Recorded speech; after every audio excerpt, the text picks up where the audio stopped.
team, because these things matter too. A budget. Rodolfo Gonzalez, quick, very quick. Potentially sometimes too quick, and potentially needs to just make sure that he does realise this is a three-man crew and not a one-man crew. If he remembers that and keeps his the majority of the speed that he's been showing, they'll be set fair, because Karan Chandok, actually, I think he's driving better than ever. He's, I think, adapting very well indeed to the role of elder statesman. He'll hate me for that, so apologies, Karen, but elder statesman in this team. I think every single sports car team needs that. I think they need somebody that actually grounds the efforts with some experience and reminds the guys what the job is. And I think that's what's required here. This is a team that regularly runs at the front, runs well at the front, but then somehow conspires against itself not to get the results that I think they're due. Murphy prototypes are due a big result. Will it be here? It might be. Hard question for you now, then. LMP, yeah. The ultimate. This is the ultimate Pro-Am challenge in world motorsport, perhaps in world sport. And at Le Mans, there is no bigger prize, if you like. So, who wins it? Well, I'm going to give you the shortlist of three for starters. The 35 G-Drive Ligier Nissan looks good to me. Alex Brundle, Jan Marbre, Mark Szalczycki. I'm going to, however, cross that one off first from the list because of the newness of the car. And this is a very tough place to come when you've got a brand new car. The sister car, the Morgan Nissan, Roman Rusinov, Olivier Pla, Julien Canal, I think looks very good as well. And then the Jota Sport car, Simon Dolan, Harry Tinknell, Mark Genet. On form, on pace at Le Mans, you'd have to be a brave man to bet against that G-Drive Morgan. It was that package that was pretty dominant here last year, and it's not going to have got any slower. But I'm going to put that to one side and say the luck's going to run your way. And for the genius of putting the package together they've got this year, I'm going to put my 10 penneth on the number 38 car, because I think they're due a very big result, and it could just be this one. Graham, got to thank you very much indeed for being with us on this look at the LMP2 category. Graham Goodwin of dailysportscar.com. Stay tuned to that website for all the updates from Le Mans for 2014 and indeed for the whole endurance season. And to 91.2 Mobil 1 Radio Le Mans for 2014. We have other programmes for GTE Pro and AM, and also for LMP1. Listen out for those too. I'm John Hindhaugh. Bye for now. This programme is a Radio Show Limited production. For more, go to www.radiolemans.com. Radio Show Limited. We talk to the world. Stay up to date and interact by following Radio Le Mans on Twitter @Radio Le Mans. Get closer to motorsport with Mobil 1. Mobil 1.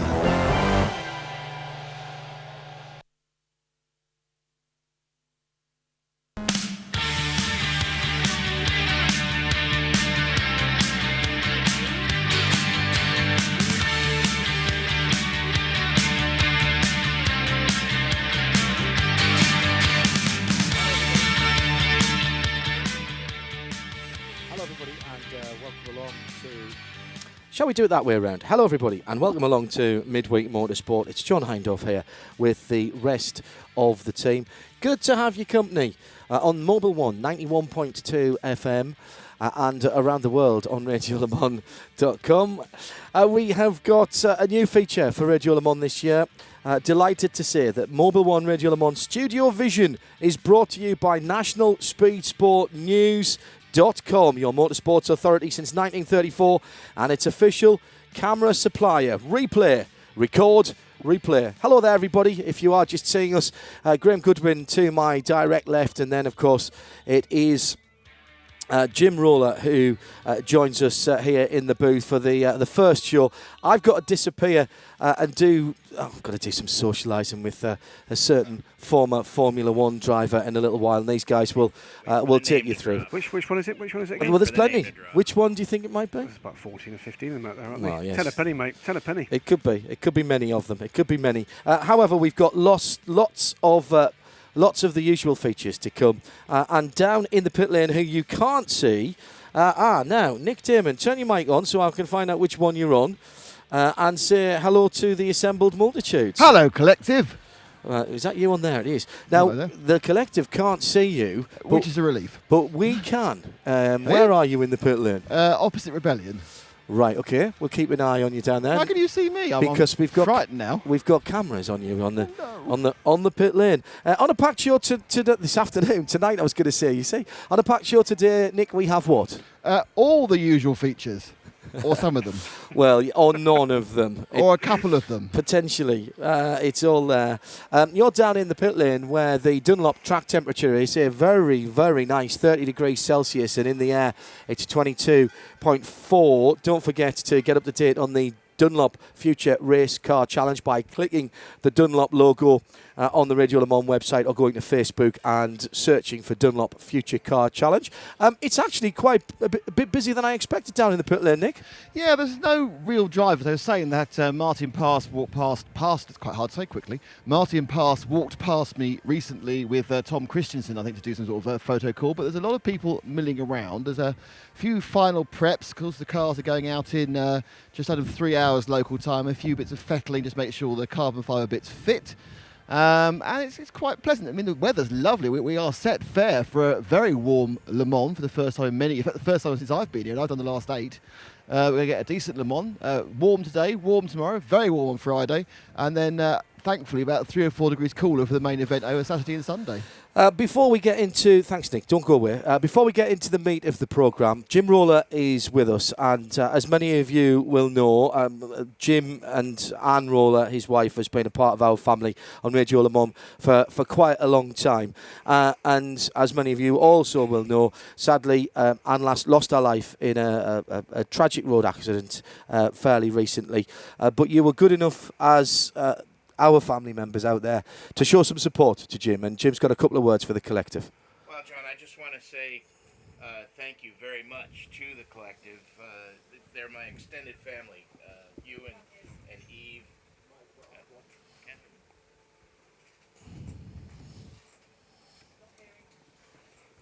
Well, unfortunately, we've not got Jim's mic up at the moment.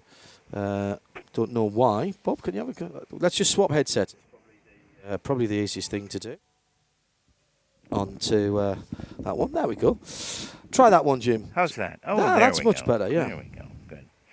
Well, I just wanted to say, John, that I'm only here because of the love and support that you and Eve and the entire Radio Le Mans family has shown me in the last couple months.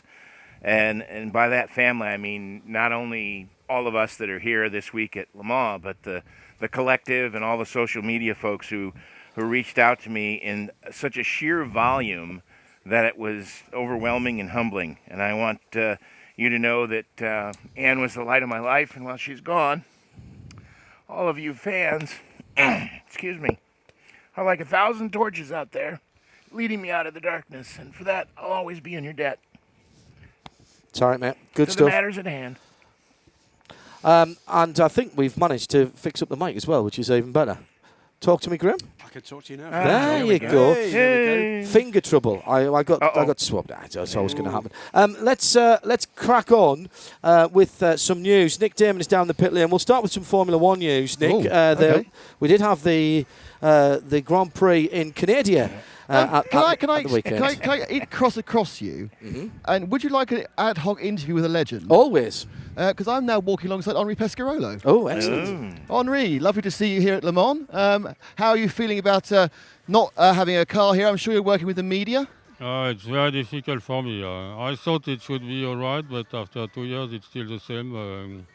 So I will work for Eurosport and RTL, so that will allow me to think to something else, but it's very difficult anyway. How excited are you to see the return of Porsche and LMP1? That's fantastic, because Porsche, it's really Le Mans, and Le Mans is Porsche, so it was a pity to, since so long time, to have no LMP1 Porsche, so I'm very pleased because, of course, I have a very good relationship with Porsche, I won here with, in 1984 with Porsche, with Renault Just, so it's fantastic to see them back, I mean, how do you feel overall the event is doing? It's very healthy at the front end with the manufacturers, but we've had a very constantly changing list of cars dropping out and reserves coming in right up to the last week. I mean, how do you see sports car racing as a whole around the world? The new regulation, I think is good for the manufacturer. They are pleased with that. I'm not so pleased with that. I think it's something which is not so good for the drivers. I hope it will be good for the public.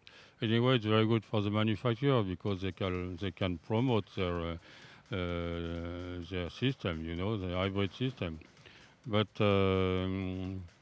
a car now, it's so expensive, I doubt a little bit about the fact they will continue in the same way for a long time, because cars are too expensive, too complicated, too difficult to run, and but anyway, they are pleased with that, so we will see. It should be a nice race, As you say, you've been away for a couple of years, and from the way you're talking, it sounds like you think LMP1 may be too expensive. Could we possibly see you running a car in a different class in the future?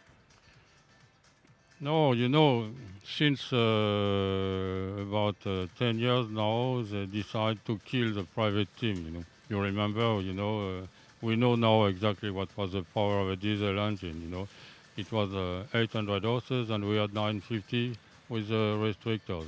So they decide to kill us.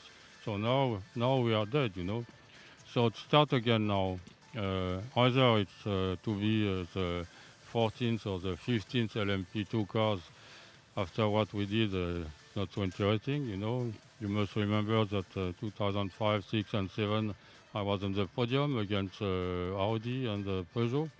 So now all private teams are disappear, If you look at what is on the grid now, you are very rich people, which are playing with their cars or manufacturer. And if you look at the Rebellion car, they are at 8 or 10 seconds a lap behind. They will come back perhaps at 5 or 6 seconds with the new regulation, but anyway, they are not allowed to be in front of a hybrid car, So what to do? Either I work for a manufacturer, which it could be something interesting, but it's not going to happen. And start again with my team. We need so much money that in France it's impossible, and you must find the money in folkloric countries, and it's not so easy, Thank you, Henri, but Le Mans will never die. Thank you. You'll hear about it first. Nismo. Eat, sleep, race, repeat. Eat, sleep, race, repeat. News from the pit lane. Talk from the paddock. Mobil 1, Radio Le Mans. Radio Le Mans. Nick Dimon down in the pits with Henri Pescarolo. What a way to start off Midweek Motorsport, and Mobil 1 91.2. Here at the circuit and around the world on the web. Good afternoon if you are just joining us. It's 10 past 1, a little bit of an earlier Midweek Motorsport. Apologies for those of you to the left-hand side of us as far as the world's concerned. That's always, of course, if you're looking up from the south, as it will be a bit earlier for you. Nick, we were going to start with some talk about the Grand Prix, which was in Canada at the weekend. And, of course, as everyone knows, complain if you wish about the coverage in the UK and anywhere else in the world. But here in France, there is no live coverage of Grand Prix on terrestrial television. So I can only presume that after the two Mercedes qualified on the front row, that basically they just drove away from everybody, and that was the end of it, Nick. Well, I was in Spain. And there's no live. That's all on. Thanks to Fernando, that's all on pay TV as well. So I can only assume that too. But luckily, I was able to follow the race by text on the BBC. Excellent. So what happened then? So they just drove away from everybody then, Well, clearly. apparently what happened was that things only happen every 3 laps, because that's as often as they update the text. So you sit there waiting for 6. No, it wasn't. I mean, obviously, we have seen some stuff since then. But, yeah, it was one of those situations where the Mercedes were absolutely, as we expected, the class of the field, half to a second a lap fast. They all bolted off happily and up to their first pit stops. You know, Brittany was ahead and Lewis was following him apparently. Either he was tactically doing well or tactically doing badly. Could see what you want to read. He had saved some fuel, and they came in for their first pit stop. Fantastic. Vits tyres on, vit tyres out they go. And we actually talked about this, I think last week, about a story I told you about the stewards catching fire on the grid in Australia all those years ago. Oh, yeah. Well, because Canada was oddly the hottest race so far, hotter even than Bahrain, and spookily hot for Canada, because it's normally wet, of course. They had some unexpected heat soak issues that actually took out the control electronics. Now, what that meant was that they both lost all their hybrid power, or about 160 horsepower for, is it 40 seconds a lap, isn't it? So they were down that. So they were massively down on power, and suddenly it meant they were actually slightly slower in the field. And they went round for a couple of laps. We went round for the the next section, just going a bit slower, and that massively they built up, got brought down. And then, of course, the other problem is that when you lose your control electronics and you're not actually generating, you're not harvesting. And when you're not harvesting, suddenly you have problems because a lot of your braking at the rear end is done by the actual harvesting electricity. And so Lewis cooked his brakes completely and had to retire. Rosberg apparently was told and managed to work out you have to send all the braking to the front, and so he didn't brake his tyres. Somehow, even though they were 160 horsepower down on what is basically a power circuit down those straights, especially with Super Mario Flap, only one person managed to overtake him. Right, I had a very, very long chat with Anthony Davidson. Hopefully this one won't get him into so much trouble as the one we had at Spa, but we'll gloss over that for the moment. About that race at the weekend, Anthony is very much of the same mind about Brittany as you and I, Nick, is that, you know, you will get out of the car what the car has got in it when Rosberg drives it. On Sunday, he did better than that. I think that was a mega run for Rosberg. All joking aside, we watched some highlights on the internet, legally on the internet from here at the end of the evening. And I thought he did a really cracking job in dealing with the issue that could, perhaps even should have stopped the car, and it's put him in a fantastic position in the championship. Well, absolutely. I think that is being I think there was a combination of the people behind him not taking the opportunities they could. I think that's mainly because Perez was for a long time in second, and he was on a kind of a tyre conservation battle, and he was kind of holding back the various challengers. Rosberg did a very good job because that car was completely hobbled and was basically a second lap slower than the rest of the field.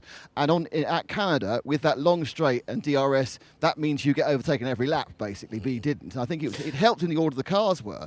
But as you say, I mean, the question has to be is why Lewis's brakes cooked and Rosberg's didn't. It's very likely that we don't know exactly who discovered the problem first, how they were monitoring it, yes, what they did. I mean, it's very easy to go, oh, Rosberg did a better job than Lewis. He may well have done, or it may just have been luck. Yeah. And in the end, if you look at where the season is stacking up, and it's obvious that one of them's going to be world champion because this isn't going to happen every week. No. And again, Lewis now has used up is now on his 4th of his 5 allowed control electronics, and Rosberg's only on his 3rd because they both have to replace them after this race. The luck after 7 races is so heavily within Rosberg's favour that even if Lewis ends up winning 10 races to Rosberg's 6, he still won't be world champion. Yes, that is a good point. You're listening to Mobil 1 Radio Le Mans 91.2 FM. It's Midweek Motorsport live from Lassart. Jim Roller and Graham Goodwin alongside me, John Hindorf. And don't forget the StudioVision brought to you by National Speed Sport News and official camera supplier Record Replay. A different result, and in some ways a good result for Formula One everywhere. at the weekend. Ricciardo gets his maiden victory, which he should have had earlier in the season, Jim. But I thought some other good performances as well. Massa till the accident at the start of the penultimate lap. Jenson Button coming through to 4th position from nowhere, really. Kind of almost overlooked, unfortunately, because of the better results ahead of him. Well, and this is the racetrack where you get those kind of results. Montreal always is a place, much like in stock car racing, Talladega, you're occasionally going to get the guys who are new or haven't had great success getting some breaks, and they can take advantage of those breaks. I thought that the performance by the Williams team all weekend was very good, and I thought that it is just a harbinger of more better things to come. I think they have improved each week, and I think that they are the ones to watch in the future for some podiums. I know Formula One's not your thing, Graham, but the interest for me out of that is this is the first time we've seen one of the major teams with a major reliability issue in Formula One. Say what you like about Formula One this year. They've actually done a pretty good job in terms of getting to grips with the new technology. We saw what happened. There are implications, perhaps, for two of the main teams here in this race, in that the issue is that the other than Audi, who have got the flywheel system, which is not independent but is less integrated into their systems than Porsche and Toyota. And look what happened to a dominant team in Formula One when one part of that system went wrong. I think all the way in the lead up to this race, John, the Le Mans race, we've been talking about the potential this year for some pretty unique unreliability, serviceability, because it is also very new. I guess we've got used now to taking these things for granted. And in Formula One, where the budgets are just so enormous, it's shocking, isn't it, when someone can get it so badly wrong. Yeah. But we have seen the sports car teams in recent months with similar kind of issues. We saw Porsche, of course, last time out. We've seen them throughout the kind of lead up here, and we've seen signs that perhaps Porsche aren't as confident in their reliability that they need to be coming into the Le Mans 24 Hours. The reality here is it's not just tech, it's super tech. This is to a different level in Formula One at the moment, and in particular in sports cars at the moment. And if you're going to get, I'm trying to think when we said it, but we talked, didn't we, John, about this being a very old-fashioned 21st century race. And what we meant by that was that you can't guarantee that 24-hour sprint anymore. You can't guarantee what we've got used to over the last decade, which is the cars in the lead group absolutely flat out for 24 hours, because there is the possibility, the potential, that one or more of the factory teams may not be able to sustain that. We are live from Le Mans. 91.2 FM is Mobil One Radio Le Mans around the circuit. Many of you tuning in on that, and also on StudioVision, a new innovation for us, and we'll have it for the whole week here at Le Mans, right the way through till Sunday, and indeed into post-race tech. We will have a post-race tech on Sunday. The one thing I didn't get to see Formula One, I was very unfortunately otherwise engaged driving down to Le Mans. But I didn't see, and this is particularly for Vision, whether or not did Sebastian Vettel, when he got the car, do this? No, he didn't. He didn't do that. No. He didn't. There's a surprise. Funny how that works. I thought actually he was more gracious than perhaps he has been in the past. Now, whether he's been told that and that he has to be or not, I'm not entirely certain. No, go on, get started. On that, let's not. No, really, let's not. So that was Formula One at the weekend, and really our focus was pretty much already down here at that point. We'd already been down at scrutineering by that point. Nick Damon was doing RC at the weekend down in Madrid, having a fantastic time. Nick, weren't you? It was brilliant, and yes, and it's I travelled back up here with all the necessary equipment to run our studio cam, so that was a double bonus. Oh yeah, absolutely, double bubble. Jim, you and Graham were down at scrutineering on Sunday and Monday. Monday was the Pentecost holiday here in France, so perhaps a little bit busier than it would have been in previous years. But the words "it was a scrum" at the Place de République were, frankly, an understatement, weren't they? It's a family show, isn't it? It's a family show.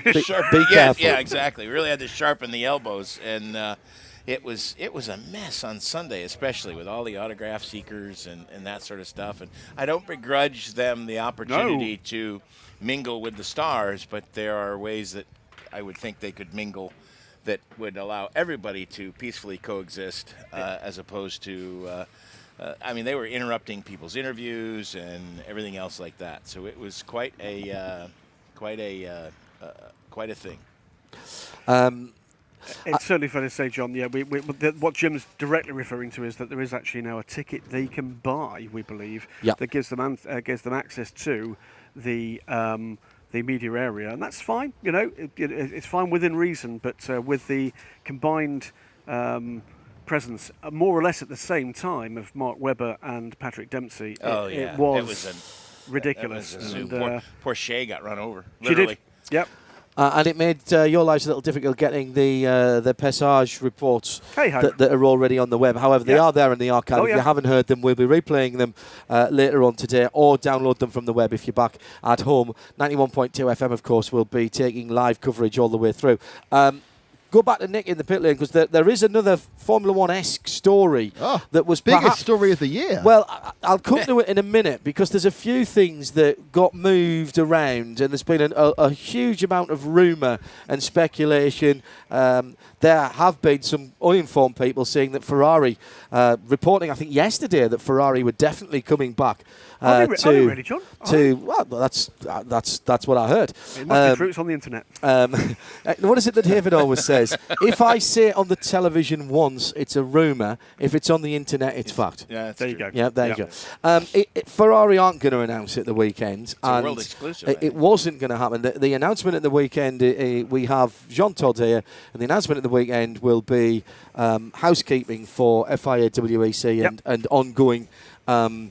ongoing relationships with the ACO for the WEC. There will be another announcement of, as we've been saying for a long time, an old favourite coming back to Le Mans. It's a Garage 56 announcement. It is not for us to make that announcement here. It is up to the ACO and to the manufacturer concerned. It is, and it is not, fundamentally not, one that we have heard talked about so far.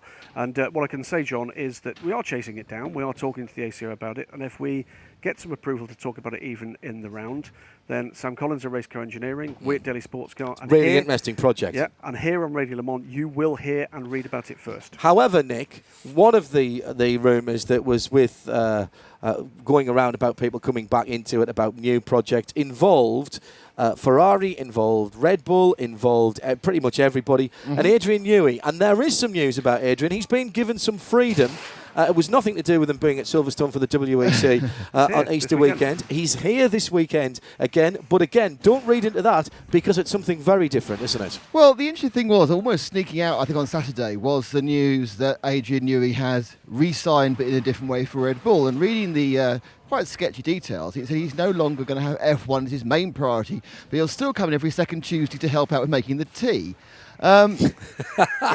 Basically, obviously, as we know, at the beginning of the season, he's been fated, because in F1 right now, if you have an unlimited budget and you can sign anybody, you're not going to go for Alonso, you're not going to go for Hamilton, you're going to sign Adrian Newey, because that's the man who's going to give you most chance of guaranteeing success. Well, it seems what Red Bull have decided to do is, if they can't hold on to their man in his current role, they'd be absolutely jigging if they let anyone else have him. So what they've done is given him what he's been after for many years, is a much freer role, still paying him $1 gazillion, but to do other projects for Red Bull and do a bit of consultancy for F1. And I suppose really, if he's involved in the design stages, does he need to be involved quite so much in the development stages of the car? Probably not. It probably frees him up for 6 months of the year to do something else whilst they're developing the car of the year before they start looking at the next car. And almost as if by magic, yesterday there was an announcement in the UK with Kate... Duchess of Cornwall, isn't she? No, that's the wrong one. What is she? She's the Duchess of Cambridge. Cambridge. Cornwall's the older girl, isn't it? Duchess of Cambridge. And bang goes the OBE. Again. Hang on. I'm just saying. Yes, get the gloves on for Damon when he comes back into the country. That has happened before, but that's another story. You paid good money for that, I did indeed. And so we found Sir Ben Ainslie, the multiple gold medal winning sailor, and of course the man who effectively turned around Team Oracle's fortunes in the America's Cup last year to win it, has announced that there will be a British America's Cup bid with a budget of £80 million, which he doesn't say where it comes from. But the only person he mentioned by name was not a sailor, It was not a manufacturer. It was Adrian Newey, who has long wanted to design America's Cup yacht. Do we think that might be Red Bull GB in terms of... It'll be Red Bull. Infinity. Red Bull in some way will be sponsoring the yacht. They have a number of brands. It's pretty obvious. We're not putting. It's not. This is not Maigret or Poirot. This is a bit obvious, really. But it's great. It's great news for Britain. It's great news for Adrian. It's terrific news for the 10, 11, or 12 teams, depending what year it is, on the grid who haven't got him. And it's actually the only people it's actually bad news for, I would say, is probably the Milton Keynes team, because he is their magic bullet. It's pretty obvious that we found out now that Sebastian Vettel is a pretty ordinary driver. That's been confirmed. So they haven't got a superstar driver. Well, apart from Ricciardo, of course. He has been a superstar designer. Seriously, though, I think Ricciardo has done better than most people, including I. I'll put hand is up here on the StudioVision. Yeah, really? You didn't think he'd do well? No, I didn't. It's not that I didn't think he'd do well. He's done better than I thought he's done. I thought he'd be competent. I genuinely didn't think he'd be doing this well. And I'll tell you what it is, Nick, about that is what has not changed my mind, but I think what has affected everybody is these cars are very different to drive. Vettel clearly was the king of the blown diffuser, and he doesn't like it loose around the back end. A number of people have said that about him, and clearly Ricciardo can deal with a car that's more pointy and doesn't stick as well. The point is, and what we've said for 5 years, is we'll find out how good Vettel is when he gets an inverted commas bad car. The fact is, he hasn't got a bad car. He's got the second best car on the grid, but it's a car that is exhibiting the properties that bad cars had in the previous 5 years, i.e. not being glued to the road by Adrian Newey's downforce and exhaust blowing. So suddenly he's being completely exposed as, at best, a guy who doesn't actually, change his style very well. He's fine. He's a good driver. He's a world champion. You can't take that multiple world champion. You can't take that away from him. No. But he has not been able to adapt. People were saying he was, as we've said the whole lot along, he is a very, very good driver. He's not Nigel Mansell. Let's be honest. He's not Lewis. He's not Lewis Hamilton. He's not Fernando Alonso. He's not. I actually don't think he's Nico Rosberg, because he's obviously not driving the car to its capability, because Ricciardo's showing where they are. But what we do know, which we didn't know last year, was at best, he's the second best driver on the grid. And then you start factoring in the other teams. Exactly. And his teammate last year is now here, of which more later. Oh, God. His teammate last year had given up after Malaysia. Well, there is that. Keep tweeting. Didn't stand a chance. At Specutainment and at Radio Le Mans, of course, if you want to be into us. And our StudioVision going great guns. Hundreds of you, literally, on the stream at the moment. Brought to you by nationalspeedsportnews.com and its official camera supplier, Replay. Record, Replay. Hello, everybody, for that. I've got to disappear in a moment to go and speak to Mark Webber. Let's have a quick word about sports car matters here on Midweek Motorsport. Normally, it's a Wednesday, 8 o'clock UK time. Move forward because we'll be in the throes of track action at that point. And by the way, we start practice here at 4 o'clock Central European time. That's 3 o'clock in the UK, and there'll be plenty of time for the countdown to green on that. Controversy, Graham Goodwin, dailysportscar.com editor, just to my left here. Controversy earlier on in the week about bodywork, a test day about bodywork. I know that the Passage, the scrutineering, literally the weighing down at the Plaster Republic is a public event and not really actually checking anything. Let's be honest, they weren't doing any proper measuring or anything down there, but it's a nice tradition to do. Has that now gone away? Has that controversy now gone away from Porsche and the rear bodywork of that 919 hybrid? It's got different rear bodywork for starters, John, so I think the answer is probably yes. The other extraordinary thing that I believe happened, I didn't see it, but I believe happened with the factory teams and indeed the Rebellion, was that they did not lift the cars at the Passage. They took them to another garage to do that, so that people couldn't see the underside of the P1 cars, and I've never seen that before. So that there clearly is a lot of sensitivity. We're getting that whiff of distance, which I don't want to see in this part of the sport. It was a very warm, but I thought, Jim, a pretty pedestrian affair on Saturday and Sunday. We're rather saddled, I'm afraid, at the moment with the success of the WEC, with it not producing a lot of news in the early part of of the Le Mans 24 Hours, simply because we've already seen most of these guys before. There's not a lot of there weren't a lot of things happening that were a surprise or newsy. The one thing that did happen in LMP1 was we did see some pretty sweeping changes for the Rebellion team. So they've got much lower running weight now. They've got some changes to the way that they can use the fuel. There is another interesting aspect of it, which again underlines perhaps the lack of confidence that Porsche have got in their program this year, in that a further opportunity to actually get even lower running weight for the Rebellion, I believe, was vetoed by Porsche. On the basis that presumably they believe that they would not be, what they might risk being uncompetitive over a race distance, presumably to do with reliability, not speed, were that car that much quicker. And Bart Hayden has said that his target this year, if you like, is 3 podia in the WEC. Yep. That's a big ask, but that let's face Possibly it, more chance of that here than anywhere else, given the longer distance. Potentially so. There's far less to go wrong, of course, with the Rebellion R1.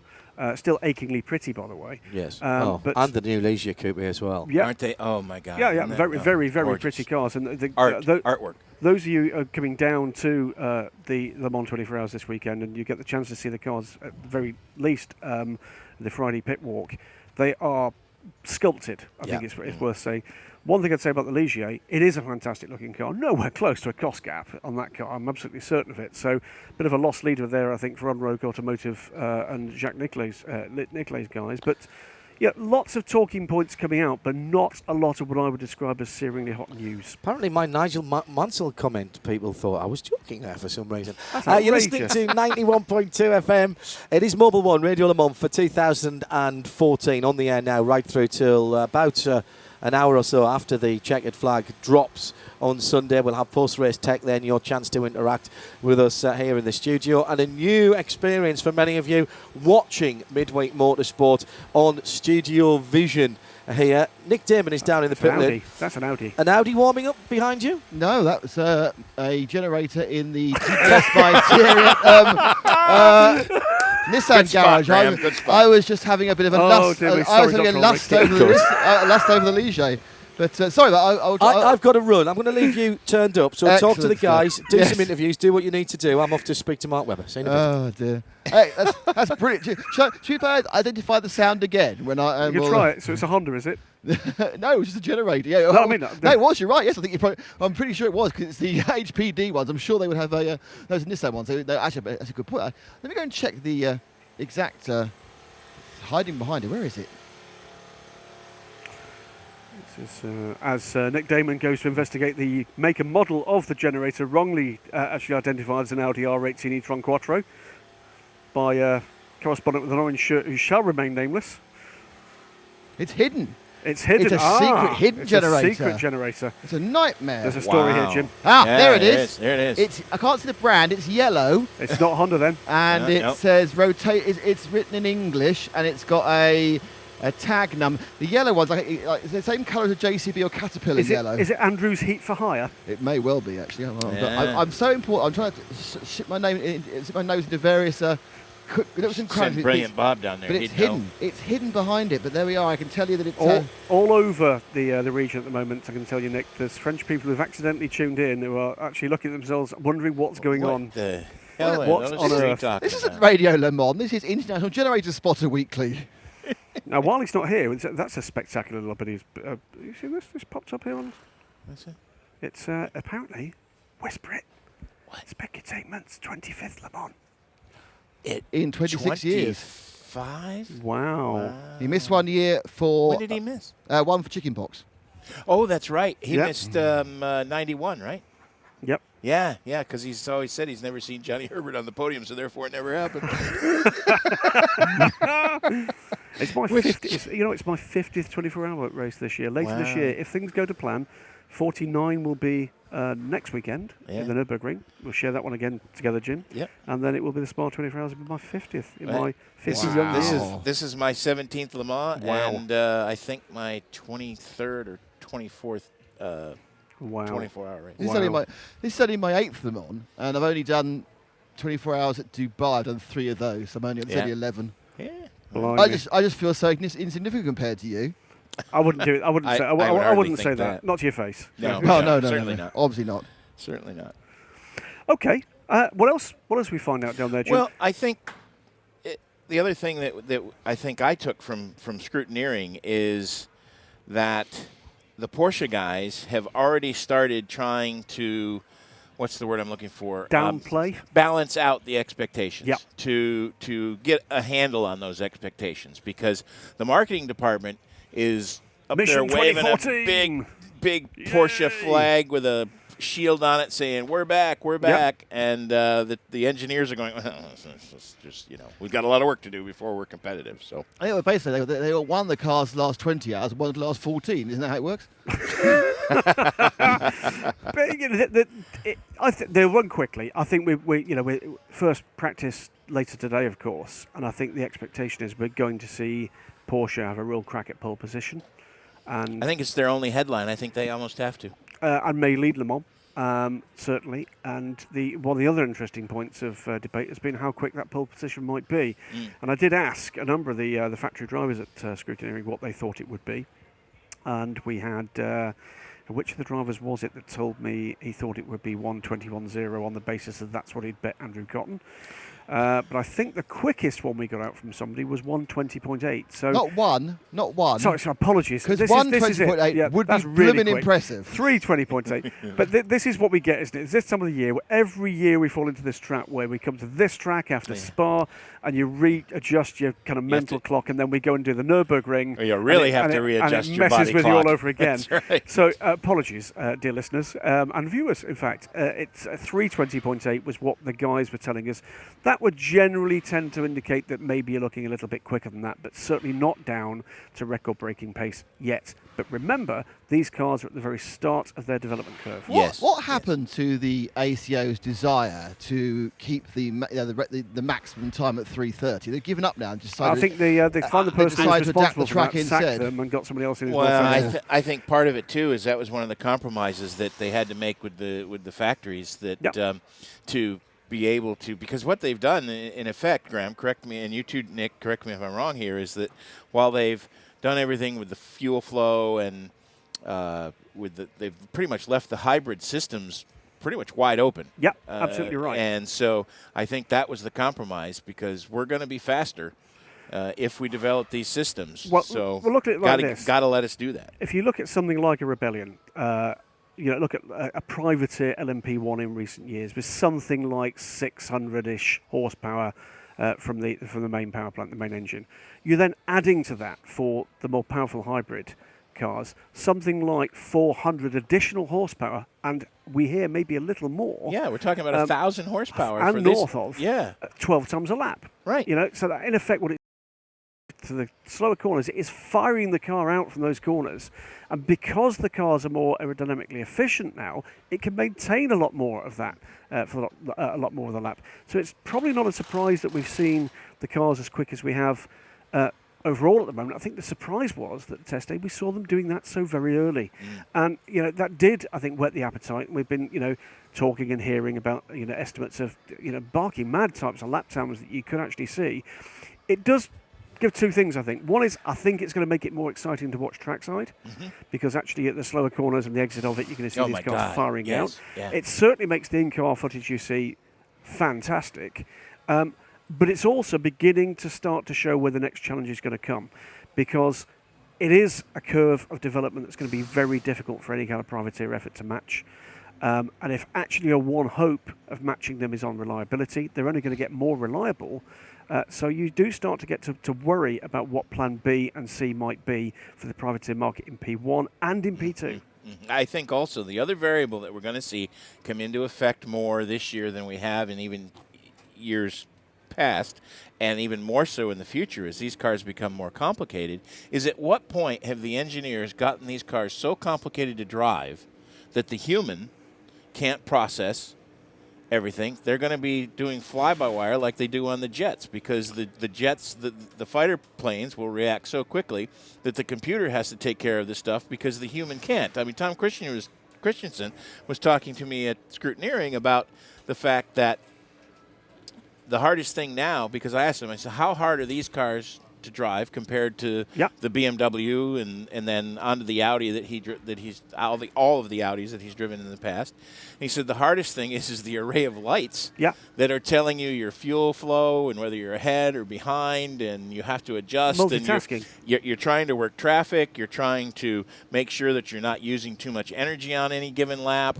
and you're getting feedback from the pits and everything else. At some point, there's got to be sensory overload, or there's got to be a point where there's too much for the human mind. And I don't care how fast or how big your what's are. At some point, there's too much. It's fighter pilot stuff, isn't it? Yeah, exactly. And actually, this isn't a slur on our great world champion of yesteryear, but it's actually back to Nigel Mansell days in Formula One, where actually it did get to the point where those systems, or some of those systems, needed to be independently controlled and took it away from the driver. Right. I think you're right. We're a little way away from that yet, but you know what? The pace of development is unbelievable. It's frightening. I think Rebellion have been astonished by the pace of development with the factory teams, and they are concerned about that. There's therefore going to be a blunt choice from the ACO and from the WEC and the FIA, is what do you do? Do you put more parameters in and retain the possibility of keeping something other than factory teams in the higher class, or do you just allow this to run free? Which, you know what, there's part of us, the purists in us, like to see that really is the fastest, the best, but accept that actually this will therefore be something that's beholden to factory entries. I think. Go ahead. Come in a couple of points.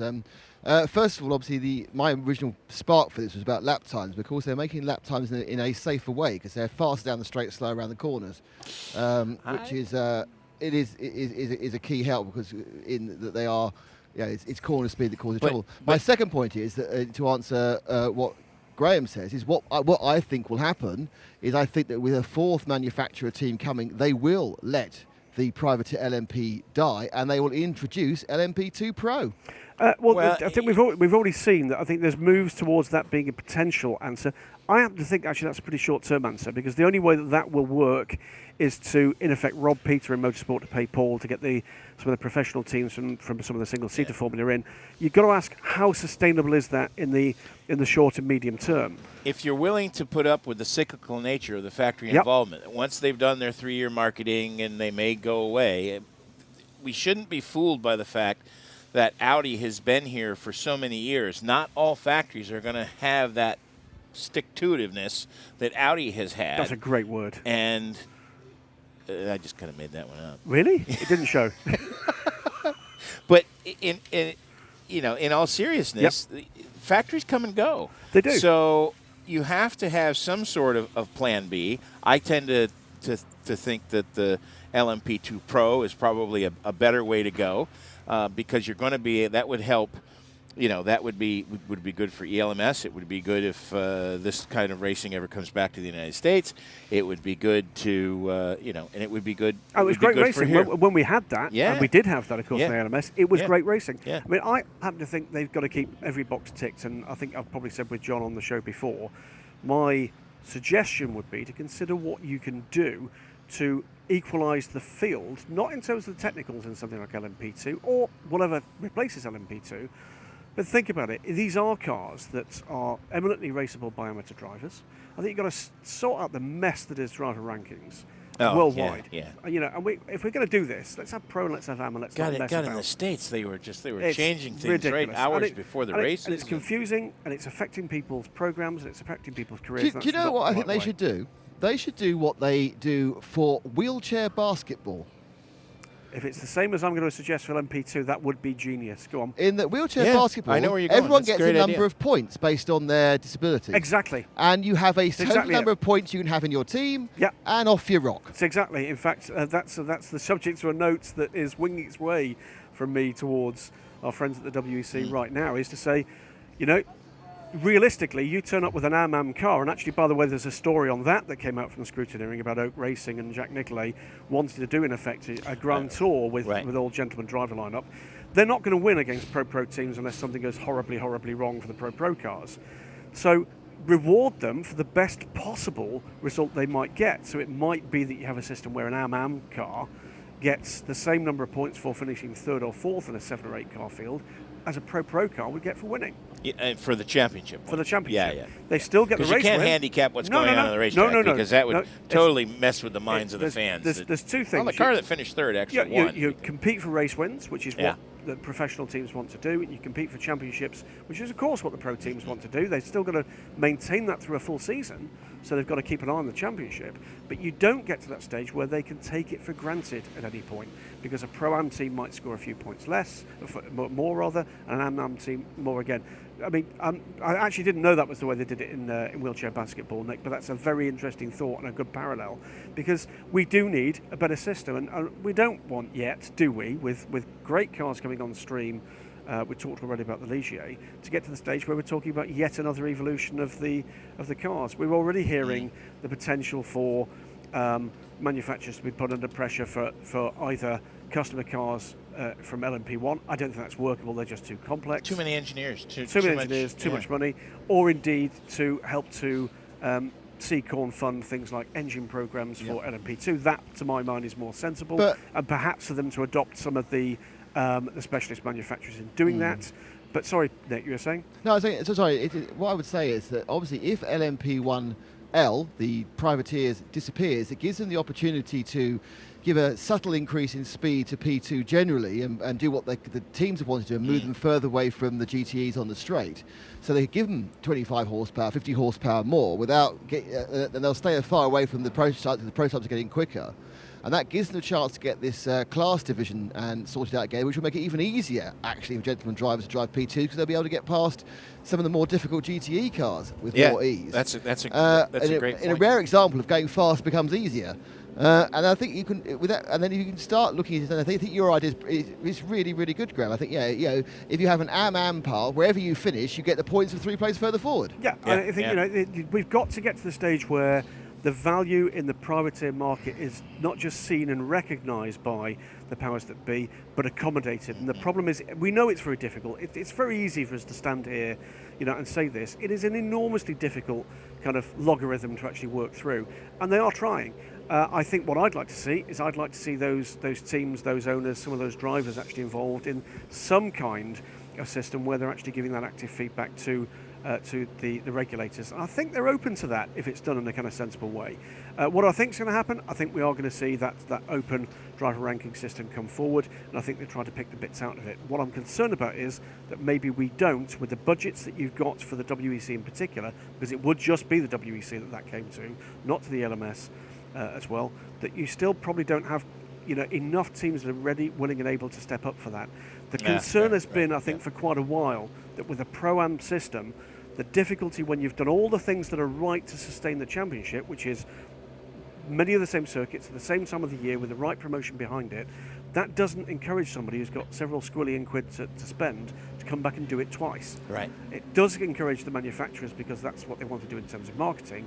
But if actually what you're about is an experience, why would you want to go back to Shanghai and Bahrain twice? Right. And that is a bit of a problem that they do need to grip. You can't guarantee pro all the way down that grid list. You need to find some way of making sure you keep those classes sustainable. There's a lot of deep thought going on into that, and I'm very keen to hear what they come out with. Let's move on to GT. We've pretty much let the prototypes dominate the conversations. We've got a brand new Corvette making its first Le Mans appearance, the C7, which has been fairly successful in the United States, but the proof will be in the pudding here this weekend. In the last couple of years, they've not done as well as Corvette has managed to do in the past, and I wonder if that comes down to the level of competition in the United States not being what it was once, or if the level of competition in Europe has gotten so much better that it's it's chicken or egg. I realize. Yes and no. I think there's two or three things to take into account. The C6R was at the end of its development curve last year. It got a very bad deal in terms of balance of performance last year. Yes. It was absolutely that's for nowhere. Sure. Yeah. And those things, I think, came for a perfect storm for Corvette racing last year.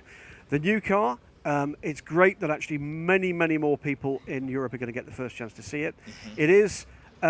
what can you put it? It's a great piece of kit. I'm trying to remember. There was a particularly American phrase that Jan Magnussen used. It was something like sour bottom. Badass is what he said. It's an Americanism. Yes, it is. For our English and indeed Scottish listeners, and that apparently means something quite good. Yes. Did he have a very unpleasant dog's curry? bollocks, if you Did he have an unpleasant curry the previous night? We talked about that one separately. No. But it is a fantastic-looking motor car. And I'll say this. Look, I'm a petrol head, massive petrol head. In traffic, coming out of the Rolex 24 Hours, heading back towards Daytona Beach to the fantastic hotel we stayed in there, spotted a car jinking in and out of traffic very quickly, and looked at it just from afar. It was maybe 20 cars in front of me, and thought, that 458 looks a bit strange. What's that? And it was a C7R from the rear. It really is that special looking. It doesn't look like any other Corvette. Oh, you it does have not ever look seen. like any other Corvette. Absolutely Gone are the contemporary. round taillights, and they've been replaced by square taillights. Yep. And when the first spy photos came out, a lot of people were complaining that it was kind of taking its styling cues from the Camaro. But then when it actually came out in all of its color, there's nothing about the Camaro that it resembles it in any way, shape, or form. Would say as It well, was by the the way. square taillights that everybody was. We're kind of standing pointing here, at. Jim, on camera with Nick on the other end of the microphone with the social media clicking. You know what I'm buzzing about here is there's so many people talking about their packing, they're getting ready for this. This is part of the Le Mans experience. Oh, It's it that, is. that preparation. It is. It's the checklist that you've kept at the bottom of the Yeah. rucksack that you've probably got to kind of dust off some of the spiders. It's a great time of the year for so many thousands and thousands of sports car fans. And, you know, we're sharing that with you here, guys. It is a fabulous time. Yeah. It's going to be whatever else we talk about now. Well, It's going to be a great race. So special to make sure that I was here this year because of what is going on personally in my life, but also the return of Porsche and you know, all of that stuff. I don't care how well Porsche does or does not do. They're here. The fact that they're back They're in here. a prototype is almost, it's like makes it complete. You know, Yep. I mean, Porsche not being here with a prototype, just nothing against Audi or the other guys because they're great and they've made their own traditions and that sort of stuff. But just Porsche built most of its reputation as a great sports car manufacturer on these hollowed roadways. And they're now rebuilding, you know, the kind of cutting edge of that with this program. Now, somebody actually asked me, why are Porsche doing this? And I think there's all sorts of reasons why Porsche are doing this and why the other manufacturers are doing it. For me, with Porsche, it's about brand DNA.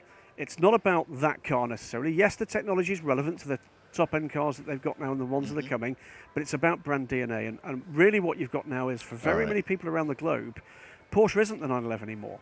They are makers of fantastically well-built and very quick SUVs and limousines.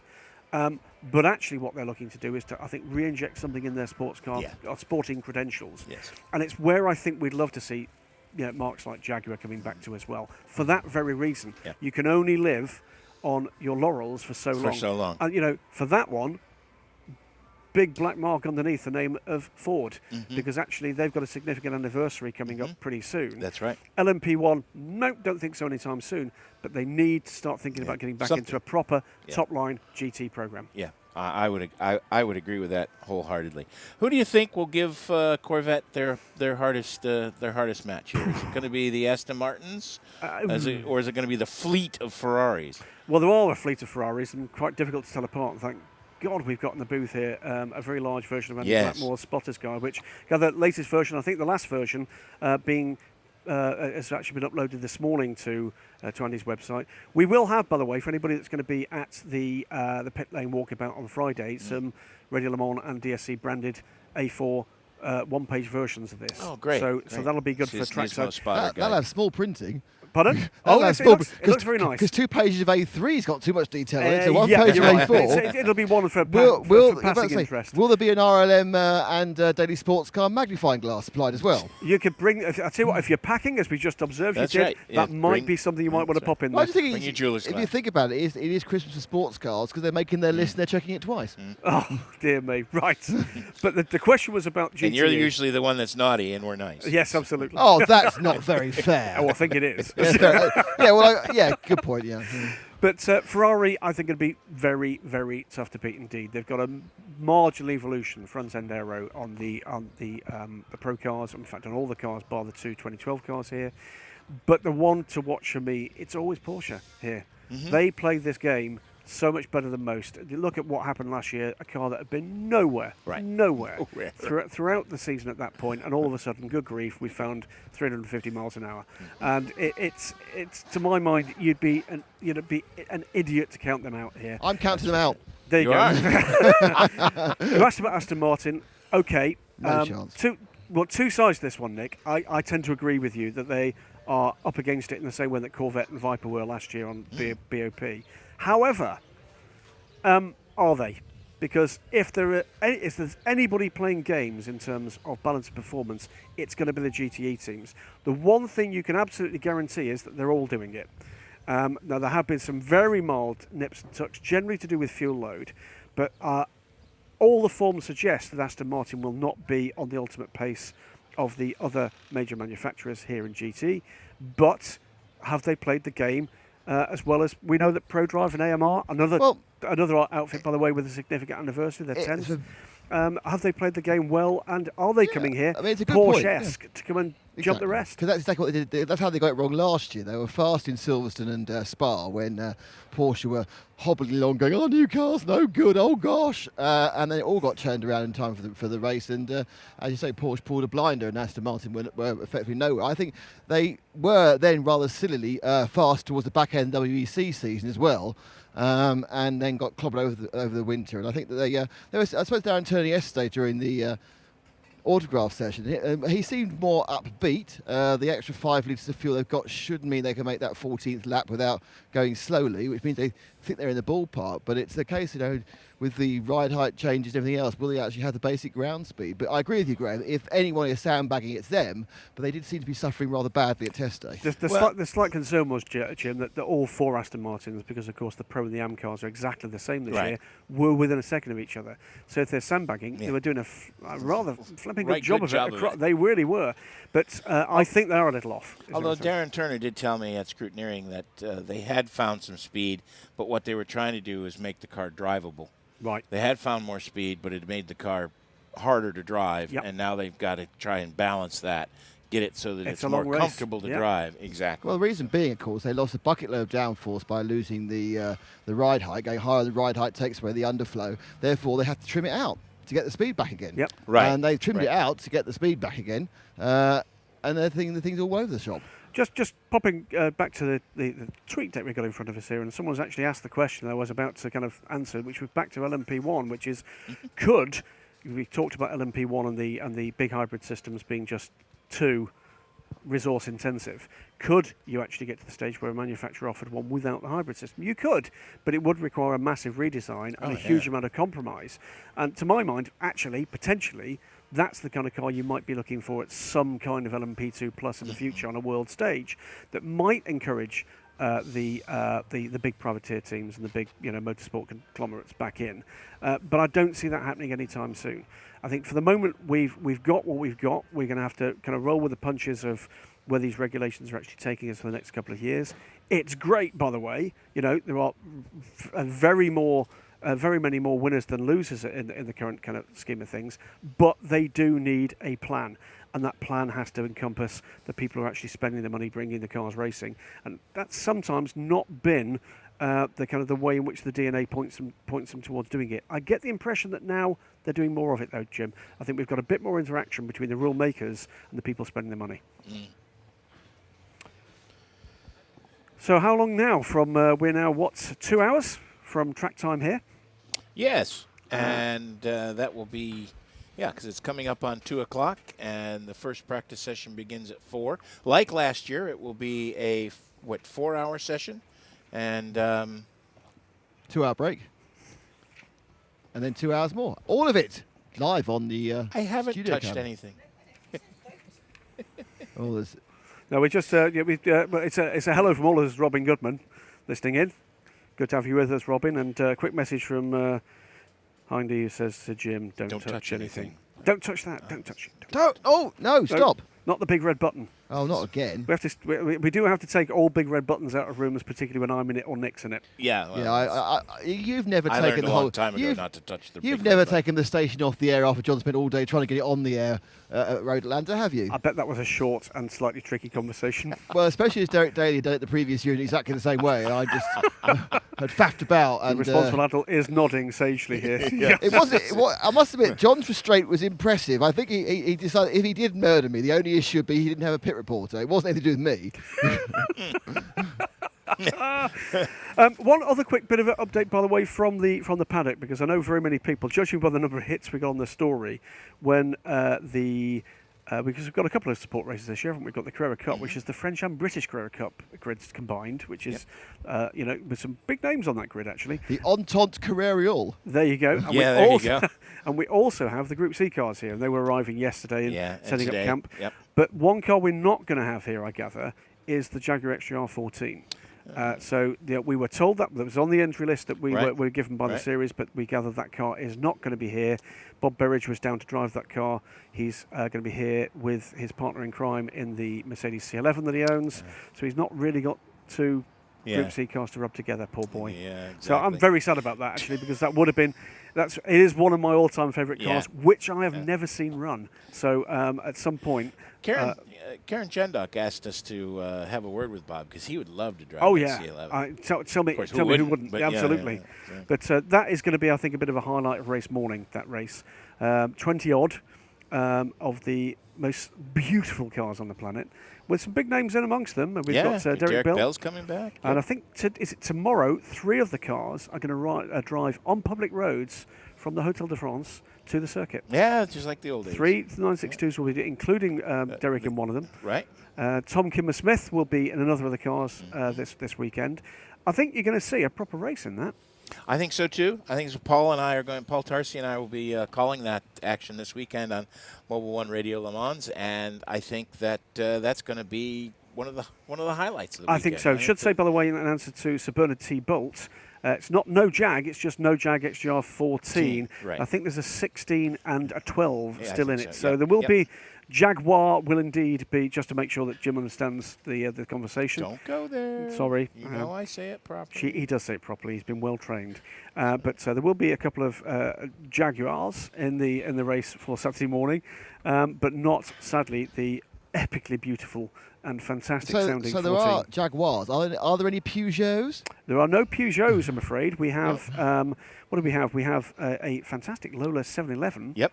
There are, and that's is that a convenience store on wheels? It's not going to be very convenient. Really. It's going to do well to buy a packet of ciggies from that one. I think it's 9 Porsche 962s. Yep. And I think either 3 Including or 4. the 82. Yep. The 82 car. Absolutely. Yep. There's, I think it's 3 956s. There's Nissan. There's 2 Mercedes C11s, which sound fantastic. The phrase "rolling thunder" applies beautifully to those cars, and a gaggle of other very interesting machinery. So keep an eye out for that one. From my view, if they could sustain it, it should be on the bill every single year. Yeah. Well, I do like the fact that they alternate between the Group C cars and the other Legends cars that date back to when the tires were skinny and the drivers were fat.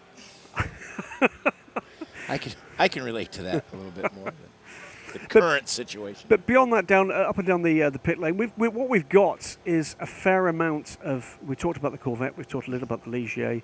The Oreca is here with revised bodywork, and there's a number of those in LMP2. This is the first time that the Oreca runners in P2 have been allowed a performance upgrade, and that appears to have equalised the performance between Hugh de Schonak's machine and the Morgan. So you've got these 2 cars with very similar bloodlines. I mean, one goes back to Pescarolo days, the other one goes back to Courage days, but the 2 predominant chassis in LMP2 go back an awfully long way, and they're coming to the last tweaks before we see both move from the open-top Spider-type cars to coupes. Obviously, the Ligier making its first appearance here is the car that's down to replace the Morgan, and there'll be the new Oreca 05 at the turn of the year to replace the predominant 03 in terms of numbers. Well, certainly on this side of the pond, Jim, you had briefly the opportunity to see a 03 racing in the Tusk series in the United States. But we're about to see change. Briefly. Very briefly. But we're about to see big changes in LMP2. it is going to move purely towards the coupes there as well. And this will probably be the last time you get to see a full field of open P2s with just a smattering of coupes there. Yes, it'll be, how long are the open cars grandfathered in? I think they'll be able to run them till the end of the regulations, and we'll wait and see. Usually what will happen is wait and see just how sales come on. We know that the HPD, the new Honda P2 car, there are a number of sales already there, but they are almost exclusively, in fact exclusively as far as we know, until I have a conversation later today with teams planning to run them in North America. We've got the new Oreca on stream. We've got Ligier looking to sell cars now. The Dome that we should have seen here, of course, and we've not seen here is coming. There are others as well, I think, lining up behind to see whether or not they can grab a slice of the market. It has been a market that's been pretty commercially sustainable. We need to see now whether or not, with the shenanigans in driver rankings and how you mix it with the WEC and the LMS, whether or not that's sustainable when these cars move to a rather more expensive basis. They're going to need a cost cap that's higher than we've currently got, because these cars are getting more complex, are getting more expensive to build, and that bar is about to be raised a little bit financially. That's the nature of the beast. I mean, you write the regulations, and then the engineers and the really smart people get involved, and they start to build to those regulations, and then they start to sharpen the knife and sharpen the knife and sharpen the knife, and to do that, it costs more and more money. That's one of the reasons why I have never been a big fan of spec racing, because everybody says, well, it's cheaper. No, that's a fallacy, because if you and I have the exact same car and the exact same engine, the only way for me to beat you is either pay more money for a better driver or pay more money to that better driver for testing. Yeah, absolutely. And test and test and test and to hone refine it. and Yep, refine and refine. right. And it just, yes, my initial outlay maybe a little less. Yep. But it's the running costs are insane. Yeah, that appears to be the Dallara Indy model, where the cars are half million and a wishbone's $50,000. That's right. And the closest we're going to get in kind of in the future to that kind of model, guys, is what we're still waiting for. Finally, is the details of what the powertrain will be for the new LMP3 cars that will be coming to the Asian Le Mans Series and European Le Mans Series in future years. Again, that's something we believe that's been delayed from announcement here to perhaps the days and weeks that follow. And there again, cost cap is coming into it, because there's no real cheap way of doing this. And they're more along the lines of what US fans are used to seeing with the PC cars, correct? It's in effect, it's to replace the PC cars that have not taken off commercially, or rather they've come up to the end of their commercial lives in Europe and in Asia. I think that there are all sorts of possibilities in terms of what might come out the mix. There clearly has been a decision taken. We just don't know what it is yet. Whether or not it's a kind of higher capacity big rumbler, or whether or not it's a kind of smaller, greener, 4-cylinder turbo. I suspect it's that. But the problem is with those engines is they are actually more expensive to produce, to service, to maintain. It's that's going to be something for the future. It is a massive series of tightropes to be walked here between commercial interest, between the entertainment factor, between the sustainability with the marketplace, between the unique parts of the sport, which is sports cars, as opposed to Formula One and the major single-seater side of things, which is that pro-am aspect that's so important as the bedrock for it. And they are making decisions which will make the difference between drivers having work, teams having work, manufacturers actually being in business or not. They're very conscious of that. And you and I having work. Yeah, absolutely. Yeah, absolutely. And that's certainly the most important thing by a long shot. By a very long way. But, we often have this kind of image, don't we, the guys being in kind of oak line rooms and blazers and, with glass of something spectacular. These are really, in my world's terms, really hard sums. Mm-hmm. And actually, it's not as easy as doing one sum because it always interacts with the next one. And you have to say that when you turn up here, and there are, 55 cars here, not 56, maybe a little word in a moment about the Millennium situation there as to why we've only got 55 cars, that we've got an incredibly high-quality field here. We could point and, criticise too many Ferraris and, not enough privateer LMP1s, etc. But the reality is what's produced that is a rule set that has attracted those teams, those drivers, those manufacturers to this race and this sort of racing, and we can be thankful for that. Yeah, and I think one of the things that you mentioned in the mix that, frankly, I think people spend too much time worrying about, and this is probably going to surprise people when I say this, but I think we worry too much about the entertainment. Yeah, it'll come. Because if you get everything else Yeah, right, it'll the come. entertainment will be there by itself. Just the fact that we have added this formula has given us the return of Porsche and that sort of storyline is raising the entertainment value of this event. Instead of 2 manufacturers fighting, we now have 3. That by its nature is more entertaining. No matter what happens on the racetrack, it's more entertaining because there's more bench racing sitting around the campfire. There's more, well, these guys are going to do this. Well, no, I'm a Porsche man. No, I'm a Toyota guy. Well, John and I were at the pre-season test. I think there were some concerns there because there was a fair amount of confusion. But, look, I'm a simple type in technical terms. I am no mechanic. I am no I am so glad they had me with Sam Collins this year so I can wrap my arms around kilowatt hours and megajoules and, But I think we were concerned. Certainly John and I, and even I, talked long and hard about how is it you talk about the WEC this season because it's so complex. And when we got to the prologue, called into a kind of a briefing, a chat with Gerard Neveu and Pierre Fillon to talk about this, and the open plea from them was, please, fine, talk about the technicals, but don't forget the competitive, the human side. And you know what? It sounded sort of odd. You sort of realised why they were saying it. As soon as we saw what these cars could do together as a 4-class bunch, it never occurred to us to talk about anything else. Right. Because it does not interrupt the racing. Right. And I think you're going to see a very different Le Mans 24 Hours this year from those we've had previously. This is not just a kind of a kiddie step forward from the technology last year. This is a mighty leap forward. And what it's done is to create a completely different set of interactions. Look at, if you get the chance to actually get access live timing during the weekend at home or at trackside, look at the sector times. It's spectacularly different between these cars, but at different parts of the circuit. And what that means is you're going to see battles, not for a corner, not for a lap, but for a stint and potentially for a race. And that's great. Right. And this is classic endurance racing. You have to watch it. You have to pay attention because it will happen over the long length of the day and through into the night and into the following day because the decisions that are made at 1 a.m. won't necessarily bear fruit until 10 a.m. Yep. And then all of a sudden, oh, look, they were out of contention. No, they were never out of contention. They were just running to a different strategy. And I'm very happy to say that one of the massive, wonderful comfort blankets that we've actually got, particularly here, is, as John repeatedly says, that you really won't know where you stand until at some point, way into the race, Paul pipes up and says, "That's interesting." And all of a sudden, the number crunching come together. Unless it's like the years where the Audis kept crashing, because then then even I can tell that one. Because if your car's a big bit of carbon fibre, it's not going any further. No, you know what?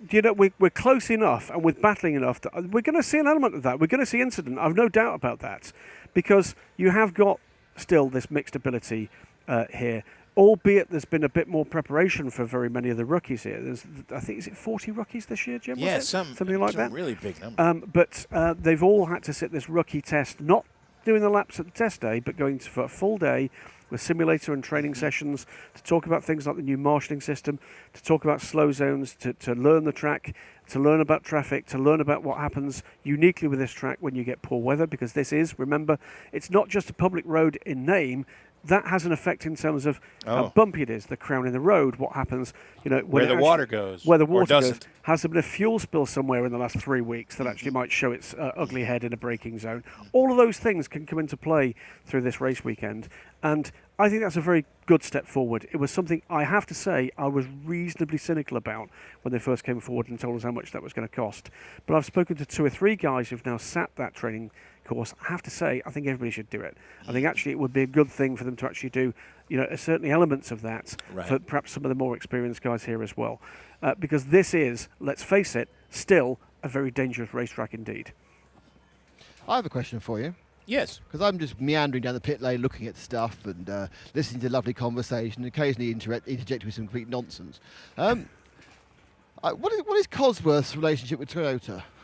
Electronics. I didn't know that. It's the first time I've seen Cosworth. I think it's electronics. Yeah, Cosworth guys were plugged into the number 7 car. Oddly, Magneti Morelli people were plugged into the number 8 car like they're having a competition. I think, from memory, I'm sure Sam Collins is probably listening in and probably typing furiously, no, Goodman's got it wrong again. But it is the electronics side of Cosworth that I know works with a bewildering number of people in all sorts of racing. And, I think the answer there is part of the electronics package. I just think I was thinking that until I saw that Magneti Morelli were on the other car. I was thinking, what's this, kind of a data off? It's like a new competition, but we're going to give you both. Right, you can both download the data, and the first person to tell us what's wrong wins the contract. Well, yes, and this is the other part of the package. We talk about Toyota, don't we, or Audi, or we talk about Nissan coming, and we forget that actually there's a vast industry that supports this. And their element of this is a pretty critical one. Which gearbox supplier have you chosen? Which electronic supplier have you chosen? Okay, at the moment it is utterly dominated, apart from an LMP2, by Michelin in terms of the tyre side of things. And frankly, that's something I'd like to see changing. Not because I've got anything against Michelin, but I'd like to see a tyre war back, because I think that adds to it again. It just adds to the...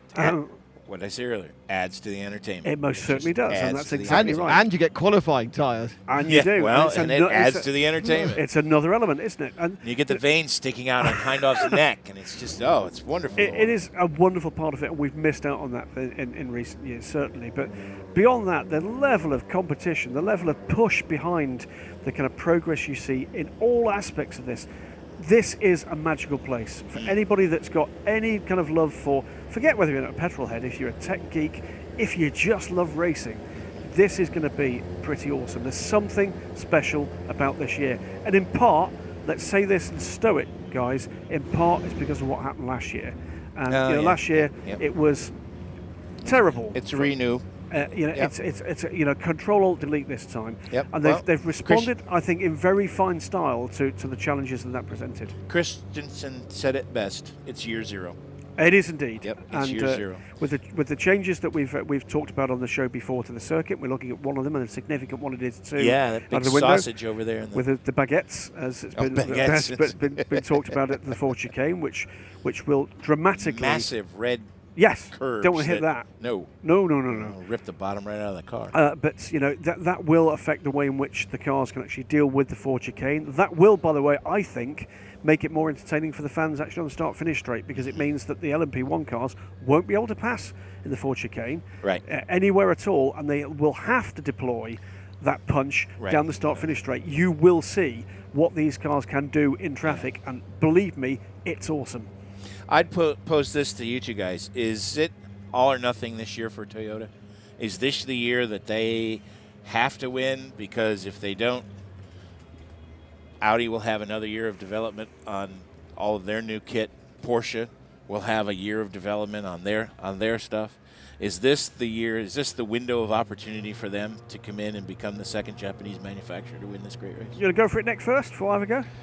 I think that they would. They are in with a great chance, but we've had manufacturers being the fastest car coming into the race, with Audi being a lot further behind they were, and Audi still won. Yeah. Toyota years ago was fastest. I do think that what they need, what they have shown, is they developed a great car, and I think they've got every chance in the WEC, and someone needs to have a word, and that word may have been actually had 2 weeks ago in the launch of Nissan in London, to release the purse strings on that program. Toyota, yes, lost a lot of money in F1. Toyota were losing, but Toyota is now back being unbelievably profitable, and the extra $100 million, I know it sounds a lot of money, is a drop in the ocean to what it would achieve if they actually started investing in the team, giving them the chance to run a third car at Le Mans and all that sort of stuff. And they're doing the over-prudent thing, we spent too much on Formula 1, we're really sorry, it didn't work. And they pulled the plug on that too early as well. So I think that's really what happened. I think the Nissan announcement is the best news that the people in Cologne ever heard. I think that's spot on, Nick, and I think there's a couple of more things to say about it. The kind of cynicism in the press room is around that if they win, they'll pull, if they lose, they'll pull. I don't believe that. I think there's a couple of reasons why I don't believe that.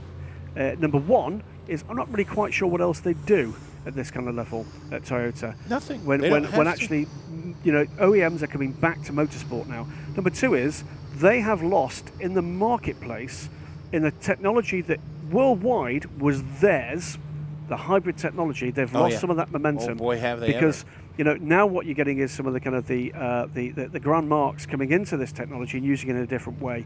Toyota have an opportunity here to remind people how good their tech is, and they've taken a few body blows in terms of their public relations lately about standards of manufacture, etc. I think this is a great opportunity for them to show what they can do at the cutting edge of the technology they've got available, and their tech is probably the most reliable of the lot here. And of course, we do have already Porsche hybrids. We do obviously have hybrid Toyotas, and of course Audi's first production hybrid gets launched. I think certainly in the UK it's been launched in the autumn, probably a bit earlier in Germany. So they're being fought on all sides by their competitors. Nissan obviously has a huge amount of hybrid technology with Leaf onwards, and as you say, they invented it. They produced the Prius or the Pius and everything else. And they need to invest in what they've got, because they've got a fantastic race team. They've got a fantastic car. And if they had a third car here, I think they would win. Because I think the only thing to stop them winning is reliability. And losing two cars, as Audi have proven on 2 or 3 occasions, is quite easy, but the third car trundles round to win. It's a bit... It's a bit chaotic if you just lose 2 cars, though, isn't it? Really, Nick. But yeah, but it can happen. Some of the GPS isn't very accurate. Yeah, they're out in the woods there somewhere. I got lost on the highways of Madrid, so I'm sure they could get lost in Le Mans. You got lost on the way to Zandvoort. Don't stop. No, way back. On the way back. Let's leave that one there. Domestic there. Leave that one there. Rachel didn't get lost. Rachel knew exactly where you were. Exactly. First domestic. What was it caused by? Map reading. You're listening to 91.2. This is Mobil 1 Radio Le Mans for 2014.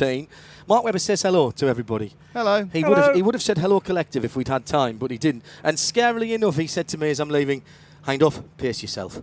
That's a worry when Mark says that to me. Just doing a bit of video shooting for the Kota event later on this year. Last half an hour of the show. Don't go anywhere. It is Midweek Motorsport live from Le Mans.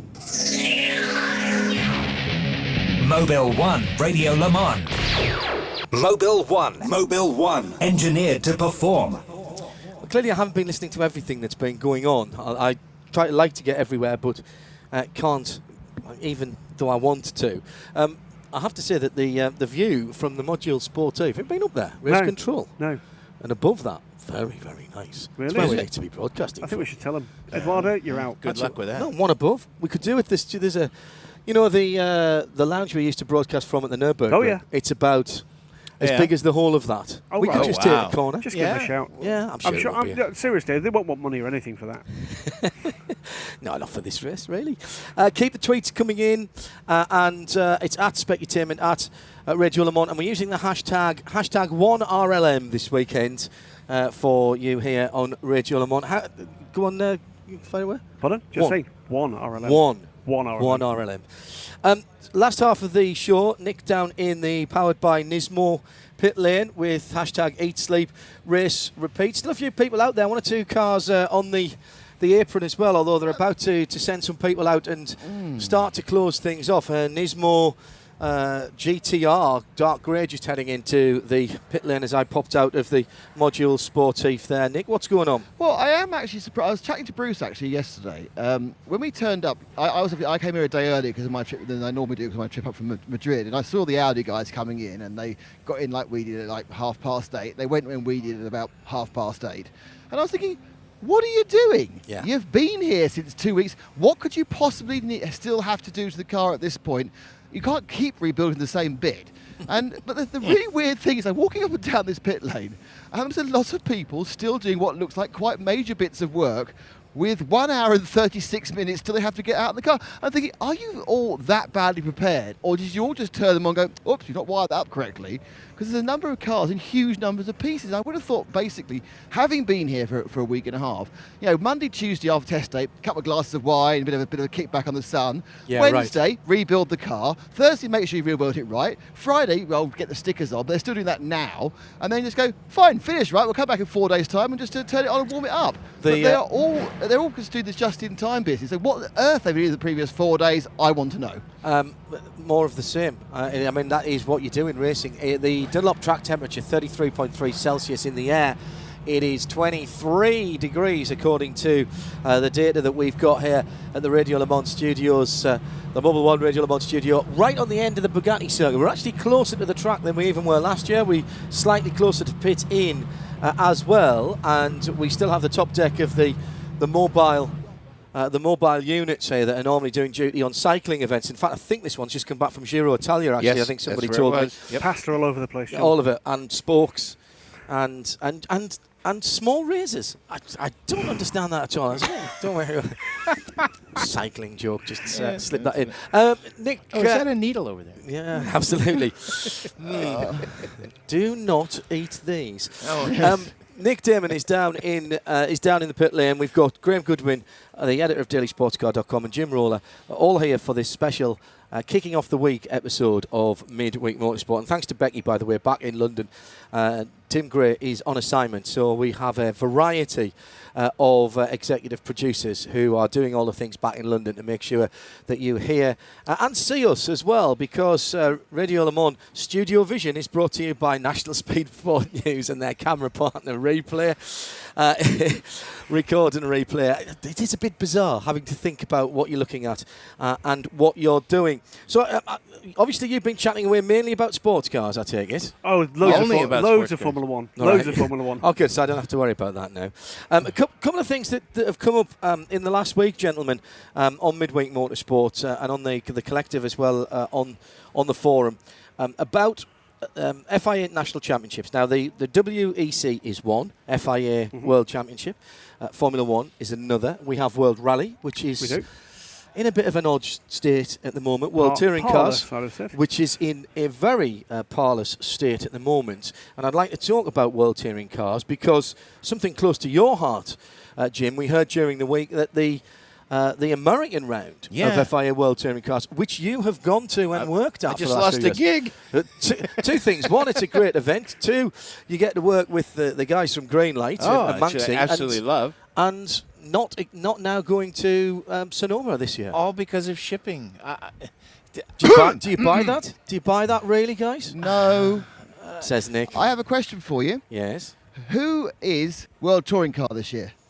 Citroen. How many cars does Citroen sell in America? None. How many cars does Citroen sell in China? Lots. How many rounds are there in China? One more. How many rounds are there in America? None now. Exactly. And move on. Who was big in the series 2 years ago? Chevrolet. How many cars do they sell in America? Millions. How many cars do they recall in America? Millions more. I'm liking this quiz. It's good. You're doing very well on this one, Nick. It's unusual for you, I know. It is. Do we think shipping really? You just don't get this level of motorsport commentary anywhere else. No, you don't. No. They actually said the reason was the Panama Canal was shut.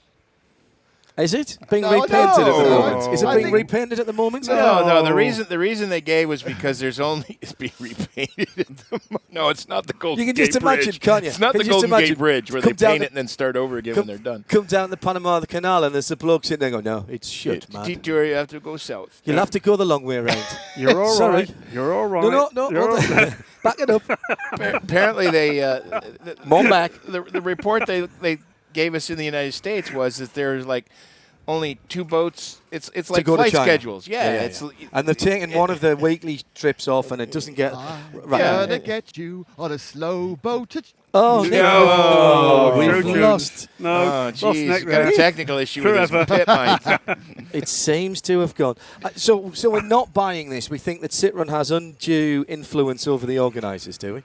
We had a conversation yesterday amongst ourselves, and some facts came out, and it appears they actually run the championship in every possible way. Really? Oh, yeah. Okay. They have final veto on TV shows. They have a complete decision on where the series goes. Because, frankly, without them, there isn't a World Touring Car Championship. And as we all know, the World Touring Car Championship is a very odd World Championship in that it is run and owned by a TV company. Which is Eurosport, Which is it? actually, of course, now an American company, isn't it? Well, no. No. Eurosport in the UK has been bought into by Discovery Channel. Right. But I don't think that affects... Liberty Global, isn't it, at the top of it? I'm not sure whether that affects... No, it's Eurosport generally. Liberty okay. bought, have taken up an option on collect channels, including Eurosport, and that's Eurosport per se, the whole lot. Now, how it actually alters things and whether they're going to move things with Paris, who knows? But they are. It is now effectively, will be very soon, an American company. To send him a resume. Hello to Jason Ford. Sat in the office, streaming, snacks are plenty, and awaiting the action. Coming up this afternoon, of course, we will have the first track action for the Le Mans 24 cars, and that comes up at 4 o'clock Central European time, 3 o'clock in the UK. It's practice first, then we go to qualifying for the second half of the evening, if you will. But we will be looking out for Group C action, which, of course, is tomorrow, and also the Porsche Cup action as well. Porsche Cup action brought to you by Par Motorsport down in Gatwick, and of course our long-time sponsors for the Group C is Dyno Road North London and Chris Pescarolo. Thank you very much indeed to Chris for coming in with that, and with historicracingnews.com, and more about that new sponsor later on. Was it Par Motorsport that I went down with you to? Yes. Yes. They have 3 cars.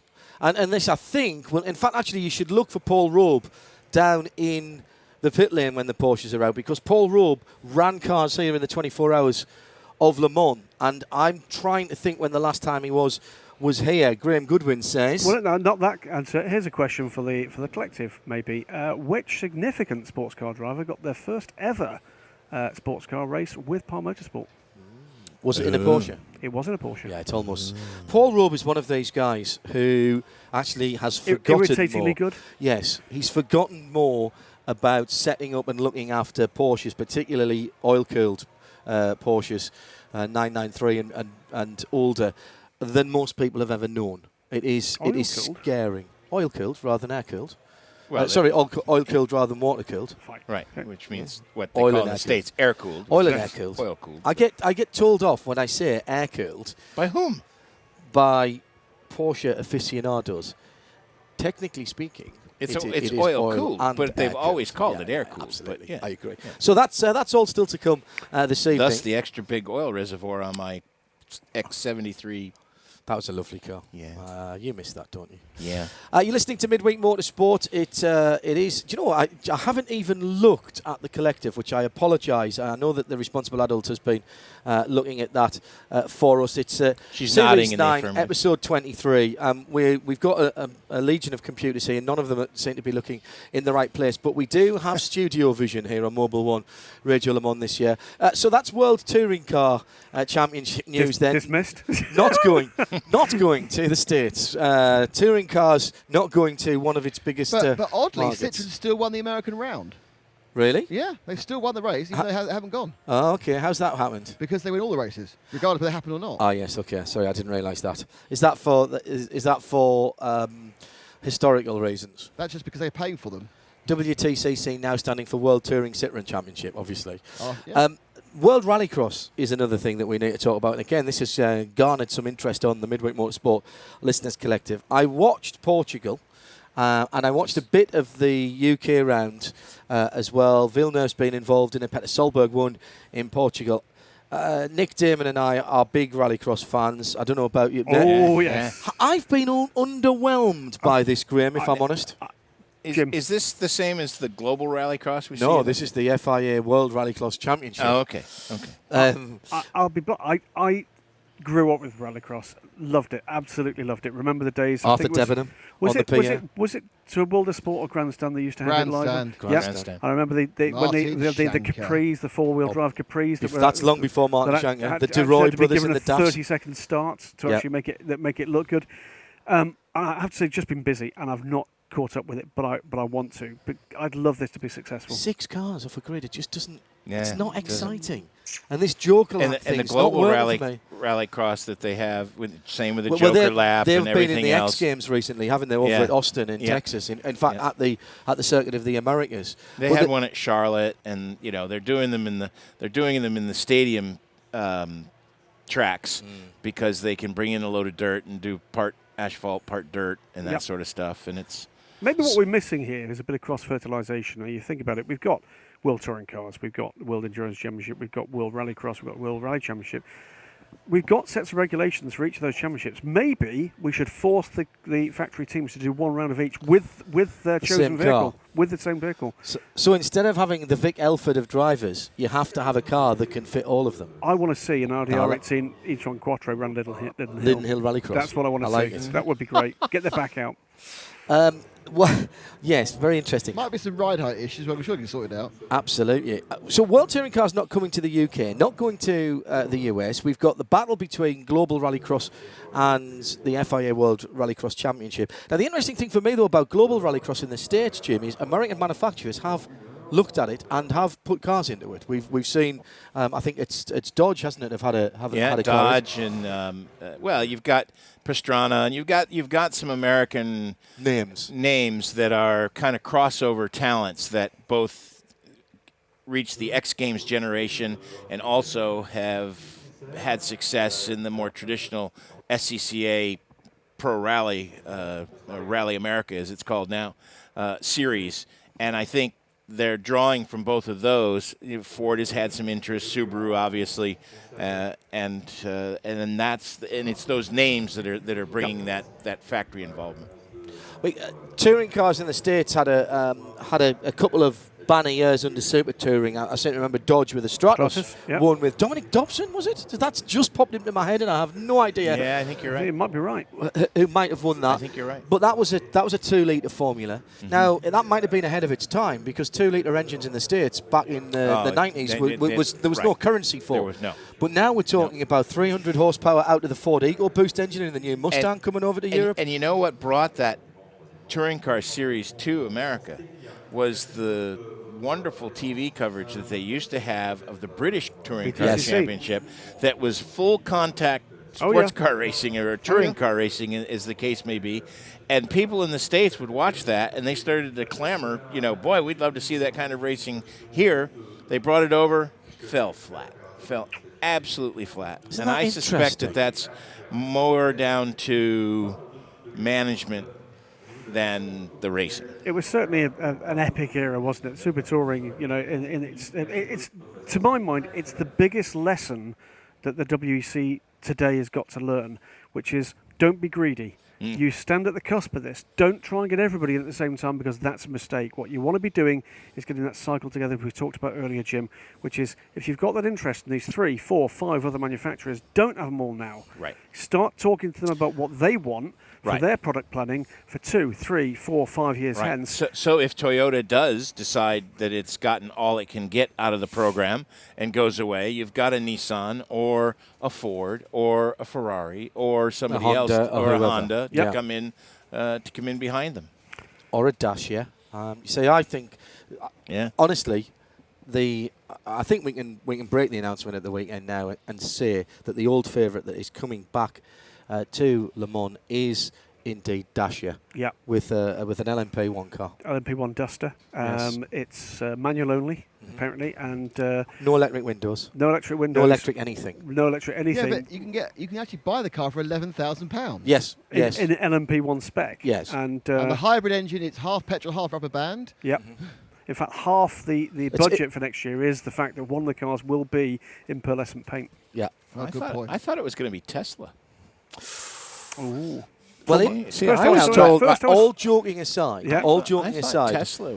We went out to Tesla a year or so ago now, a bit more than that, and Elon Musk, who is a very, very clever man, who is Tesla, he has no interest in motorsport. He doesn't see how it pushes his brand forward because he doesn't see an area of motorsport that benefits his storytelling with a premium electric-only car. Now, what that tells me is not that he's wrong, but that motorsport's doing something wrong. Yeah, I agree. Right. I agree entirely, John. Right. I actually saw, first time I've seen one in the metal yesterday. Mm-hmm. Really? It's a Model S. Yes. And it is a wonderful looking thing. I see consistently driving back and forth to my office in North Carolina, 3 of them A white one, a blue one, and a gunmetal gray one. But I lust every time one of them goes by. But I think I get extra points in the I Spy book with David Bellamy because I saw one on charge in a public charging point in Amsterdam. Wow. Oh, wow. So I've got foreign view and the car and actually on charge at the time. That must be 10 or 15 big Spy I wigwam points. I think you're probably right. Declan Brennan says, Global Rallycross, very trendy way to lose money. At the yeah, but it's down with the kids. It's a down with the kids way. Exactly. That's what I said. It's that X Games crossover. A lot of people speculating and indeed expressing an interest in who they would like to see come back to racing. Mazda, of course. Well, Mazda have got a P2 car, and it should be here, Graham. I mean, I think it needs a little more work. It should be here eventually. Certainly, I talked to John Doon at Mazda at Daytona. It was due to be here last year, wasn't it? Yes, but I think things went awry with that programme. They're being sensibly conservative. I think it's at least a year away. But that is, of course, a diesel P2. Yes. Which would... Rules changed in 2013. Indeed. I keep forgetting that. I'll make sure I haven't this time. It used to be my cause celebrity to say, when people say, why can't we have a diesel car? It's not allowed in the rules. Well, it was. It was changed in 2013. As we see down the start-finish straight now, John, it's Citroen's entry into the Le Mans 24 Hours. Haven't they? Back of a flatbed. It is a ZX, though. It's a ZX. Yeah. It's a bit retro, obviously, but it looks slightly less ridiculous around the wheel arches than a WTCC car. Is it for the Group C later on? Fantastic. That was Owen Noonan who mentioned Mazda. It won't sound like a 787B, though. Sadly, no. Not quite. No, but we do have a screaming Mazda in Group C this weekend. We do. 767, I think it is. Yep, it's going to be here. Get your earplugs ready. I did think it was very cool when Mazda came back into prototype sports car racing that the press kit included a set of very, very sturdy earplugs. Which was very good. We haven't talked about Garage 56 yet. No, and we've got just 20 minutes left in this week's Midweek Motorsport. Thank you for joining us a little earlier than normal. If you're watching on StudioVision, powered by SpeedSportNews.com and their official camera partner, Replay, it's good to have your company. Graham Goodwin and Jim Roller, as well as me, John Hindorf. And down in the Nismo-powered pit lane, hashtag Eat, Sleep, Race, Repeat, is Nick Damon. The Zeod then, Nick, you've been close to it. It is we did a little bit of bonus coverage for the FM audience here yesterday. You were fair drooling over this thing. It's the first time you've seen it close up. It basically takes all the good bits from the Delta Wing and then adds some more good bits to it and makes it look a bit more like a racing car and a bit less like the Batmobile. Paint it white so other people can see it, as Wolfgang Reip admitted. It's I was actually warned off it. I thought Paul Ryan, the PR guy, actually came to get me out of the garage. I've looked at the wrong thing. No. It's got the orange thing on. That means it's still live. I went, oh, God, blimey. Yes. But I am used to being around powerful electric motors, so I wasn't frightened. I've had a 12-volt shock before. It's fine. Yeah, I think it's a bit more than 12 volts. What they did say was that they will be going for this all-electric lap at some point during the practice today and tomorrow. Zero emissions on demand. That's where Zeod comes from. The guys at RML, once again, have been pitched into this frantic battle against time and technology, Graham Goodwin. Yep. They just pull miracles out of hats.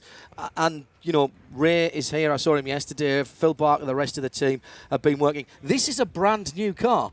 The car that they originally built and that we've seen beforehand is still back in the UK and is still testing. Still testing, and we believe the third generation of batteries for the car will arrive tomorrow, and they will decide at that point whether or not, and that's, I believe, mainly to do with power against weight.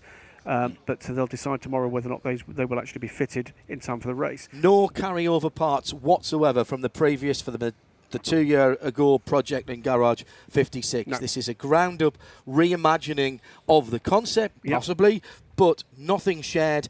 A brilliant 3-cylinder turbocharged engine that sounds fantastic. Sounds wonderful trackside, and you know what? I'll be stuck in a press room or a broadcast booth most of the Le Mans 24 Hours, John, and I think the spectators are going to get a better chance to hear that thing than any of us will. But the thing that I find absolutely spectacular about the whole thing, we talked about it a little while ago when you were off chatting to some bloke who used to do Formula One. Stop it. I asked Darren Cox the question at scrutineering. Darren, how long ago would this not have been possible? Yeah. Never mind how competitive it is, would it not have been possible to actually do this with the technology that you need to do it? And he thought about it for a minute and said, the very most is 2 years, and possibly as recently as last year. Yeah. That's how quickly things are moving on. And further to that, having spoken to a couple of the really clever guys involved here, because we know they're up against it. You know, don't expect this car to be at pace for a huge amount of the race. This is proper cutting edge stuff. Is how long would it have been in terms of the kind of the time you would have needed to take that next step to be more reliable, more competitive? The answer: 2-3 weeks. Yeah. I'm up by the Zeod, and right now. And you need to get a jump start from their batteries. And arriving on a flight case, being about to be stuck in the bottom of the car, is a new battery. There you go. Oh, really? And it's about the size of the generator we took, the unknown generator down in the Audi R18 e-tron Quattro sound yes, like. absolutely. And it's just basically nicely tied together there, I think. It looks pretty hot. Looks pretty hot swappable, really. Does it? Like, you plug straight in. Hot swappable goes into the dictionary as the first new edition. I think that, I'm looking at it, they've always been quite careful, but I reckon if you had 2 more people, a complete panic, looks like you get let's go for the ramp, pushed into place. It's got 2 big terminals on the end of it. Yes. And the concept for this, for those that don't know, is that this is an internal combustion engine. It's a 3-cylinder, 1.5 litre, very similar to the engine technology that Nissan are using in their road cars. Clearly, it's been developed somewhat, but you're talking about an engine that weighs, I think, 60 kilos? 40 kilos. 40 kilos. Yeah. I know it's something bonkers. Wow. You can carry it around virtually. In fact, no, in an attaché case size. You could. Size, like a pelly case. In terms of size, the thing will fit in to one of the guide frames in an airport for your carry-on luggage. It will. It won't meet the weight for most of the airlines, but you could put it into that guide frame. I'm pretty sure that for an extra €40, Ryanair would take it. Yeah, you can't check that. What, you got a Zeod to check in? No, just the engine. Well, actually, if you give us 60, we'll give you the whole one. Poor Ryanair, there's a concept. They would check it in. So it's a 1.5 turbocharged engine, putting out nonsense levels of power. I seem to remember it is it 300 or 400 horsepower? And then another more than 300. I was told, we're not going to say how much the electric system is putting out, but it's more than twice what Formula One are doing at the moment. Graham, what's this sound? That is an Audi R18 e-tron Quattro. It is, there you are, there you go. It was the gearbox that gave it away. More than twice what Formula One power units on the EV side are giving out. Now, that's mandated, so I'm not having a pop before anybody says, oh, there goes hang off again. I'm just putting it in context. And the plan is, gentlemen, to run around the 10 or 11 lap stint, and then the 12th lap, you will have gathered enough electrical charge within those batteries to do 8.5 miles at pace on electric power only, Graham. The theory, and I emphasise the theory because they've not managed to do this yet, is that the engine power will keep the car ahead of the LMP2 pack. Right. That's on electric power, that it will lap faster than the GTEs. Now, that's the theory. What we saw in the test day is that they were ahead of the GTE car on standard power. But we wait and see. They're making strides every day. But this is a 1.5 litre engine. Yeah. Honestly, I don't care. Listen, everybody knows that I was quite cynical about... Ruthlessly cynical, I think. Professionally cynical, I think I was going to use the word. I was going to use the word rude, but I was too polite. About the original Garage 56 project, the Delta Wing, the Nissan Delta Wing, my issue with that was that I didn't see enough new technology going into it. There was new thinking going into it. Right. But my personal submission was that technology-wise, no. We were seeing, smaller front end, less aerodynamic drag. If it's half the size, it will have that, hopefully. But what I see in this is a massive leap forward in terms of not only the technology, but the relevance of what we're seeing here. I've always said that the ACO are playing a blinder in doing this and really are being quite brave. Because what you're seeing to Audi, Toyota and Porsche is, we've got these regulations for you. Go and build your multi-million euro racing cars, and then to Garage 56, oh, by the way, you can come and play as well, but there's no rules for you. Right. You come and do what you want. Now, we know, because we've been told, and I don't think this is a secret, Graham, that the ACO have said, we don't want you going for pole. Yes. For Garage 56. We don't want you setting ridiculously quick lap times and going at a million miles an hour down the straight. We want this to be sensible, to be a lasting, genuine endurance project. Now, I think that's sensible from everyone concerned. I like your idea, and for those that haven't heard, you think that because we're pushing so fast and because we're trying to prove concept so quickly, that the current idea of Garage 56, and we expect to hear the new Garage 56 announced for next year on Saturday, that needs a tweak. We maybe won't see that on Saturday, but we're pretty certain now that we know what that's going to be. Yeah, an old favourite. An old favourite. But you think that the whole concept needs a wee tweak? I think it needs to be a 2-year cycle, John. I think that's number one. Okay. I think it needs to be a 2-year cycle. If somebody like Nissan, with the team they've got behind them and an organisation as capable of as RML, are going to struggle to get to the stage where this is not competitive, because that's not what it's about, but reliably, reliable and safe to be actually out there. When they struggle to get that, I think there's a message here to say, right idea, slightly wrong execution. Even 18 months in terms of the go date, I think would be a big plus for this. And, you can attract, I think, 2 levels here. One is, it is the opportunity to get new manufacturers into sports car racing by allowing them to actually express themselves in technical terms. It's also the opportunity to get maybe some of those academic institutions, some of the other parts of the automotive industry, or indeed other industries, to show what they can do and interest the automotive industry as a whole.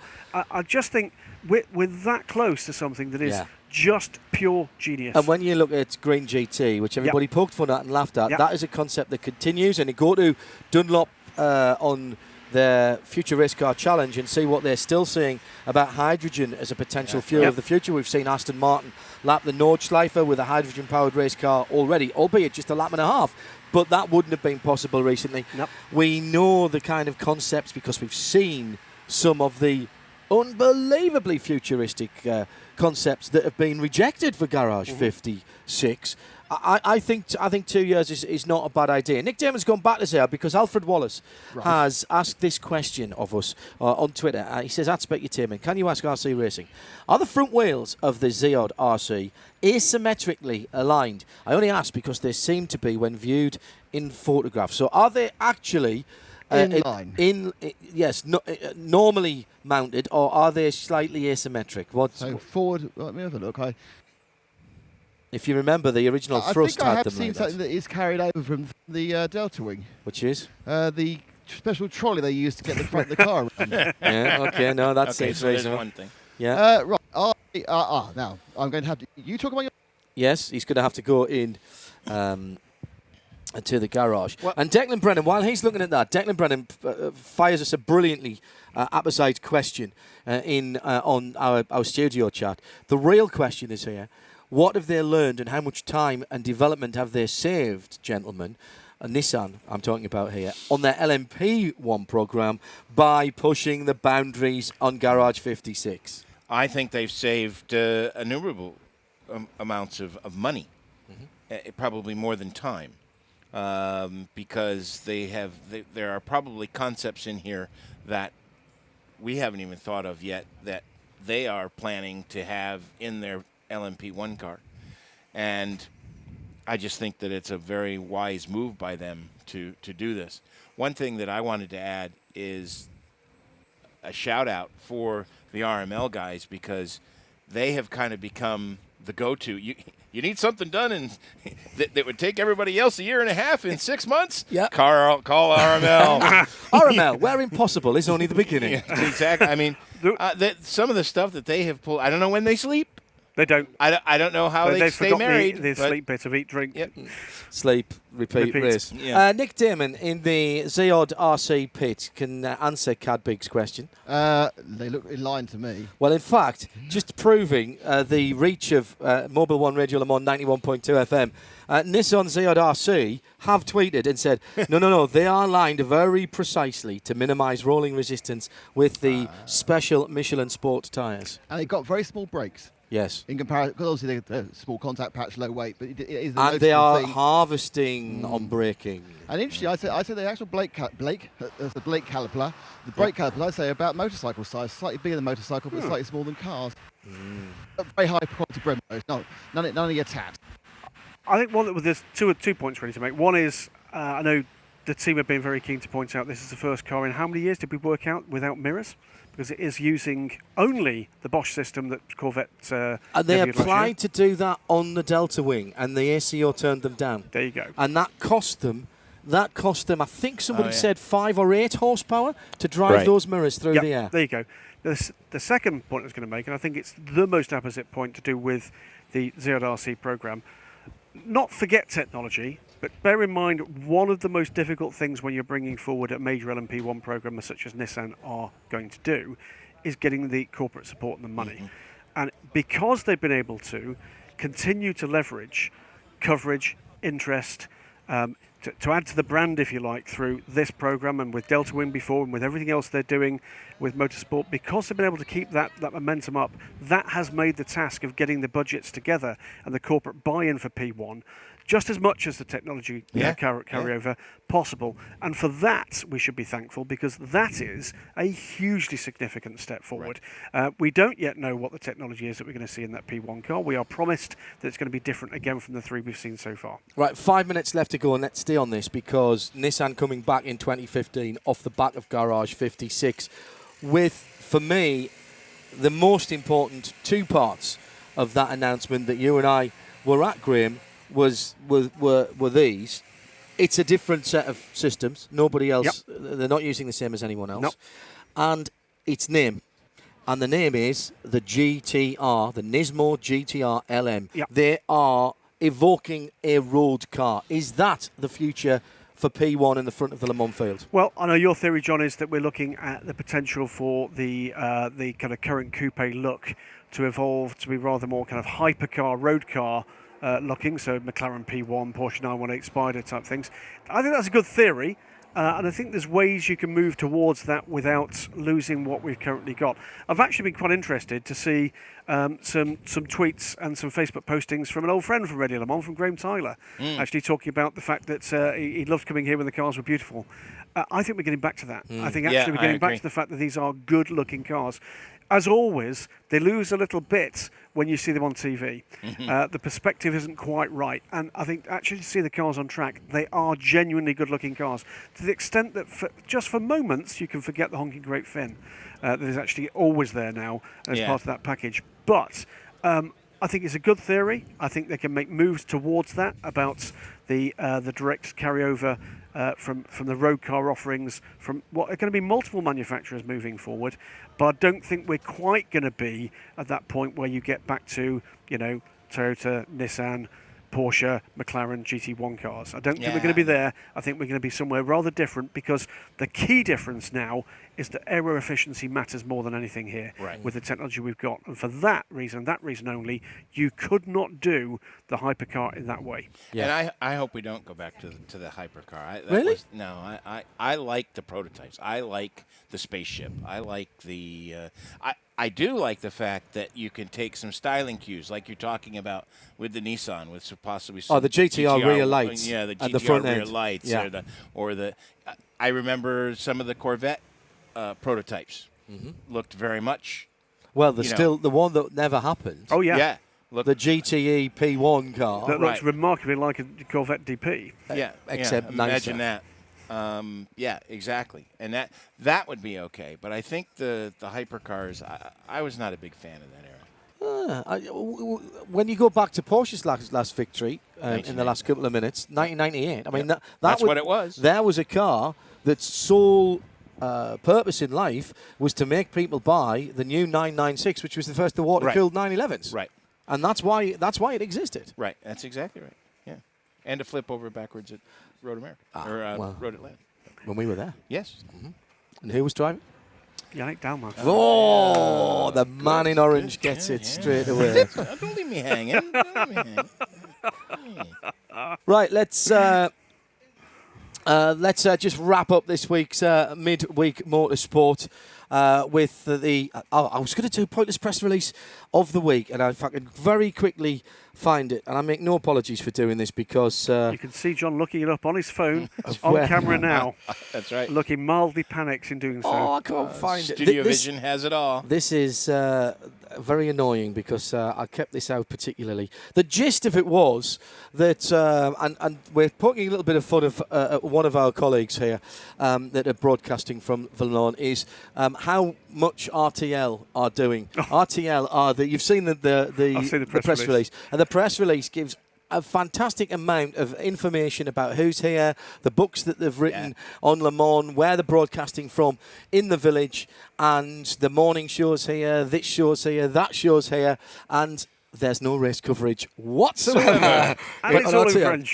But they've got billboards all over the racetrack. There's no race coverage whatsoever on RTL. So that was our sort of pointless press release of the week. Nick Damon, final word from you in the pit lane. Are we starting to see a bit of work down there for people coming out in half an hour's time, 40 minutes' time? There's been non-stop work, and I frankly think they should be better. You're back. Battery's 2 hours. No, it's rather exciting. I get to. I should be watching the first session with you because I don't hit the pits myself personally until I think 8:30 local time, which would be cool. And I think it's looking all rather built up. Everything's looking ready to go. There are more Ferraris than in a meeting at Aston of rich people, and it's very exciting. More Ferraris than in Amato Ferrari's car park. That's it from this special edition of Midweek Motorsport. Stay tuned to Mobil 1 91.2 FM. My thanks to Graham Goodwin and to Jim Roller, especially for filling in while we were doing a bit of the quarter stuff for the WEC TV. That's your lot from Midweek Motorsport. This week we're back at 8 o'clock next week when we'll be at the Nürburgring. Is that right? Yes. That is right. Scary though it sounds. No time to explain. The llama has named her child. This programme is a Radio Show Limited production. For more, go to www.radiolemans.com. Radio Show Limited. We talk to the world.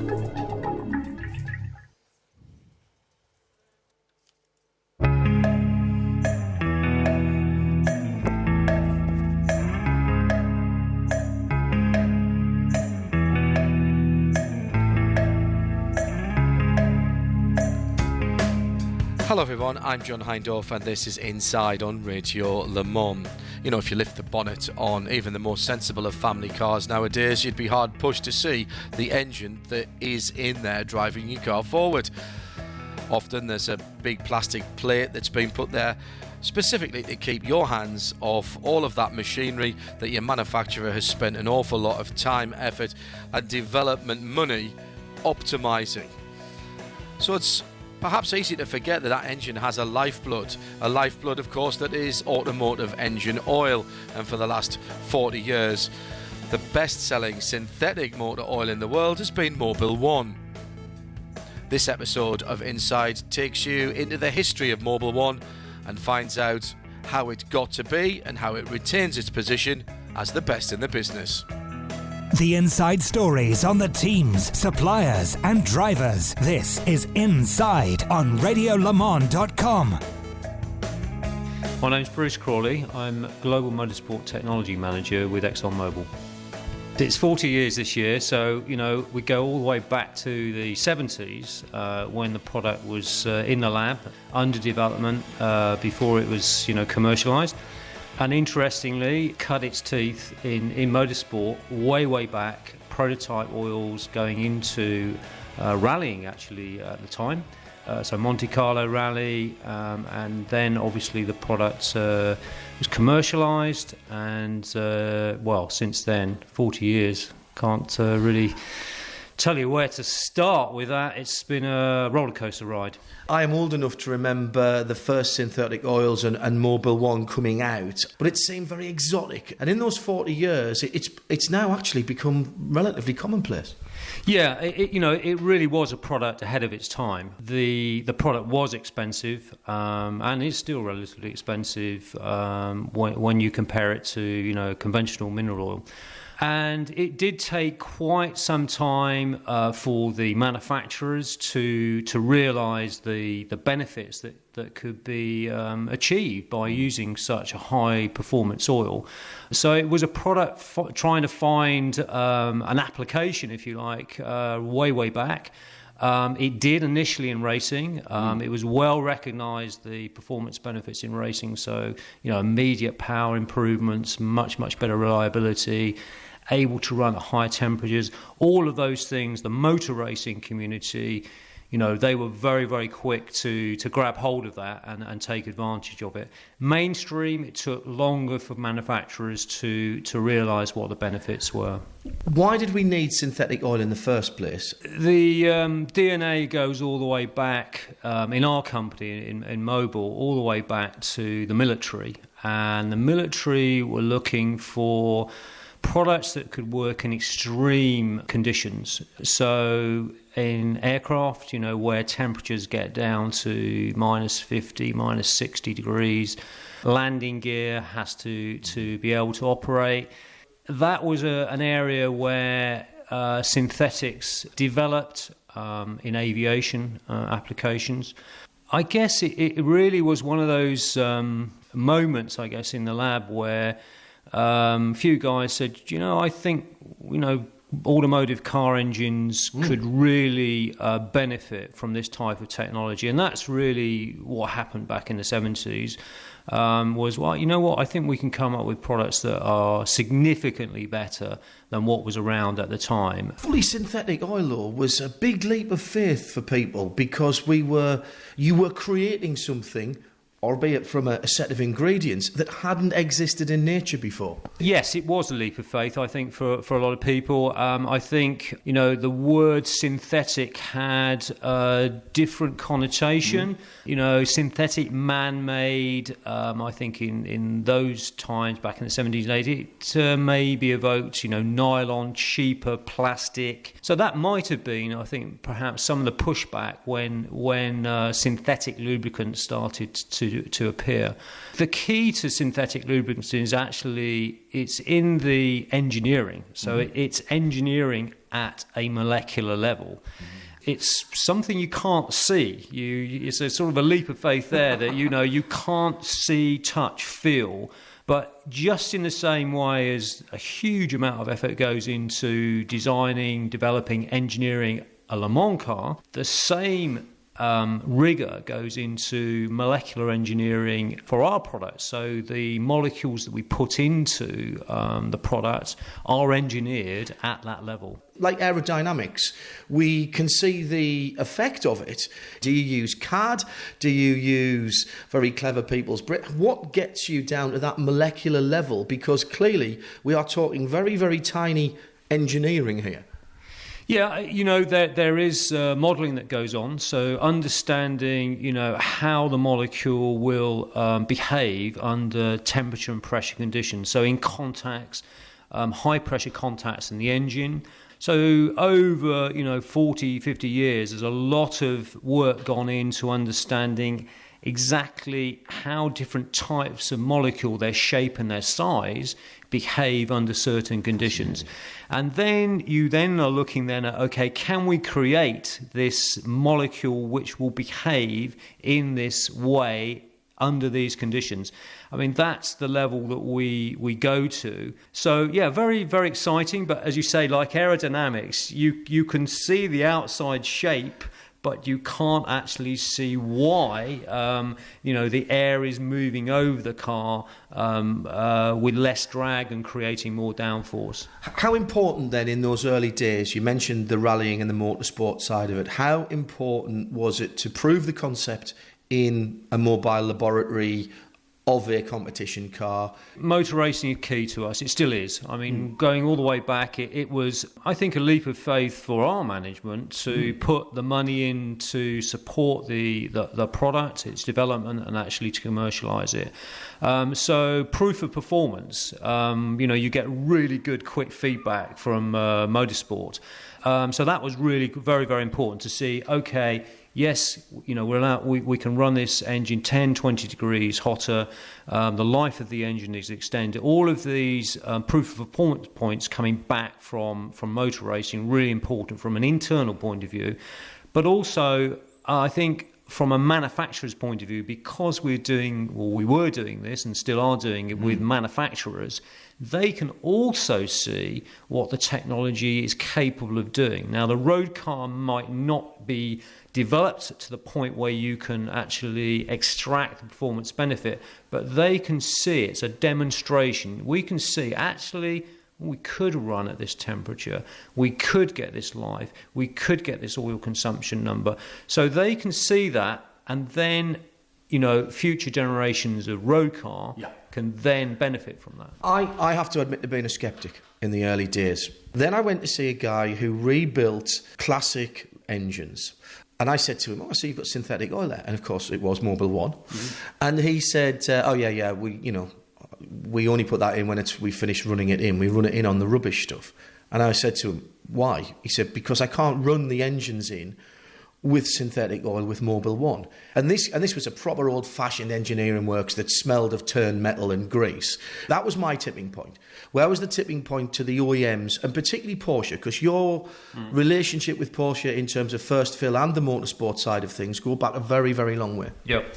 Yeah. By the way, that is true, isn't it? You can't. It's very difficult to run in an engine to tolerance in the what I was talking about there with synthetic oil. It depends. It depends. Okay, very much on the engine design, what the builder's doing, what rings he's using, what ring profiles, and so on and so forth.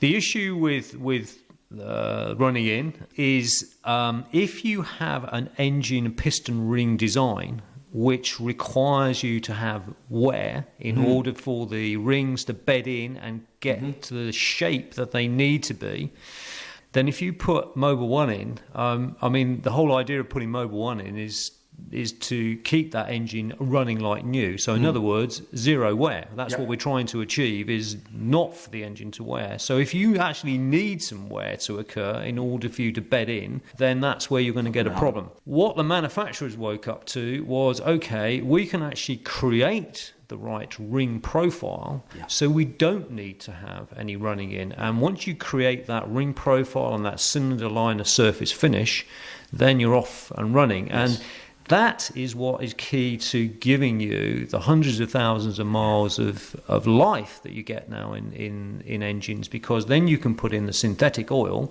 It's going to bring the wear rates down to an infinitesimally low number, and that will give you an engine which will keep running like new. So in some ways then, your technology at Mobil 1 allowed manufacturers, particularly on the engine side, to go to tolerances that previously they wouldn't have been able to do on straight cars. Yeah, exactly that. And it required that, if you like... So was that the tipping point for them, that when the big light bulb went on and they went, oh, heavens? It did, because they had to invest in the engine manufacturing end in order to get to those tolerances, to get to those surface finishes.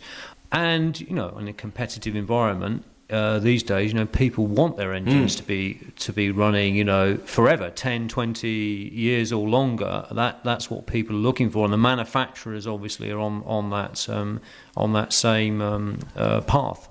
I mentioned Porsche there, and the link with Porsche, never more important as it is in 2014 as we head towards Le Mans with the new LMP1, the 919 hybrid. But Porsche were one of the early adopters of Mobil 1, weren't they? Yeah, they were, and factory fill with Mobil 1, so there is no running in oil as such. So they took a look at it. Their engines are developed around Mobil 1. And this is going back to the oil-cooled engines. We call them air-cooled, but effectively they're oil-cooled as well as air-cooled. Back to the 1997 my car is. So that was about the last of the air-cooled in the 993, 911. And again, if you look at the racing connection, oil in racing engines is really critical from a cooling point of view, which you've mentioned. In a road car engine, in a water-cooled engine, road car engine, that's not such a critical area. But in a racing pedigree engine, It certainly is. Porsche recognised the performance benefits of Mobil 1. Their engines have evolved as Mobil 1 has evolved. So, together we've, if you like, improved the reliability and the friction reduction in the engine, sequentially through the period of time we've been involved with Porsche. And that is a performance benefit as well. Exactly that. I mean, reducing friction just means you've got more power at the crank. And so that's a key driver for us. From a performance point of view, in a racing car, more power. More recently, people are interested in efficiency and fuel efficiency. Yes, of course. So, you're only allowed to use so much fuel or so much energy per lap or during the race. And so fuel efficiency becomes, or has become in racing, much, much more important as regulations have changed. So that's key.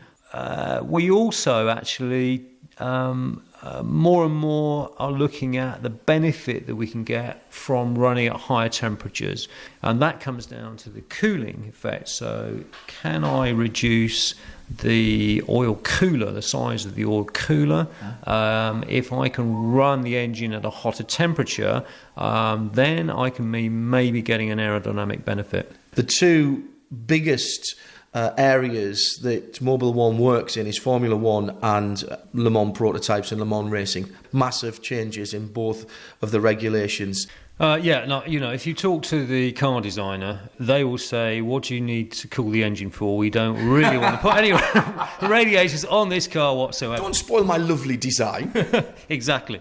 So cooling is front and centre, more and more important in the last few years as guys have been looking to claw back the aerodynamic efficiency as the regulations keep changing and taking those, if you like, benefits away from you. Cooling is really important, and that is an area where we work with the engine guys to really try and reduce, if you like, the radiator sizes in order to get the aerodynamic benefits. So it's not just friction reduction. Don't get me wrong, friction reduction is really very, very important. But as we go up in temperature, you'll get an aero gain, but you'll also want to hold on to your friction benefit, and you'll also want to hold on to your reliability as well, because nobody wants a DNF. Porsche in the 919 hybrid, smaller capacity, turbocharged engine with the hybrid accoutrement on in terms of the energy recovery systems on both the engine and the axles. These are new challenges for the engine builders and the car builders and for Mobil 1? I think if you look at the 919, very, very interesting car, full of really innovative technology and ideas. From our point of view, we've been working with the Porsche guys at Weissach now for, getting on for 2 years on the programme. So starting with, a clean sheet of paper.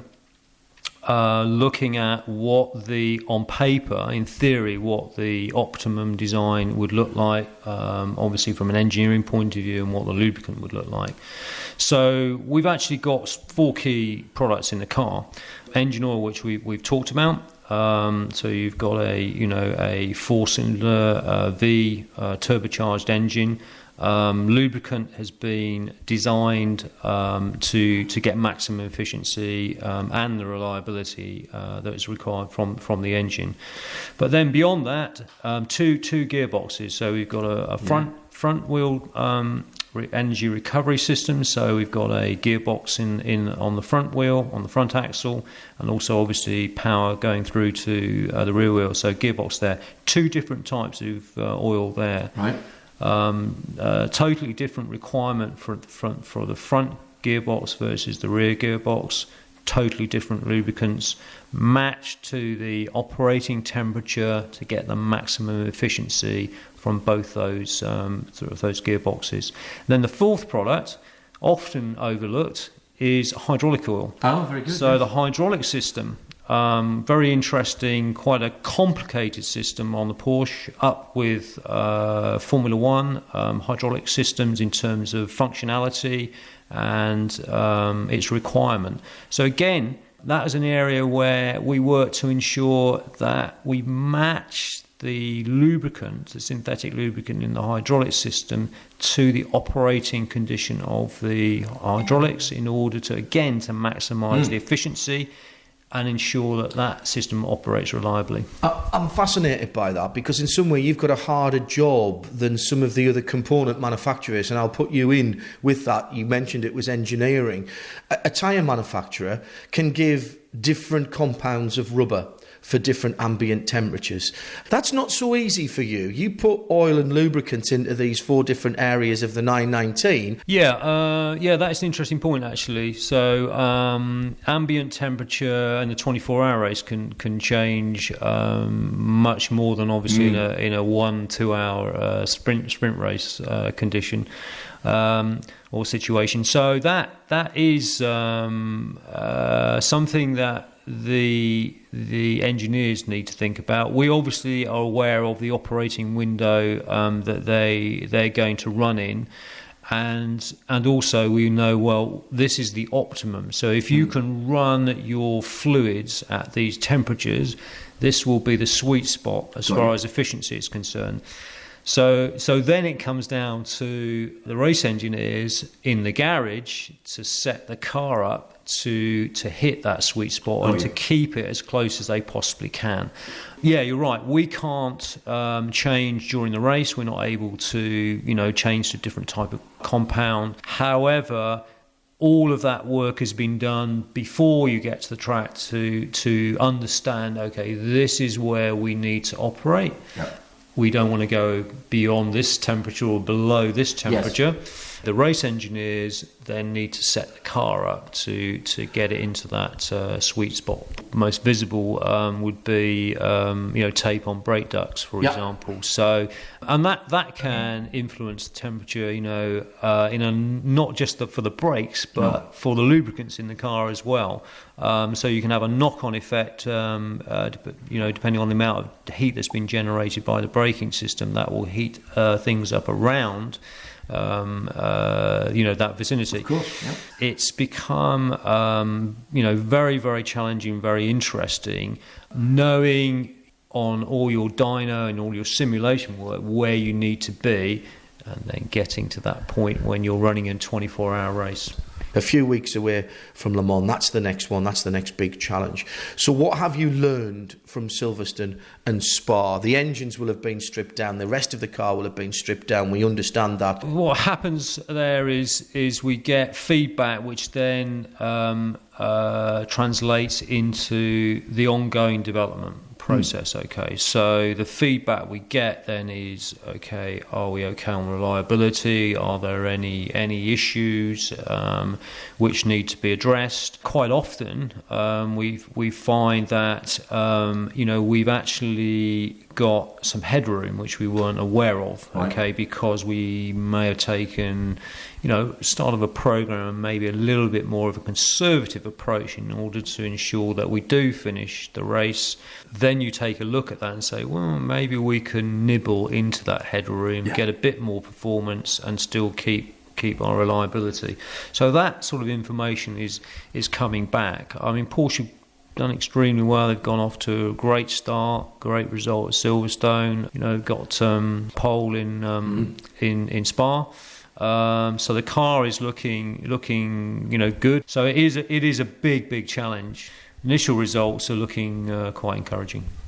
We always talk about the advantages of motor racing trickling back down eventually into our straight cars. What are you learning that then translates to the oil that I'm likely to put in my Porsche 993 from these 200 mile an hour laboratories? Certainly, if we go back not that long ago, a few years ago, we would often find an ingredient that we've used in a racing application and take that into our commercial formulation. So that's happened, in the past. That is certainly much more difficult to do than if you like, the low-hanging fruit has been taken. Yes. So that's certainly more challenging to do. I wouldn't rule it out that it couldn't happen again. There's certainly some interesting molecules that we've got in our racing formulations which have got some benefits which I could see possibly coming into commercial oils in the future. However, I think today we're more looking at the learning from the activity. So what we learn is what is achievable. So it sets a benchmark. It sets for us, okay, that's the level of friction performance you can actually achieve. So as we push the boundary, we then sort of see, well, this is the level of performance we can get in a racing environment with a bespoke racing lubricant, and this is the level of performance we can get with commercial lubricant. Yep. So you can see what that delta is, and then you can start doing the maths on it and saying, well, okay, is it something we commercialise? Is the cost benefit there for the consumer? Yeah.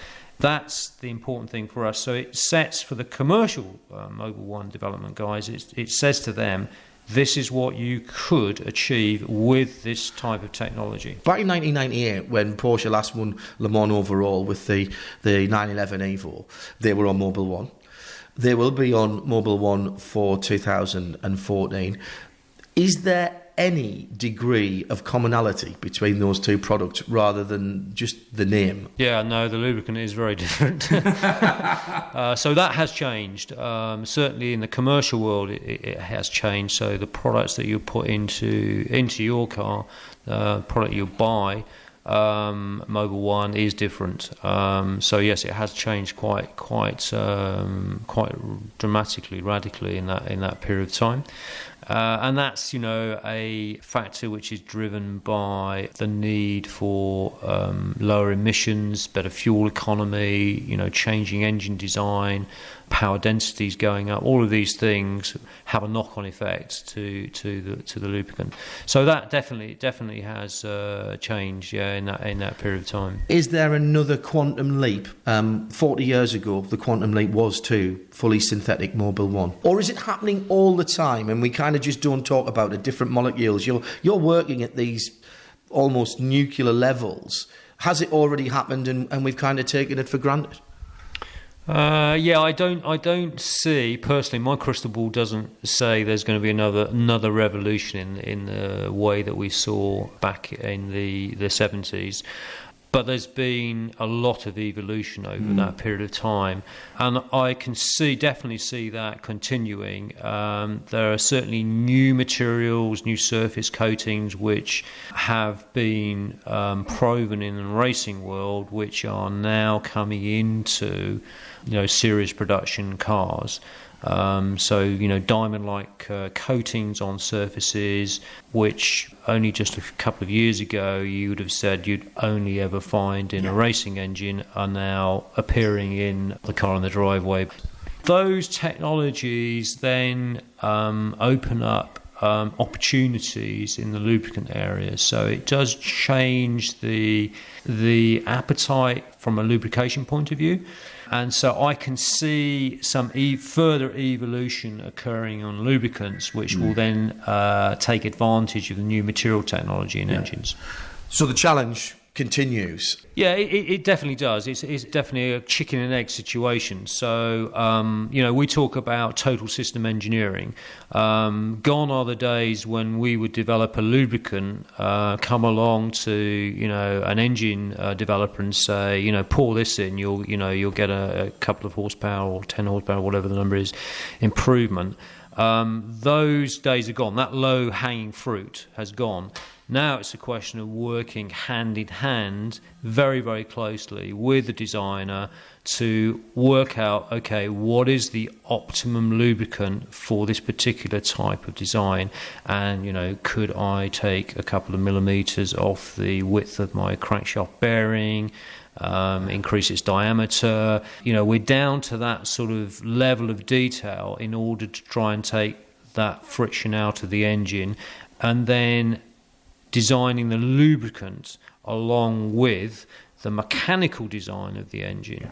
That's the level we're working. So it's that total system engineering approach.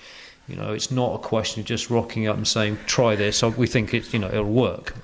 We do that as well, of course, but quite often what you'll find is that if you can change the design of the engine, you can get more performance out of the lubricant, and so it's sort of understanding what are the dials that you can twist and the buttons that you can push to extract the more performance. Thank you very much for taking the time to talk to us. I think we all know that it's not just the stuff we pour into the top of the crankcase anymore. We've known that for quite a while, but thank you for taking us behind the scenes and giving us a little bit of the inside story of Mobil 1 Prix. Thanks very much indeed. Thank you. Enjoy the racing.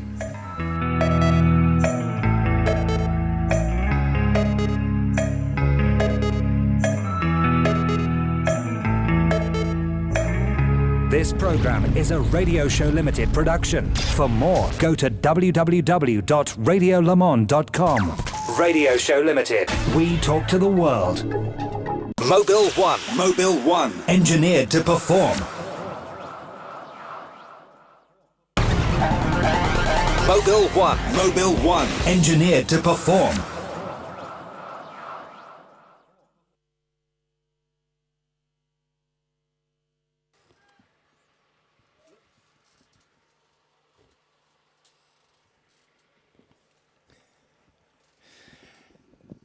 Good afternoon and welcome to Mobil 1 Radio Le Mans for 2014. It's the first practice session, and we will be getting ourselves up to speed here in this first session as well.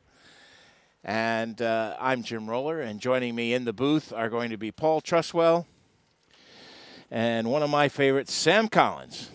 And Sam, this is going to be an exciting year in 2014. We have the return of Porsche and all kinds of technical things to talk about, which is right up your alley. I can't wait. It's going to be fantastic, isn't it, Jim? We've got so many little details to play with, so many little things to talk through.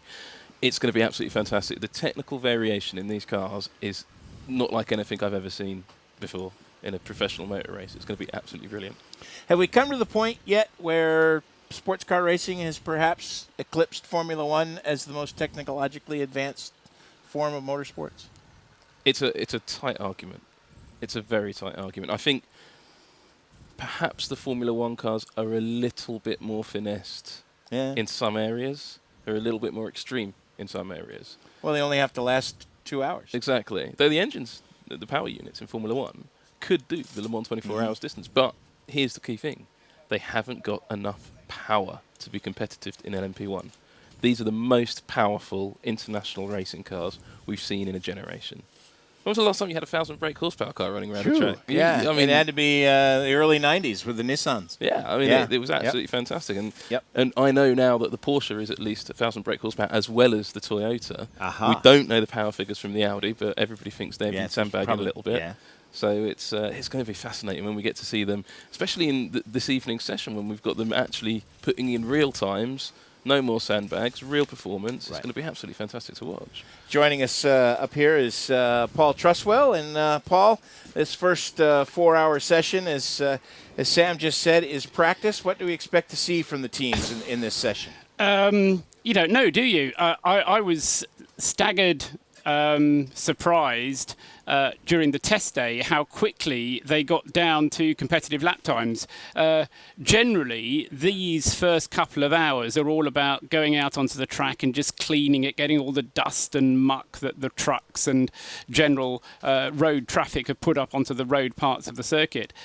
But they seem to be getting to the stage now where the cars can go pretty quickly straight out of the box. And Sam's right, we're going to see not quite sure whether we're going to see all the sandbags thrown away, but we're going to see the cars running competitively pretty much from the off. And from what I gather from a very quick walk down the pit lane, some changes that have been made between test day and now, which are going to see improvements on the lap times that we saw in the test day, particularly up at the sharp end of the field, improvements that we saw at the test day, even in, maybe not at the beginning of this session, but towards the end of the free practice session, beginning of qualifying that we get later on this evening. Well, we've got gossip and intrigue on that one as well, because there's some changes on the cars which I think will make some of the cars slightly slower, so we'll talk about that when we actually find out if that's the case or not. There's one particular thing on the Porsche that I'm very, very interested to see what they've done, because what they've seen and what they say don't tally. So I'm quite interested to see it first time it comes past us. Is that a big bag labelled sand at the back? It's a very flexible bag. Well, one of the teams that's going to be fighting against all of this factory might is the Rebellion team in LMP1. And the first member of our Nismo pit lane team is Bruce Jones, and he has got more information from Nicola Prost. Nicola, obviously one of the new cars, the newest car for the WEC is the Rebellion R1. You've already done a fair bit of testing in it, but just before coming to Le Mans, there have been some changes to potentially change the performance of the car. Can you tell us what they are? Okay, so yeah, after the Spa race and the Le Mans test, the ACO gave us a break, let's say, to help us get closer to the factory cars. So we got 40 kilos break on minimum weight, which brings us from 850 to 810. Then we have a bit more fuel in the tank. We have no more limit on consumption per lap, and we can have a max flow of fuel that's a little bit higher. So it's all decent changes. We don't know exactly how much performance they're going to bring, but yeah, I mean, it's a first step, and hopefully we can get closer to the hybrid cars. That's interesting. You say it's the first step. Of course, you have to race it to see. You do the computer modeling to work out how much performance you'll gain. But you talk about the weight has come down to 810 kilos. What did you want it to come down to? You must have wanted it to come lower than that. Well, obviously, as a driver, I would like it to come down as much as possible to get more competitive. But I think from some calculations, it was some talks were about to bring it to 775, which we were capable of doing with no problems on the car. But I think I understand the ACO cannot give such a big break straight away. But they said that they will continue to work on the balance of performance. Obviously, this year is a big change in regulations. So it's not easy for them to compute. I think there's a lot of things going on, you know, the hybrids, the different diesels, the diesel and petrol turbo engines, and especially now the four-wheel drives that have a big influence on performance. So yeah, they left the door open that if we're not still competitive, they will help us in the future. So yes, we have trust in them. And just one last question. You've tested the car quite a bit now. What does it feel like? Is it a car that has a good balance? I mean, on the balance, it's still a bit new, so it's not like the Lola we knew really well and we had a perfect balance on it. But this one is honestly quite good. It feels like a much more evolved car. It's a much newer concept, and the aero is working really well. We still can improve a lot on setup, but for sure we're not going to find the 8 seconds just on setup. How disappointing. Thank you very much, Nicola Prost. Bruce Jones, one of the our Nismo pit lane team. The other member of the team today is going to be, for our session, is going to be Joe Bradley. And Joe, what's the fever like down there on pit road where you are? Well, it's beginning to build, Jim. The sun is shining. It's very, very hot. It doesn't seem like 2 weeks ago that we were here for test day. It seems like a million years away. The temperatures are really different. It's a lot warmer. Track temperature, I would imagine, is going to be up. We'll get some readings on that. And I'm going to dive in a few pits and find out just what the difference in the weather and if in any difference it will make with what was found at test day, because it is considerably warmer. I'm down at the Ligier Nissan, the car number 35 in the LMP2 field. It's with a bit of interest in that car. Alex Brundle is one of the drivers, along with Jan Mardenborough and Hulzitsky, I think is how you pronounce it. This car, brand new build, great to see. And Sam Collins directed me to have a look at the front wing, which is based on, or is certainly a very similar design to the Audi R15, which was a little bit controversial insofar I believe it was protested.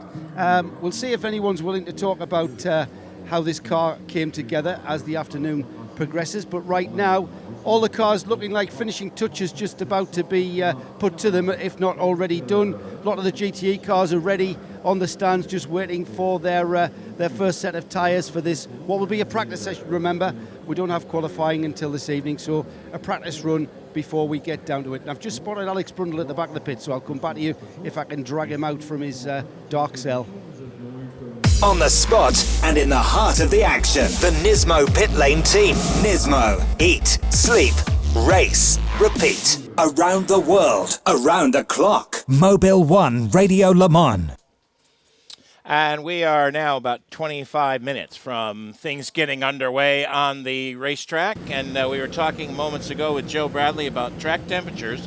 And indeed, it was about 40 degrees centigrade when we looked. It's dropped down to 35 because we have gotten a little bit of cloud cover coming in. That 40 degrees is a crucial number, and I'll talk a little bit more about that 40 figure after we've heard from somebody down in the pit lane. I think it's Joe Bradley with Jan Mardenborough.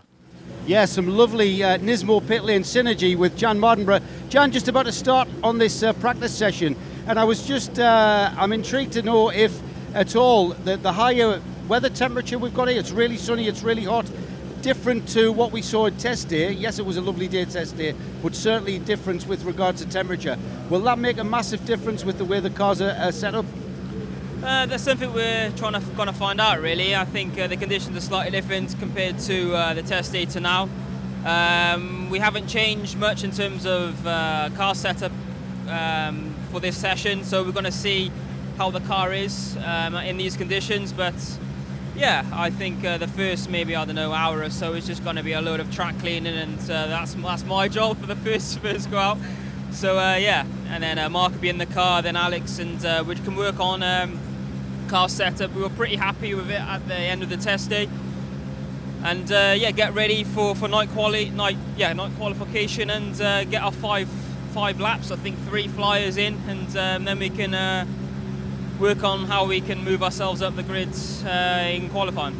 And we talk about qualifying. How optimized is the car with regards to quality? I mean, are we talking about a qualifying car in difference to a race car setup? Well, that's something we're going to find out, really. This is something which we're going to be looking towards tomorrow. This session is all about finding out if the car over a long stint, over 3 stints, is consistent and it's not a horrible car to drive at the end of the 3rd stint. So it's something which we're going to find out today. In regards to qualifying, in testing, obviously, we've done some qualifying stuff at like Magny-Cours, but never at Le Mans with this type of low downforce. So again, something which we're going to find out new for tomorrow with the new Ligier. And the other thing, I suppose, Jan, new for you is a closed-top prototype. We talk about restricted vision and stuff. Is that an issue?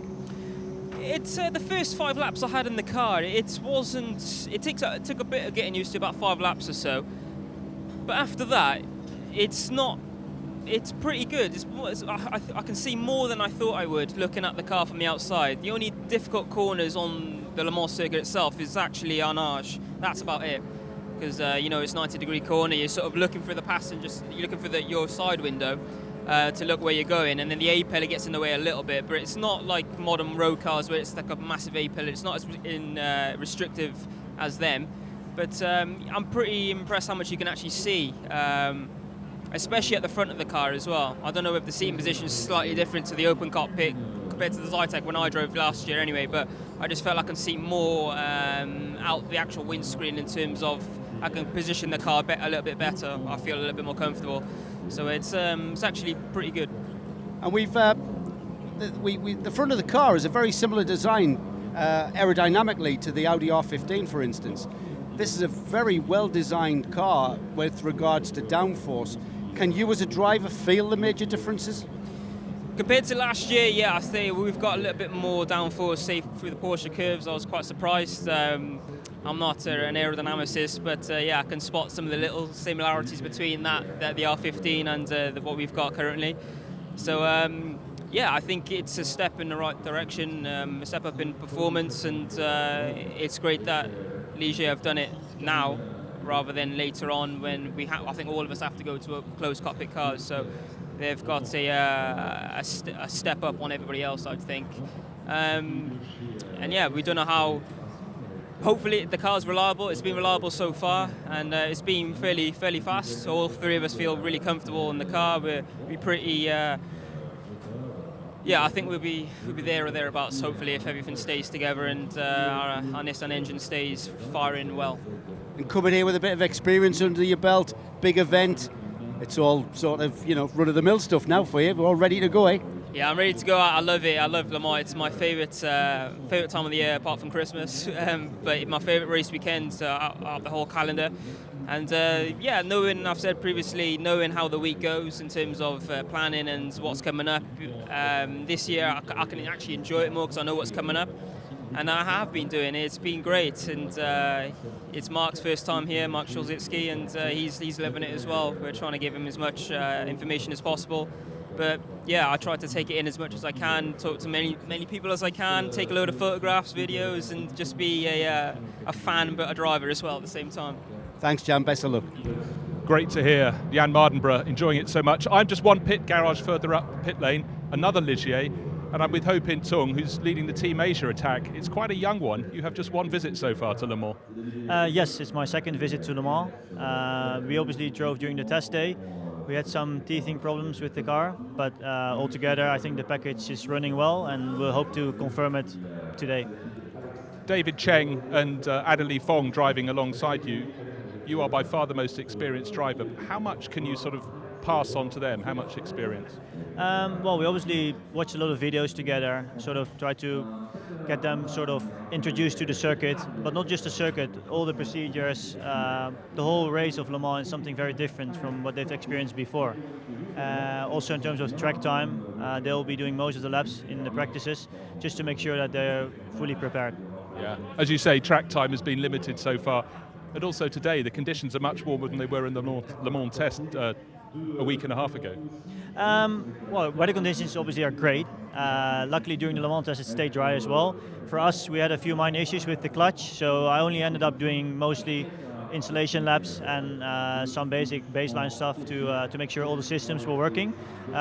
Today is not going to be much different for me, I think. Hopefully, during the night qualifying, I'll be able to get some more laps in. Well, I'll leave you to it. You're first in the car. Thank you, Ho Pin Tung. Bruce Jones and Joe Bradley, the Nismo pit lane team for 2014 for our first session. We'll also be hearing from Nick Damon a little bit later, Shea Adam, and all kinds of fun stuff going to be going on here in our first day of preparation for the 82nd running of the 24 Hours of Le Mans. We were talking a moment ago, Sam, about the 40 degrees centigrade being the magic number for the tires. Why is that? It's not actually the tires, it's these hybrid cars in the LMP1 class. Now, particularly the Porsche, which has a battery energy storage. Now, temperature, and the e-motors a little bit, electric motors. Now, the temperature in Formula 1 that used to be referred to as the magic number was 40 degrees centigrade.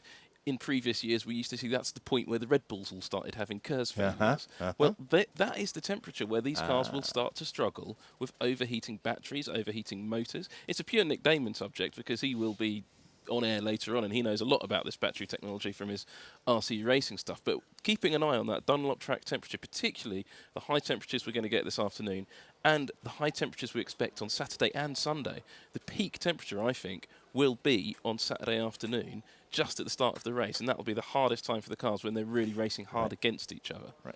And that is, of course, one of the interesting aspects of 2014 is the fact that we have three different technologies all trying to achieve the same end. One with a flywheel, that's the Audi. One with the batteries, that's the Porsche. And then the supercapacitor with the Toyota. So three different types of technology, and it'll be interesting to see just what the weather does to the Porsches. Let's go back down to our Nismo pit lane team. Joe Bradley. Well, I'm going to try and get a word with the Taylor brothers, Ricky Taylor and Jordan Taylor. Jordan Taylor, out of the 73 Corvette in the GTE Pro class, is actually in the garage of his brother Ricky, who is in the number 50 LMP2 entry of the Labra Morgan Judd. Let's see if we can get this to work. Jordan, hi, how are you doing? Ricky, let's have a duel. Let's have some brotherly love here. Jordan, I saw you there watching brother Ricky just getting a bit of a last-minute seat fitting in the LMP2. Was that a little bit of envy there to be your brother here's in a prototype and you're in a production-based sports car? No, I'm not complaining. I mean, I'm at the factory Corvette team, so I'm in a happy place. But neither of us have driven an open cockpit prototype, so just having a look at it, very different car, so I think he's going to have a lot of fun. I think he is too. Ricky, would you agree with that? You're going to have a lot of fun? Yeah, I don't think there's anything to complain about driving the new C7. It's beautiful. But yeah, it's a new experience for me. So Jordan just looking at the inside, and you know, we're both a little bit like spies over here because we race against the Morgan back in the U.S. So it's just an interesting car, and gonna have a lot of fun.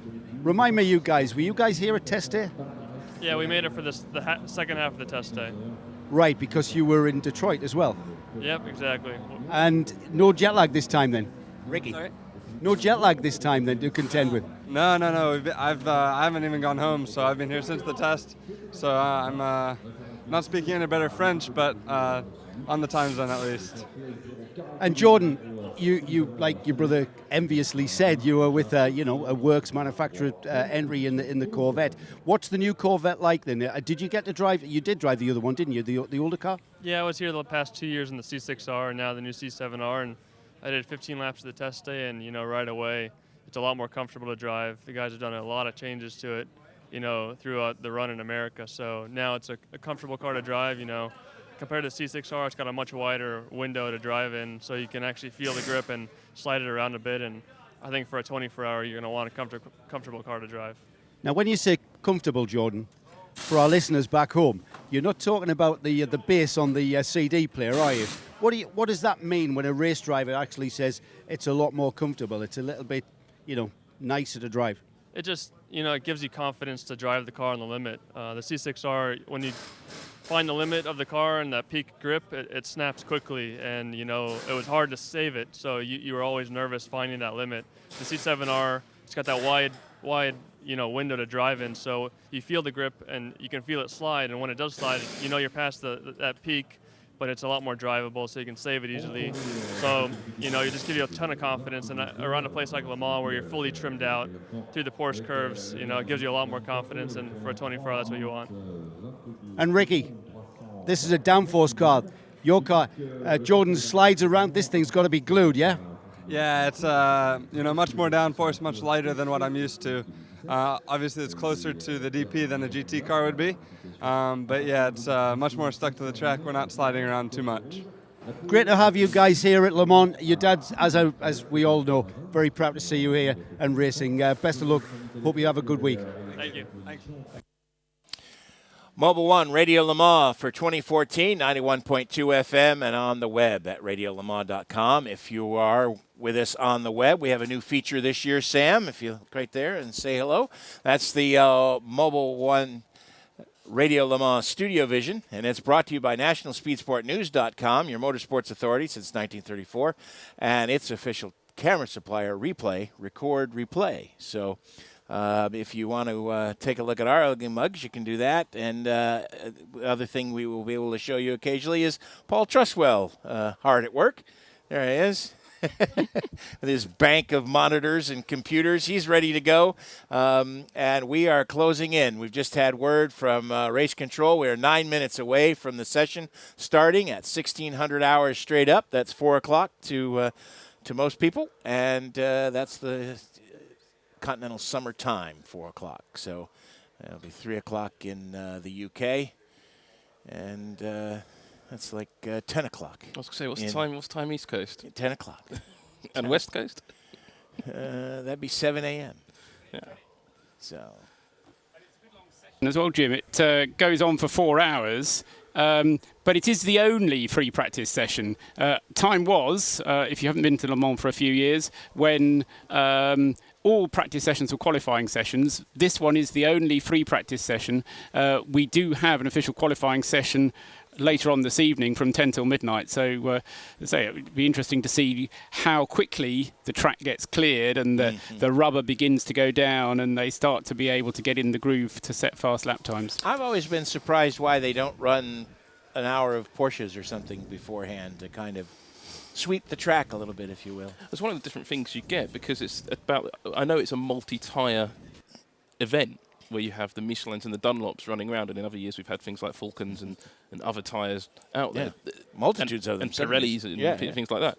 But actually, if you take the Porsche cars and their tyre, I think it's Michelin tyres on those cars, and they go out and they'll put down their Michelin rubber, it might not actually be compatible with the LMP Michelin rubber, so it might not rubber in quite as nicely. But one of the things that everybody forgets about this circuit here at Le Mans is that for a good portion of the track, until about, I think, midday today, that was a public road with a traffic jam on it, and, and diesel trucks driving up and down. So leaking it does oil and everything else. So, and actually, when this session, when the qualifying session finishes at midnight, it becomes a public road again. That's right. Until and all the way through till tomorrow. So actually, you probably won't really see the track in peak condition that you're going to get really fast times from until Thursday night, the final session. That's going to be a real showdown.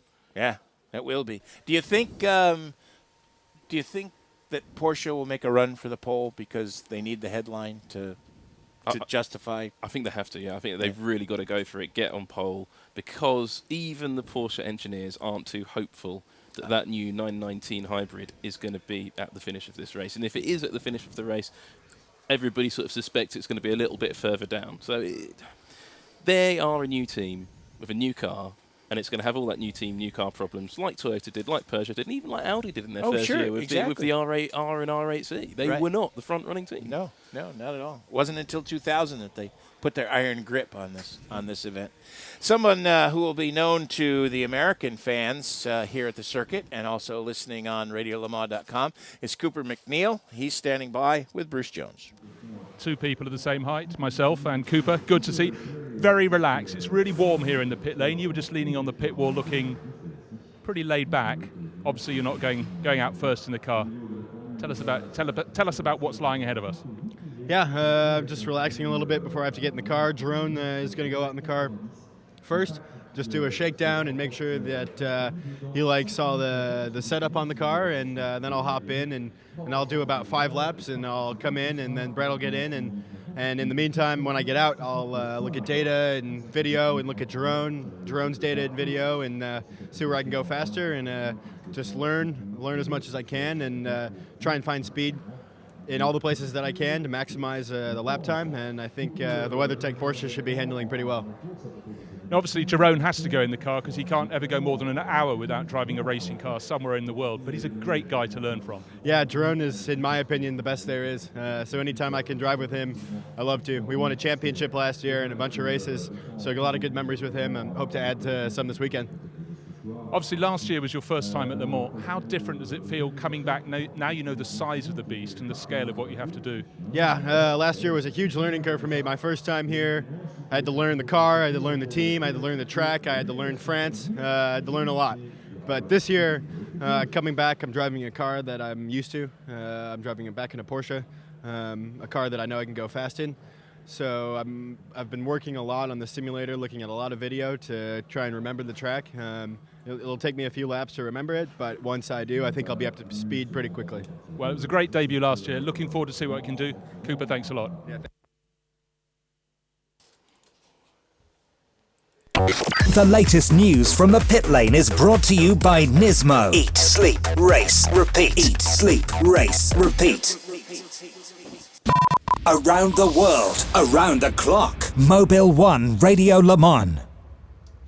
Less than 4 minutes until our first session for the 82nd running of the world's greatest auto race. The 24 Hours of Le Mans will be underway. Jim Roller here in the Radio Le Mans studio, the Mobil 1 Radio Le Mans studio with Paul Truswell and Sam Collins. And Sam, this is a special feeling that I get everywhere. Like I said, we're within 4 minutes. We start to see the video from the world feed of all the cars being pushed out onto the pit lane. Yeah, the goosebumps start to rise. What is it about this place that does that to us? It's like a drug. It's the best circuit in the world, Jim, and it's got amazing cars, amazing regulations, and such a spirit around it, which is one of the reasons I've just sat down. What? Because when we're standing up... the top of his head is on the... for those who are watching on the nationalspeedsportnews.com feed, so that you can actually see us in the studio, what you can't see is on the other side is we have the windows in front of us and we're overlooking the Ford chicane. Well, because of the sun shining into our eyes, we've got the blinds partially down. So I've sat down to have a look at the new Ford chicane. And this is a section of the track that's been majorly changed over the last year. Huge They've curve. put in these huge curves, and there's also a bit of height difference between the track and the gravel trap. Right. And if those of you sort of on Google, you can have a look at some of the spectacular images of what happened on the test weekend. So it's the first opportunity I've really had to have a look at these track changes. And it is pretty aggressive. There are some among us that think that those were doctored. I don't think they all were. Certainly some of them were real, and it broke the chassis on one of the works Porsche 991s, the GT cars. So it's a pretty impressive bit of track work, and I just want to see the cars as they come in for their installation runs, which we'll see they'll be back in about 6 minutes, and we'll see the cars. But look at the size of those curbs. I just think the changes to the track there have been completely unnecessary. I think this is unnecessary. Really? Yeah. The Ford chicane never really created a great problem. So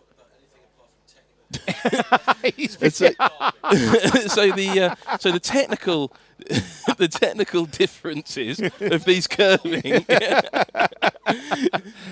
Wow, that was a bollocking from offset. I've just been told off by the boss. By the boss. For not talking about technicals. I think track changes are technicals, though, so he's wrong on that. That's right. Yeah, that's right.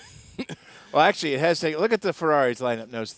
We are seeing some video of the Corvette, and being an American, everyone will probably think that, he's just going to be synergistic and say, rah, rah, Corvette, it's American, blah, blah, blah. This is without a doubt, because I've never been a big fan of the look of the Corvettes. There, it's out there. I've said it. This one, I think, is really cool. It's a sexy beast. This is a sexy beast. It's no longer a yellow tractor. Exactly. This thing looks like a proper race car. It's also not the least fuel-efficient car in its class. Yeah, that's right. That's right. So the Aston Martin Vantage struggled to make the fuel economy, so they had to get a fuel tank size increase for this race to be able to run 14 laps on a stint, whereas the Corvette could do it on a smaller fuel tank. Yes. So Corvette for fuel efficiency. Yeah, how about that's something unusual to hear. Let's check back in with Bruce Jones. We're within 30 seconds of the green flag coming out. Bruce, the cars are starting to line up. It's got to be just scintillating down there. With 5 minutes to go before the start, number 8 made sure it was first at pit exit. Corvette Racing have got 2 and 4 on the grid, if you will, with number 74 lined up behind the 8 Toyota. In between, they have one of the 2 Porsches, number 20, sitting in line. And as far as you can see, the cars are out in the apron. We must have 20 in a row waiting to leave the pits. A second row of cars is forming. And yes, it's that magical moment. We've had the test weekend, and now it really, really starts for real. The engines are all being fired up, and this is why we come here, isn't it, Jim? The green flag waves, and things are underway. As the official countdown clock begins, 4 hours in this session. The Porsche number 20, I think that is pulling out as all the cars are starting to head out onto the racetrack. As Bruce Jones told you, the number 8 Toyota was the first one to take to the track. And indeed, this is the number 14 Porsche that is headed out onto the racetrack and up towards the Dunlop Bridge. Well, interestingly, I've already noticed that's one of the cars I'm very interested in here, Jim, and I've actually just spotted that they're running additional cooling louvers on the engine cover because of the track temperature. The Dunlop track temperature has changed the layout, the engine cover layout on the Porsche. I think just because of the temperature, they had these panels fitted at test day, but they were blanked off. You could see them shaped underneath, and it was. It's very interesting to see that they've done that because that will increase the drag and reduce their top speed. And I'm expecting these Porsches to have a lower top speed than they did at the test day. And one of the cars that we'll also be looking at is the Nissan, which is the Garage 56 entry for this year, the Zeod. And Bruce, I think, has one of its drivers. One of the advantages, Jim, is the Nissan is still in the garage, but I found Lucas Ordonez watching all the other cars go out. Why is your car still in the garage? Well, just Wolfie getting ready. The guys finishing all the details we shake down the car this morning. Everything should be ready right now, and we're on track ready. I was just watching you all practicing getting into the car. It looks, because it's so narrow, quite an easy one to climb in, but you still have to hold the fin on the roof to climb in. Yeah, it's a completely different car than the others, so we have to take a steady this first practice to check all the system work well, and we will push later. From your experience in testing with the car, can you define how it feels? Because it looks so different. Does it drive in a different way to the others? Well, you need a quite a slightly different technique to drive this car, but it's not a huge difference. It's less than what it looks from the outside. Just the narrow front and the narrow tires makes you have to drive in a different way, but it's not a big deal. We are racing drivers. We used to that, and all the weight distribution, 80% on the rear, 20 in the front, with lots of downforce, so it should be no big difference. Well, it's become a big feature of Le Mans, having this different class, and it's great to see the car. We're looking forward to see how it goes this weekend. Lucas, best of luck. Thank you so much. See you later. So out on the racetrack, we have Anthony Davidson was the first one out in that number 8 Toyota. Also out on the racetrack at this point is Tom Christensen in the number 1 Audi. Benoit Troyer in the number 2 Audi. Bonami, is out in the number 3 car. And then further down, Mark Lieb was out in the number 14, and Mark Webber is out in the 20. So Stefan Sarazan, just to complete the set, has just left the pit lane, Jim. Well, one car to watch is Anthony Davidson, who set a very good middle sector. Of course, it was the fastest because no one's really done There's one. a surprise. But comparing it to the test day times, Paul, that's actually a fast sector. Yeah. Davidson is not hanging around, and he passed all the cars that left the pits in front of him. I think he was the first one out. He was first in the queue, so he had nobody to pass. He's had a perfectly clear track. But Webber did pass a bunch of people. Yeah. But it does just go to show how good the track is straight from the get-go. The amount of, as I say, dust and rubber and diesel that you get out on the track, there's not so much of it, it seems, particularly with the way that I suppose, because the chicanes are not part of the main road, they can sweep them and get them clear. So it is very quick from the get-go, and interesting as well to note that of all the cars that have gone out, a lot are now coming back into the pits, but a good few have stayed out, Sam, including Anthony Davidson, and he's going to put down a mark pretty early on, I reckon. Well, one car that is staying out is Mika Salo in that Areca Nissan, and he's just had a moment in the Ford chicane. I've just spotted just a little bit of dust he went off the track on the lap out of the pit, so I think some of these guys might be pushing on from the beginning, which is going to be unusual, but great to see. Yeah, good for us, bad for them.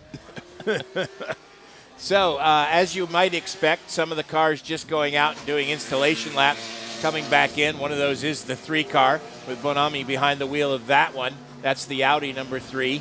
And he is being pushed back into the garage area now, as is the number 33, the Ligier, the Oak Racing Team Asia entry, with Daryl Chang behind the wheel of that one.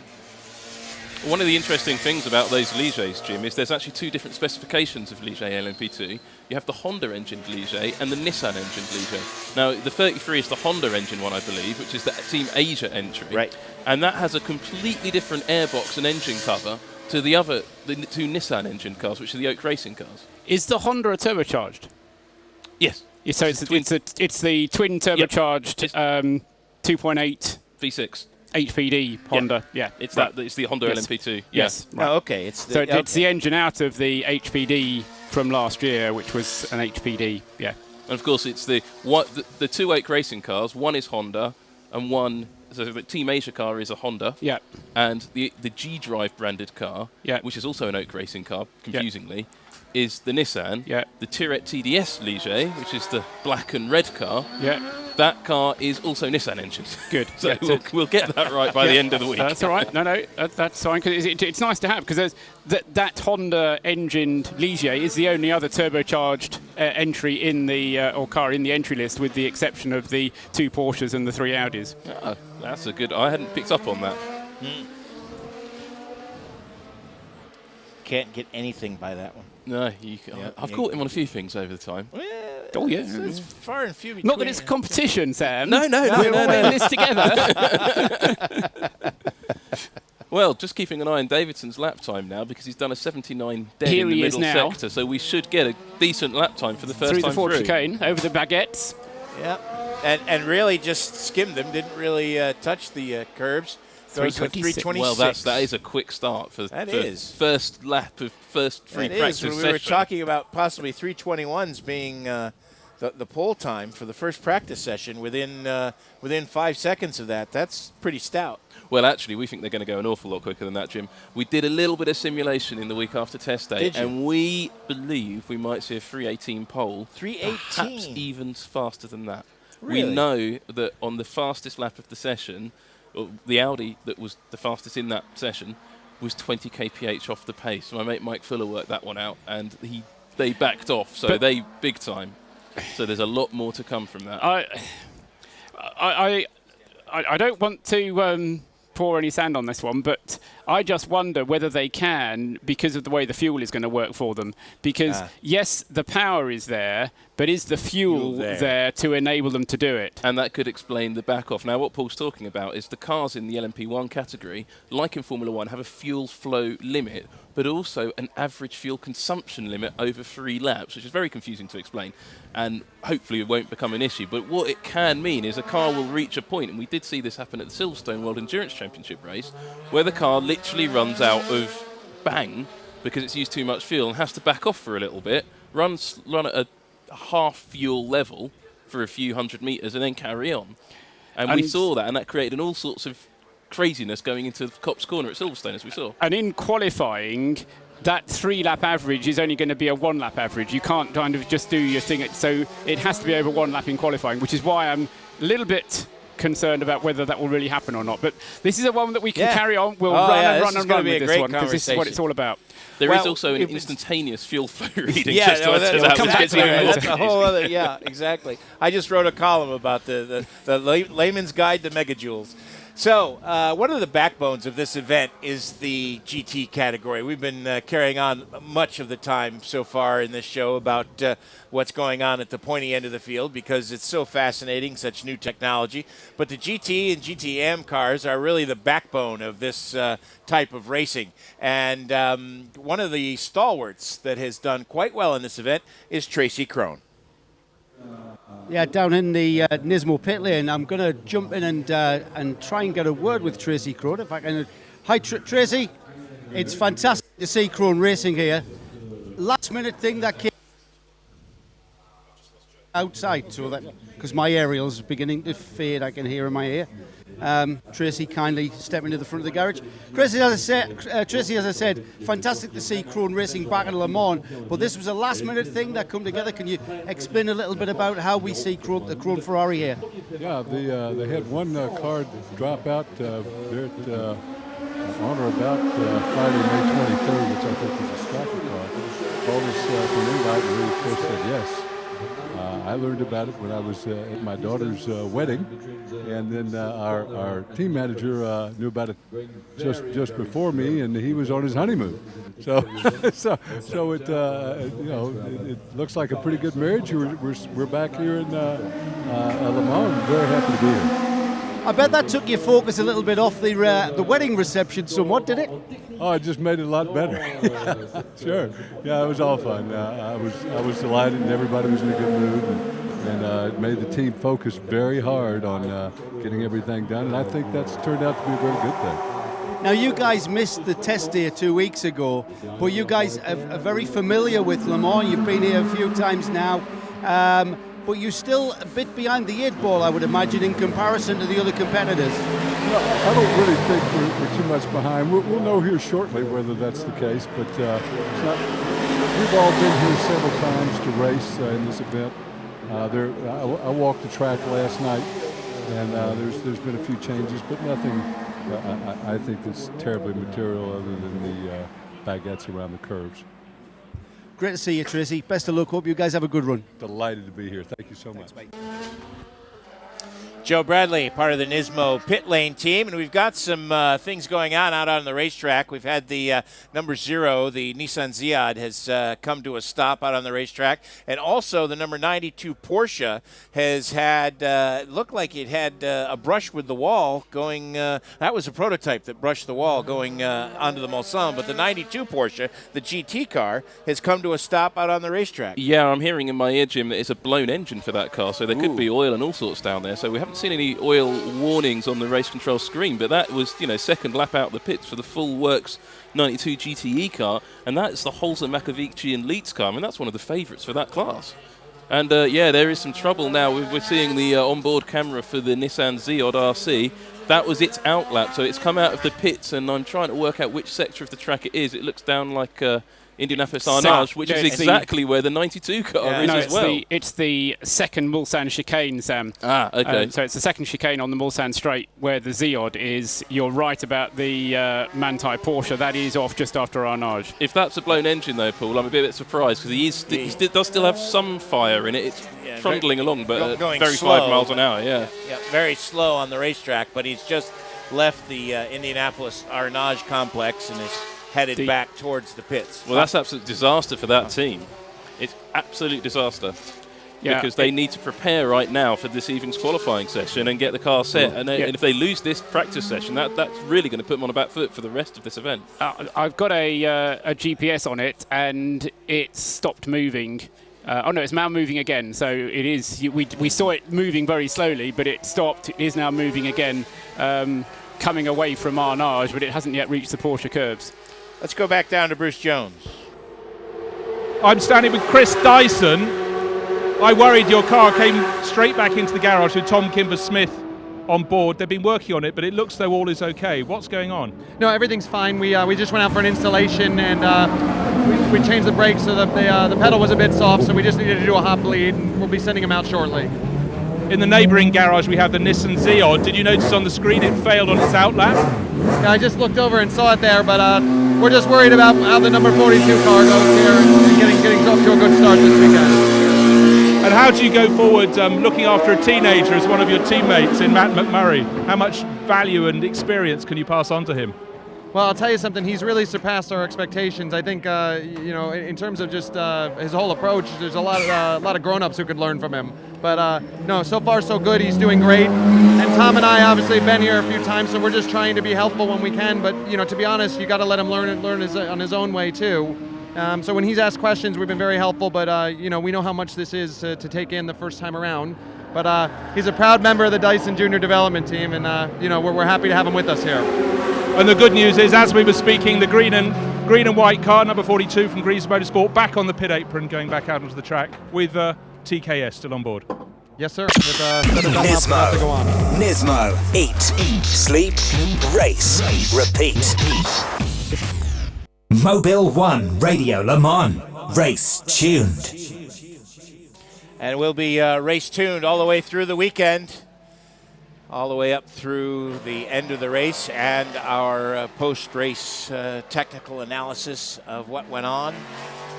And we're seeing the number 92 car now has made it to the Porsche curve, so he's going slowly, but he is getting back and trying to stay out of the way as much as he can. But that's scary in that place, Jim. Yeah, I do hope the ACO will take note of that, and maybe they could try this new system, which we may see used later in this session. This new yellow zone procedure, the code 60 procedure, because some of the drivers in the driver's briefing were not completely comfortable with it after the test day. Yeah, I was talking to some of the drivers back down in the paddock earlier, and they were saying, while some of them have experienced it, people don't really know quite how to react to the first section of it, where these guys have to come in and slow down, and how much and what rate they have to slow down by isn't clear, and a lot of them are feeling that they might want to see a bit more testing or trying of it. Because yes, I mean, following what happened on the test day, and just for explanations for people who weren't listening during the test day, this year the regulations provide for something called a slow zone, which is a yellow flag zone, but it's an extra yellow flag zone, if you like. It's called a slow zone.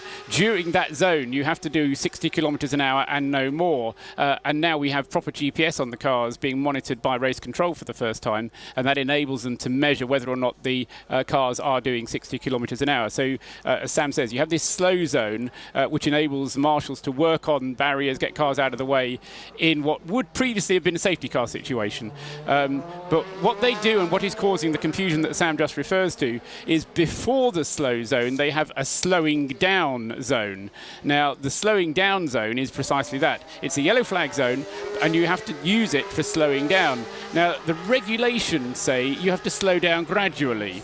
what it doesn't say is how gradually is gradual. And the only problem for the drivers, and the one that Sam was just describing, is as long as you arrive at where the slow zone starts at 60 kilometres an hour, you really want to be going as fast as you possibly can up until that point, and that's where the confusion arises. So this almost sounds like it's a hybrid of what they do at the 24 Hours of the Nürburgring, where they have zones, and the Code 60 that we see at the 24 Hours of Dubai. Yeah, it's closer to the nerves only for one part of the circuit. The good news from my point of view, and from the spectator's point of view, is if you're at Arnage and the problem is at Tertre Rouge, you see racing cars going past you. If you're on a part of the circuit, you see racing cars going past you, you've got a perfectly good part of the racetrack, and to my mind, you should be racing on a good bit of the racetrack, and so that's what this will achieve, and I'm hopeful that this will achieve that precisely that result. Well, Sam, we're about 20 minutes into this session. We talked earlier about how fast Anthony Davidson came out of the box with a 3:26.063, and he still holds that time. And he's actually improved it. He improved over that original, but he's gotten it down to a 3:26.063. Sarrazin in the other Toyota is at 3:27.828, 1.759 seconds behind him. Then comes Mark Webber's Porsche at a 3:30.764, and then Tom Christensen in the Audi at 3:38.16. Mark Lieb in the other Porsche, number 14, at 3:32.675, and Benoit Trellier in the Audi number 2 at 3:35.283. In P2, it's the number 47 Orica with Mark Hausen behind the wheel at a 3:47.485, who is quickest at this point. And then Johnny Mollem in the AM Porsche number 53, the Ram entry, number 53, is the quickest of all the GT cars at this point at a 4:02.757. And then comes Nick Tandy in the number 91 Porsche. As we might note, the 92 car has finally limped back to the pits. The number 91, its sister car, is quickest in the GT Pro category at 4:02.793. So there's a quick look at the times, 20 minutes into this session. Kind of what you expected? And just to pick up on the Anthony Davidson time there, Jim, you rightly said the fastest time he's done is a 3:26.063. What we can do these days, and thanks to Al Kamel, I can do it very rapidly, is hook together his ideal lap time. If you hook together his three best sector times, he's down to a 3:25.5. And that's just in this first little stint. He's on his 6th lap at the moment on this stint. And just in that little stint, he could have done a 3:25.5. Well, that's an impressive time for so early on. Now, I was looking at the number 92 car as it came back, just to sort of change subjects very quickly. Yeah. It wasn't an engine failure because the engine was running, but it didn't sound like it had very much drive, so it could be a transmission issue on that 92 Porsche. That's one for the Nismo pit crew, isn't it? Yeah, it certainly is. Do you think we'll see longer runs early in this session? Yes. I think that's part of what they want to do, is to make sure that the pace that they can do will give them the length of stint that they want to do. Porsche, I am convinced, are going to be doing 14-lap stints come the race. Audi, I'm convinced, are going to be 13-lap stints. The one I'm not sure about is where Toyota is. I think they would like to do 14, but I'm sure they can do 13. They did 13 at the test, but the calculations suggest that Toyota should be able to do 14 laps on a tank full of fuel. Let's check in with Joe Bradley, who has got a McDreamy moment. I've been camped out at the Dempsey Racing, the number 77 Porsche GTE AM entry. It's going to be undoubtedly one of the front runners here. This team came 4th, almost a podium position for this class. Pat Long is at the wheel of the car. He's been out, he's come back in, and what looked like some setup changes to the rear. Now, I think what they did was some rear roll bar adjustment. Now, I'm not sure whether they went soft or whether they went hard. I tried to have a look, but my aerial got caught on the wheel arch of the car. Not a good look, I can tell you, and I thought it best to maybe get out. In fact, let's see if we can stretch the aerial to the back of the garage and just see if this will work. Patrick, Pat in the car at the moment, that looked like a setup change he went for there. Was I right in thinking maybe a roll bar? I think he just made some adjustments real quick on the car. We did some since the practice.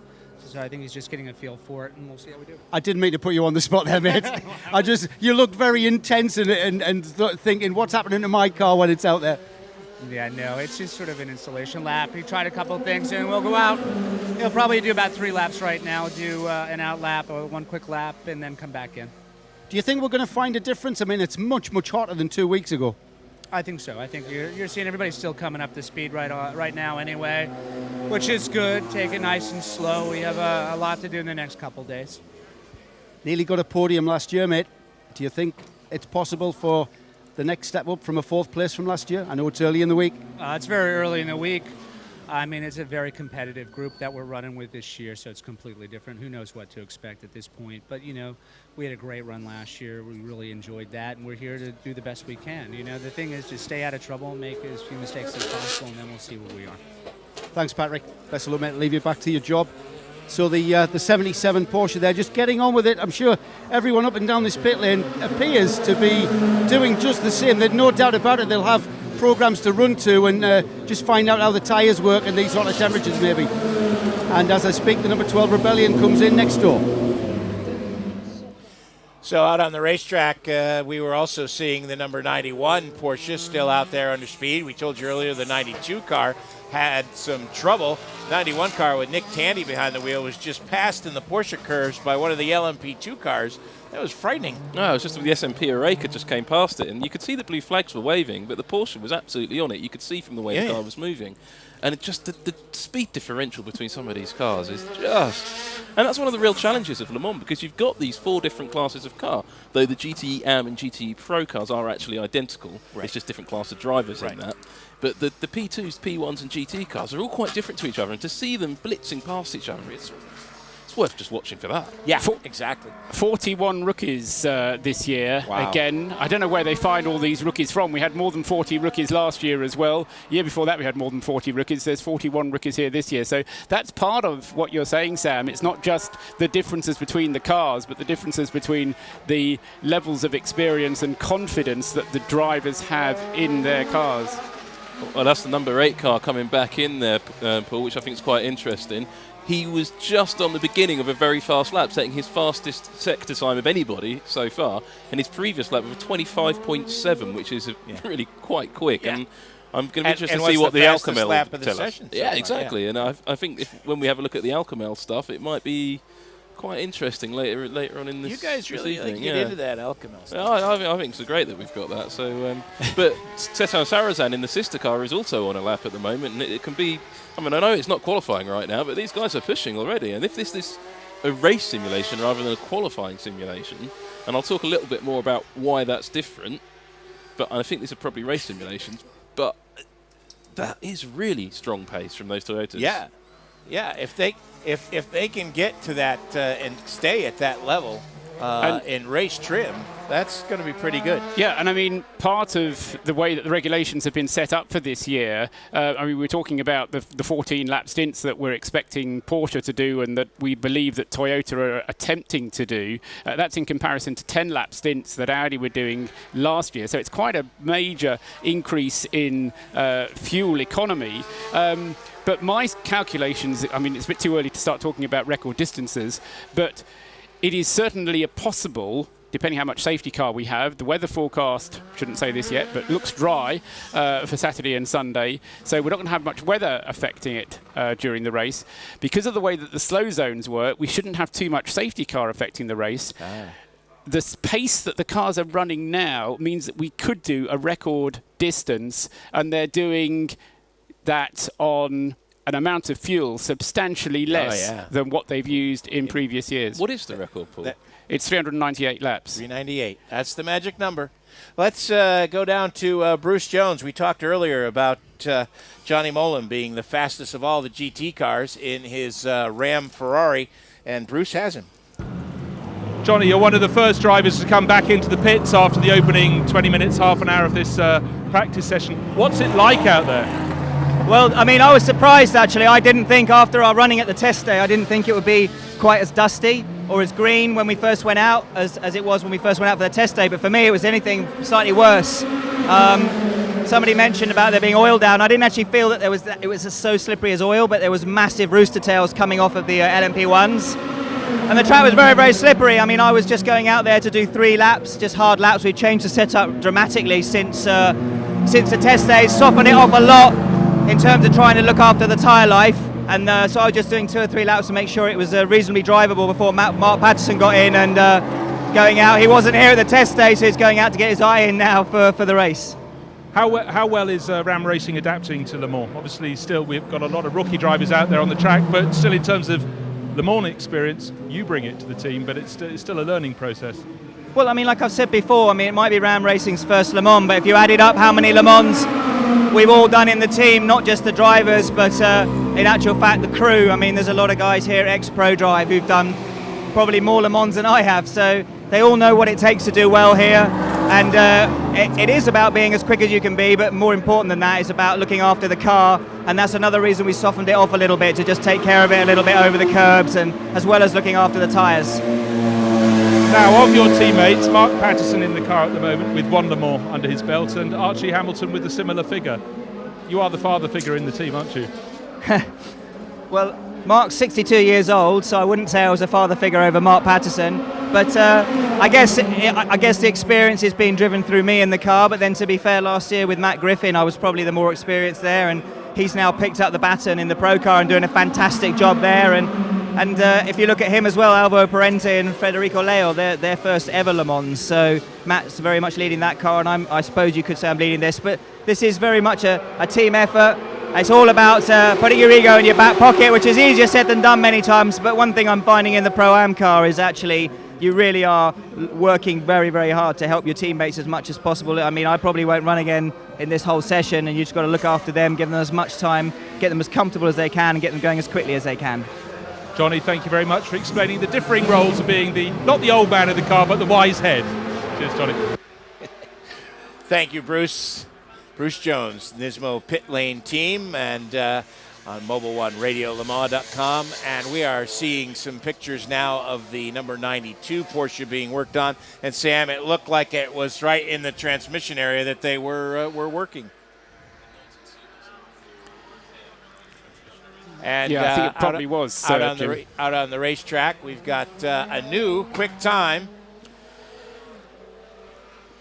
And that is Stefan Sarazan with a 3:25.463. So it is Toyota with the 2 best times so far, a 3:25.463, 3:25.676. I think Joe Bradley might be able to tell us what's going on with the 92 car. Not quite yet, Jim. I'm stuck in Ferrari land. I'm in what's got to be one of the favourites to take the GTE Pro class. That's the 51 Ferrari with Fisichella, Bruni and Villander. Villander at the wheel of that car now, and I'm kind of trapped while they get the car back out, and then I'm getting in the way. And as soon as this car leaves, I'll be able to have a dive into the Porsche 92 pit and find out what's going on. Sam seems to think some kind of repair. I'll be able to confirm that. It's a bit of Ferrari for you.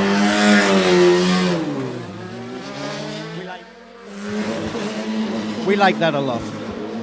I do like that sound. That's a great sound. Just looking at the LMP2 class there, Jim, it's been a bit of chopping and changing going on at the front of that class. That's the junior prototype class, the mix of open cars and coupes. And they're basically, they weigh the same as the LMP1 cars. They have the same dimensions, similar technical regulations, not quite as open, a little bit of differences in the aerodynamic stuff.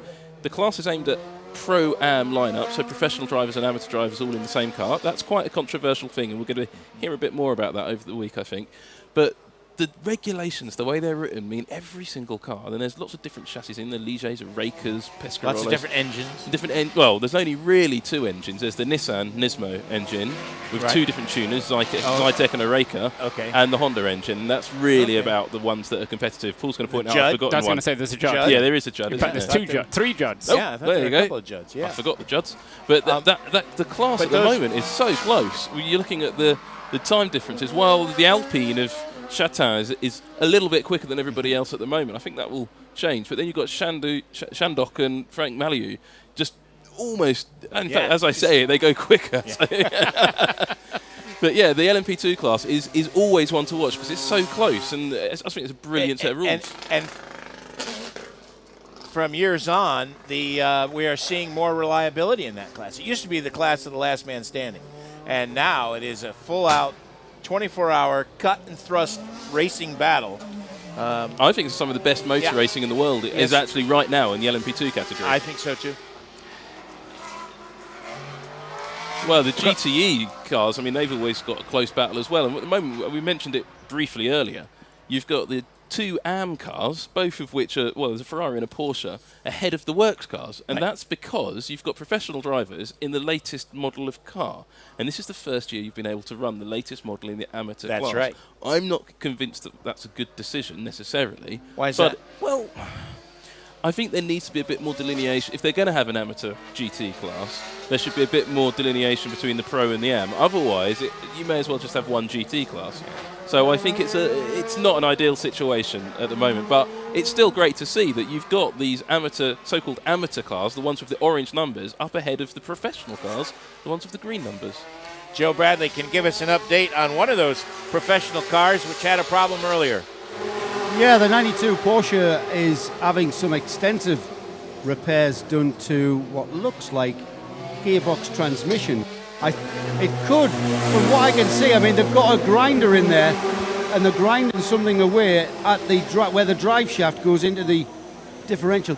Quite see, I don't want to get in the way of everybody. Sorry, I lost you there when I went under the wheel arch. I'm trying to fathom out what they are grinding away at, and I'm not sure. I'll try and get some kind of confirmation, because I don't. As I begin to poke my nose into the area underneath the car, what I can tell you is the car is high on the high stands. It's a rear end suspension or transmission issue. Whether something's broken or snapped and they're trying to get the remaining pieces out of there is what it could be. But it's certainly not a straightforward job. The rear of the car is pretty extensively dismantled, and like I say, it's not often you see things like audible grinders in there and sort of taking bits of metal out of it with the grinder to make things fit. So I'll get a confirmation as to exactly what it is, and I'll come back to you guys. That's an interesting thing. Very interesting. Yeah, I think there's that's not very Porsche, is it? No. It's best to get it out of the way on free practice, though. You just see they'll run as reliably as clockwork for the rest of the race. Well, and I think one of the things about this race, we were just watching some telemetry from the number one Audi, and it was upwards of 315 kilometers an hour, and there are 3 spots on this racetrack where you get over 200 miles per hour.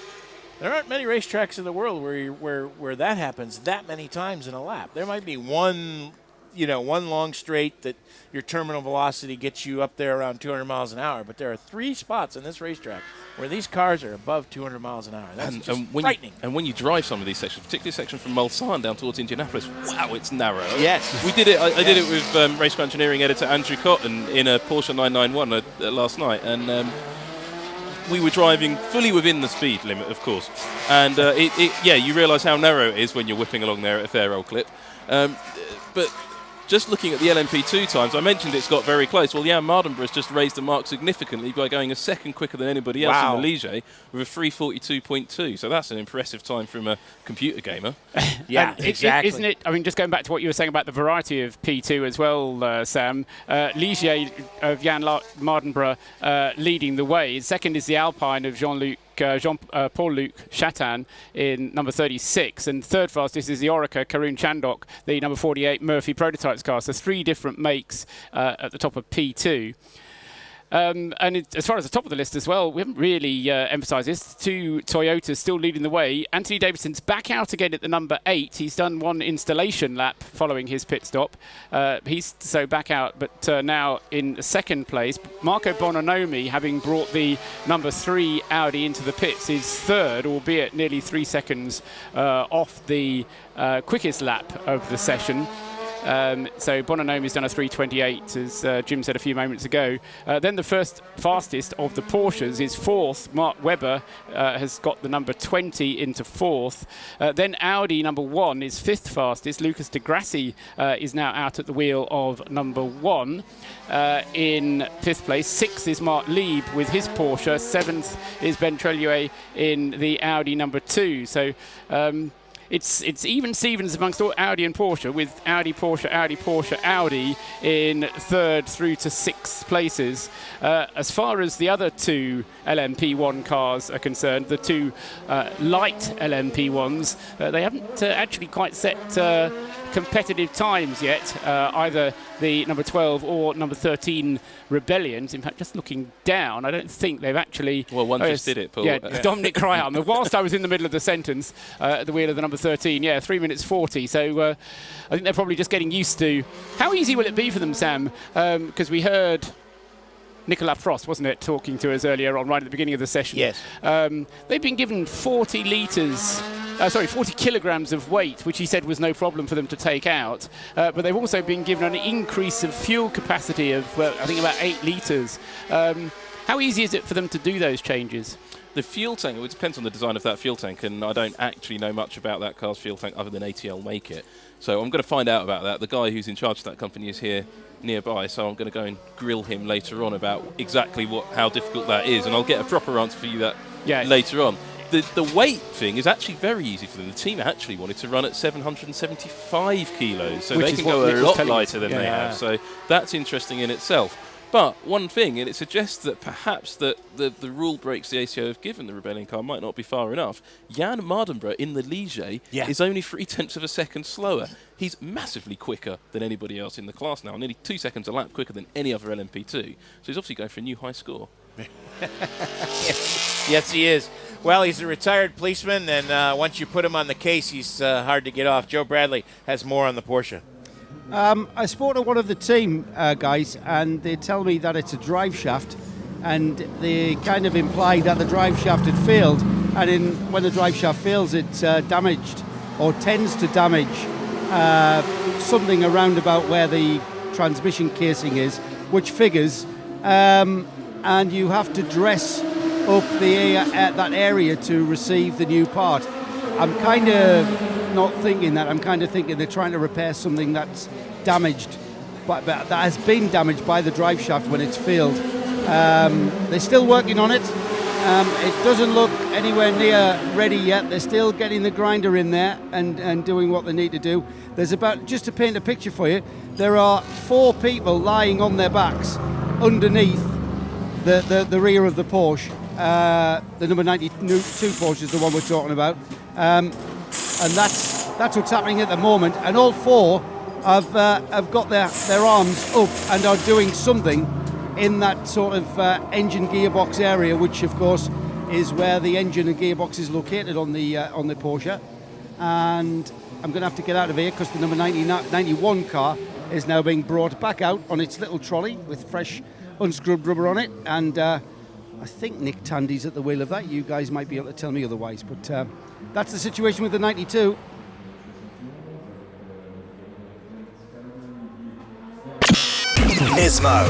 Nismo. Eat, sleep, race, repeat. Mobil 1, Radio Le Mans. Well, Joe, Nick Tandy was out in that car earlier, and we'll have to see who goes back out in that car when, yes, Nick Tandy is still in that car. And we've got now de Grassi in the Audi with a new fastest sector time, 32.3. So I think 32.4 was the previous quick time that one of the Toyotas had turned. Yeah, I mean, that's actually a really fast time. We also sent Benoit Trollier set his fastest time of the day, fastest Audi times of the day, with 3:27.9.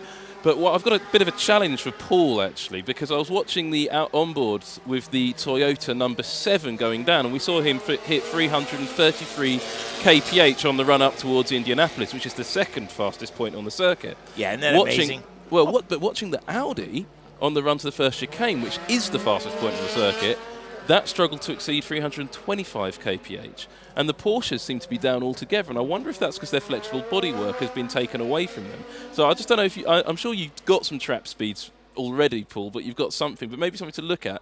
Just see if there's a delta between, or a difference between the Porsche trap speeds in test day and the Porsche trap speeds today, and just the difference between the Audi and the Toyota as well. Those things that people talk about and hold great store by. The trouble is that there is only one official top speed trap here at Le Mans, which is just before the first chicane on the Mulsanne Straight, about the fastest point. The trouble is the nature of the speed profile of the Toyotas especially. Now they've got this 1,000 horsepower car. I'm not sure, though, that their 1,000 horsepower lasts all the way to the end of the Mulsanne Straight. So are they peaking before the speed trap, and so that the speed trap that we see is not actually the highest speed? Now, I had a very positive conversation with somebody earlier on today, and I'm hoping that I'm going to get more data that I know what to do with, but more data about... There isn't such a thing. About the different points around the circuit, because now that we have GPS on every car, we can learn much more about the speed profile along straights, and therefore we can pick out speeds at different points around the circuit. I'm not going to be able to do it during a session, but after this session, if the data comes through and it's workable, then we'll be able to start looking at that kind of thing, and particularly if anything appears in race car engineering towards after Le Mans, we'll be able to look at it then. Well, this is something, well, that we both know that's going to happen.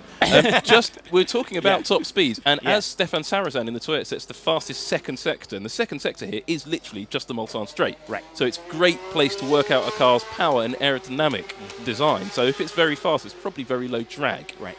Well, the Audis are fastest in the first and final sector of the three sectors. The Toyota is making all of its time in that middle sector. That car is very, very quick in a straight line, and it suggests to me it's got a whole heap of power. Oh yeah, and not very much drag. And not a lot of drag. It's a quick car, and that's why Anthony Davidson. And that's why this thing is going to be so interesting this year. Right now, Anthony Davidson is quickest at a 3:25.311. Then Sarrazin is second quick with a 3:25.463. But he's just set the fastest second sector, as Sam just pointed out. What's that? 78.1.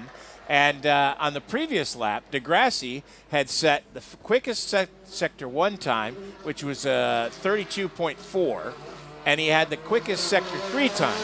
So the Audi is faster in different parts of the racetrack. We're still trying to figure out where the Porsche is going to be fast.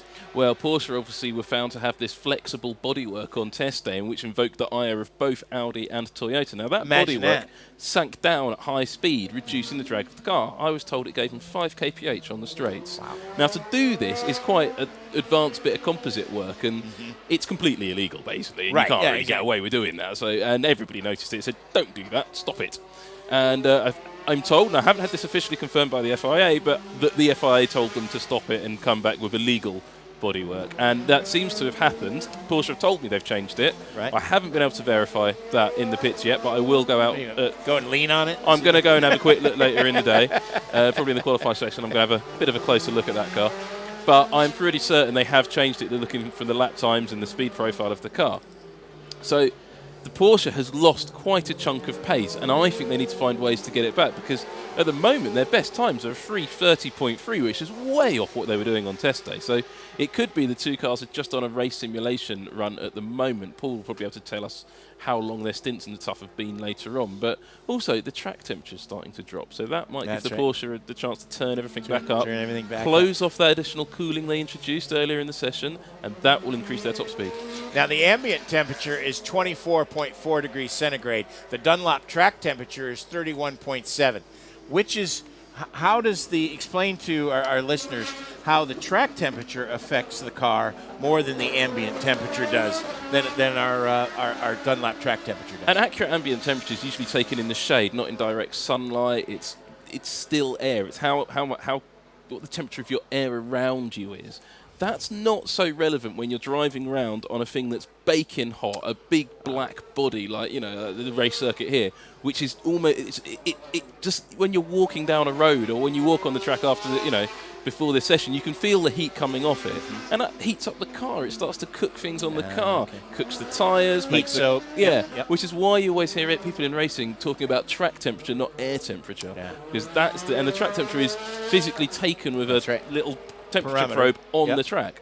However, here at Le Mans, because it's such a big circuit, what the track temperature here at the pits is could be completely different to what it is down at Mulsanne. So there is a complete It could be raining down at Mulsanne. Well, you'll get the Dunlop engineers, will be going around with their own Dunlop track temperature devices, pyrometers they're called, great word, and they will be going down to different parts of the circuit and trying out, rather than just walking out to the pit lane and sticking it out, which they'll do an awful lot as well. That Dunlop track temperature, you can find out more. Go to Facebook or www.radiolemans.com. Find out about the Dunlop Future Race Car Challenge by clicking on the Dunlop logo. And we've got a new quick time.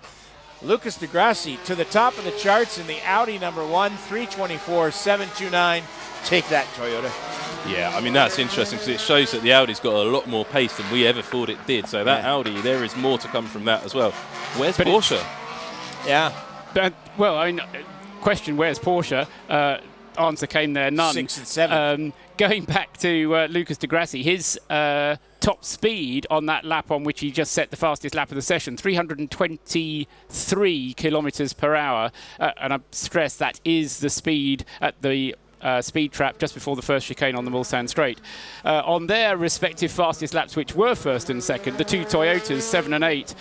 Number 8, Stefan Sarazanen, was at 339, and Anthony Davidson was at 338. So the time that Lucas Di Grassi has pulled out hasn't come from top speed. It hasn't come from Sector 2, which is basically the Mulsanne Straight plus the 2 chicanes. It's come from the first sector and the last sector. That's a huge differential. I still say that the key to a fast lap here is the section from the Mulsanne corner through the end of the Porsche curves.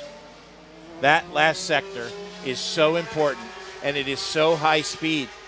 And traffic, if you get into the Porsche curves wrong with traffic, you're done.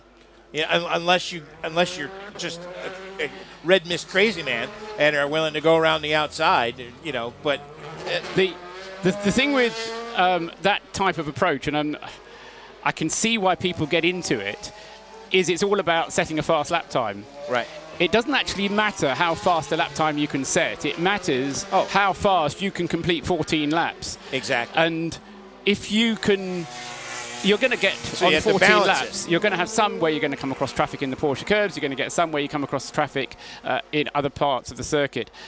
The trick is to maintain consistency throughout your stint. And people focus on fast lap times, but it's a trap. It's as soon as you start thinking about those fast lap times, you start compromising the full stint. Right. But you have to set those fast lap times to be able to get fast over 14 laps. Yeah, absolutely right. Well, there's another point. You talk about the 14 laps. You mentioned that you thought, Paul, that Toyota were trying to do 14 laps on the fuel. And now, why the top speed is really important to that is if they're running that such high top, 340 kph on the straight, that shows, no, not so much. It shows the car is running at very low drag level. Well, drag level means the car is more, essentially, you're going to be burning less fuel because you're pushing less brick through the air, so you don't burn so much fuel throughout. So it actually could be a way to make those fuel stints work, as well as going very quickly down the straight, which makes them incredibly difficult to overtake. And very lively through the Porsche curves. Yes, but if the drivers can deal with that, and they clearly can, then it's not a... Right. And also, running low drag probably means lower downforce, less load through the tyre. The tyre lives longer. Tyre lives longer. Now, I heard a little birdie in the paddock tell me that the Michelins can be 6 stinted. 6? Wow, we were amazed when they got to 5. I'll pick up on the tyre wear, because low drag means more tyre wear when you're sliding the car through the Porsche curves. So, yes, you may be using less tyre in a straight line because you're pressing it down less hard, but you'll be sliding it more when you're on the fast corners, so that will wear it out. But it all goes back to what you said earlier. It's all about balance. It's all about balance. All about compromise. Yeah. Even right down to the endurance racing is about compromise, because it comes down to the compromises we're talking about here, or the compromise that you and I might have if we're co-driving that, you might like the car a little looser than I like. And so we try to find somewhere in the middle where it's loose enough for me to handle it, but yet not so tight that you're uncomfortable. Well, another change in that respect, Jim, is that you've got these cars have adjustable front wings for the first time, so the teams can at pit stops take a couple of turns out the front wing, like you'd see in Formula 1 or IndyCar, to change the preference for the driver or even the tyre wear. So they can change the balance that way. And we saw Audi mucking about with that on test day quite a lot as well, so that was fascinating. Very interesting. Only at pit stops. It's not movable during a stint. It's not driver controlled. It's something. You got to put an Allen wrench in there. So you're not talking about movable aerodynamic devices. You're talking about adjustable, which is the word that Sam used. I'm just I got you. making the point in case people sometimes misinterpret what we try to say. Never. Let's check in with Joe Bradley. Well, we've got Stefan Sarazan in the number 7 Toyota that's just come into the pits, and the car has been pushed onto its dollies into the car. A bit of a setup change. Now, I poked my nose in before I got pushed out, and it's definitely a ride-height change to the front of that number 7 Toyota. I would say he's gone higher. I saw the push rod on the right-hand side of the front suspension area being turned a couple of notches anti-clockwise, which for me is lengthening the push rod, so an increase in height on the front. And whilst that was going on, they were also playing with the rear, so maybe a ride-height change all round on the number 7 Toyota. Thank you, Joe. And we were actually kind of watching over your shoulder thanks to the World feed, and they were indeed making a wing adjustment on that 7 Toyota. Right height, Jim, right height. Well, and wing, Joe, we saw them just we saw them adjust the wing as well. The little Allen keys out doing the little trim tab on the edge. Oh, was that at the front or the rear? At the front. At the front. You'd have to look on the Snoop camera in the studio to see Sam there twiddling his fingers as he was showing how it was all happening. Just drawing attention to the fact the fastest car on the circuit, the fastest lap of the circuit so far, set by Lucas Di Grassi at the number 1 Audi. Loic Duval has now taken that car out, and to my knowledge, that's the first car that's already cycled through all 3 of its drivers. Tom Christensen took it out right at the beginning of the session, remember. Then Lucas Di Grassi got in the number 1 car. Now Loic Duval, the number 1 car, not with the 3 drivers that won last year, because Alan McNish isn't here, of course. Lucas Di Grassi has stepped into the wee Scotsman's shoes. In a sense, metaphorically speaking. But I think that's the first car that we've seen all 3 drivers already cycling through it. So we'll see how Loic gets on. Loic, of course, I mean, they're all 3 of them very rapid indeed, and it'll be interesting to see how Loic gets on. Have you physically seen Tom since you've gotten here? I mean, have you seen him walking around the paddock? Don't think I have, no. He looks as fit as I've ever seen him. There isn't an ounce of fat on that man. No. I mean, unbelievable. I mean, and I asked him about being the elder statesman on the team now, and he says, yeah, I've got to work really hard to keep up with these young bucks. Yeah. And he is. I mean, I was really impressed. I mean, he's always been in great shape, but no, he looks beyond. Third most experienced driver at Le Mans this year for those other statos amongst us. Tom Christensen will be competing for the 18th time at Le Mans this year. He's only eclipsed by Olivier Beretta, who's here for the 19th time, and Manu Collard, who's here for his 20th time. Wow. So those are the... But you got all them beat. The high heat. Yeah, but you can carry on doing what I'm doing as you get older. What's the outright? It's a Japanese fellow. Has the outright number of participations, doesn't he? No, it's Henri Pescarolo is the highest number at 33.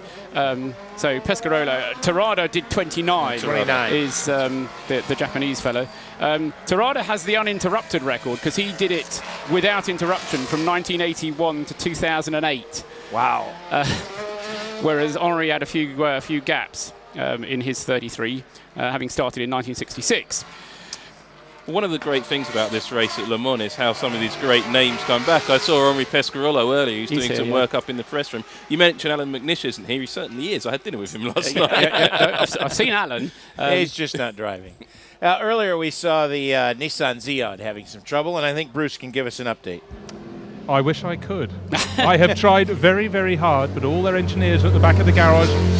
They're not slumped over their desk. They're examining every bit of data they can have, and just that whole demeanour. There isn't a clear, obvious problem that they want to relate to anyone.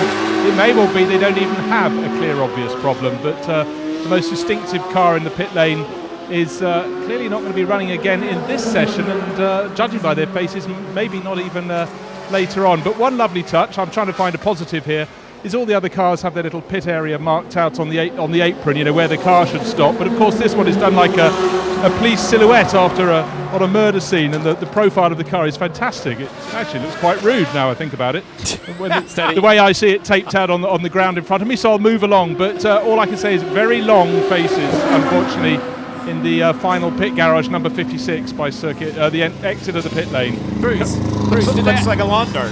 Do they actually have the car there, Bruce? Or No, is no, the sorry, car no. still stranded out on the Mulsanne Straight? Yeah, and I mean they are really, it's quite within their rights. They're sort of blanking me out. They seem to have far bigger problems than to speak to me. I think they just simply, I'm not entirely sure they've got anything they can tell me, so we'll cut them a bit of slack. I just wondered to what extent they can make efforts to bring the car back, because as Sam said earlier on, this is very valuable track time that team is losing, and they need to be able to work on the car, and in order to do that they need to get it back from the Mulsanne Straight, and I suspect there will be people out there trying to help him to bring it back. I'm sure they would. It's Wolfgang, I think Wolfgang took the car, Wolfgang Ripe, so he's, it might be better if it had been Lucas Ordonez, because he's got that much more experience to at least relate what the problems might be. But as you say, by now they should have people shouting to him over the fence. Well, that's going to be critical time for repair as well. The guys need to know what parts to get ready. I mean, is there any sign, because the Zeod garage, just sort of behind the wall by which it used to be Parc Ferme area, you can see all the spare parts for the Zeod. I'm just wondering if they've sort of gone and played with any of those, Bruce. There are a few mechanics out there. In fact, they're looking at how should I describe it best? A whole rear end. I can't see if they're taking it off because I can't go into Parc Ferme. The bit I can see is that tiny little engine, but what I can't see is what they're doing at the far end. There are actually now 4 mechanics working on it, one lying underneath. So yeah, cannibalization is going on. So they do have more ideas than they're letting on. We did have Lucas Ordonez actually shown as being the driver of it when it left the pit, so it may well be that it isn't Ordonez at the wheel, although bearing in mind that is requiring him to have set the switch in the cockpit to be at the right position. If Bruce tells us he thinks it's Wolfgang Ripe, then it may well have been him, but we'll try and get to the bottom of that one at some stage. If you're with us at RadioLeMans.com, you can check out the Mobil One Radio Le Mans StudioVision, which is brought to you by NationalSpeedSportNews.com and their official camera supplier, Replay. We've got Sam properly kitted out now with the proper Mobil One logoing, and yeah, you're good to go now. I'm just like Tony Stewart. Well, we're closing in on the first hour of our practice session, and we have a new quick time. Anthony Davidson back to the top of the charts at 3 minutes, 23 seconds, 0.897. 3:23.897, so fully 0.8 of a second now faster than the number 1 Audi, which was the time set by Lucas de Grassi. Look, Duval's behind the wheel of that car. Just to run down some of the other times, the best time for Duval was Duval's car was 3:24.729. Stefan Sarazen is in with a 3:25.463 in the number 7 Toyota. The number 2 Audi with Benoit Trellier behind the wheel still is at a 3:26.145. Then comes Bonami in the number 3 Audi at 3:26.409. Then the first of the Porsches, Mark Webber in the number 20 car at a 3:27.170. Mark Lieb still out in the 14 at a 3:30.392. Then come the 2 Rebellions. They have gotten up to speed at 3:35.312 for the number 12 car, and the number 13 car with Kreiheimer behind the wheel at a 3:40. Fastest in the P2 category at this point is the number 35 car with Jarn Mardenborough behind the wheel of that car, the Ligier, number 35, also at a 3:40.611, and that's the point that Sam was making earlier, that he is nipping right at the heels of the rebellions with those times. Then comes the Orica, number 48, with Karen Shanduk behind the wheel. That's the Murphy Prototypes entry. They're in at a 3:41.2. Then comes Mark Howson in the Orica, number 47. That is with a 3:41.7. In the GT category, the Pro cars have kind of percolated to the top. Olivier Beretta is out in the number 71 Ferrari. And the best time for that car is a 3:58.263. Then Nick Tandy, who is still out in the number 91 Porsche at a 3:58.637. In the AM category, it's the number 81 Ferrari ahead of the number 61 Ferrari. The 81 Ferrari with Watts behind the wheel of that car has turned a 3:59.497. And then Venturi in the number 61 Ferrari at a 3:49.498. So 1/1000th of a second between first and second place Was that in the AM category. Audi hourly update? Pretty much. Yeah. Yeah. Just kind of. Yeah. Just Yeah. kind of. Yeah, one of those. Yeah. Yeah. We're working our way into it. Yeah.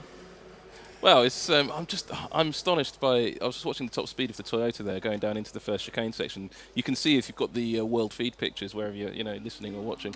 You can actually see on some of the graphics when they're deploying the energy recovery system, when they're recovering it. You can see the little green bar going up and down. Yeah, lovely thing to see. But we also saw 341 kph on the approach to the Ford chicane. Heavens. What's that in old money? That's lots. 200 and something. Fast. Yeah, really fast. But somebody else is really fast. Look at the Val. Fastest sector. Yes. Of Yeah, there you go. 32.2 now. We've gotten down to that. Again, we were talking earlier, 32.5 was a quick time. Then we got down to 32.4, all the way down to 32.2 now. So Duval has done about 3 laps in that Audi since taking it over from DeGrassi. This, as Paul rightly pointed out earlier, the only car so far that we have seen put all 3 drivers in it. Tom Christensen's had a turn, DeGrassi's had a turn, and now Duval is out there pounding around.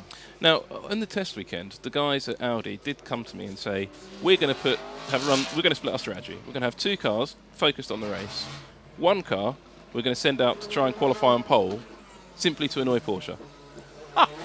And that they were completely serious. And actually, this does seem to be what is panning out. The Audis are clearly splitting their strategy. Yes. With the number one car, as currently driven by Duval, clearly running a different strategy in this session to the other 2.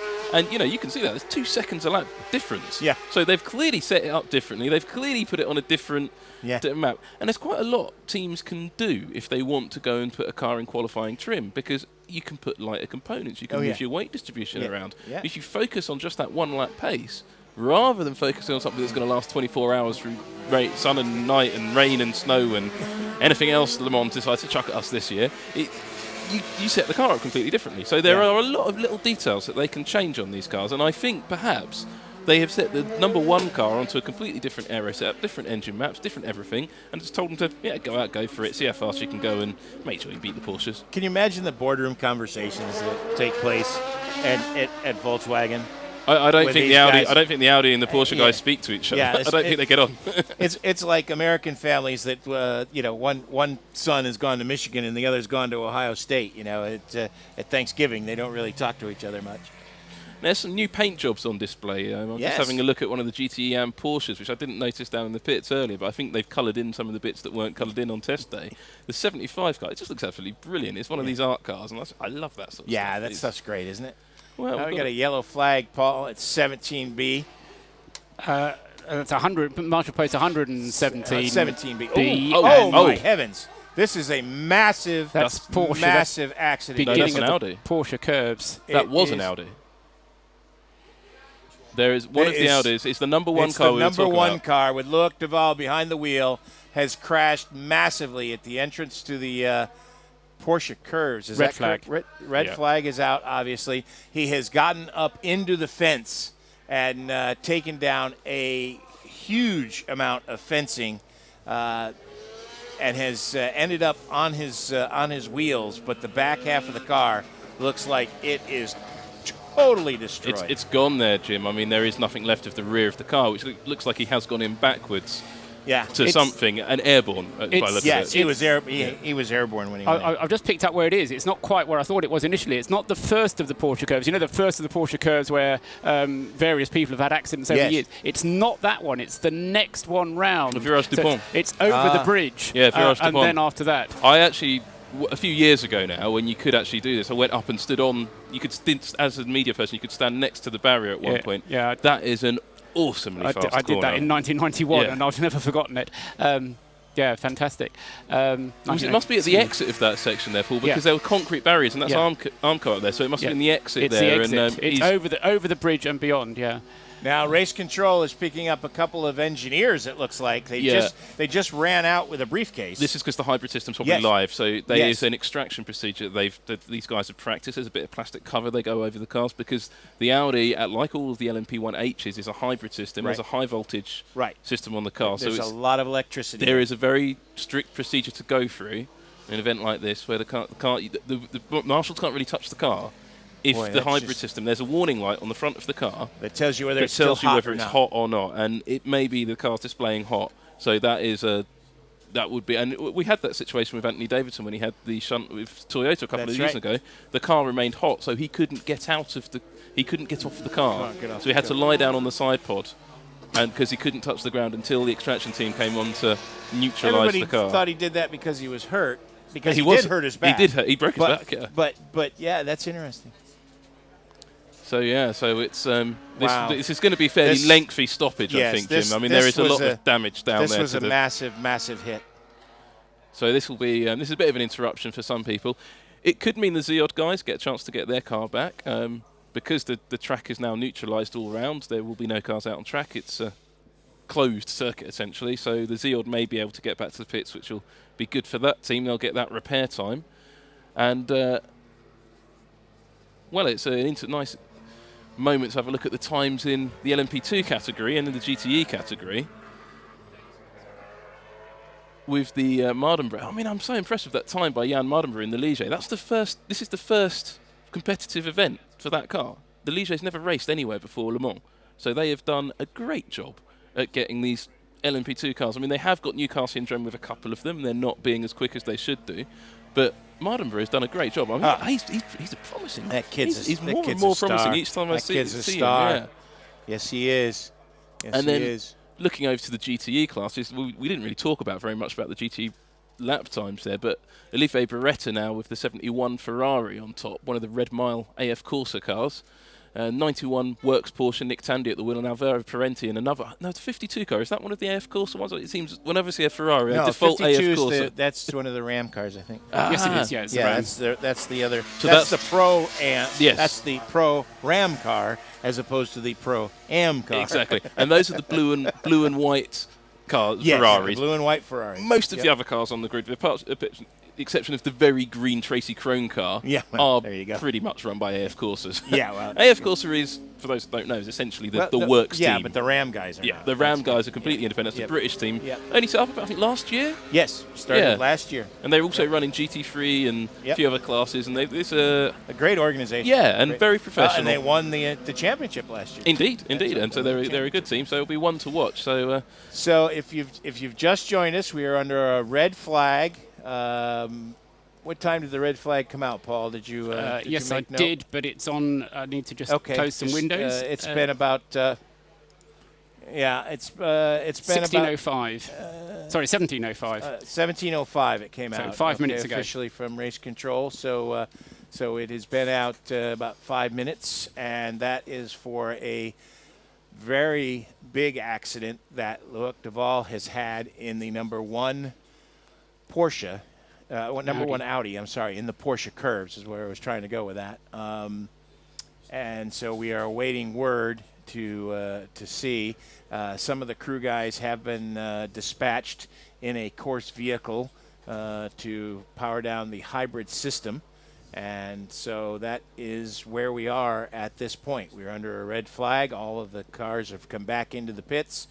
And it will be anxious moments for the Audi team and for everyone as we await word.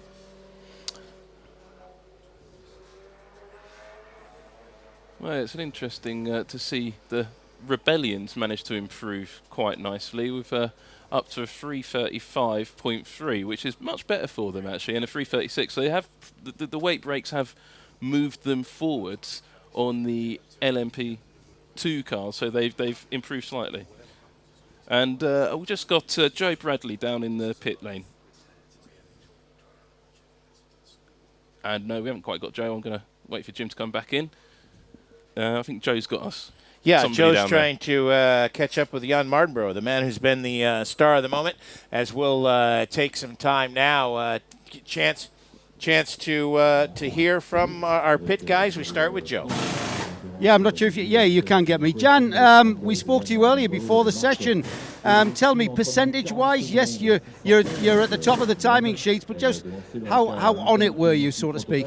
You're always completely on it, but we're trying a few different settings with the rear diff, so it's been a bit stop-start really, sort of half laps and boxing. So you've still got some work to do with the car, but yeah, of course, it's a practice session. You're trying to learn as much as possible, and the only way to do that is to push a little bit. So yeah, we're pushing and we're finding out how to improve the car, and at the moment we're not completely satisfied with it, so we just have to wait now till this red flag's over and then see what's what. Tell us a little bit about the lap, Jan, if you wouldn't mind describing the lap for the listeners. Okay, so the track is still feels pretty green. The first sector up until Tête Rouge feels okay. Tête Rouge, you feel that there's not the front's sliding a little bit past the apex, so you're delaying the throttle pick up quite a bit there. Down into first chicane, braking, it's getting better each lap. We're running full tank, so each lap is getting better, and you can brake a bit later there. The entry feels fine. The exit, we're struggling a little bit at the exit with traction. Down into the second chicane, we've changed our diff settings, which makes it a bit more difficult on the entries to the corners, and the slower corners. So we're having a bit of trouble there. But yeah, it's pretty green. You can see a load of dust coming off the car when you look in the rearview mirror, so it's not great. And then down into Mulsanne corner, the braking there, you can brake fairly late, almost as late as a test day really. And this is the corner where we're sort of struggling, I feel, at the moment with the balance of the car. It's a bit too edgy for us. Indianapolis, you don't really want to try something too special through there, especially in the first session of a practice session, so I'm a bit reserved to there at the moment. Arnage is always really sort of careful on the brakes there. You don't really want to run off. I feel like our car through the Porsche curves has improved. It feels pretty quick in the Porsche curves. The both lefts for us are flat. The right is pretty excellent as well. And down into the first of the four chicanes, I forget what it's called exactly, but the first left-right. The track has changed a little bit from the test day. They've got these red metal sort of rumble strips that are quite high. So we're missing those, whereas in the test day you could sort of cut onto the tarmac a little bit, whereas now the track's slightly changed, so I'm still figuring my way out through there. And just trying to find the best line through the chicane, whether to stay pretty tight and open up the left up as much as possible, or take as much speed as possible through the right of the previous corner, and sacrifice the entry to the left. So I'm still figuring out what's what through there, but it feels quite slippy on the exit of the right. And yeah, and then we had a red flag, and it looked pretty big, so people have told me, so hopefully everyone's okay in that car. Jan, that's great. That's a lovely bit of insight for everybody out there listening in, and it always amazes me how you guys have such a recall to pretty much every detail of that lap. It's fascinating. Thanks for talking to us. I'll let you get back to work, mate. And that's Jan Mardenborough out of car 35. Brilliant. Anytime. Thanks, mate. Gavin, we've got a delay here, obviously, because of Loic Duval crashing the number one Audi at the Porsche curves. We don't know anything about that at the moment, but how is it going for Corvette racing and for you before that?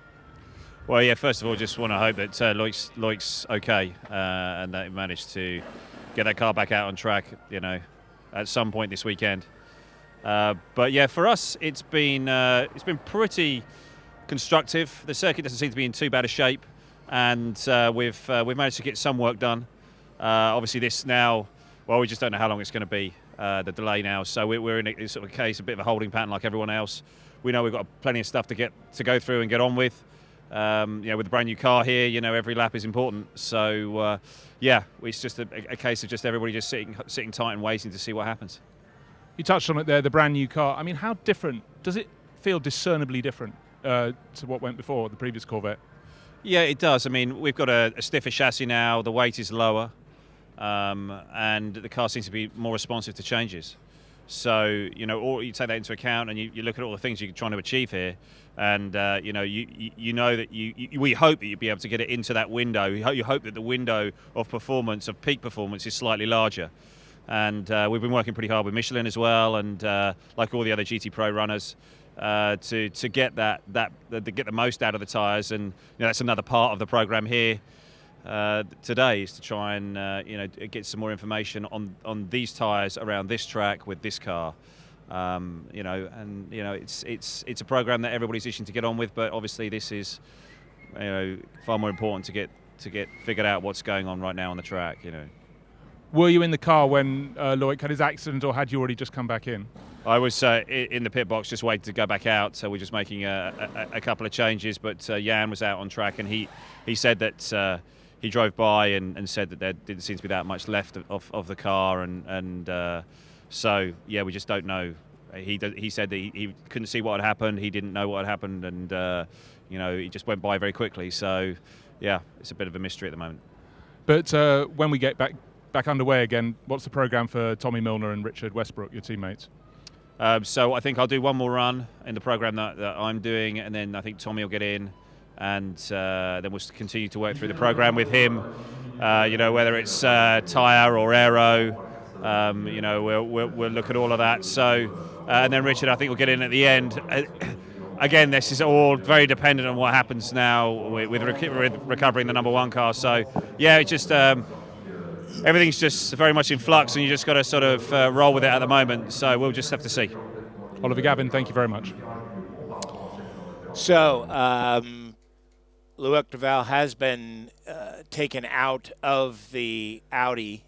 We have not seen any pictures of that, but the car is now being loaded onto a flatbed. The car is covered with a gray tarp at this point, and he has been taken out of the car.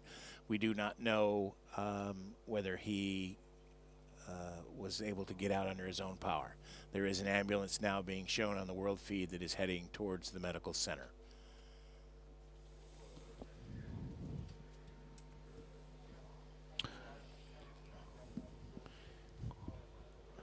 Let's go back to Joe Bradley.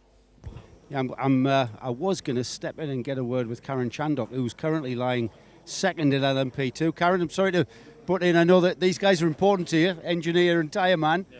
But second so far in LMP2, we've just spoken to Jan Mardenborough, who's quicker than you at the moment. Yeah. Tell us a little bit about your lap and the session so far. Oh, we're just doing a race run. I think you could see on the times I was 5 laps into my run and got the red flag. A horrendous accident. I hope Loic's okay, because it was like a bomb when I drove past it. The car was just, it was debris from like the previous corner. Big shun. Test day. You went out in the car and test day, and you went Bosch, and the time was just phenomenal. However, came to light that car was actually on a race setup. Is that correct? Yeah, I mean, in this race, there's no point doing anything for quali until tomorrow evening. With the forecast the way we have it, it's dry, so I don't think anyone, even this evening, will do a quali run. I think today is just about race prep, and don't forget I'm racing with 2 rookies, so I'm only doing one more run. I only plan to do 10 laps this morning this evening, and let them do the rest of the 3 hours. So for us, it's just about getting a car that's safe and balanced and comfortable for them to drive. So for me, I mean, the pace is good. Obviously, I'm quite happy with it. I think I'm driving quite well at the moment, and the pace seems pretty good. But the average, I think we did 5 laps all in the 41s, so low 42. So the average seems pretty okay at the moment. Takes a certain discipline that, as a racing driver, you instinctively want to be quickest in every single session. But as we know at Le Mans, it's all about going round and round the longest. But you have to be pretty disciplined to stop yourself being dragged into a battle of optimized laps, let's call it. Is that how are you curbing that? Well, to be honest, I didn't even know we were second till you just told me. So right. we just have to focus on our program. But I don't really care where we are in position. I was lucky. I had 2 good teachers. It's only my 3rd Le Mans, but I had 2 very good teachers. The first year I came with David Brabham and Peter Dumbrek, who'd done 25 Le Mans between them, and I learned a lot from them that first year of just don't look at the lap times and the results till Saturday, Sunday. All of this is just prep, and you have to have a car that you're comfortable in and that you could feel you're going to sit in it for a quadruple stint if you have to. I've done quads every year since the last 2 years. I expect to do quads again this year. So today is just about getting a car that I'm comfy in, and so far so good. If we are second, as you say, I haven't seen the times, but that's pretty encouraging. Thanks, Karen. Great show from Karen. But while I'm here, Greg Murphy's just appeared. Greg, here you are at Le Mans. I know we talked on test day, but we've got a different audience who've actually made the trek down this weekend. It's great to have you here. And the car at the right end of the grid so far. Yeah, so far. We've had good speed. The new update we talked about before, it's really worked out for us. So I think we're about 10 kilometres quicker, and the car has good downforce. So it looks good so far. But I know the story, so I won't just get carried away just yet. It's hard though, isn't it? It must be hard because at test day you were right up there. You were quickest in the whole of the test process for a long time, and then we've had to wait 2 weeks. And you've got 2 weeks of anticipation, and how do you stop yourself peaking too early? Yeah, I think as the years go by, you're able to deal with it a bit better. So I won't say I try not to think about it because it's obviously what I do all day, every day. But you just can't get carried away, and I've learned the hard way here that there's just so long to go, and even when the race is on, we must be calm and we must relax, So it's very different, and I'm slowly but surely learning. So yeah, it helps. A bit of experience helps.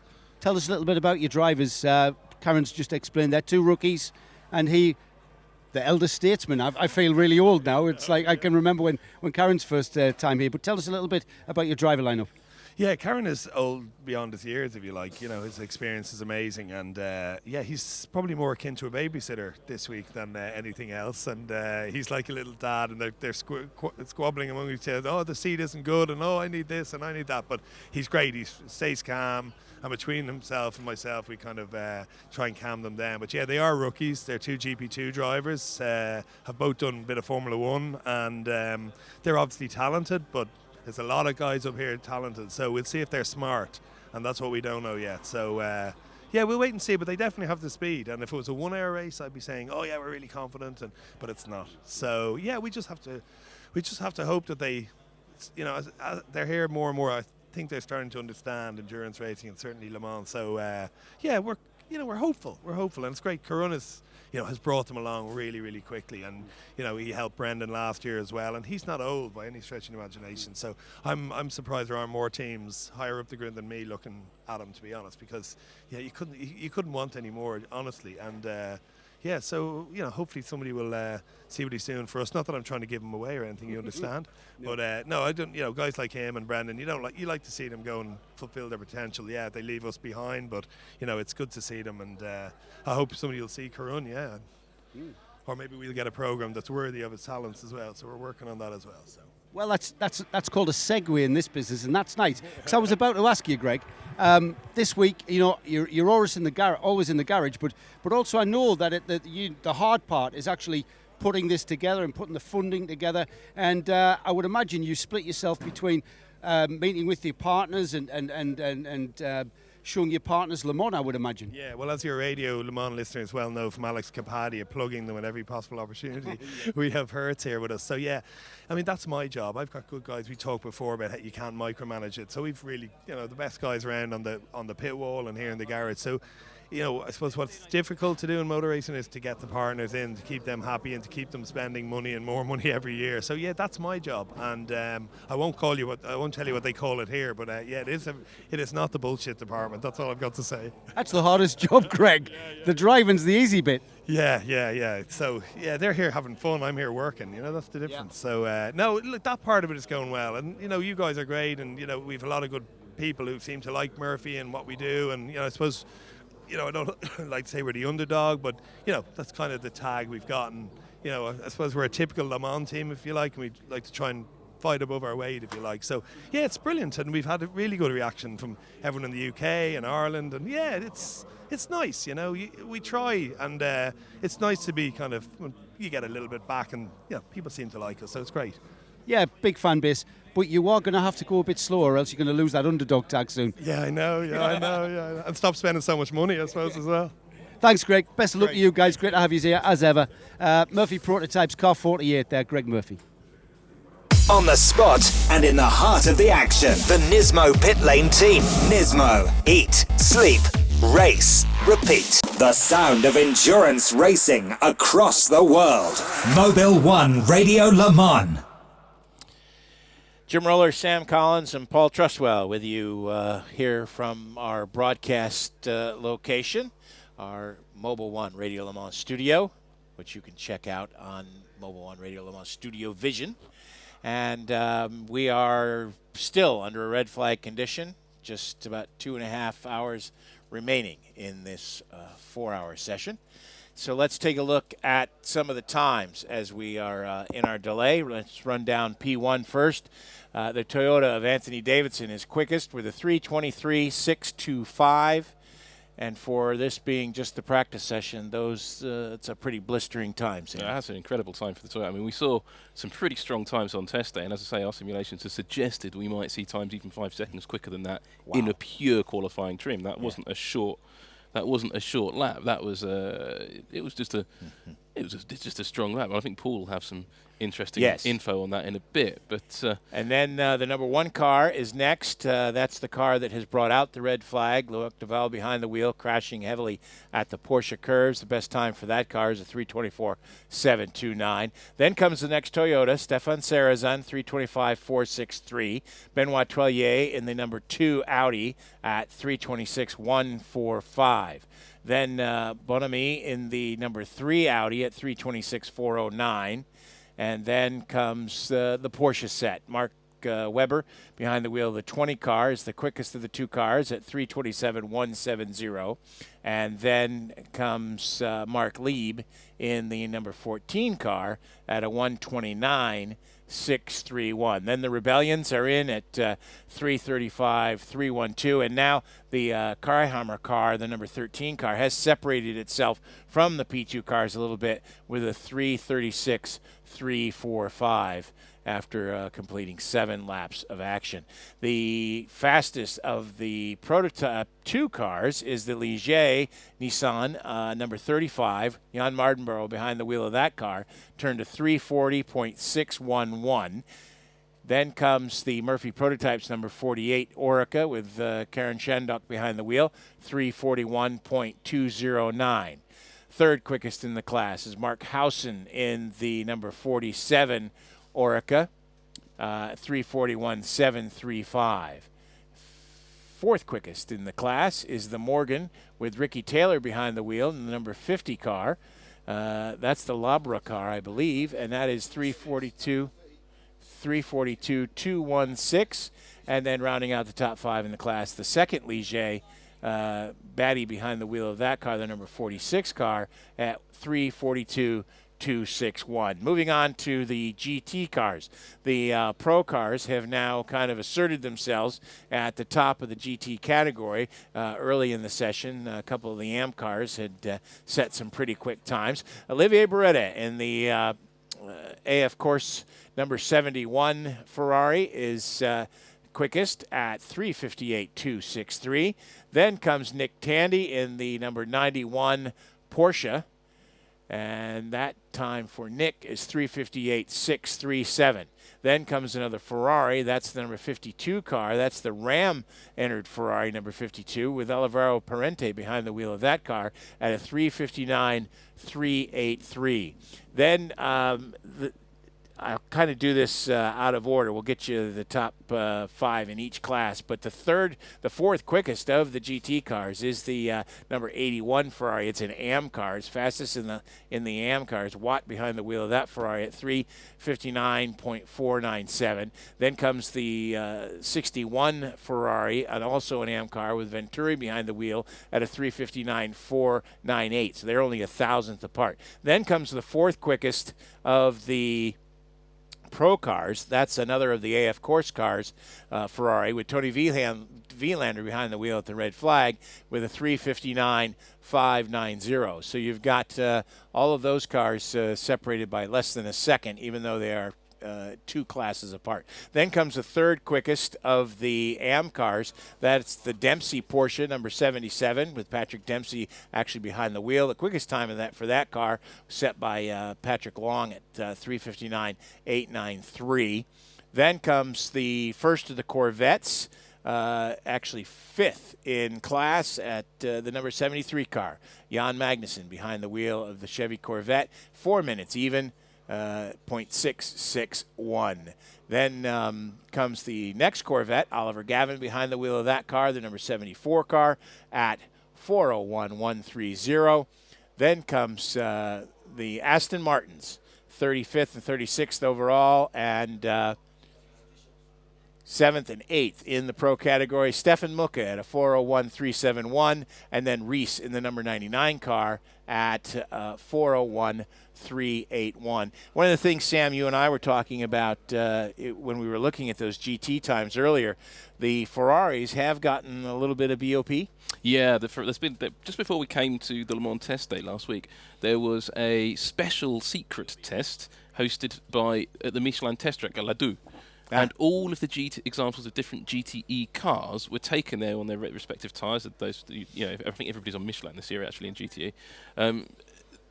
Those cars were then tested by the FIA, shown every year in their low drag specification. It's the first time the Corvette C7R came to Europe, so that then became homologated and it got its balanced performance. Of course, until to race in TUSCC, it doesn't have to have FIA homologation. It does have to race in Le Mans. So they came to do that. The Ferrari arrived with a completely new aero kit on, which has raised some eyebrows. It's got a little, it's got a sort of front winglet in where there used to be a big sort of hole in the front splitter. It's now gained this little winglet, and if you have a look at the cars, you can actually see it quite clearly when you look at the front of the car. They've changed the louvers on the bonnet again, which is something to do with the balance of the aerodynamics. I haven't quite got from the Ferrari guys the purpose of it, but I believe it's to do with balance of the car rather than outright downforce. And there's a few other little bits and tweaks of carbon fibre changes around the rear, what you'd call not really a diffuser, but the sort of corner areas. There's a lot of flick-ups and winglets back there that have changed subtly. Not that they were there last year, but they're slightly different this year. So they've done quite a lot of things to just improve that car throughout. And there are so many of these Ferraris in this race because we do have this lack of diversity with Dodge withdrawing and a few other cars, GTE cars, not knowing whether they're going to come. There was the McLaren that was in development, was never completed because the GT Convergence situation has got quite a few manufacturers sitting in the wings. We know of a couple that are definitely sitting there. Lexus have said quite openly they want to come and race at Le Mans, but they don't know what the rules are. What to do. So what to build. Not sure what to build. And I know of a few others that are just literally sitting there waiting for a decision on the regulations before they commit. And I think one of them we might hear about sooner rather than later. It's going to be quite an interesting one, that. Yeah. I'm sure you'll have it in race car engineering. I think it might appear somewhere else first. Actually, I don't think we're going to have an exclusive on that one. Now, earlier, Paul, we got into a discussion about lap times, and you rightly pointed out that average stint time is really the key to victory here, as Audi proved a couple years ago. And we've had someone do a 12-lap stint. Yeah, that's right. It's one of my hobby horses, really, because people, and it's inevitable. It's this kind of trap that you get caught into as who can set the fastest lap time. And, of course, that is important because it's what sets the grid times. But ultimately, it's not what wins the race. And so often we've seen that the story of Le Mans is winning the race with a car that isn't necessarily the fastest car in the race. And it's been done so many times, and especially with the way that reliability is going this year, I think it might be another of those cases this year. But, you went down the times just then, Jim. Toyota's first and third split by the Audi, the number one car. But the Toyotas have been the busiest out there in the hour and 5 minutes that we had of the session before it was red flagged. And Anthony Davidson was on his 16th lap and is coming in at the end of his 16th lap. Stefan Sarazan in the number 7 Toyota had done a total of 16 laps. So 17 laps for Anthony Davidson, 16 laps for Stefan Sarazan. And Anthony's actually made 2 pit stops. Stefan Sarazan's only made 1, which means we can get a 12-lap average for Stefan Sarazan of 3:27.7, which is a little bit quicker than I was suggesting before the test day that they'd be going. But I think 3:27s, if they can get average lap times in the 3:27s, then if they can keep doing that, we're certainly in the realms of record distance. For Anthony Davidson, it's slightly more difficult because he hasn't done quite such a long stint, but he's done an 8-lap stint of 3:26.4. So, again, that's looking towards maybe 3:27s pretty easily for Anthony over a 12, 13-lap stint. So certainly what we've seen from Toyota thus far, not only are they quick in terms of outright lap times, first and third, 3:23.6, the fastest for Anthony Davidson. But they're quick on the averages as well. Now, we can't quite compare like with like because we haven't got the same length of stint from either Audi or Porsche because they haven't been doing such long stints. They've only been doing 5 laps, and that's an out lap and then 4 and then back in again. So we can't compare like with like, but at 3:27, I reckon that's going to be hard for anybody else to beat, provided the Toyotas can maintain reliability, not have any out-of-sync pit stops, not have any punctures, blah, blah, blah, blah, blah. Not have a Ferrari get in their way at the end of the Mulsanne straight. That's a lot of Ferrari. One of Sam's hobby horses is the number of Ferraris, I know. But I don't know, I don't see Porsche trying to go for pole position. I mean, we started off at the top of the hour, and Sam was saying ship about... sailed already? I don't know. I think if Porsche had that as their goal, they would have approached test day slightly differently. And my view of the way that Porsche approached test day was completely blinkered. They were focusing only on themselves, what they were doing, and they weren't worried about what the others were doing. And I get the impression they're doing the same thing now. They're focusing on their program. They want to make sure, above all, that car is reliable. Now, I know that's going to be the biggest problem, but if that car can be reliable, then it could be in with a podium because, I mean, we've seen how hard you have to drive these cars. But it hasn't been reliable all season. I know. If they can't get to run reliably for 6 hours, they're not going to be able to do 24. But that's exactly why that's the thing they have to work on. There's no point in trying for heroics and putting it on pole. I think they have to work on the reliability.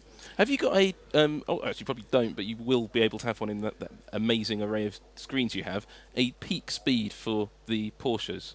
No, I can tell you it's top speed on the Mulsanne straight. That's exactly what I'm looking for. Oh, the top speed on the Mulsanne straight. Well, that's it. Just give me a second while I look that up. While Paul looks that up, let's check in with Joe Bradley.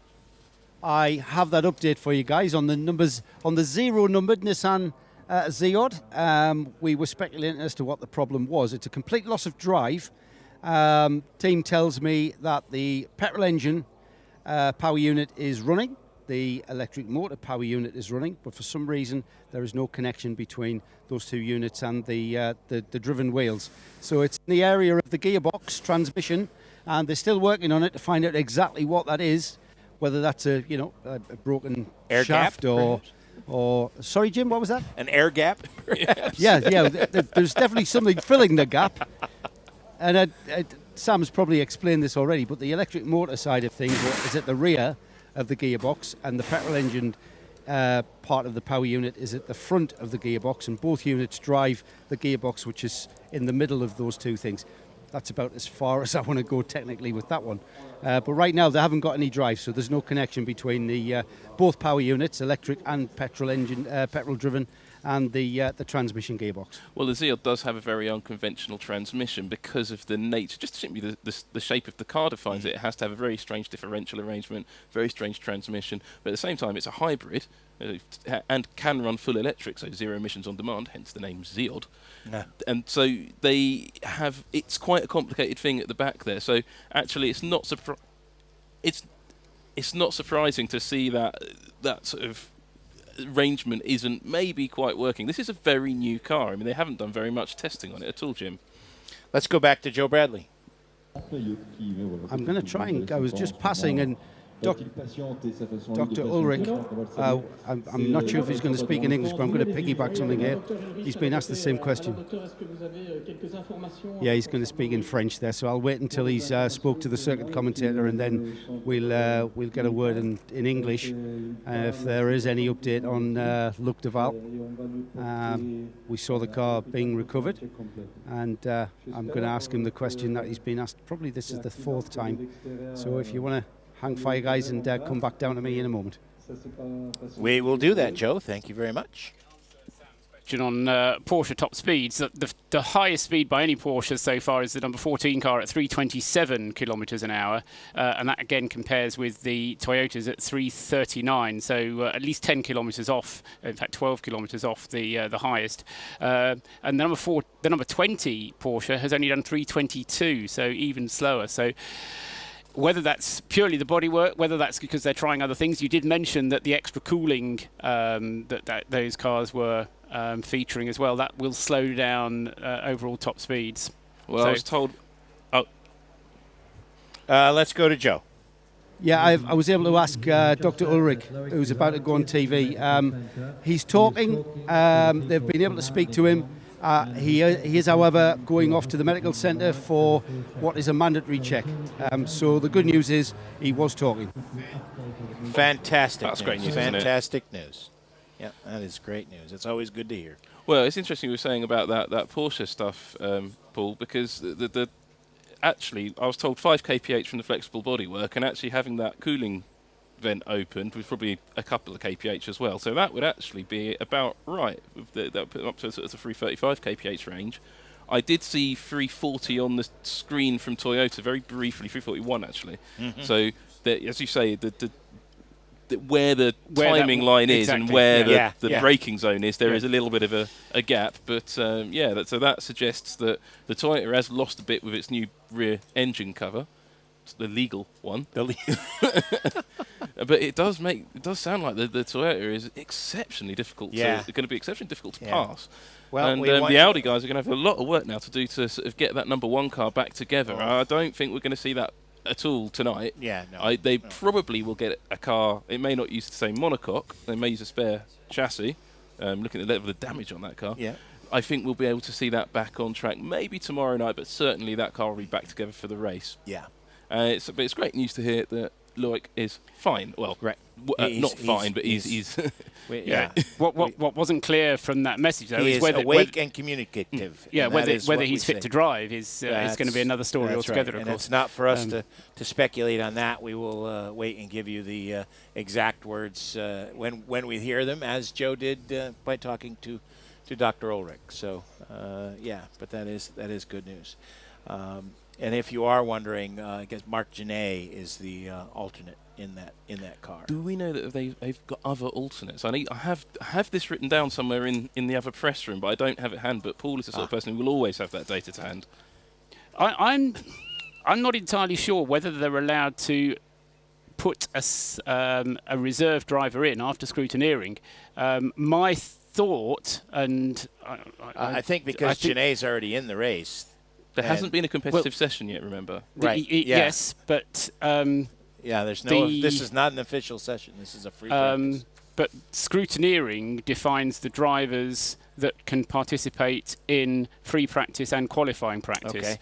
Okay. And Marc Genet is down to drive in that, yes, but he has been nominated to drive a different car. Right. And I don't believe either that the Audi team will be allowed to move their drivers from one car to another. They nominate their drivers for the cars they nominate them for, and they have to then stick with those drives. So if the number 1 car cannot be repaired for whatever reason, then Tom Christensen and Lucas de Grassi won't be able to switch to one of the other cars, because the regulations now are much stricter than they used to be years ago, when halfway through the race Martin Brundle would suddenly decide he was going to drive a different car. So you're not allowed to do that anymore. Your driver nominations have to be made, to my knowledge, ahead of scrutineering. What I don't know of is the extremes to which force majeure can be applied. And there may well be that kind of negotiation going on now, or when Audi have decided what they want to do, what their options are, as to whether they are allowed to do other things. But as I say, the way the rules are structured is to avoid this last-minute pushing of drivers. But they do, all the top teams do have a nominated reserve driver. In Toyota's case, it's Mike Conway. I'm not actually sure who Porsche's reserve driver is. But no, that's a good question. But I have a feeling that is to cater for things like tennis accidents and such like before we actually go with, before they actually get to scrutineering. I think the scrutineering is the cut-off point for getting reserve drivers in. Anyway, news on the restart is that we'll be underway again in about 10 minutes. The track workers have done a sterling job there, I have to say, at sorting out those barriers. And certainly from what we were hearing from some of the drivers coming in, there was a lot of barrier damage to repair, but what we've seen briefly on a screen there is that it's all been done, Jim. And they'll be starting again in 10 minutes. That's going to give us an opportunity for Sam and I to sign off for now. And coming up next is going to be Johnny Palmer and Paul Tarsi to join Paul Truswell here in the broadcast center. The RadioLeMans.com forum is full of people who love all forms of motorsport, just like you. People who have opinions and aren't afraid to share them, just like you. People who enjoy following live motorsport on radio, online, on TV, just like you. Go to www.radiolemans.com and click the forum tab. Join in and give your passion for motorsport a new dimension. The RadioLeMans.com forum. Just like Mobil 1. Get personal with motorsport. Hello everybody, it's Johnny Palmer and soon to be Paul Tarsi in the booth then for this 2014 running of the Le Mans 24 Hours. You're listening to Mobil 1 RadioLeMans.com. And we're in the middle of a stoppage because of an horrendous-looking accident for Loic Duval in the Porsche curves. The good news is, though, the early suggestion is that he is conscious and talking to the medical officials. And also, we should be underway fairly shortly with the session once again in around 10 minutes' time. The restarted time is at 5 to 6 local time. We're currently nearly at 12 minutes to 6, so just 7 minutes away. Paul, already lots to discuss, and the one thing that I've got from the opening couple of hours of this free practice session is the pace of Toyota. I think it's very much where we are, but that we have a very, very strong Toyota presence here. It's all for them to win and all for them to lose. It's a very, very interesting. For some reason, just 2 moments, Paul, because we have a slight issue with being able to hear you. So a little bit of shuffling around in the box, and we should be able to have a word with you in a moment. Paul Truswell, on the other hand, pace of Toyota is good. I think we expected that ahead of this weekend's race. Audi possibly going for the approach whereby they're going to tick off the laps and not necessarily have outright pace, but will keep on going because they are sticking with technology that they are very, very used to from previous seasons. That's right, Johnny, yeah. Certainly the way that Audi have approached this is to try and keep it a bit similar to previous races for the lowest degree of hybrid. But it does seem that Audi was pushing quite hard. I mean, we could see them going for very quick lap times. Loic Duval had clearly been dispatched to go quickly. He'd got fastest lap, or at least before him, Lucas de Grassi had got fastest lap of the session, and one had the impression that Loic was trying to do something similar. They'd got to within a second of Anthony Davidson's fastest time. But I had the impression that it was all being done kind of what the limit of what the performance of the car was, whereas we've seen in the past, Toyota seem able to set the laps and set them time after time after time without having to kind of really push quite as hard. And so, you know, it's been clear for some time that Toyota have nearly everything in their favour. They've got quite a good fuel economy. We think they might be able to do 14 laps. If they can't, they can certainly do 13. Audi, we know, certainly can't do 14. They are stuck at 13. There's no question about that. And if Toyota has the pace, the only way that Audi can then win the race is by doing it the old-fashioned way of doing it with the slower car.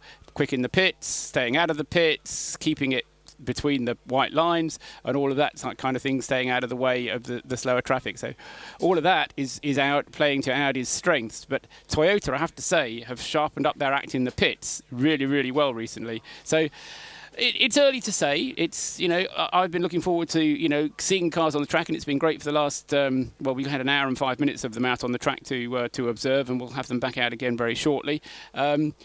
But now we're seeing it for real. We said earlier on when Jim and Sam were here, there's no point now in having the sandbags anymore. If you've got it, then you've got to show it. And I think we've certainly seen the initial stages of how much each of the main three manufacturers in P1 have got. What's interesting also for me, which was a fascinating scrap last year, was within P2, which is mixing gentleman drivers with professional drivers, and it's a real interesting mix in terms of which ones you may start with, and also where you fit into the sequence your slightly slower gentleman drivers.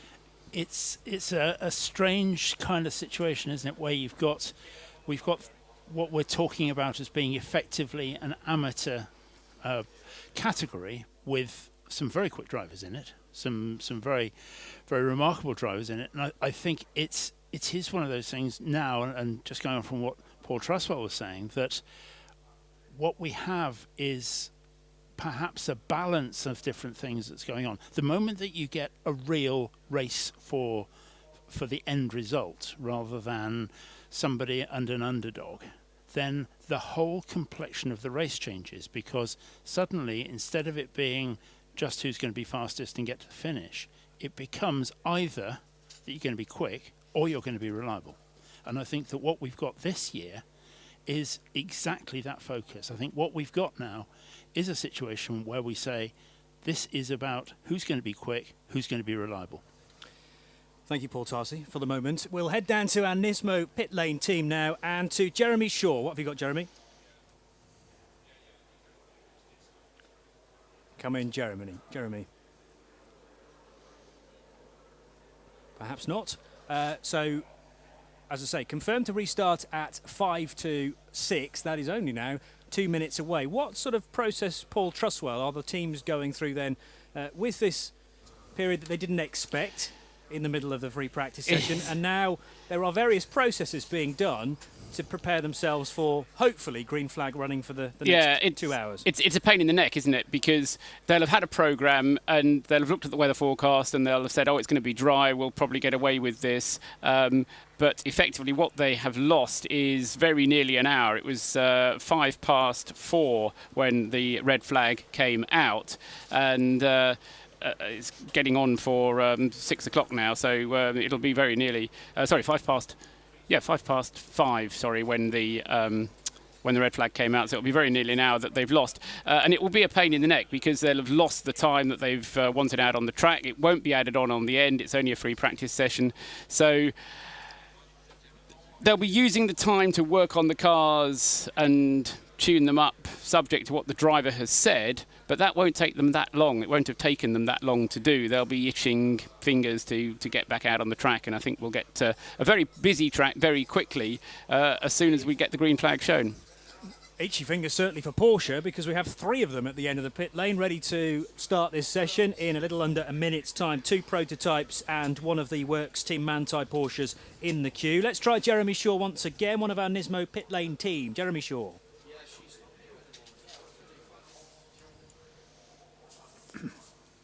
I think you may still be trying to talk to me, Jeremy, but unfortunately we're not getting you. So more Porsches coming out of the pit lane apron.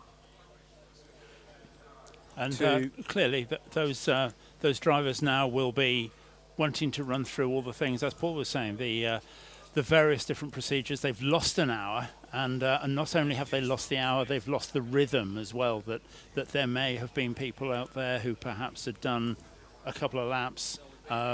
The team managers then have to go through the process of, do I send somebody else out? Do I complete that process for that particular driver? Do I make it work? The rhythm for all of these teams has been disrupted, and it's probably going to take them a couple of laps just to get back into that kind of process as the cars are now out on the track. Green flag waves, the 14 Porsche, the first one out, then followed by one of the two Team Manthey Porsches. That's the GT car, number 91, I think, and then number 20, which is the second of the Porsche 919 hybrids, heading through Dunlop Curve now. But it'll, as you say, take a little while just for the cars to get back up to speed, but also I'd imagine to get back into the mentality of, okay, Loic Duval is absolutely fine. I'm sure he's conscious at least, and I'm sure many people up and down the pit lane will have been distracted by that. Professional racing drivers will be able to put that aside very quickly and be on it from now, pretty much. But it'll take a little while, obviously, for the cars to work their way around on this is what is an out lap. We will see flying laps very, very shortly. Yeah, and they'll be very keen to do flying laps. I think, the first flying lap will be a quick lap. I think we'll see that now. And it is still pretty warm out there. In fact, it's very warm out there.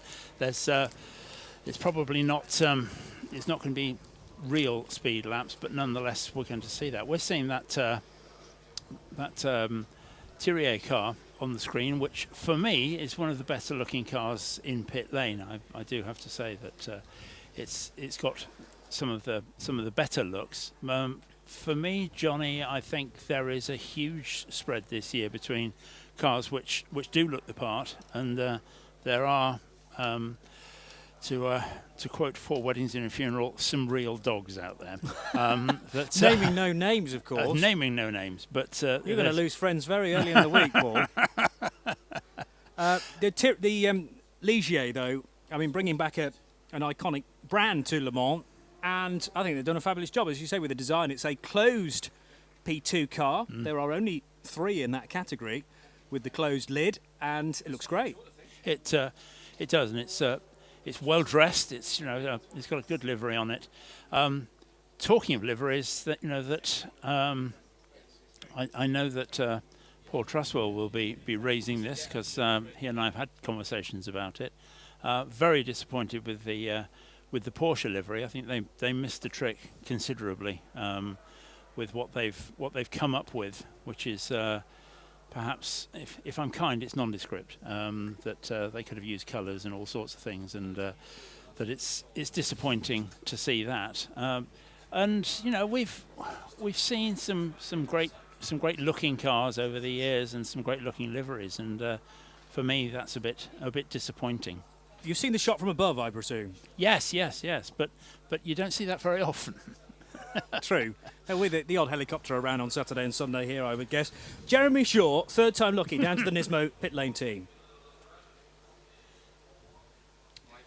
We are trying. We are certainly trying with this, but still not hearing you, Jeremy. So, getting good views in our booth now of an onboard shot from the 20 car, which is the second of the Porsches in the sequence, and I'm still learning how to differentiate the two Porsches, but one conveniently has a blue light on the roof of the car and one has a red light, it looks like, and hopefully they will look even better in the middle of the night on Saturday. Yeah, you're all right if you're on the inside of the circuit, because if you're on the inside of your circuit and you read left to right, you see 2014. So 14's ahead, 20's behind at the moment.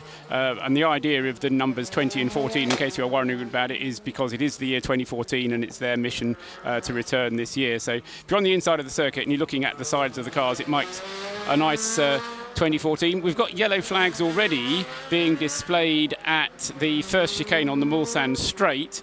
Somebody's had a whoopsie into there, but have got going again, and it was number 62, we are told, that went off. That's one of the AF Corsa Ferraris in the Pro-Am class. The car number 62 that Howard Blank, I think, is currently driving. And anyway, he's got going again, so we do have green flag all around the circuit once again, Johnny. Yes, so good to see everything back up to normal. Going to be fascinating during the race, of course, to have this code 60 in operation, which I am all for as well as Paul. Don't call it code 60 because it's not code 60. It's slow zone. Let me write that down. Yeah, it's because I will forget otherwise. Yeah, you mustn't call it code 60 because A, it's wrong, and B, it's not code 60. It's called a slow zone. B, because because it upsets people. Does it? Yeah. I quite like doing that. Particularly Mr. Trustwell. But yeah, and you were saying earlier on, Paul, just for people who may have recently joined, that not only is it the slow zone, but there is a slowing down zone as well. And it's that which causes the controversy, because the rules say you have to slow down gradually in the slowing down zone, and yet there is no point in slowing down gradually in the slowing down zone, just as there is no point in slowing down gradually in the pit lane entrance. You go as fast as you can in the pit lane entrance until such time as you hit the line where the 60 kilometres per hour point starts, which by coincidence is just outside the box here, so we can see that happen. And you lock everything up in order not to lose ground during the slowing down process. The problem is, of course, some people have better brakes than others, and you can't overtake in the slowing down zone either. So I think it's a great idea to have the slow zone. I'm a big fan of it. I want it to work, and I hope it will work if we have to use it in a situation such as we've just had. It was only the Porsche curbs which were kind of needed to be under control during a practice session. Then it made absolute sense to red flag it. But during a race, it just seems a waste of the rest of the racetrack not to be able to race around it. I think there are degrees on that, though, that a major accident probably does need not only to slow the cars down around the accident itself, but to slow the race down. I think that when it's a major accident, it's something different. When it's cleaning up some debris and those sorts of things, I think it is absolutely that. And that slowing down zone, Paul, is a marshal's post's worth, isn't it? Yes, that's right. Yes, it will be from one marshal's post to the next. They will be marked with boards, and hopefully it's clear to the drivers what they're doing and whether they're in one zone or the other. One of the things we were talking about at the test day, which all rookie drivers now have to complete, is a course on the simulator, and effectively that takes them through the various situations that they might come across in a race simulator, in a real race situation on the simulator, including slow zones. And it may well be that some of the more experienced drivers here at Le Mans who won't have done the simulation won't therefore have seen yellow zones, slow zones when they happen. So it'll be interesting to see how that one pans itself out. Yeah, I absolutely agree with you that it's a good thing.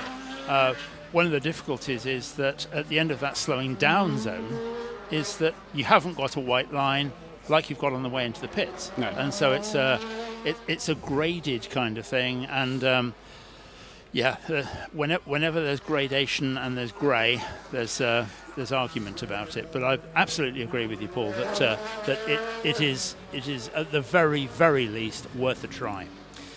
Let's head down to our other member of the Nismo pit lane team this year, and Shea Adam, who has Darren Cox. Darren, you just said to me it hasn't been the best start of this session. Looking at the glass half full, you do have one car who is sitting P1 in the category. That's the 35 with your Nissan Gamers behind the wheel. You've got a gamer sitting P1. You've got to be happy. Well, I think everyone's most happy because we've heard good news from the medical centre. I think that's the most important thing of the last couple of hours. And then, Jan's gone out. I think he did 3 flying laps, and he was the first fastest lap, the second fastest lap, and the third fastest lap. So, we're happy with that. And then at the other end of the pit lane, we didn't even get to do a flying lap. The Zeod RC had a gearbox issue. It's just massively unlucky. We haven't had a gearbox issue like that all the time we've run the car. The EV motors are working. The internal combustion engine was working, the clutch was working, so there's something in the gearbox that's broken. So we were lucky in a way that we've got the car back, that we're now changing the rear end of the car and hope to get out in the second session. Innovation hurts, hashtag. It is a growing process when you've got a new car like this, and especially one so as innovative as what you are running. But your goal is to do the all-electric lap. Do you think you can get that in tonight? Absolutely, definitely not tonight now. No, we're going to be going around doing setup work, and we've got to stretch the battery. We've got to see how far we can run the batteries. Not when the session's live, but I'll explain to the listeners at some point, maybe on Friday when it's a bit quieter, what we're doing. But if you take too much juice out of the battery, it's like over-revving an engine. So you have to then go and get your engine rebuilt. In this case, you have to go and get your battery changed with change the cells in it, which is a very, very long process. So you've got to build up to using all the juice out of the battery, and we're not at that point now. We were hoping to be in the full session on Thursday night, but let's see what we get. Let's hope we get out tonight. When you do use all the juice in the battery, does that mean that the car would potentially get stranded somewhere on track and cause a red flag? Very good question. No, we'll always have 1 lap of fuel left in it. And a lot of things we've been doing is the strategies between switching from EV into the internal combustion engine. So we're very confident on that. We did it here. We thought it might be the engine that was the problem. So that's easy to do now. So no, there's no safety issues of the car being stranded. We will leave enough fuel in it to get it back to the pits. Any chance it'll get out with the hour plus we have left in this session? You want to wander down there and go and have a look? Absolutely none. Well, that's unfortunate to hear, but what is good is that the 35 is running well with Jan behind the wheel. Is he still behind the wheel? I didn't hear the question, but I can tell you something great about GT Academy and say that Jan Mardenborough, I'm not surprised, to be quite honest, he's quickest. It's great to see Karoon up there as well in the Murphy. We like those guys. We love all of our customers, of course. But what's really interesting is Mark Szulzicki just about to get in the car. And, we think he's a great prospect for the future as well. So we've got this ladder of talent of guys that are coming through, and it's great to see Mark getting his chance here at Le Mans. Any inner GT Academy rivalry between the two? Well, the biggest rivalry is the 2 guys in the Zeod who are getting no laps, and these 2 guys up here. So, but the guys in the Zeod have got a motorhome each, and these guys are sharing a room with Alex Brundle. So take your pick. Ooh, sharing a room with Alex Brundle does not sound fun. Thank you, Darren. Thank you, Shay. We'll keep our eyes out for Mark Szulzicki to see how he goes then over the coming laps. Our other member of the Nismo pit lane team is Jeremy Shaw. He is, and he's been well. Can you hear me now? Success. Splendid. Hi, everybody. Thanks for having me back again. In that case, now I know it's working, I'll go back into the garage area and try and find Stefan Sarrazin. Hopefully, he won't mind coming out and talk to us again. So I'll be back. Give me a couple of minutes. Excellent. Baby steps, Jeremy. We will get there in the end. So, whilst we were listening to Darren Cox then from Nissan, what's been happening on the track, Paul? Nobody's improved on times since we had the break. The man most likely to have improved is Ben Treluet, in fact, undaunted in the number 2 Audi. He's headed out and done a 3 minutes 28.458 seconds. Now, not only, and that's the quickest time that has happened since the break, it's over 2 seconds slower than Ben went in that same car before the break.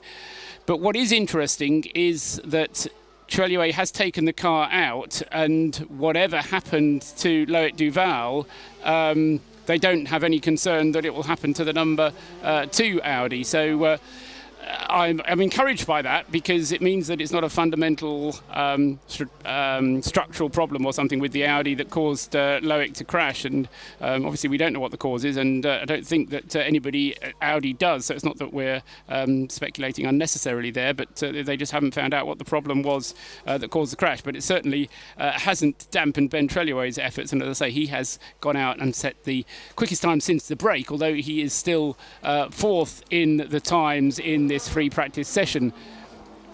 In the 2 Toyotas, Nicolas Lapierre has now taken the number 8 car over from Anthony Davidson, and Kazu Nakajima has taken over the Toyota number 7, which was previously being driven by Stefan Sarrazin, which is why Jeremy Shaw is ferreting around now trying to get Stefan to come and talk to us, because that car is now in the hands of Kazu Nakajima. Oliver Jarvis is driving the number 3 Audi, so pretty much everybody at the front end taking the opportunity of the break to change drivers as well in their respective cars. So Oliver Jarvis out in the number 3 car, which Marco Bononomi was driving early on in the session. Felipe Albuquerque, who I think he's one of the rookies. I don't think he's actually driven at Le Mans before, although he has.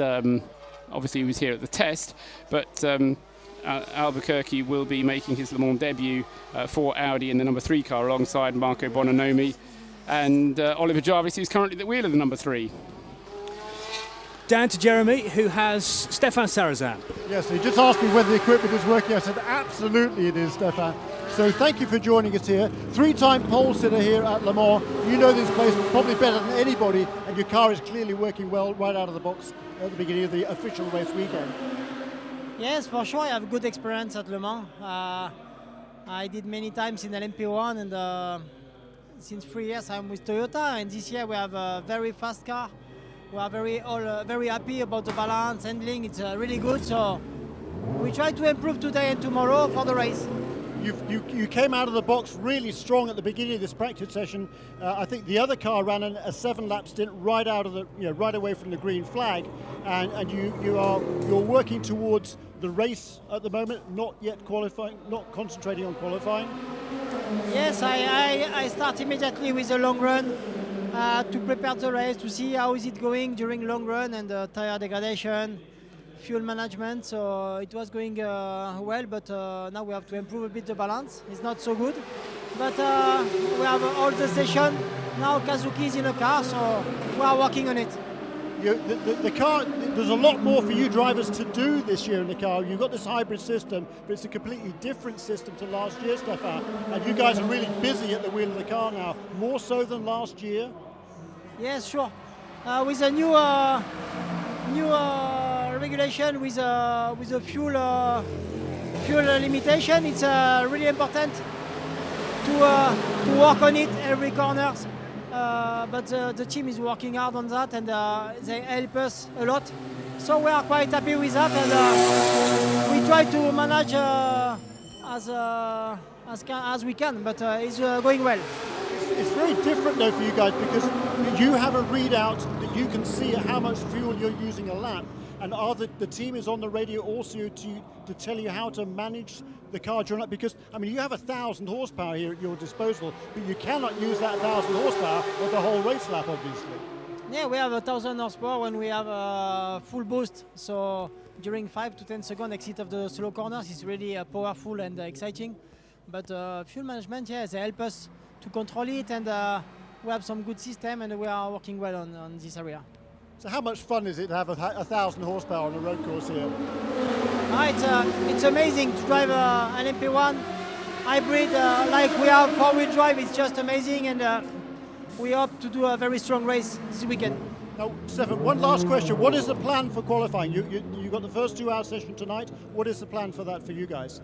Tomorrow the track will be quicker, I think. It's more tomorrow the quali. Today we try maybe, but I don't know the plan. Thank you very much. Thank you. Jeremy Shaw with Stefan Sarrazin. Whilst that was happening, a spin for Steve Wyatt in the fastest so far, number 81, fastest in the GT AM category, I should say, for the number 81 Ferrari. It spun coming out of Ford chicane right in front of us and faced oncoming traffic briefly, drove a little bit the wrong way down track to then head straight into pit lane. And that's the 61, the sister car on the screen at the moment, heading down pit lane to join the 81. So very busy part of the track. I'm still trying to work out differences between cars, and the 81 conveniently has blue mirrors on it. The 61 has green mirrors, and Steve Wyatt, I don't think he put in the time, but it is the fastest, that number 81 car in GT AM, a 3:59.497, and Steve possibly trying to better that. His teammates, Michele Rugolo and Sam Bird, and Paul Truswell. Can you tell me who set the time, a 3:59.497 in the 81 car? No, I can't at the moment. Right, okay. I will do later, I promise you. It'll either be Sam Bird or Michele Rugolo, I would suggest. Yeah, I would go for Sam Bird, but I will check once we get back to that. Jeremy Shaw thinks it's Sam Bird as well, so I'm willing to go with that. That's no good question, enough. he says. Right, fine.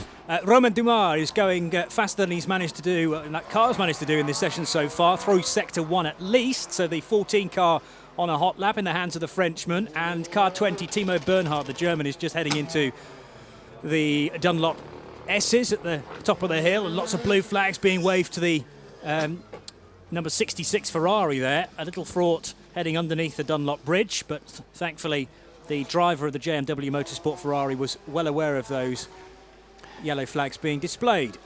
Just picking up on what Stefan Sarazan was saying there, and great to hear from him, but you get an impression there of how clever that Toyota is. It's doing all of the fuel management. The engineers are on the radio to Stefan telling him what he needs to be doing with the throttle control and whether he needs to be off the throttle, saving fuel or not. And it's clear from listening to Stefan there how much he's enjoying the various aspects of it. Yes, from a sheer power and in the excitement of driving a car at that kind of speed around Le Mans, but also from the technological side of it and that point of view is another big aspect. The car itself, I mean, the fastest time that it set with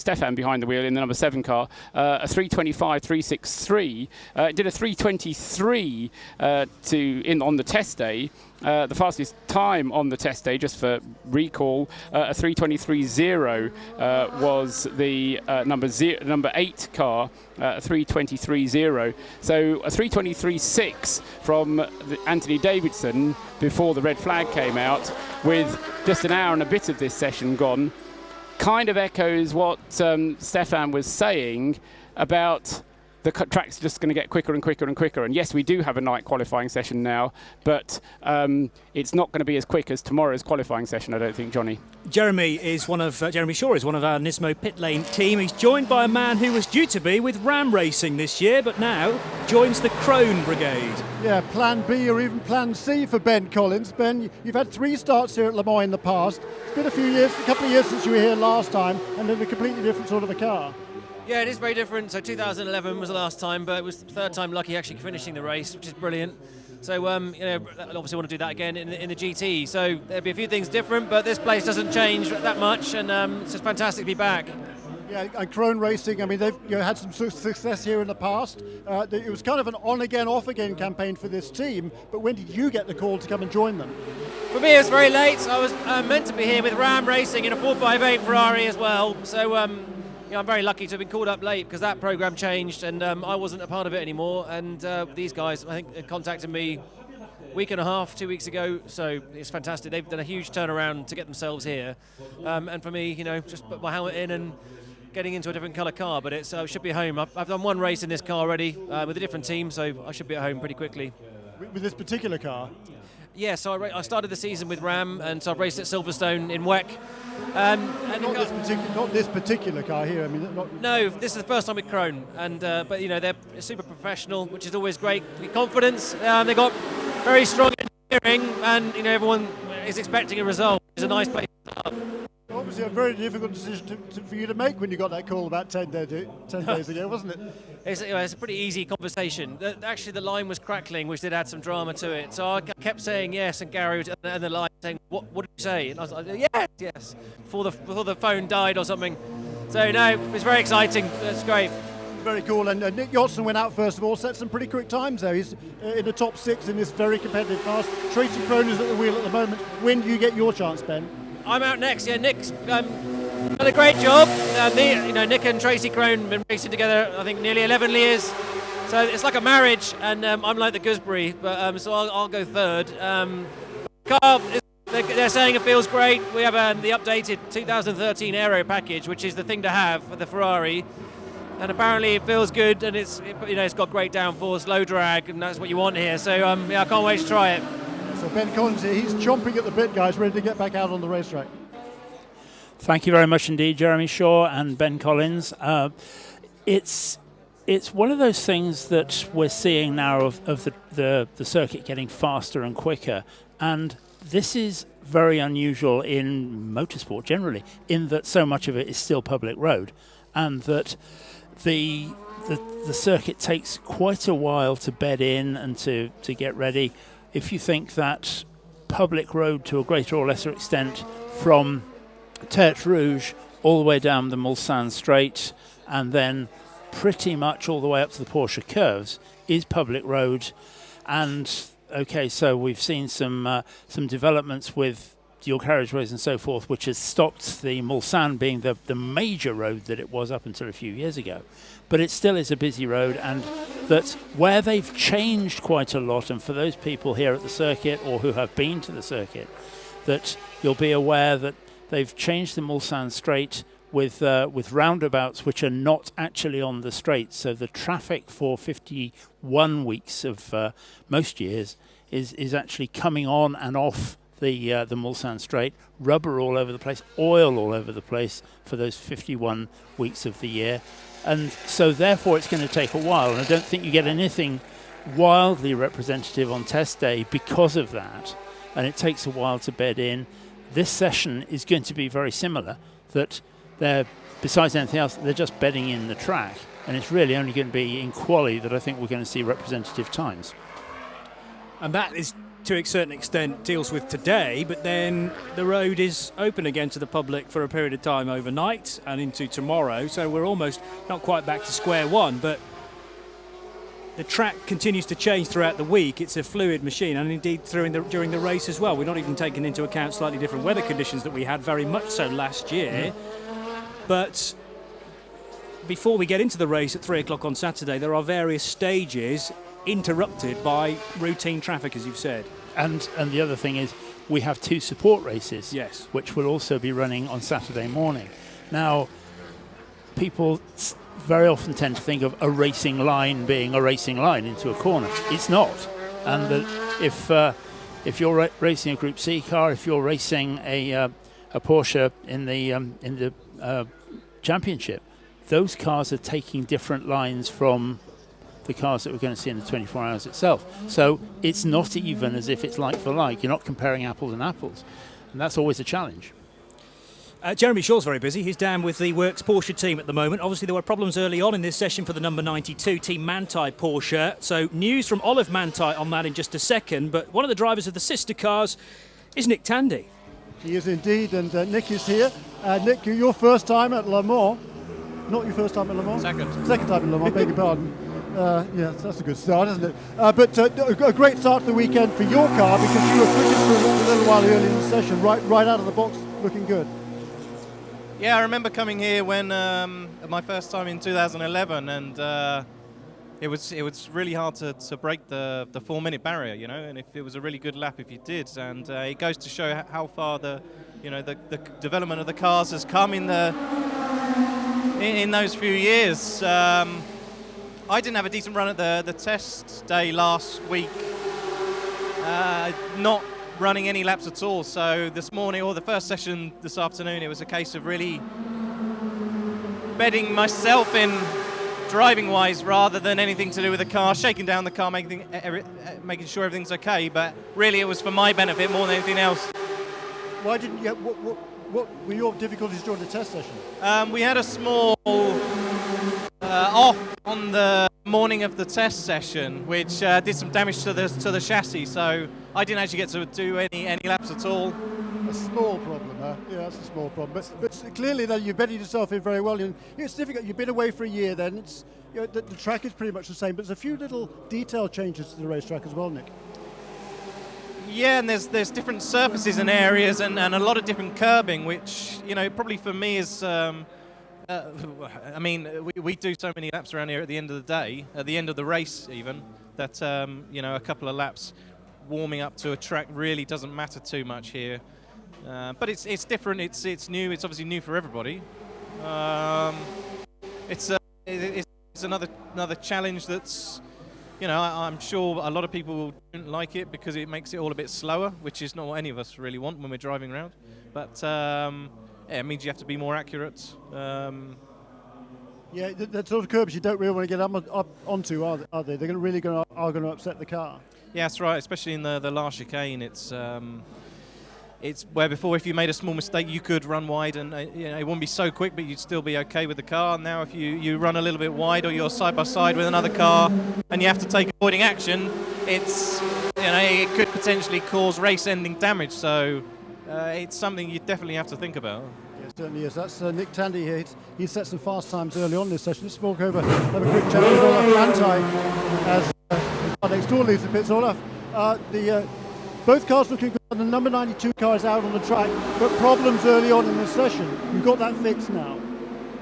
We have had a problem with drive shaft directly in the beginning, and for this he must come over the track back in the pits.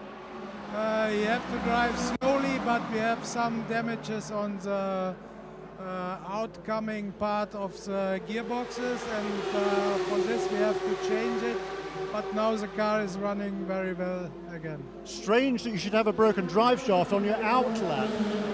It's not broken drive shaft. It was failure on the fixing for the axle fixing that they cannot move too much. But now we have reduced, and the car is running very well now.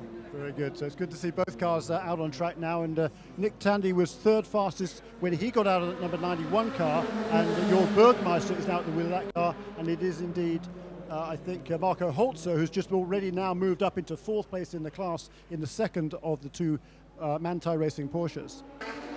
That's Jeremy with, first of all, Nick Tandy from the 91 and Olaf Manthey, the team boss, of course, of Manthey Racing, looking after the works Porsches this year, numbers 91 and 92, and they're both in action once again. I should remind you that you can not only listen to Mobil One Radio at LeMans.com this year, either at the track, 91.2 FM, or indeed around the world via the internet. You can also watch us if you want to. I know, me and Paul with our ugly mugs here, there's a camera pointed directly at us, courtesy of the Mobil One Radio Le Mans StudioVision, which is on the Radio Le Mans homepage, dead easy to find. You can also see some bloke called Paul Truswell as well with a separate camera, although I'm looking at you right now, so we're separated by mere metres. It looks like we're in separate rooms.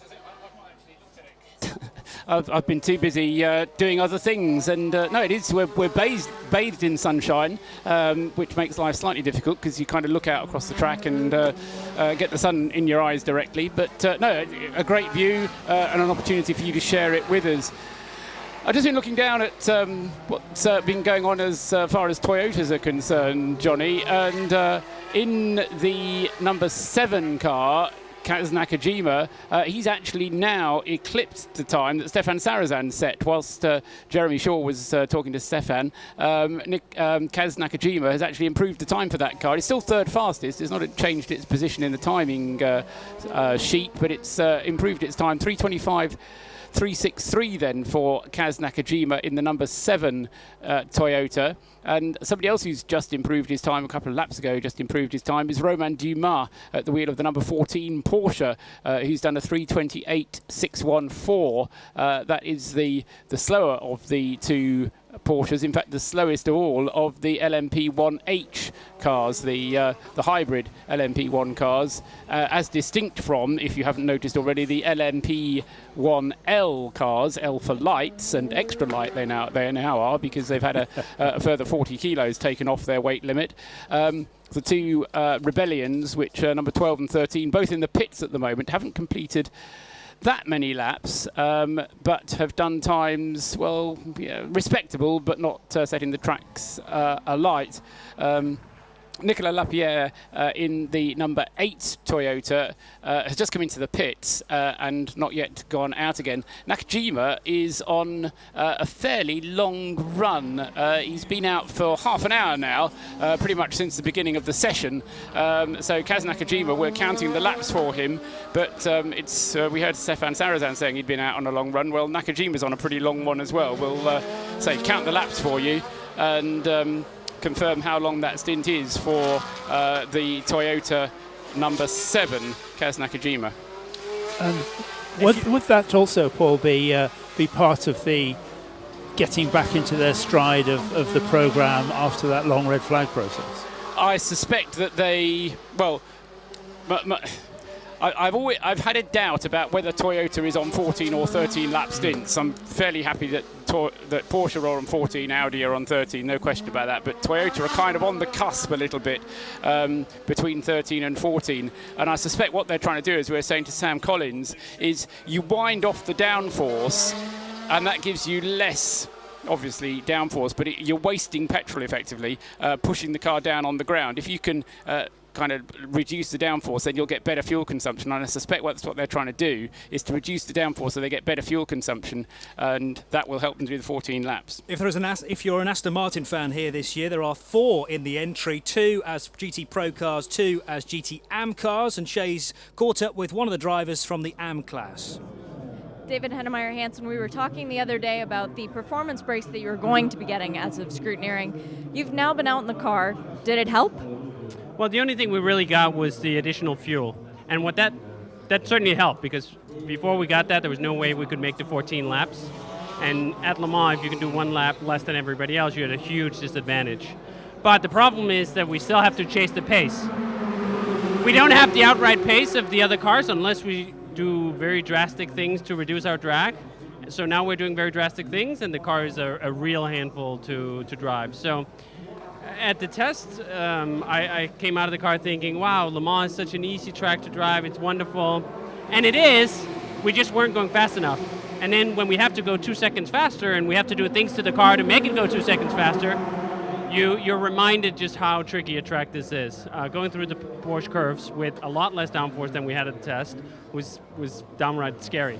So, and you don't want to take any chances, as we just saw with the Audi. It's you can't make any mistakes. Well, speaking of being downright scary, we just saw the 50 Larber competition P2 car come back into the garage without a tire. Earlier, your 95 came back into the garage after doing 1 installation lap. Was that just setup change? Well, we put in a bunch of new parts from the test, so the very first lap we did was just an installation, completely routine, but then Niki just went out in the car and said the car was, I won't repeat, but very tough to drive, so he only needed basically half a lap to find out that we needed more work. So at Le Mans, the laps are so long that there's no sense in wasting even one of them if you know you have to make a change. Well, and today is all about making changes. Let's see who Jeremy has further down pit lane. Yeah, I'm in the Proton Racing Dempsey Racing pit with Patrick Dempsey, who's just clambered out of number 77 car. Patrick, your first time, well, you ran the 991 car for the first time during the test. Were you just telling me you made some changes to the car since that test? How is it feeling, and what are you trying to achieve with those changes? Yeah, the car's a little different from the test. We have a little bit, just some oversteer and exit on the high-speed stuff right now, so that's a bit challenging, but we can adjust that. I think we're going to let Joe get the cycle through, and then we'll put Patrick back in the car, and he'll make some adjustments for us for later tonight. And right out of the box at the beginning of this session, Patrick was very, very quick. He was right up at the front of the GTE cars overall. Yeah, I think he was running, 3:59, 4:98, so that's really good. You know, he knows his track really well. He's a lot of experience in these cars, and he's a really great driver, so we're lucky to have him once again this year. How does the 991 compare to the old RSR? It stops a lot better. The aero package, everything, a lot more speed through the corners, stability under braking, and just overall handling is much more improved. And of course, the Michelin tires too have great grip. And you're picking up more experience, Patrick, getting more comfortable in the car. And I know you're looking forward to a strong run here this year. You had a 4th place finish last year. You just need to get on that podium, don't you? Yeah, I mean, we can't think too much about that right now. I think just get up to speed, work with the car, see what we have, and see where we end up. I think it's a question of just the person who makes the least amount of mistakes is going to have the best result here, and that's what we need to focus on. Just each session that we go out, be consistent, and just start chipping away at it and see where we go. And the class is so competitive. Oh, I think it's far more competitive than it was a year ago. It's a very strong group of drivers, and that's what makes it really exciting, because you know, that's what you're here for, and the competition is within yourself and also the other team. So, and it's Le Mans. So how can you not love it? I tell you what, guys, this guy is having fun down here, but it is super competitive, this class this year, the GTE AM class, and I think it's going to be a real battle. And what's interesting to me is we're already seeing the GTE AM cars right up amongst the professional class as well. And that's ever more likely to happen, of course, because in the AM class you can now run a current spec car. That's not been the case in previous years, but it can be a 2014 car in both Pro and AM. I think we're going to get quite a bit of overlap between the two classes as a result of that. 1 hour and 25 minutes then of this free practice session still to elapse. This is where we're at. The 2 Toyotas are now the fastest cars out there, because Kazuka Nakajima, who is actually on a fast lap once again now, having done the best first sector of that car all session, Kaz has moved up to second position in car 7. So it's car 8 with Nicolas Lapierre still at the wheel, although that car is in the pit lane at the moment. That is the fastest of the session so far. That's a 3:23.652. Second fastest now, car number 7, the other Toyota TS040 hybrid. It's Kazuki Nakajima at the wheel, and car 7 done a 3:24.291, so just 0.639 of a second between the two cars. And Loic Duval, even after that very nasty accident at Porsche Curves, is still the third fastest car. It's clearly an awful lot of repair work is necessary before we see that car out again, if at all, before the race on Saturday and Sunday. But it's still the third fastest car of the session, a 3:24.729. In P2, car 35 with Mark Szulzicki currently at the wheel. That's the Ligier, is fastest in P2, a 3:40.611 it has done. Car 48, which is the Murphy Prototypes machine, Nathanael Beton currently at the wheel, the Frenchman, fresh from GP2, and that time a 3:40.737. Third in Class P2 is car 37, which is the SMP Racing entered Oreca 03R with its Nissan engine, and Maurizio Mediani, the Italian, driving that currently at 3:41.073. Down to Pro GT Pro, I should say. Mixing classes there. GT Pro, Giancarlo Fisichella driving the 51 is fastest. The time of 3:57.322. And the sister car, number 71, Olivier Beretta, second quickest at 3:58.263. So looking good for AF Corsa, first and second in GT Pro. Third of the Pro cars is Jörg Bergmeister in the first of the Team Manthey Porsches. That's the works car, of course. Problems for the 92 earlier on. Nearly contact in pit lane, I notice, as the 20 Porsches trying to get into its box. So too the 66 JMW Ferrari, with its familiar yellow, black and red livery, and there was very nearly contact between a prototype and a GT class car there. So 51, 71, 91, first, second, third in GT Pro, and in GT AM the numbers 81, 61 and 98. So again, two AF Corsa Ferraris top of the pile. Steve Wyatt, who spun the 81 car coming out of Ford S's, but the car is still fastest at 3:59.497, ahead of Luis Perez Companc in the sister car number 61, and car 98 is third fastest in GT AM. That's Pedro Lami's works Aston. And just seeing that that little almost coming together in the pit lane, classic pit lane discipline in many ways. That the Porsche was trying to go down on driver's right to get to his pit. The Ferrari was quite clearly also trying to get to his pit and had stayed out in the far left-hand lane, which of course is kind of what it's supposed to do. Pulled back at the last minute, and the Porsche was right there on his right-hand side. So that could have dented a few plans for the rest of this session for sure. Kaz Nakajima, Johnny, you put him into second place. Well done. He's still out there, and he's now on his 12th lap, if I've counted them correctly, and I think I have, but I'll confirm it when he comes into the pits at the end. But if he can go on at the end of this little stint, he came out at the beginning of the session when it was green flagged, and that was just before 6 o'clock, wasn't it? And we're now coming up towards 20 to 7 in the evening. The session itself will go on until 8 o'clock this evening, but it's a good long run this from Nakajima, and not only has he set fastest lap times, but he's also been being out there and going through a full stint. So they'll be learning a lot from this in the Toyota garage. Not only what the fuel consumption is, but of course the other crucial factor is going to be what the tyre consumption is, because they'll look at the tyres at the completion of this stint and see whether or not they're going to be fit to do 2 stints, 3 stints or more. As we were saying with Sam Collins, one of the problems about making the car a little bit less downforcey means that it slips about a little bit more, and the friction as you're sliding around through the Porsche curves means that you tend to wear the tyres out a bit more. So reducing the downforce tends to improve the fuel consumption, but by contrast tends also to increase tyre wear. And we're also going to see, of course, that there is the ultra sticky tarmac at Tertre Rouge now, which is going to change things a bit, and a very slightly different profile there as well. The sleeping policeman, or I suppose as we're in France, we ought to call them the gendarmes qui dorment, those are going to make a difference as well. They have changed the circuit because quite clearly people cannot cut the curbs anymore in the same way as they did. So tyre wear is a bit of a mystery at this point because people won't quite understand that, and it can be very marginal. It can be that just those few things over the course of maybe 2 stints could be the difference between 2 and 3. Yes, I mean, you and Paul, you and Johnny were talking earlier on about the way that the circuit changes, the organic nature of the circuit changes. Yes, it does, but it also changes from day to night as the sun shines, as the clouds come in, as the sun goes down, and you suddenly get parts of the circuit, particularly out coming back from Mulsanne towards Indianapolis Arnage.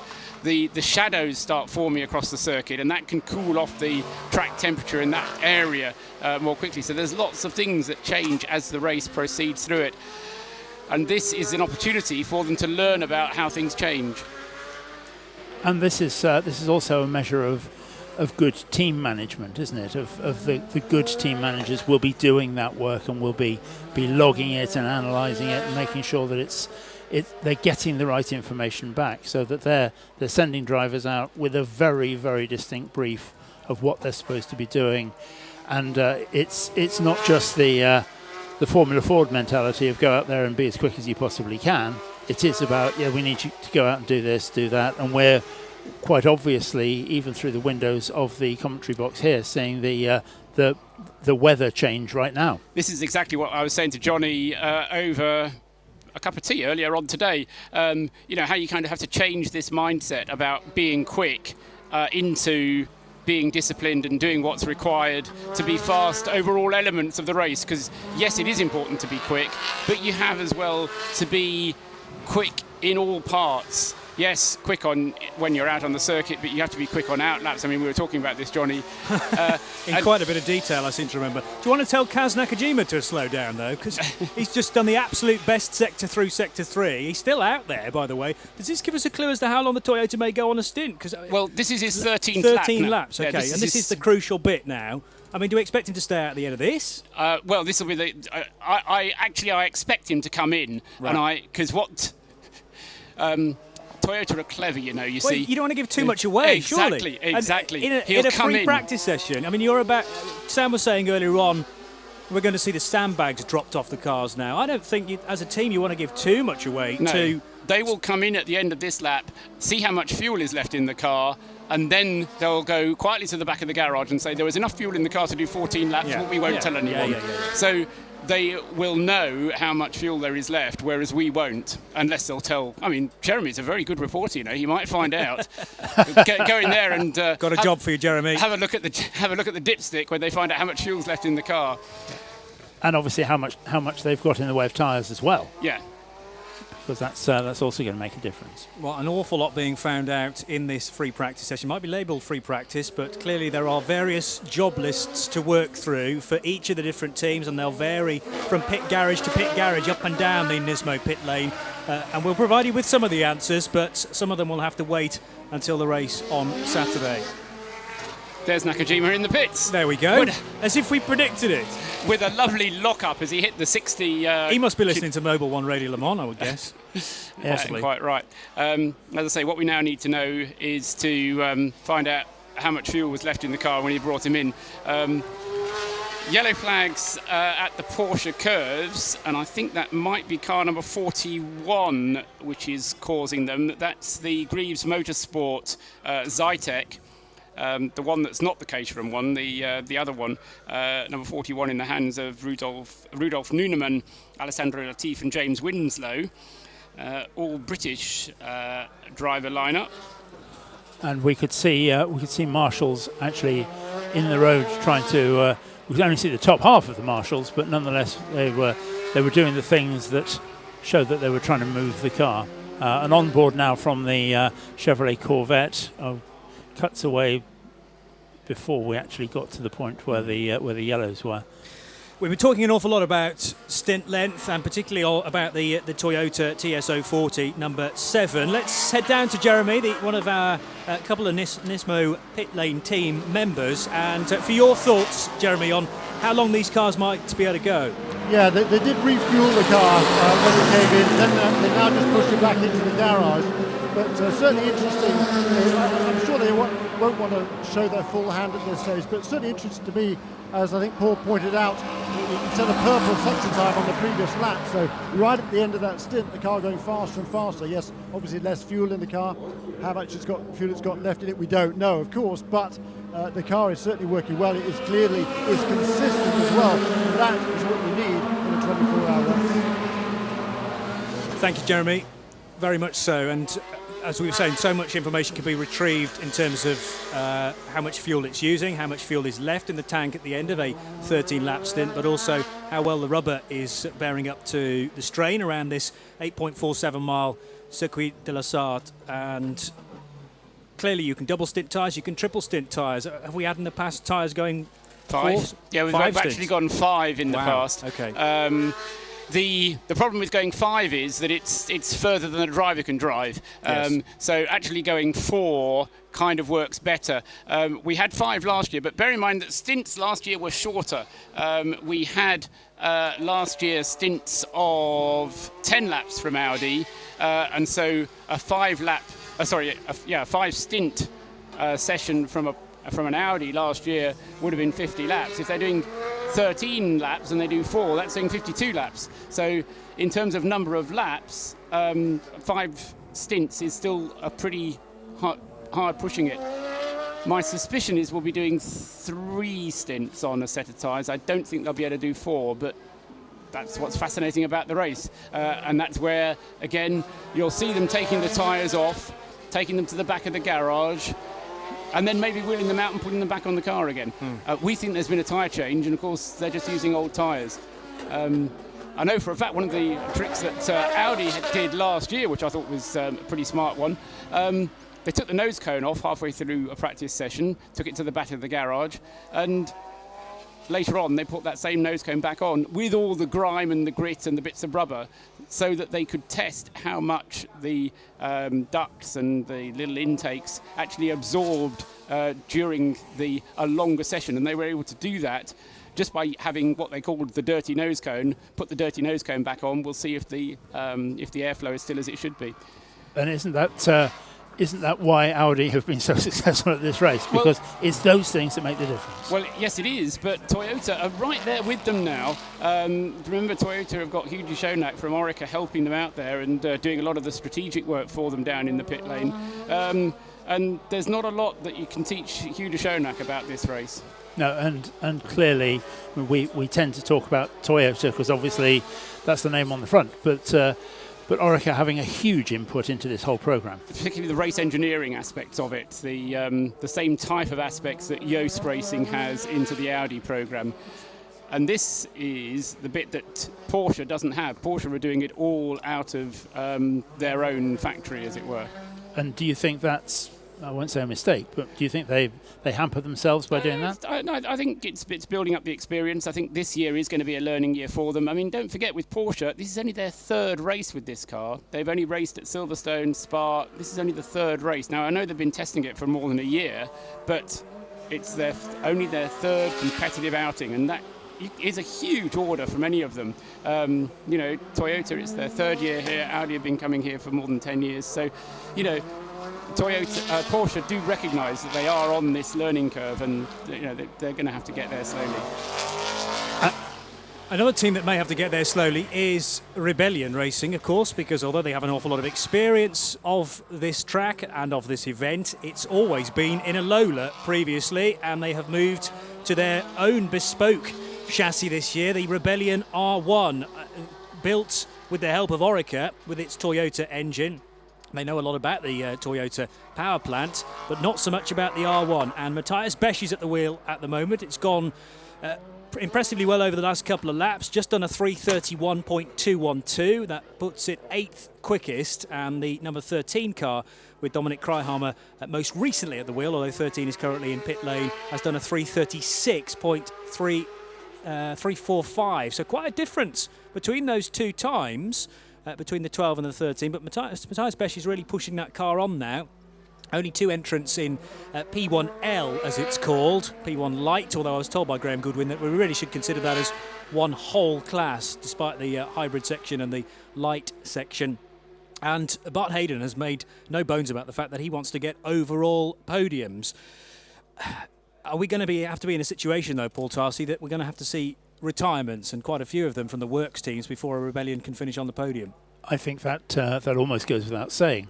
But I think that is a possibility. Yes. I won't say maybe a distinct possibility, but a possibility, because the works teams are going to have to go for it.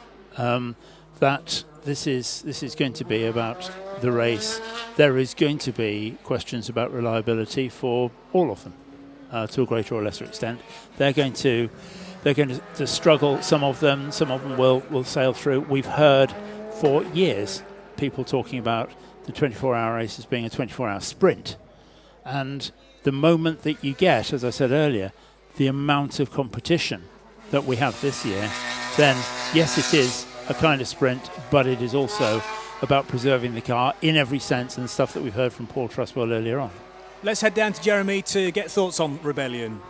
Yeah, just had a quick chat with James Robertson, who's engineering the 12 car, and Bart Hayden up to Rebellion Racing. The number 13 car was late out to the start of the session. They had a radio problem, of all things. They wanted to get sorted out. Also a slight fuel feed problem on that car as well.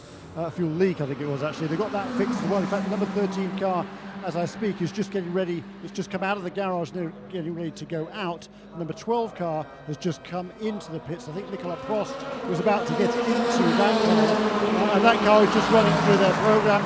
So all relatively happily down here in Rebellion land. Good stuff, good to hear, and as you said, both cars currently in pit lane working hard. The Anglo-Swiss team have become a mainstay at this race, certainly over the years that I've been coming, and great to see them branching out, Paul Trustwell, with their own bit of kit this year. Yes, exactly. I mean, I think Bart Hayden is very, very keen and eager to be participating in this race at the highest level. He wants to participate in P1. The problem is that P1 is largely for the preserve of the manufacturers, and you need to have a space for the privateers to participate in P1. I mean, look at the things that Henri Pescarolo has done over the years, various other privateers before him, but it's a tall order, the way that the bar has now been raised in P1 to the level that it has been. So it is a different class, but the regulations are trying to squeeze them up together again. But again, I mean, this is a brand new car, so you can't really expect it to be nibbling at the heels of Audi, who's been doing it for years. But I think the regulation does have to balance in order to enable the privateers to compete with the manufacturers in some way. That overlap I was talking about in the GT class, both from Pro to AM, has kind of happened to a certain extent, because Nicky Thiem in the Dane train, number 95 Aston, as I say that, goes quickest of all the GT cars. I was about to say it's in fourth place. Clearly he's listening again, is Nicky. Nicky Thiem in number 95, that's the car with the red windscreen visor, says young driver on it. You can tell it coming straight at you, because there's a blue visor on... let me get this right. We've got a blue visor, a red visor, a green visor, and a yellow visor. I'll tell you on which in due course. But getting a good shot at the moment on the 95 car, working its way through Forest S's and up to Tête Rouge. It's just gone quickest of the AM cars, but quicker than anybody else in Pro as well. And Darren Turner on one as well. I was going to say that Darren Turner in the 97 Aston hasn't really shown his hand up until this point of the session, but just done a 3:57.086. So that puts the 97 car second fastest, but we have a GT AM car quickest of all the GT machines. And one of the things about regulations is they seem to be, and this isn't just in sports car racing generally, it's in motorsport generally, they tend to drive things towards what is an expected outcome. That Pro should be faster than AM, that the two classes of P1 we should expect the works cars to be faster, and it is great. Everybody loves an underdog, and we're now seeing the Nicky Thiem car, the number 95 Aston, not only the fastest of any GT car, but it's only actually 6 and a bit seconds slower than the slowest P2. Down to the Nismo pit lane, Shea Adam is at Ram Racing. Speaking of underdogs, one of the biggest underdogs in the GTE Pro category is Ram Racing. They were second quick during the test, but right now it is not so good for them. The number 52 machine is up on the hijacks with mechanics working underneath it. It's been here for a while, guys, and it's not leaving anytime soon. All the drivers have left the area. On the other hand, the 53 car, which is their AM car, is running out on track. It's not in the top page of scoring right now in terms of the AM cars, but when you've got Nicky Tim throwing down fast cars, you wouldn't expect it to be keeping up yet. It will be throwing down the laps in qualifying, but right now they are just getting their rookie acclimated to the car. So Shea with an update on Ram Racing, who have entered a GT Pro car and a GT AM car, and we will watch with interest to see how the GT Pro car goes up against Works teams. Corvette, Aston, Porsche and Ferrari, effectively a Works team, of course, with Amato Ferrari's team. And Ram Racing, you sense a little bit up against it in that class. But a well-run team, and certainly somewhere where they can sort themselves out. And the whole principle of AM, of course, is to have this mix of drivers of different talents, and the way the regulations are written, the difference between AM and Pro is purely in the driver composition free for the Pro cars, and the AM cars having to have at least one bronze driver and one either bronze or silver driver in their 3-driver lineup. So that's the reason that the two classes are different, purely in terms of the driver composition. I've been wanting to pick up on the Greaves Motorsport car, because I mentioned that had an incident at the Porsche curves. It's still not come back. It seems to be stuck out there. This is number 41 Greaves Motorsport Zytek. Rudolf Nuneman was the driver at the time, is the driver at the time. Michael Nuneman. And he's stopped out there on the circuit, sorry.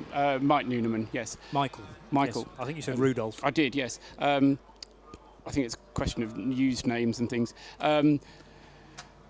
Anyway, the car is out there. I don't think it's come back, so it's not actually circulating around the track. So problems for Greaves Motorsport's number 41 Zytek, the Greaves coloured car as opposed to the Caterham coloured car. Which Greaves are also running, I believe. Yes. It's Caterham liveried, but Tim Greaves looking after that car too. So 41 and 42. And where the 41 car went off, there is very little runoff area. So I think probably at the least some sort of body damage is quite likely at that point. So yeah, that's going to preclude him perhaps getting it back during this session, which goes on till 8 o'clock local time, of course, which is just a couple of minutes more than an hour from now.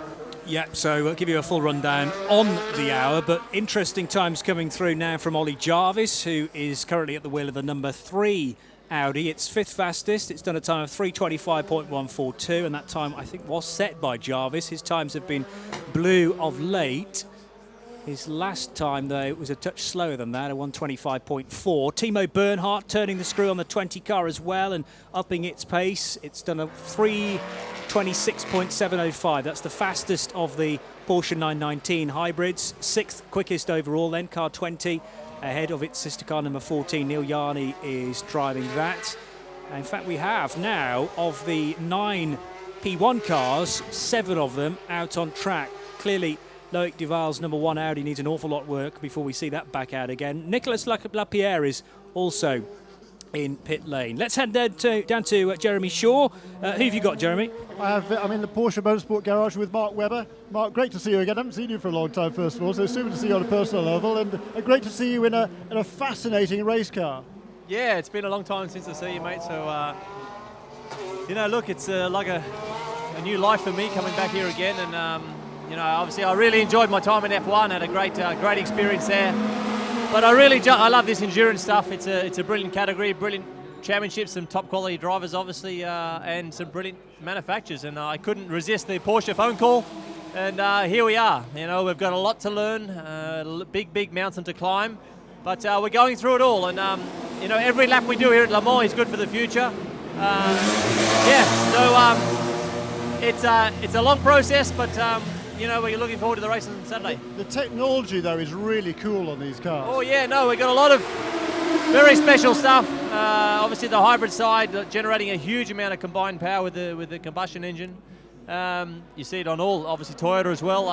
Audi going a slightly different way with flywheel, but you know, the car's extremely advanced, and you know, compared to Formula One, there's nothing to be ashamed of. We're certainly ahead in some areas. Well, absolutely right. I mean, and there's so much going on in the cockpit of these cars, as there was in the F1 car.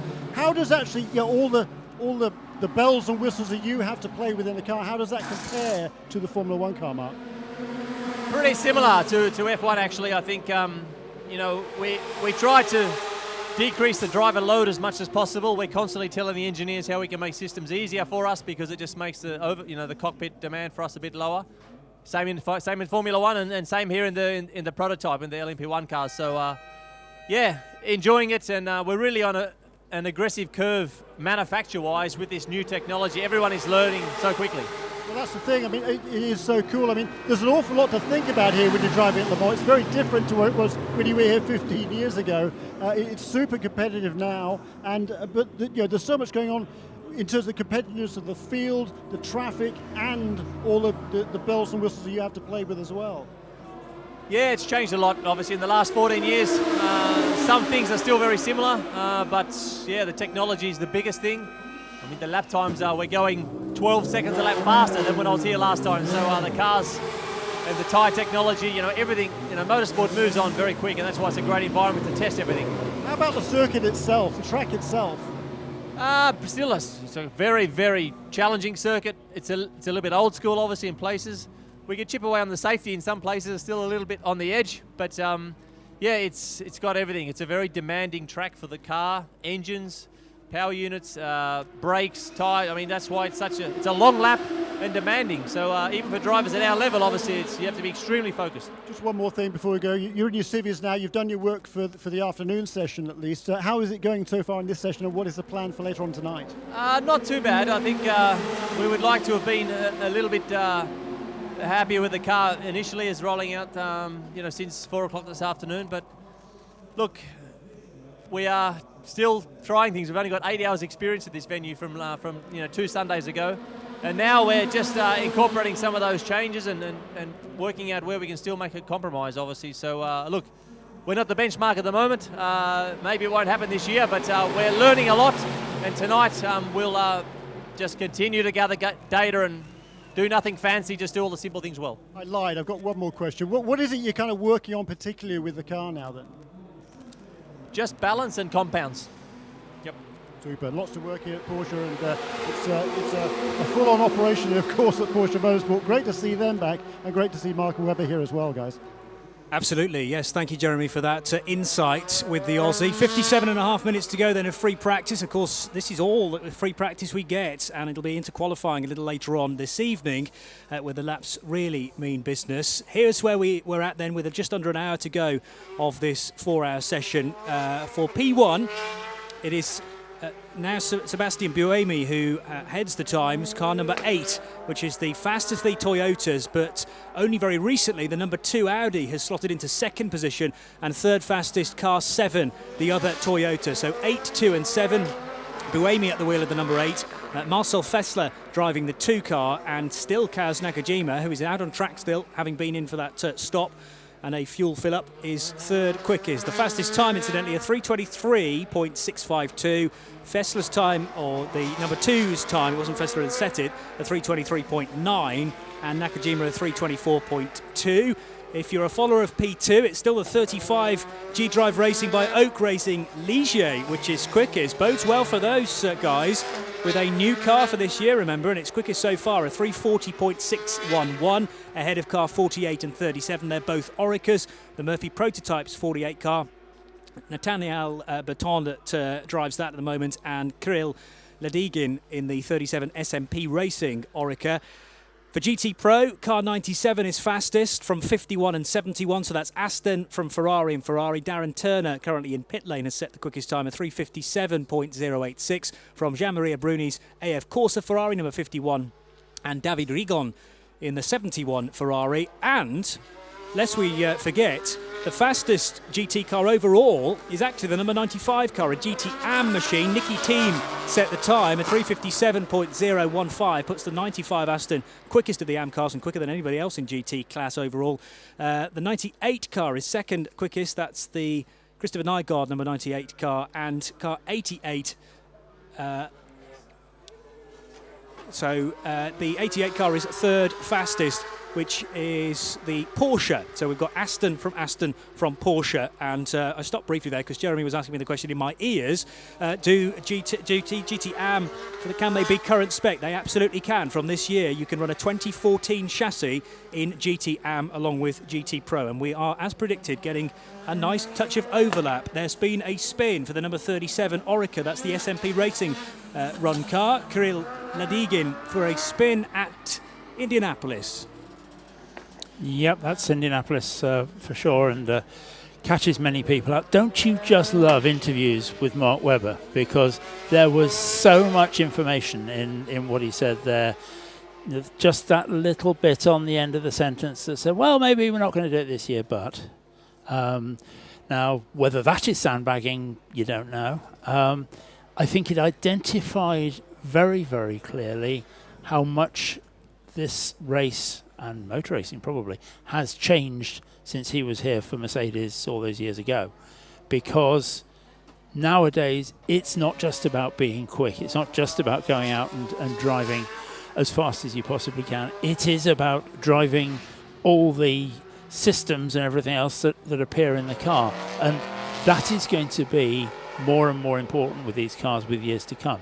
And Mark kind of alluded to that it's a very different experience for him, rather than going out in that Mercedes all those years ago, the SLR, and that would have been an old school car. That was something that you went out and drove as fast as you could, rather than something now where you're almost running a desk as well as driving a car all at the same time. The feed in the booth is concentrating on the number 70 Team Taizan Ferrari 458 Italia. The Japanese team, it's just had a moment skirting off into the gravel towards the end of the lap, but has managed to get out of the stones and is still running with some dirty tyres. Paul Truswell, thoughts on Mark Webber or some other avenue that you want to explore? No, I mean, it's nice to have him back. It's nice to have him back. And also someone who has gone to Formula One, presumably thinking that's the absolute peak of motorsport career, and then come back to endurance racing, where for me there's a bit more attraction. The race goes on for a lot longer, and there's an awful lot of strategy incorporated. There's a lot going on, and I think part of it is the thought that you do actually have to think about what you're doing, and Mark is a thinking driver, and he will relish the thinking aspects of the endurance race. I mean, he clearly recognises, I think his phrase was, we're not the standard. That clearly at the moment is where Toyota is. Yeah. But the car is brand new. I mean, it's very, very early on in its development curve. So I think Porsche are not coming here this year to win. They're coming here to make their mark. We'll see whether Sam Collins is right or not in that they're going to try and go for pole position. And then we'll see how they perform during the race. They've got to work on the reliability. The car is certainly not far off where it needs to be in pace, and as long as it's reliable, then it'll be good to see it up there. And it's a third manufacturer. Next year we've got a fourth manufacturer. Absolutely, yeah. This is a category of racing that major manufacturers want to show their wares in, and are able to without it having to affect things. Yeah. So and that's got to be a good thing. Quite agree with that. Work being done on the G-Drive car. I assume that's the 35. It certainly has the G-Drive branding on it, although there are a couple of cars that look a bit like that, are there not? Yes, the 35 and the 26. One is a Morgan, One is a Ligier, difficult the to tell. The Ligier's has a roof, so that was clearly the Morgan. I only saw the rear wing, beg your pardon. Yeah, that's all right. You look beyond the rear wing. Yes, and if you actually looked on just as you put your head down to look in the book, it said 26 on the side. That's even more useful. I suppose that's the biggest difference, isn't it, between all these cars? They all have unique numbers, but you don't always get to see them, unfortunately. That's very on true. the feed that we have. Another interesting time from a GT AM car. Number 77 has slotted itself right in the middle of the pros, so that puts it second in GT AM and 1, 2, 3, 4, 5, 6, 7th in the GT class if you count them all together. Car 77 is the Dempsey Racing Proton Competition 911. That's the newer shaped 991 spec car. Patrick Long at the wheel. We should not be surprised at his pace, but it's now second fastest of the GT AM cars. Number 95 is the quickest of the AM machines and also quicker than Darren Turner's time of a 3:57.086, but only 0.07 of a second, so small margins. Aston well placed though. In the early part of this session it was a story of Ferrari going well, AF Corsa Ferrari really, with 51 and 71 top of the pile in GT Pro. That's no longer the case, but they still have time to reply in this free practice session, just a little under 50 minutes to go. And GT AM, it's Aston from Porsche, so the Ferraris have actually tumbled down to 5th and 6th respectively at the 81 and 61. Michele Rugolo and Marco Ciocci at the wheels of those. But now that we've got the 95 AM car as the fastest GT and also the 77 AM car as putting the cat amongst the pigeons there, we now need to look at GTs as being almost, I hate to, because I know Mr. Trustwell will jump down my throat, that almost one class. That you've got GT cars now and quite a lot of variation within that. Yeah, absolutely. I think you can consider them one class, but of course an AM car cannot sustain that amount of pace throughout the race because it's a good phrase that Trustwell used a little earlier on, driver composition, which I'll remember for the rest of this weekend. It's about how you've assembled your team, and clearly you can have, and correct me if I'm wrong, in GT AM, Paul, it's 2 platinum or gold drivers. Only one. See, I knew you'd correct me when I was wrong. 1 platinum or gold driver, and then your other 2 have to be silver or bronze. One has to be bronze. The other one can be silver or bronze. So if you think about it working upwards, you have to have 1 bronze. So I'm driver. assembling a team here. I need one from the bronze camp. You need 1 from silver or bronze, and then the third driver's free. Yeah. So clearly you would go with a platinum if you had one, gold if not. Yeah. And then the other aspect to that is then that each of your drivers in GTE AM, and indeed in the GT category, but it's less relevant in the Pro category, each of your drivers has to drive for 4 hours during the 24 hours of the race. So they have to be at the wheel for 4 hours if they're in the car. While we're on the subject of driving crew composition, the LMP2 class is similar in that you have to have a silver or bronze driver in the car, and he has to drive at least 4 hours during the 24. So your silver bronze driver, your low class driver as it were, has to be at the wheel for 4 hours during the 24. And clearly also with that though, Paul, that the whole thing about silver or bronze drivers is that very often those people are in at least a partial way funding the car, and that it allows those people to get in and to have a race and to have a class within a class effectively. Let's head down to the Nismo pit lane team once again. Jeremy Shaw has met up with Sam Bird. I have indeed, and here's a guy who's enjoying himself. He's done everything he could possibly do in the open wheel racks to try and get it to Formula 1. It hasn't quite happened yet, but he certainly hasn't given up, I'm sure of that. But Sam Bird, welcome to endurance racing. This is your first experience really this year, and your first time ever at Le Mans. You've never even been here before the test day. No, it's been an amazing experience so far. You know, it's one of those races as a racing driver that you really want to compete in and do well at, even take part in. So honestly, it's a dream to be here. Really enjoying it. I think that we have a good package to take into the race, and I can't wait for the weekend.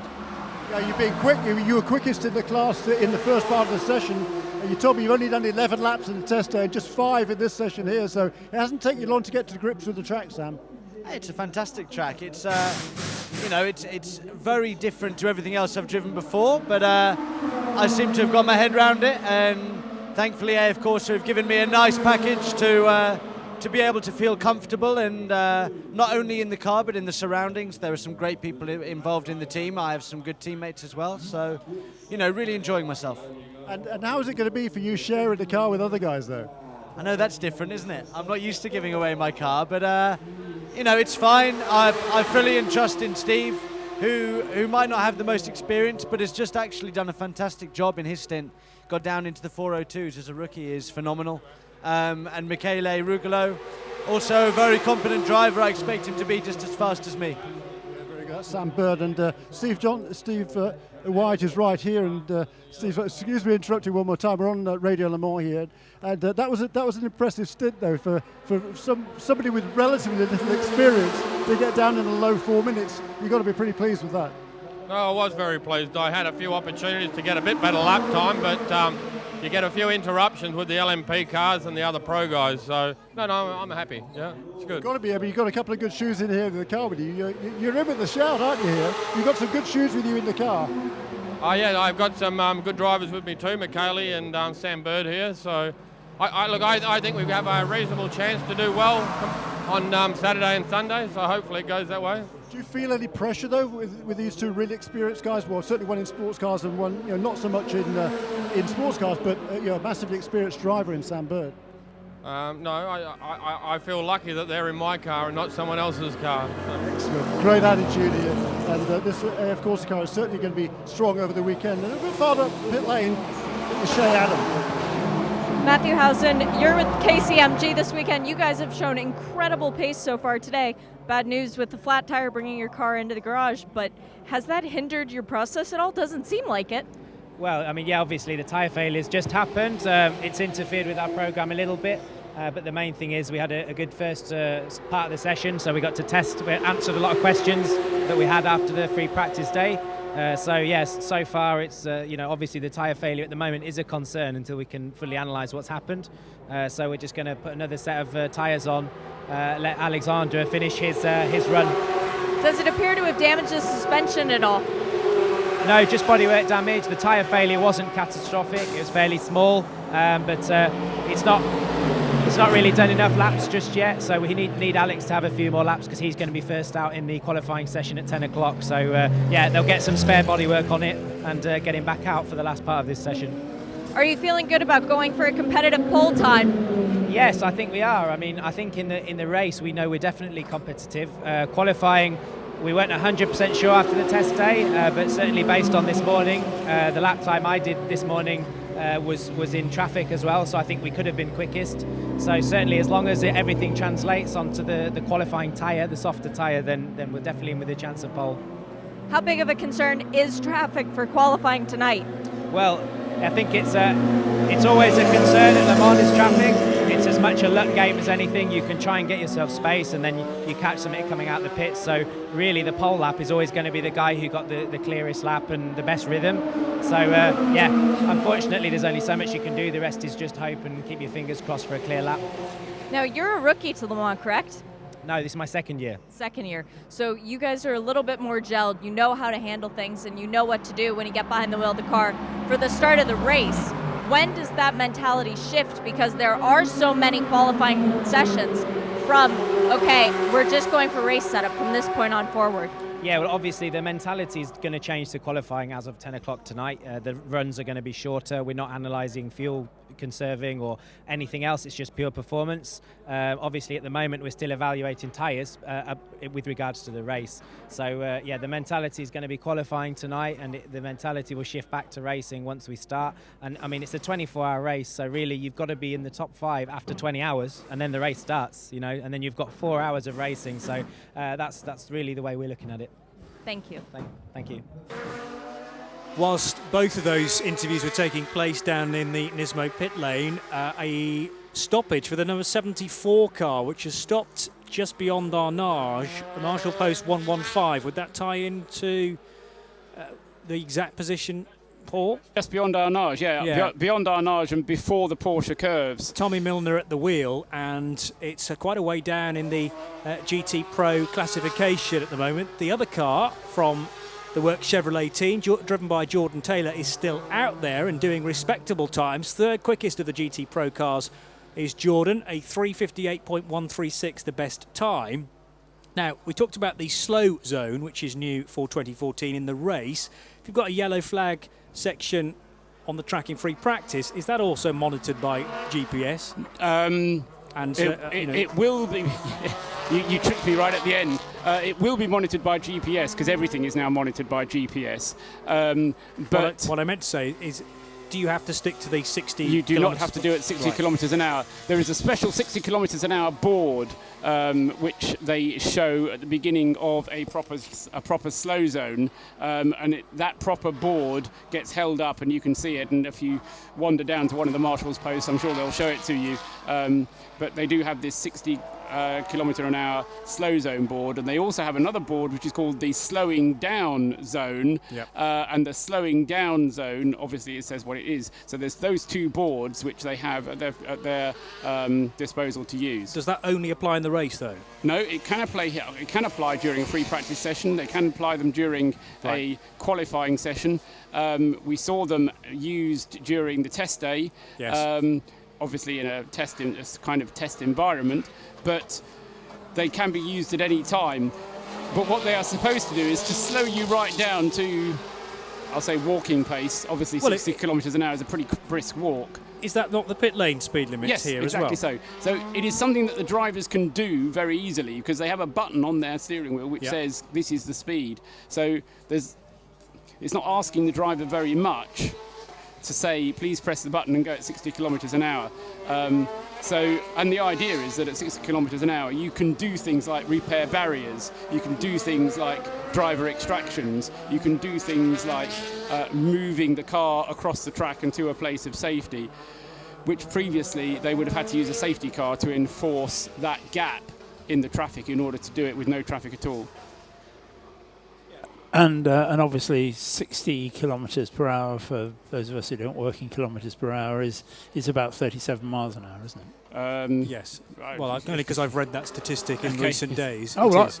Give me the credit then, because I was doing it mentally. Oh, so, really? Sure. Well, no, yes. I saw it in black and white text, but yeah, you're quite right. 60 kph is 37 miles per hour. Wow, I've impressed even myself. So at least the sums match. Meanwhile, just to go back to the track, draw attention to the fact that Andre Lotterer is now at the wheel of the number 2 Audi. It's being shown in second place as Johnny kind of sneaked into the hourly update, the fact that it had sneaked into the top three. Marcel Fessler did that time of 3:23.976, but Andre Lotterer is now behind the wheel of the number 2 Audi. And Alexander Wurz is now at the wheel of the number 7 Toyota. He's taken that car over from Kaz Nakajima.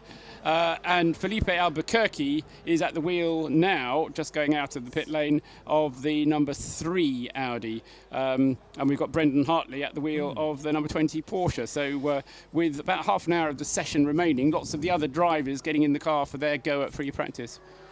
And presumably that's been thought about before this free practice session. You'd say to, for instance, Brendan Hartley, OK, Brendan, we'll just stick you in for the last 35 minutes, 40 minutes, because that's all that Brendan will need just to get comfortable ahead of qualifying. Yes, I mean, they'll each have their jobs to do, and there will be things for Brendan to do apart from just get comfortable. He'll be checking brake wear, tyre wear, various other things as well, and making sure that he understands the fuel utilisation and that type of thing. So there will be tasks for him to do, but what they will do is to decide in advance, this is the order through which we are going to go through the drivers, and all else being equal, you'll be in for the last hour, half hour, whatever it is.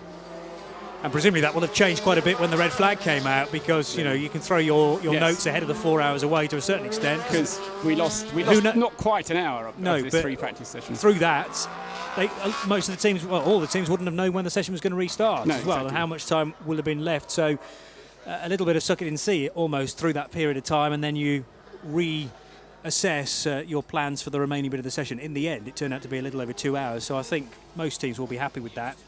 Yeah, I think, as you say, they didn't know if it was going to start, when it was going to start. So consequently, it's not as if you have a red flag that says, right, we are going to red flag this for an hour. Yeah. Because if you do that, then you can plan the rest of the session. But when you don't know, is it going to be 20 minutes, or is it going to be an hour, or is it going to be 2 hours, or is there not going to be any more free practice? So it does, without doubt, throw out a lot of the plans. But then again, that in itself is what's going to happen in the race, because that in itself, that very few people will go through 24 hours without something happening, which changes the plan. So it's practice for practice's sake, and that's good. Christian Klein now on board the number 43 New Blood by Moran racing car, I noticed. Now he can make that number 43 car shift around this Le Mans circuit. So already done the quickest PB through Sector 2. Watch the 43 car climb the order, I would suggest. There are currently 20 or 19 P2 cars on the first screen and a couple on the second screen. Michael Muneman is the number 41 car. So it's the slowest of the P2 cars, the number 41 Zytek, having done 19 laps, and we're now getting shots of Christian Klein, in fact, who shares that car with Gary Hirsch and Roman Brandella. But Christian Klein is the quickest of those three drivers, heading underneath the Dunlop Bridge now towards Forest Esses.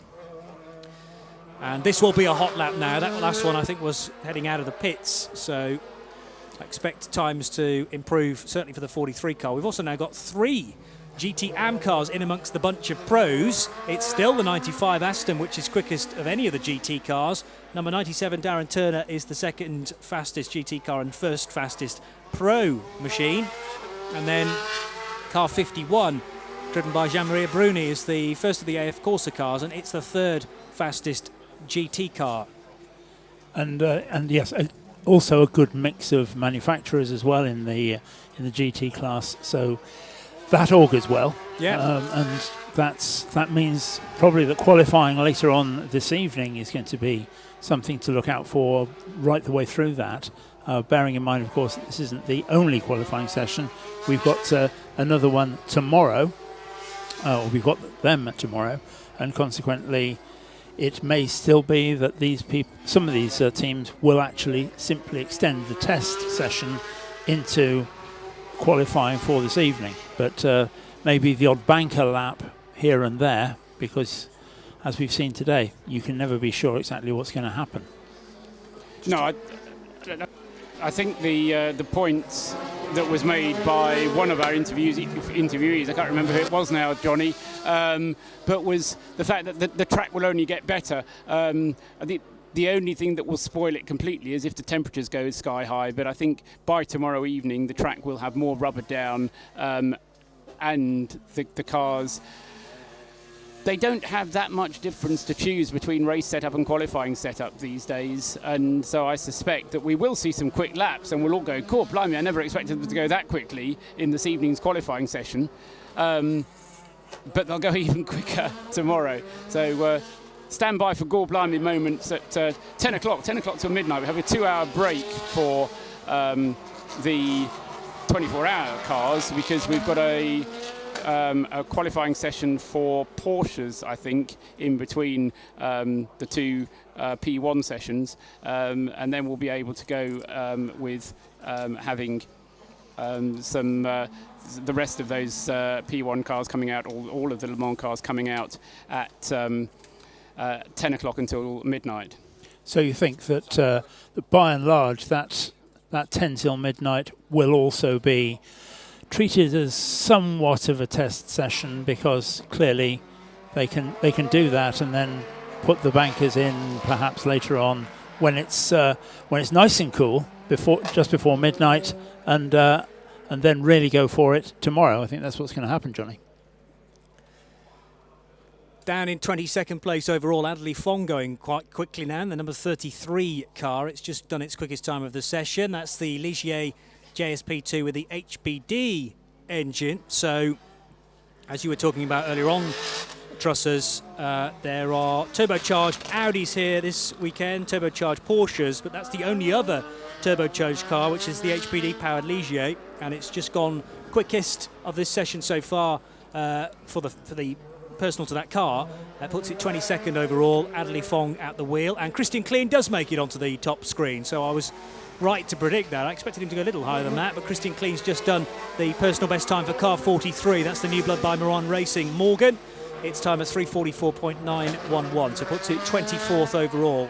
The interesting thing about Adderley Fong, and in fact that whole driver lineup, you can debate whether it's Chinese or not, but Adderley, that is unusual in an LMP2 category because it has 2 silver drivers and 1 gold. They're allowed to have only 1 silver bronze driver, but they've got 2, so they're in a sense handicapping themselves a little bit, but then again they're making the balance of the team much better. The pace of the car is what you see, and it won't have these periods of going more slowly, which some of the less balanced teams will have. You are allowed to have 2 silver drivers.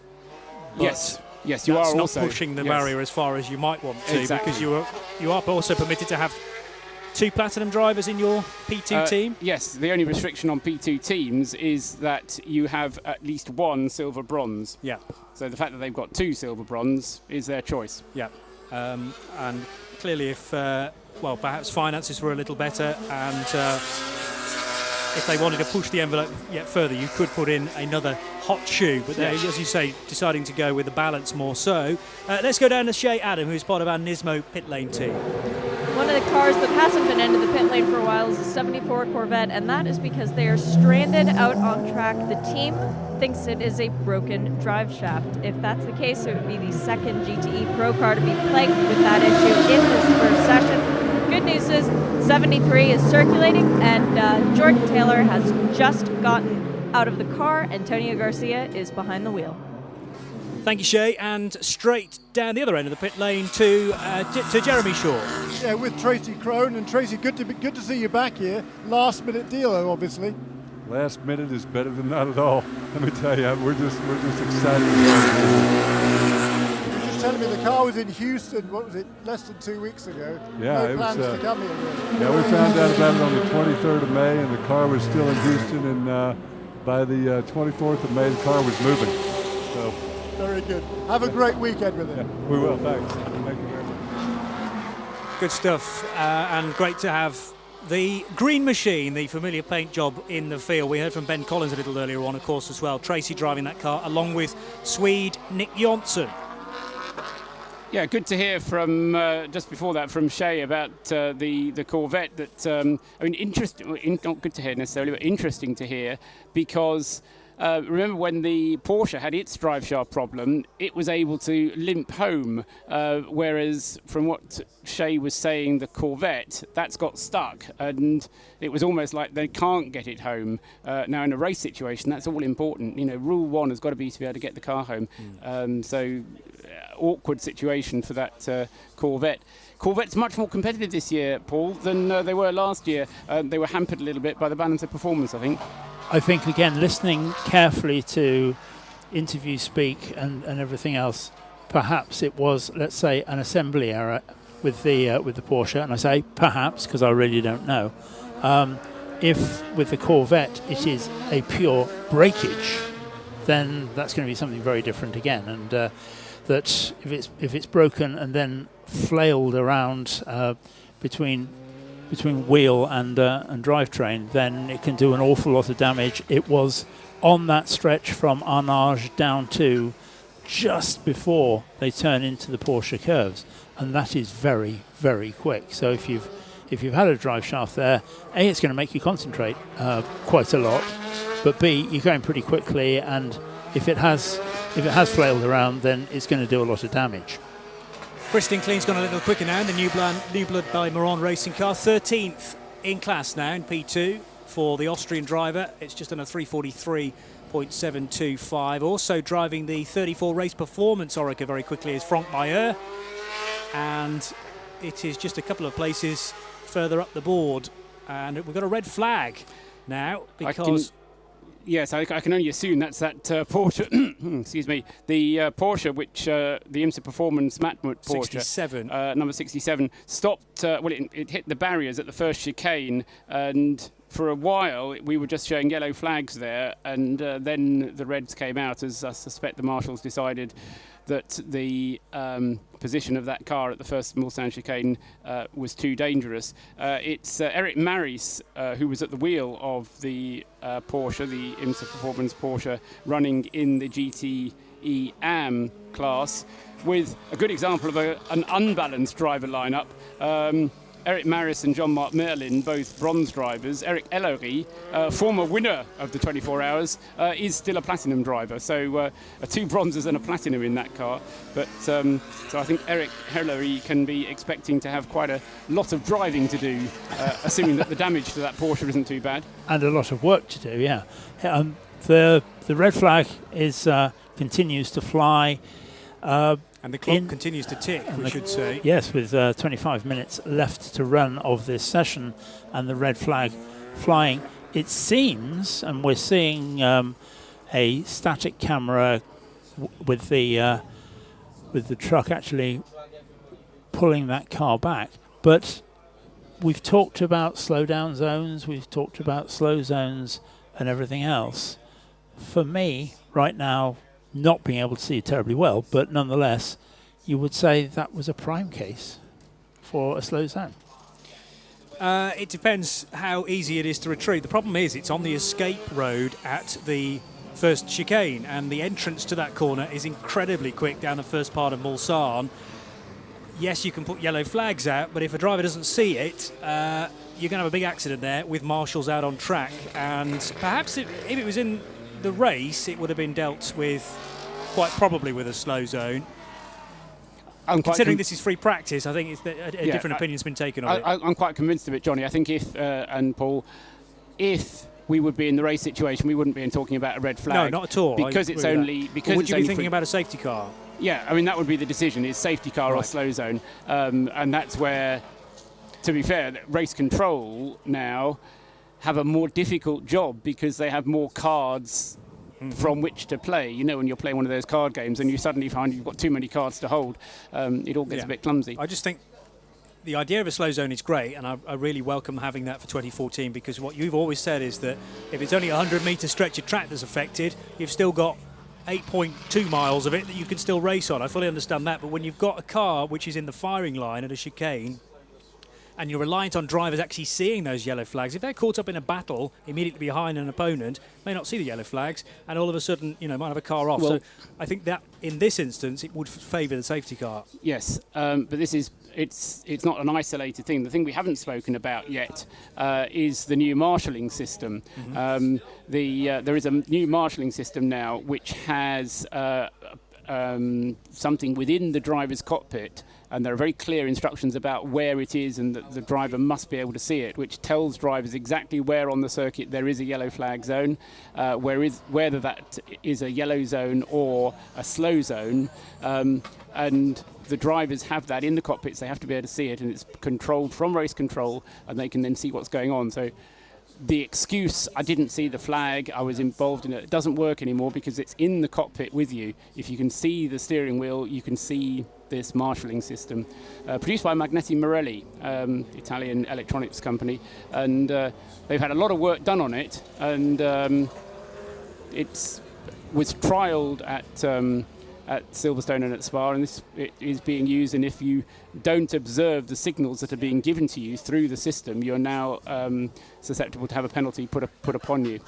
Isn't that strange, though, that we've talked earlier on, and after Mark Webber's interview, we were talking about the amount of work that a driver now has to do, rather than just driving the car.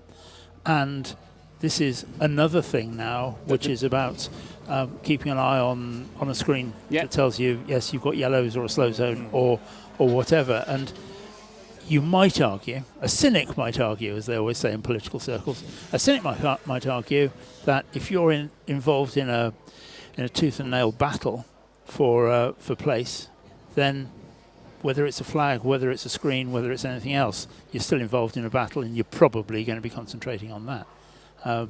Remains to be seen, but it's just one of those different things.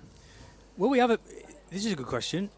Is there a chance that we won't have a single safety car period during the race? There is a chance that we may have no safety car period because everything might be handled with slow zones. Exactly. And if we did, answers on a postcard, when was the last time we had... Well, there might be no incident, says Jeremy in my ear. I suspect not somehow, but it is possible. But last time we had a race at Le Mans, 24-hour race at Le Mans without a safety car. It was back in 1998, so it's not completely unheard of. Probably within living memory of a lot of people who were here. In fact, we had a 3-year run, 1996, 1997, and 1998, when the safety car wasn't used at all. But the perception was different then. That I think we see safety cars because, quite rightly, there is a reluctance to see marshals on the track when racing cars are going past at whatever speed. Yes. Also, there is a greater need nowadays to repair barriers. I think that's probably the biggest difference, where in previous years barrier repairs would have been a bit bodged during the race, and you'd have known that there's a barrier there that's a bit bent, but there's no car there, it's just a bit of a bent barrier, we'll carry it. Now organisers are unwilling to run the race whilst there is a damaged barrier anywhere around the circuit. You know, it's a weak point where somebody can then go off and have a second incident. And I would probably argue that in that situation it is as much as anything about A, the law, and B, insurance. Nail, hit, contact. Very good, yes. On head, indeed. Yes. So, a little less than 20 minutes to go of this session. It might be red flagged for the time being, but the clock continues to tick, as Paul Tarsi has already mentioned. This is where we stand then, with potentially still time to run, but that remains to be seen at this stage. Number 8. The Toyota, last driven by Sebastian Buemi, is quickest. That's a 3:23.652, the best time of the session of anybody. That car's done 41 laps and only 0.324 of a second slower than number 2 Audi. Andre Lotterer most recently at the wheel, but the time was set by Marcel Fessler. So car 2, second quickest, a 3:23.976. Third fastest, car 7, the second of the Toyotas. Alexander Wurz was at the wheel as the red flags came out. The 7 car has done a 3:24.291. Fourth fastest, another Audi, and that was the number 1 car that was crashed fairly early on in the session by Loic Duval. Word is that he is okay, conscious, talking to the medical staff a little earlier on, but we haven't seen that car since a significant crash at the Porsche Curves. At the time, it had done a 3:24.729, and it's still 4th quickest on the basis of that time. 5th fastest, car 3, Philippe Albuquerque, the Portuguese driver, so 3rd of the Audis, that is, car 3, a 3:24.829. 6th fastest, the first of the Porsche 919 hybrids, Brendan Hartley most recently at the wheel. Car 20 did a 3:26.602, followed by car 14 in 7th place. Neil Yarny driven that most recently, a 3:27.374.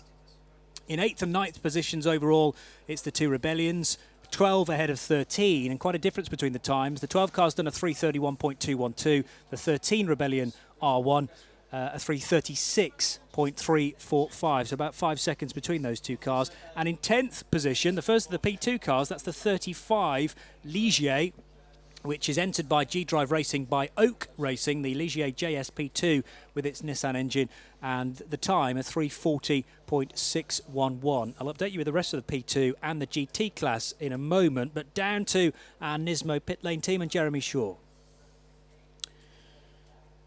Oops, sorry, caught me off guard there. Sorry, Jeremy. Yeah, right. Thank you very much. I'm actually in the Toyota pit just watching what's going on here. Okay. Alex Wurz had brought the car into the pits just before this red flag came out. He's still at the wheel of that car, so he'll be going out again, I think, as soon as we go back to green. And there is a queue at the end of the pit lane. Is the sensation down there then, that the feeling down there that the session's going to get underway pretty soon? Yeah, I think so. The number 92 Porsche GT car headed down there probably 3 or 4 minutes ago now. And I can see another couple of cars lined up behind that one.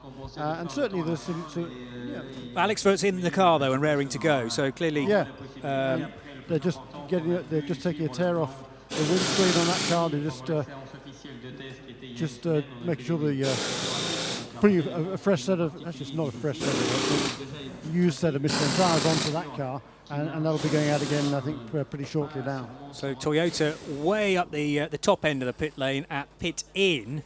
first couple of garages that Toyota have this year, as they have always had, I believe, here at Le Mans. It's always been top end, isn't No, it? Toyota are first garages. That's what I mean, yeah. At pit in. So would you call that the bottom end? Yes. I suppose because it climbs up. It is uphill. No, you're right. We've had this discussion at Silverstone. We've just seen the bottom end of the pit lane, I'll call it, from now on. We've just seen the wreck of the Porsche being trailered away or trucked away. Yes. So one would assume that there's nothing else to do. No, I've found the CCTV pictures that we need, and we are pretty much ready to go now. The main issue was the tyre wall, which is the first tyre wall that you see as you approach the first chicane on the Mulsanne Straight. You know how they kind of have this chicane that you can do through the escape road if you want to, but the first tyre wall was the one that was damaged, and so I suspect that's why they said, look, let's bring everybody in, get that tyre wall rebuilt, get it nice and straight, put the thing back to how it should be, and then we can get going again. So that has now been done. I suspect a course car might have to visit to make sure, but I'm not sure whether that's been done already. But certainly, Johnny, there is a high state of readiness at the end of the pit lane waiting to go. Well, so much so that the number 26 G-Drive Racing Morgan came out. Unbeknownst to that car, there was a Toyota trundling down pit lane as well, and there was very nearly side-to-side contact. I noticed the 8 car flashing away, driven by Sebastian Buemi, I would assume, to stay in that car till the end of the session, but Buemi flashing the lights to make sure that the 26 car had green flag. Seen the Toyota. Thankfully, the contact was avoided. Green flag, as Paul Truswell quite rightly says. So we will have a shade under 15 minutes, hopefully, to end the session, barring any other major incidents. That Porsche was recovered from the first chicane. Now, Paul Truswell just rubbed his hands together. Are we expecting some really quick times in this final 15 minutes then? Well, yeah, I mean, it's a possibility, isn't it? The beauty of it is that all the cars are clumped together at the moment, which means that for the cars that have sorted themselves out and got it right, they'll be able to go get a clear track. So the people at the front of the queue getting out onto the Mulsanne Straight now up at Tertre Rouge, they'll be trying to get ahead of the slower cars because most of this lap is going to be clear for them. So I don't know, I mean, I'm sure we'll see faster lap times, but equally I'm sure we'll see improvements made in this remaining 15 minutes. And that's why it was so busy with cars trying to get out in this last session. Pit lane looking a bit like the centre of Rouen when we drove through it yesterday, Paul. Right, nobody moving at all. Exactly. But yeah, I think there'll be that, and of course that in itself works for those people who are at the front of the queue, because if people go out in dribs and drabs, you've got every chance of actually falling over somebody who's just come out of the pits at the end of your first lap. Nearly everybody's gone out, I think. And so, therefore, those people who are going to come round in something like a big 3.5 minutes are going to be going for it. Buemi, Lotterer at the front of the queue. So when we see them in about 2 minutes' time, probably less than that, minutes' time, here at the Ford chicane, it's Buemi in the number 8 Toyota ahead of Andre Lotterer in the number 2 Audi. Guess who are the first 2 cars on the timing screens at the moment? Buemi and Lotterer. There you go. Was the 8 car that far ahead? You know that for a fact, do you? Because I thought I saw the 8 car trundling down pit lane fairly late. It's at the front of the queue, according to my little circuit map here. That must have been the 7 then that nearly had the side-to-side contact with the 26 car. So Alex Wirtz, who Jeremy very well described being still sat in the car and raring to go. I'm interested to see Alex Wirtz's times at the end of this session. I sense the 3:24.291 will have come down a touch when we get to the end, which is only 12.5 minutes away now till the end of free practice. Of course, then we're into a 2-hour interval for the 24-hour cars, and from 10 o'clock tonight, it'll be into qualifying mode. Shay Adam is part of our Nismo pit lane team. Down here with David Chang. David, this is your first time to Le Mans. You're in a brand new car. How much fun are you having? You know, it's quite special to be here. I've wanted to race Le Mans all my life, so this is quite an event for me. It's really, really fun, and going through the Porsche curves the first time, I mean, it feels like taking an airplane through the Grand Canyon. I mean, it's really cool. Now, correct me if I'm wrong, but you did win the 12 Hours of Sebring, correct? Yeah, that's right, last year. So you do have a major win under your belt. Yeah, I do, and I would love to get one here at Le Mans. I mean, it would mean so much to me, but of course, we have 17 other LMP2 cars going for the same thing. I'm sure everyone wants to win. at the end of the day, we'll put our heads down, do our best, and see what we can get out of it. How's the car been today? The car's been pretty good, actually. We had some issues during testing, so we lost out on a lot of time.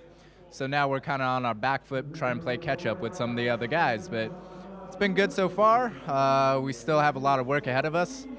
Being a brand new car, and especially for this Ligier being on the HPD package, Total, and Michelin, it's quite different from what the Ligier was developed as on the Nissan. So, it's a brand new adventure for us, and we're trying different stuff to try and make this work. It is a bit of a steep learning curve, as you said, with a different power plant than your next door neighbors, also running under the same team name with Oak Racing. But how much information can you glean from them about setup? Actually, they've been pretty nice to us, and we've been sharing a lot of aero setup and general car setup. But of course, with a different engine, different gearbox, and especially different tires, a lot of things has to be adjusted. So we're kind of learning a lot of new stuff ourselves. Tonight, the attention shifts to qualifying. Do you guys feel that you can put in a competitive time for pole? You know what, to be honest, we would love to get pole. I think anyone would, but it's a 24-hour race. As I learned from Sebring, from Daytona, long races like these, it really doesn't matter where you start. That couple of car lengths at the beginning of the race, it really doesn't mean much. We'll just try to get a good spot, somewhere where we can start the race and keep it clean. It's all about keeping it clean. Thank you, David. Thank you very much. And there is another red flag on circuit, and this is because of debris at the second chicane. It involves, which car did you say, Trussers? Car number 90, the 8-star Motorsports Ferrari 458 Italia. Frankie Montecalvo was on his outlap and arrived at the second chicane. We had the previous problem was at the first chicane. This is at the second chicane on the Mulsanne Straight, and has done pretty much the same thing as far as I can tell. Looks like he's lost it under braking going into the corner and hit the first set of barriers that protects the corner. So I don't think at this stage we'll get the session restarted, although we haven't been advised of that. That's just me speculating. But really, we had nothing at all to look forward to after all, because, we had everything to look forward to, but nothing happened because Buemi, Lotterer and Wurtz came through first, second and third across the line here. We're heading off on flying laps. And what I was interested to find out was whether Loic Duval's fastest Sector 1 time was ever actually going to be improved upon, and it may be the case that it isn't, even though that car isn't no longer running during this session. Nevertheless, the Audi has done the fastest Sector 1 time of anybody, which may bode well for the race. Let's head down to Jeremy Shaw, who is part of our Nismo pit lane team. And I'm in the Toyota pit still here. I'm not sure whether it was interesting. I was just noting that number 8 car, the crew for that was ready for that car to come back to the pits before I heard about the red flag stoppage. So whether that was scheduled or not, I don't honestly know, but with 10 minutes to go in session, certainly isn't going to be a lot of time left. No, indeed not. Still not got any information on whether the session will restart, but the clock continues to tick, and it's now down to 8 minutes. There is a flatbed lorry working its way over the start and finish line en route to presumably the second chicane, but it's a fair way from there. Well, quite, yes. I wouldn't have thought... Yes, I wouldn't have thought they'd needed one from all the way down here, but... Mind you, there was a snatch tractor on scene, and it looked to be doing a straight lift for the 90 car, the 90 car, so it just depends whether there's a little gap in the Armco to just park it up for the rest of the session, but no, I suspect again we've got tyre damage, and that'll be what needs replenishing, and I suspect again, reading between the lines of what Jeremy was saying, that the team realised that somebody had hit the barrier before the race control had decided to put the red flag out and said, look, Sebastian, there's no point in carrying on. You're not going to get a fast lap because somebody's hit the barrier at the second chicane. And so the session will not resume. That now confirmed on the screen. So the flatbed, in fact, out to pick the Ferrari up and bring it back to the 90 car. Smoky prototype heading into pit lane, and it is the Sebastian Loeb racing car, I think, number 24. Yes. Good spot. And at the wheel of the 24 is Jan Chirou's right rear corner looks very skew-if indeed. All four wheels still on the wagon, but that has had contact with something somewhere. Well, yeah, almost as if it's backed into a tyre wall somewhere.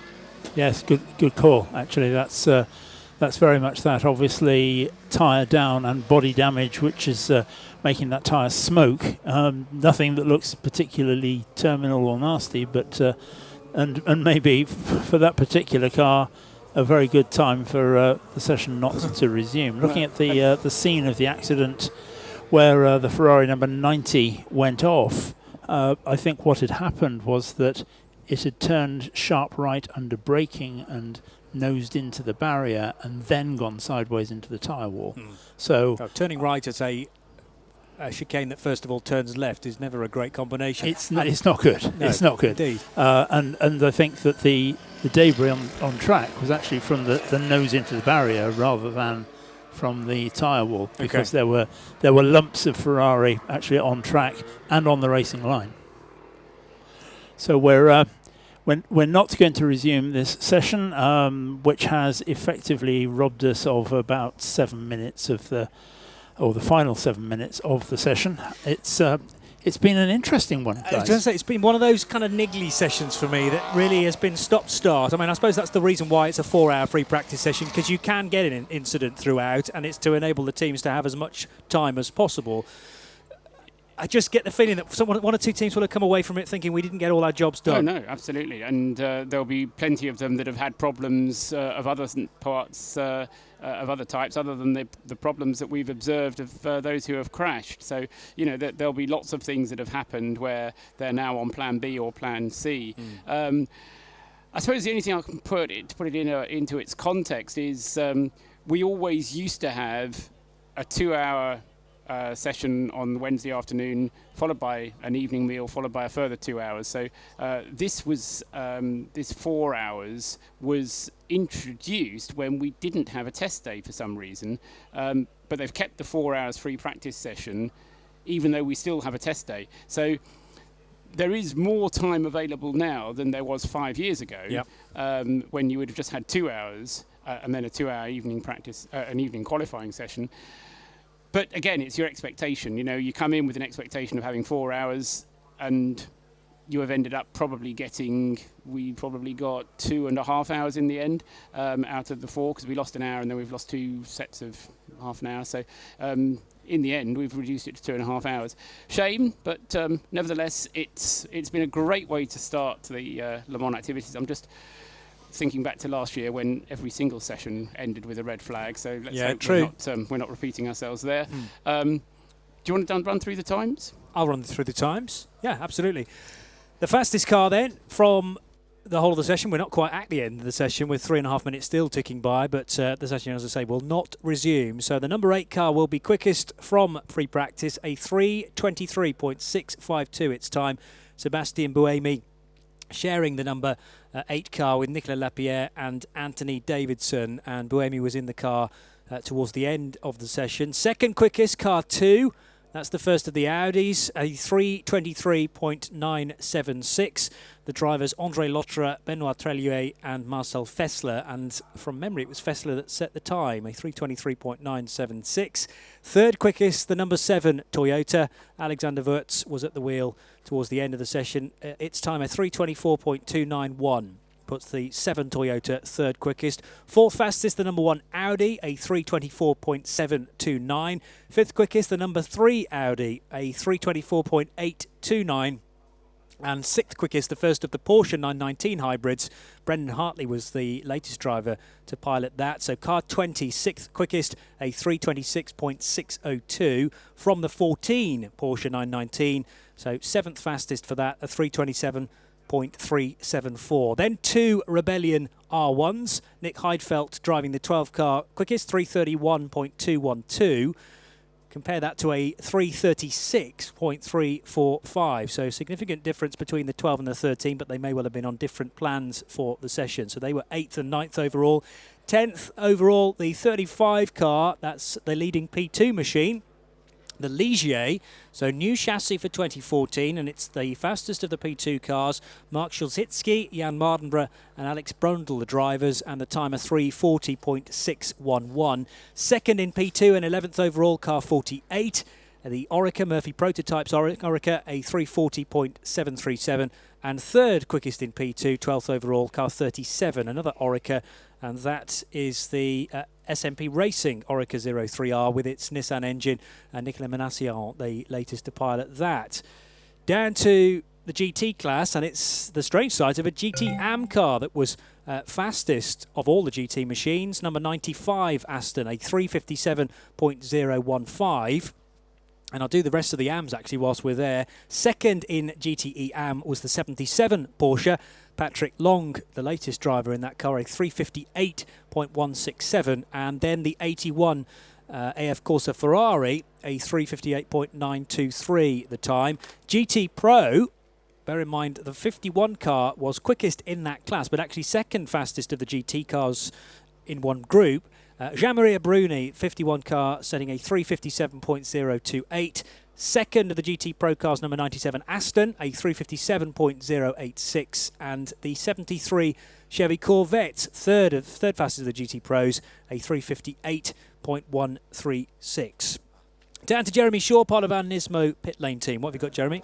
Well, I'm in the Toyota just outside the garage, across the other side of the pit lane. Can I have a quick chat?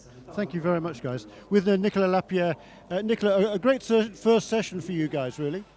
Yeah, I mean, first of all, we wait for the news of Loic, because it was quite bad to see that crash, and apparently he's quite okay, but we are waiting for the confirmation.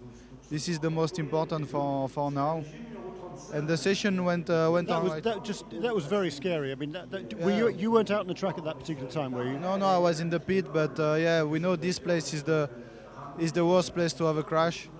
That's the place where Marc Genet had a crash in the Peugeot a few years ago, and that's not a place where you want to see that. But do you have any idea? Do you get any feedback as to what might have happened there? No, we have no idea at the moment. But to be honest, that's not the most important.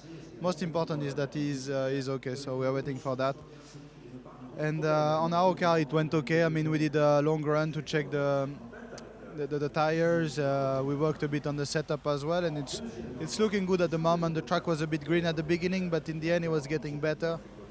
So I think it will improve also tonight, but qualifying should be done tomorrow, I think, because tomorrow it will definitely get better. So we will work on the setup tonight again and maybe play qualifying more tomorrow night. Are you surprised, though, to see times as quick as they are right now at this early stage in the weekend?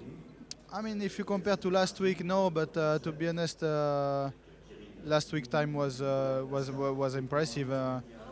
But it's going even faster now. Even if the last chicane is a bit slower, they change a bit the curb, which make it a bit slower now. And I think pole position would be quite fast. Yeah, the cars are very nice to drive this year. We have better top speed than last year, and it's quite efficient. It's good to see that we can be as fast as last year with 30% fuel less. It is astonishing, really, but it's also interesting to me how much work you guys have to do in the car, because just driving the things and avoiding the traffic is one thing, but now you've got to keep your eye on the fuel meter effectively, and there's a lot for you to manage in that racing car. Yeah, I mean, fuel is now a big parameter in the equation, which was not the case last year. So we are a bit more busy turning switch and everything, but we had a lot of time to practice during the winter. We did a lot of simulation, so we did improve ourselves on this parameter. But yeah, to be honest, now it's quite busy in the car. And is there more radio communication from the pit wall to you guys in the cars than last year? We have a bit more communication and also more information on the car, on the dashboard. We have a lot of information, so we have to follow everything. It's quite complicated, but that's the way it is, and in the end it's the same for everyone, so we just have to take the best of it. And it is pretty cool. I mean, the technology here really is very interesting. Yeah, I mean, the hybrid technology is an amazing thing, and now having it on the four-wheel drive, it's phenomenal. The acceleration of these cars is a proper kick in the ass. Nicolas Lapierre down here is having a lot of fun. Sounds like it. Thank you, Jeremy. And straight to Shea Adam, who is with René Rast. René, not the way you wanted the session to end, with the car limping back into pit lane. What happened? Apparently, a Ferrari driver just missed his braking point and caught us on our right rear. Yeah, the car is a bit damaged on the right rear, so we don't know yet if it's a bad damage or just a light one. Jan said it was quite a big hit, so we hope it's going to be just a small one so that we can continue in the qualify. How was the rest of the session for you? Was quite okay. I mean, we improved the car a little bit.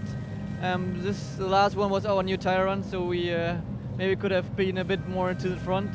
But in general, we felt quite comfortable in the car, which is important for the drivers. So, yeah, except the little hit, it was very good.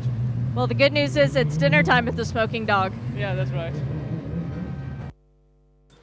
Thank you, Shay. We're just trying to work out the whereabouts of the number 35 car, because it may well have gone fastest in the Prototype 2 category, but it hasn't made it home, Paul Truswell, after a very impressive session otherwise for the Ligier. We think it's somewhere between Mulsanne and the second chicane. Sorry, partway down the Mulsanne straight. No, after the Mulsanne corner, so go end of Mulsanne straight, turn right, and then that lovely bit of public road that takes you down to Indianapolis. So two very fast right-hand curves, and yes. According to the GPS, that's where that car has come to rest. With Mark Schulz-Hiltzky at the wheel, behind the wheel, and what has happened to it, we don't know. I mean, there's no sign of anything else. We did see a very brief piece on the monitor there of a P2 car. I wouldn't like to say what it was. No, difficult to tell from. Being loaded onto the back of a flatbed. Now, whether 2 and 2 make 4 in this particular situation, I wouldn't like to say, but it certainly seemed that way. And okay, it could be that it's just stopped for another reason, but it did seem as if there was a car being put onto a flatbed. You, Trussers, did account for the 41 Grease Motorsport Zytek, didn't you?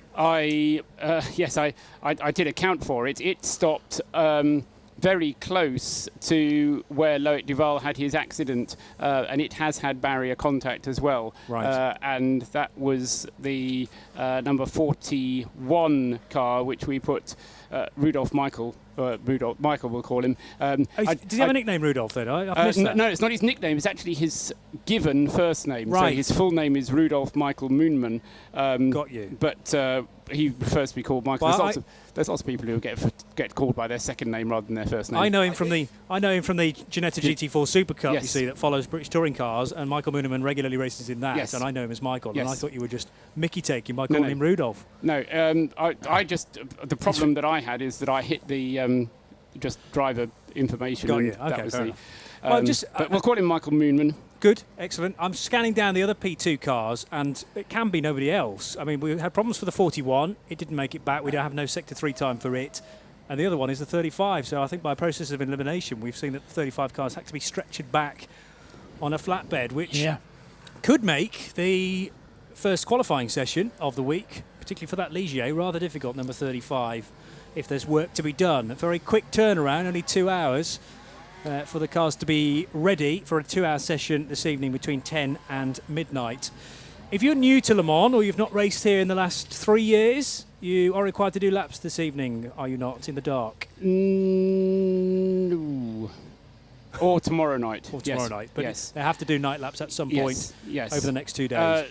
Regardless, whoever you are, everybody has to do night laps. Even if you've raced here before, everybody has to do night laps. It's part of the qualification procedure is to do your laps. You have to do 3 laps in order to qualify within 125% of the class leader. And you also have to do 3 laps at night. But you can do that either today or tomorrow. And that's okay. However, last year's race had several drivers in it that hadn't qualified, who were given dispensation to do so, to participate in the race, even though they hadn't qualified because of the various interruptions that we had, if you remember, during qualifying sessions last year. And there was a large number of cars. It is the 35 because it's just gone straight past us on a flatbed. I hope that's the closest that we will get to a race car from this position, by the way. Yes, indeed. Throughout the rest of the week. In that it was about 20 feet away. Yeah, exactly. But a cracking view of both the 74 Corvette and the 35 Ligier, which have come back very much on the back of flatbed. So work to do for both of those teams. Couldn't see any damage to the 35. Okay. It didn't, it looked as if it was all pointing in the right direction and things. So Yeah. maybe it was a stop rather than being stopped. We will find out a little later on. So what else to glean from this session? As we said, it's rather been quite stop-start, and certainly some jobs on that list will have been ticked off. I was impressed by Kaz Nakajima's virtually full stint, which was 13 laps, plus possibly a little bit more in the tank, but we shall never know how much fuel was left in there. But good to see him getting quicker and quicker as well as the car got lighter and possibly he got more comfortable with the conditions, the track rubbered up.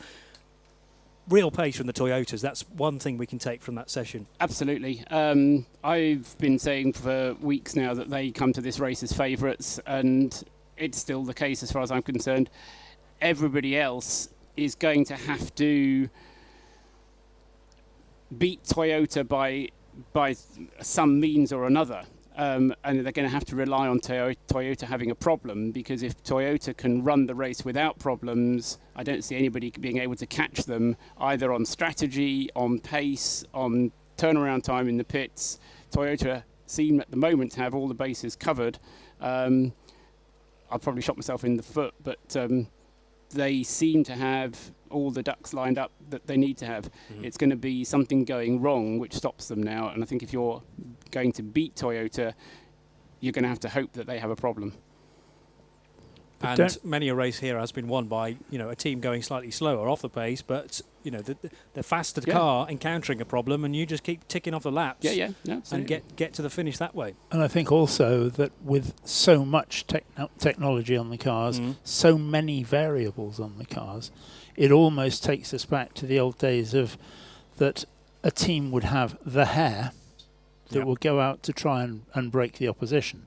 And it is quite possible that, given absolutely what Paul says in terms of Toyota coming on this as favourite, that Audi in particular, with 3 cars, well, maybe 3 cars, that they would have a hair that's going to push them hard and be the sacrificial lamb, if you can be a sacrificial lamb and a hare at the same time.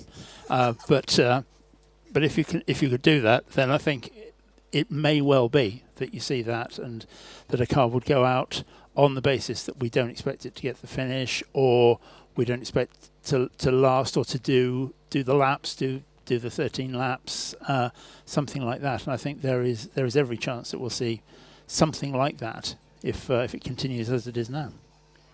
How surprising is it to see Alicia at the top of the P2 board, a new car for this year, ahead of a couple of Oricas, which is a very well-known beast for many teams. That's a good engine, of course. That Ligier Nissan powered, as many of the Oricas are in the field, and sensibly driven as well. I mean, it's got some proper drivers doing the driving, in the shape of Jan Mardenborough, Mark Schultz-Hitzky, and Alex Brundle, and I'm not that surprised, to be honest. The question marks are going to be the same sort of question marks that are over Porsche. It's a rather new beast, and how is it going to be reliability-wise? The coupe shape will help in terms of its aerodynamic efficiency.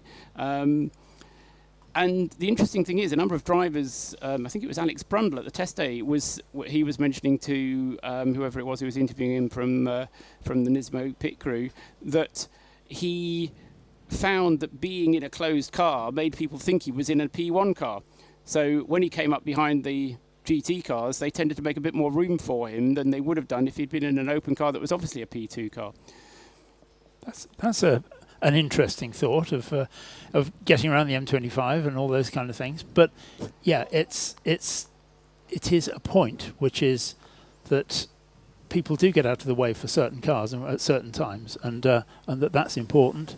The number 90 Ferrari has just come back equally close to us with a very, very skew-whiff driver's right front, which is very clearly been in contact with something hard and non-deformable, and that's going to take a while to do. Yeah.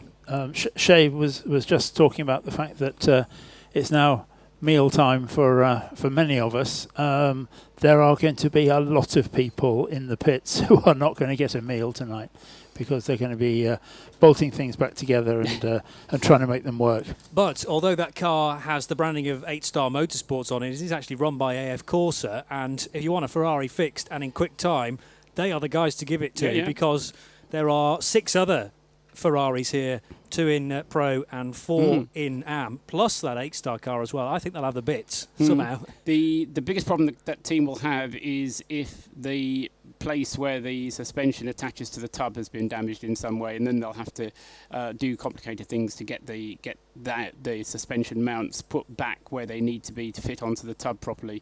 But I don't think it looked that badly, looking at it positively. So we'll see. But no, you're right. There's, it's inevitable that you'll get these kind of incidents in a first free practice session. You know, you don't make omelettes without breaking a few eggs, and inevitably, when you get 55 cars out there taking part in a free practice session, they'll work just as hard as they can, but things will go wrong. Just touch quickly on the fact that we've got a GT AM car ahead of the pros. That's not necessarily, well, I'm sure it won't be the case in the race, but on outright pace, single lap times, not a huge surprise, because you can run a brand new car in AM from this year. Yeah, and I'm convinced that in qualifying, there's no reason why a GT AM car shouldn't qualify ahead of the pros. And the funny thing this year is that the balance has kind of switched a little bit away from Aston Martin with the way that the balance of performance has worked for them. But they can still do quick laps, and we still see quick laps coming out, as Nicky Team proved. So it's good to see him proving that the Aston actually isn't that far off ultimate pace. Whether they can do the number of laps that the rest of the field can do, we'll have to wait and see for the race. So that wraps up our coverage from Mobil 1 Radio Le Mans for the free practice session. We're into qualifying mode a little bit later on then from 10 o'clock local time. That's an hour and 45 minutes away. And of course we will have everything covered leading up to that. After free practice, the 4-hour session, or it wasn't quite 4 hours, but as far as we could get, the number 8 Toyota quickest then, a 3:23.652. We'll see whether we get a quicker time later on this evening. Please do join us in a little under 2 hours' time. If you count your year from June to June, then visit radiolemans.com. Radio Le Mans is more than a radio station, and now more than 1 week a year. Radiolemans.com features news, images, video, and of course our world-famous radio station. And it's there on the web right through the year. Visit radiolemans.com right now. Radiolemans.com for whenever your life needs a bit of June. Mobil 1. When seconds matter, science matters. This program is a Radio Show Limited production. For more, go to www.radiolemans.com. Radio Show Limited. We talk to the world.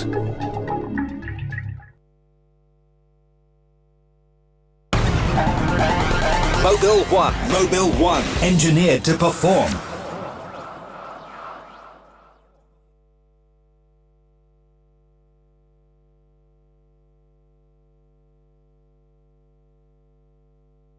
For a full archive of podcasts from Radio Show Limited, race coverage, midweek motorsport, car tests, special programs, and more, go to www.radiolemans.com.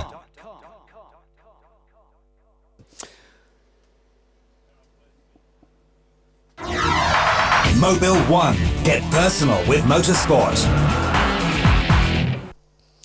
Well, hello everybody, and welcome along to Mobil 1 91.2 FM. It's John Hindorf with you for the next section of the programming this evening, while everyone else gets to go off and grab something to eat. We've got some we have some Porsche action coming up for you next with our Porsche Carrera Cup coverage. That's all coming up in just a few moments' time. World Cup update on Radio Le Mans, brought to you by Adidas Motorsport.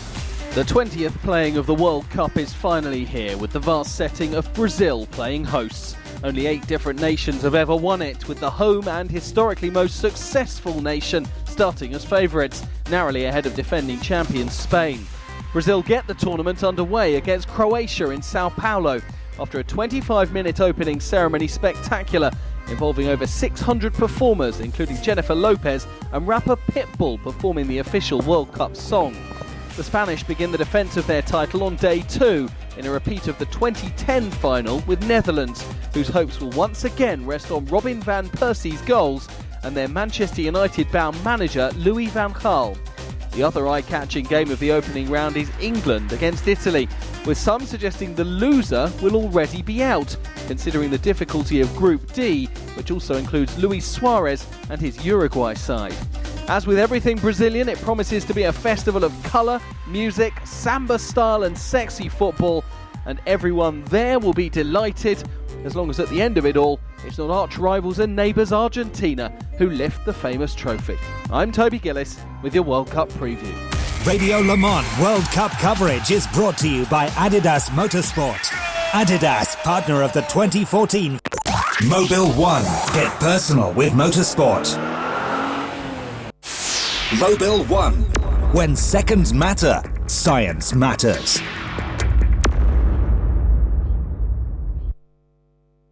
So if you are just joining us on Mobil1RadioLeMans.com, hello there. It's a beautiful evening here in the central part of France at the top of the Loire Valley.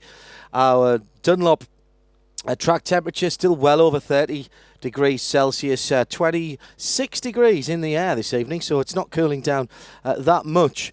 Sunshine streaming in through the windows. We've got the blinds down here in the Mobil1RadioLeMans.com studio. And don't forget, you've got a chance to see us in vision as well as hear us in sound. Our StudioVision feature, brand new for Radio Le Mans 2014, brought to you by National Speed Sport News.com, your motorsports authority since 1934, and our official camera supplier, Replay. Record, replay. It's on the front page of RadioLeMans.com, by the way. As you can see, I'm in elegant isolation in the studio at the moment after that very interesting session, curtailed, as we know, by a couple of accidents. Let's quickly, before we go to the Porsche Cup practice session, brought to you by Par Motorsport, the UK's foremost authority on all things Porsche. Let's just give you a little bit of an update on what's going on with Loïc Duval. We can tell you that despite the very, very aggressive nature of that accident that has completely destroyed, by the way, the number one Audi, and they are going to have to build a new chassis for that car. That's we have already heard from sources with inside Audi.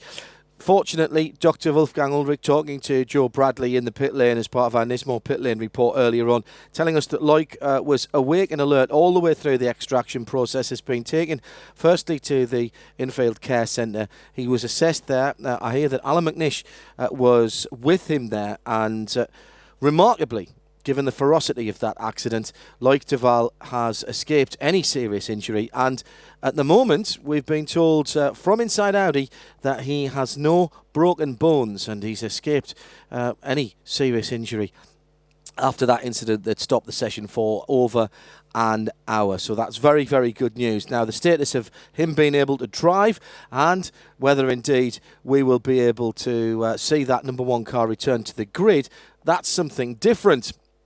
Now, in fairness, here at Le Mans, down through the years, many teams, including pole-sitting Porsche teams in GT, in fact, have swapped cars and chassis down through the years. So that is not without precedent. We were looking at the regulations earlier on and seeing the potential for what can happen as far as drivers, as Bob Dawson brings me my dinner. Thank you very much. That's very kind of you.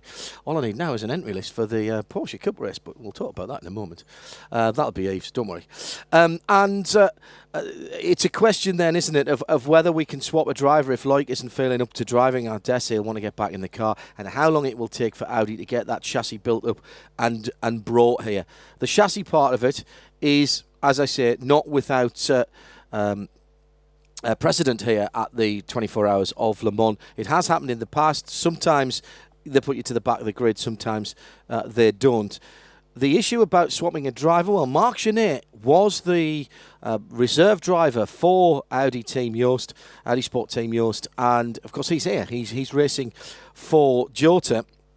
There was a cut-off date of a couple of weeks ago about when you could start messing around with your drivers, and there is something in the regulations that says that if you have scrutineered with the car, you're supposed to stay with it. But as with all the best sets of regulations, there's a get-out clause that says if you apply in writing and pay a fine, it will be considered, particularly in areas of force majeure. So we still await to find out what might be the situation. We wish Loic all the best, and hopefully we'll get him back on his feet and in that car very quickly indeed. And as soon as we hear anything more from Audi, and our thanks, by the way, to everybody at Audi who have once again been outstanding in terms of getting the information to us this afternoon. We've got a little bit of an issue with looking at Twitter at the moment, so apologies if we're not getting back to you. Apparently an issue with TweetDeck, which is what we, in common with many of you, I suspect, follow different Twitter feeds with. And that's been a bit of an issue on our computers here. We've had that all cleaned up, and we're sort of able to look at our own Twitter feeds, but not to look at the big amount that we normally do. But we'll try and keep up to date with what's going on. And we do still have, of course, the RadioLeMans.com listeners collective at RadioLeMans.com on the forum. So, what have we got for you next? Well, we've got a free practice session for a very interesting support race here. Many of you, I'm sure, will be waiting for our coverage of the Group C race at the weekend in association with HistoricRacingNews.com and Chris Pizzala of Dynarod North London. That, of course, will be coming later on in the week. But as a little bit of an addition this year at Le Mans, there's a second support race, and it is for Porsches. And once again, it has come round to the Porsche Cup of France, the IMSA Matmut Carrera Cup here in France. Now, we wouldn't normally cover this, to be honest, but first of all, Paul Robe of Par Motorsport is here with 3 cars. Redline, I think, have got 5 cars, so a lot of British interest, and some very interesting drivers here as well. And they should be out on the circuit in around about 6 minutes' time, and we'll keep you up to date with how that goes. No idea whether we're going to get any pictures on this, so it might be me just talking to a timing screen. Hopefully, by then we will have an entry list. We've had a little bit of a change this year. It sounds a bit odd, doesn't it? But we've had a bit of a change this year. As broadcast journalists, we're not allowed into the press room on the pit lane. And the PRs and series PRs are not allowed into the TV compound. So although we have got what's allegedly a duplicate press room here in the TV compound, of course nobody can get into it to give us any of the information that we need. So bit of a strange one at the moment. Just watching one of the school cars coming back on a flatbed there with its nose missing, which has just been out on the circuit for one of its parade laps. That's not the way to endear yourself to your employer, is it? When you come down to that, I've got 48 cars on the screen, including some names that you might mention if you follow the Porsche Cup in the UK. Michael Meadows is in there, who I've followed his career for quite some time through single seaters and now into the tin tops. Just looking on the first page, Nicolas Armindo is in the number 6 car in the A class. Kevin Estret, the Frenchman who dominated this class and then went on to Super Cup as well, of course, after his success in this category a few years ago. He's there. There's one El Aiello in there as well in the 26 car, and I can only assume that is Laurent Aiello, former British touring car driver and driver of some repute. So we've got a use in there as well. I wonder if that's any relation. But we'll see them out on the circuit, hopefully, in a little while's time. There's been a bit of a delay by the look of it. We haven't seen any message to say that it will be delayed any, but we're waiting to see those cars come out in, well, actually, it's about 3 minutes' time. So let's get you up to date with one or two of the other things that are going on. And just coming through from Racer.com, and if you haven't seen this, it's worthwhile getting on to the the internet to do this. Marshall Pruitt has been busy, as you might expect, around the circuit, getting us up to date with what's going on. And this is the big story of the last couple of hours, and it is that the defending world champions and race champions here at Le Mans, the number one Audi crew, have a car which will not see any more action in the 24 Hours of Le Mans this 2014 race week. Driven by Loic Duval, a red flag for over 1 hour, and it has necessitated the Audi team looking to get a new tub built up from scratch. They have got spares, but they're looking to get a new tub build-up. Remember, this is the third incident that Audi have had in the first few races of 2014. They had two cars not finishing at Le Mans. Their issues continued at Spa. Now here we are at Le Mans, and in the first practice session, they've lost the number one car. And we'll get you some more details about what is going on with that and how that affects their, I suppose you would call it, defending of the race here, certainly at Le Mans, over the next few days. So, still waiting for these cars to go out. 91.2 FM is Mobil Radio Le Mans for 2000, Mobil 1 Radio Le Mans for 2014. Don't forget, still to come tonight, the first of the official qualifying sessions, and that'll run from 10 CET through to midnight. It'll be interesting to see what the tactics are in that session. You're joining John Hindhaugh and the rest of the team. Just waiting for our Nismo pit lane reporters to get into position as the safety crews walk underneath me, getting into their spots for this session. Jeremy Shaw's just wandered into the booth down the front. You've got 2 minutes, Jeremy. Come on, have a wander up here. That's perfect. Don't often get a chance to work with Jeremy nowadays because we tend to be on the wrong sides of the Atlantic. Super to have you back, Jeremy. Thank you for coming to work with us here on Mobil 1 Radio Le Mans. And we're just about to get this free practice. Persuading me. Oh, yes, absolutely. Jeremy, do you think... Yes, I haven't asked you anything yet. Yes, okay, well, fine. Just before we get this practice session for the Le Mans, for the Porsche Cup underway, which has a number of very interesting names. An incredible number of cars, it seems to be. Well, it's a British round and a French round. They've pulled them together. I didn't think there were that many cars. Oh, well... Yes, but they have pulled them all together. They've come out of the woodwork. They've come out of the wood. Hey, hang on a second. Well, yeah, You've got a chance to, like you. Jeremy, would you like to come to Le Mans and get yourself dressed up and get sweaty in the pit lane? Yes, is the obvious answer. Would you like to come and race your Porsche race car around Le Mans on Le Mans weekend? It's not a difficult one, is it? Not, is it? No. No, it's not really. Let's just pick up a few of the storylines from the first session then before we get this one underway. You were down in the pits talking to Mark Webber. I had the pleasure of doing some TV with him earlier on today for the WEC for the Austin race coming up later on in the year. He settled straight back into this, and he is a happy bunny, isn't he? That interview he did with you, I mean, compare and contrast with anything he's done in the last 18 months or 2 years in Le Mans, in Formula One rather. Well, yeah, I mean, he really is a good guy.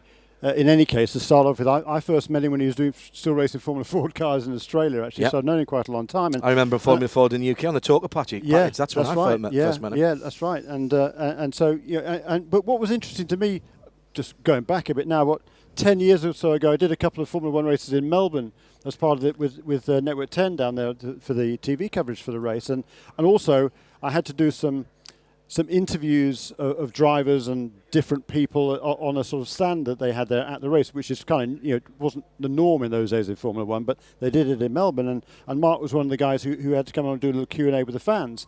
And so I was waiting for him to come up, and I hadn't seen him for ages at that stage.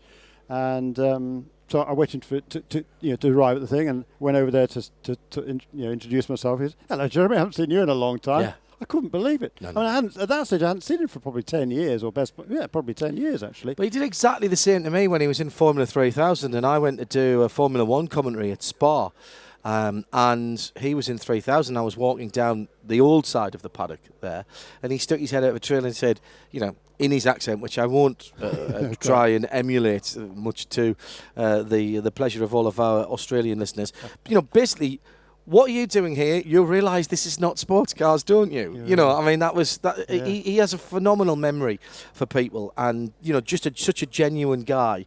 I've worked with him on a number of occasions since then. Coming back to sports cars, I think the big worry I probably had, Jeremy, was that he would think, been there, done that, know all about it. But of course, it's Mark, so he hasn't done that. He's attacked it, but he's done it in a way exactly as you would have expected him to.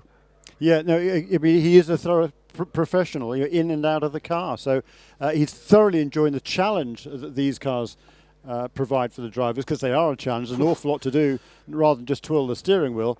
And particularly this year with all the new technology that are involved, and he's interested in the technology as well. So it really is a great situation for him, and he's there. I mean, he's a pretty good development driver in any case. Very good. And that's exactly what they need here at Porsche. I thought was interesting what he said as the cars are on the circuit for the Porsche Cup. Now I'll bring you some times in just a wee moment, and we don't have any TV, so sorry for not being able to give you a fuller description of what's going on. The race we will have some pictures for on Saturday morning. It comes after the warm-up and the Group C race, if I've got my things the right way around. No, the thing that impressed me was, though, was his appreciation of the technology, but also, he's saying that this is a car now that is as quick in a straight line as a Formula 1 car. It's accelerating pretty much, certainly under the hybrid boost, as quick as a Formula 1 car, but it's clearly it's a lot heavier. But other than that, he said it's in terms of the experience, there's not a lot to choose from it. I thought that was really interesting. The cars have been made a little lighter this year. They've been made a lot skinnier in terms of the aero. A lot more precise, Anthony Davison told me. The driving style, he said, you don't get away with it like you used to. The big old Peugeots, 900 horsepower, 850 horsepower. But they were, I think the word he used was a drag monster. These cars are much more, you need to drive with much more finesse. Yeah, you do. And particularly with the track, there's a few changes to the track here where they put some extra curbing in there, and you've got to be precise through those, because you don't want to be running over those curves, because you can do all sorts of damage to the car. So you do have to be more precise. And I think this is a recurring feature all up and down the pit lane, certainly because I was talking to the Corvette guys yesterday. They were saying their car is a lot more comfortable to drive, the new C7 R, than was the C6 R. So it's becoming more and more important that the drivers are comfortable in the cars and able to drive them precisely and consistently, because that is what it takes these days, as well as speed, to win this sort of race.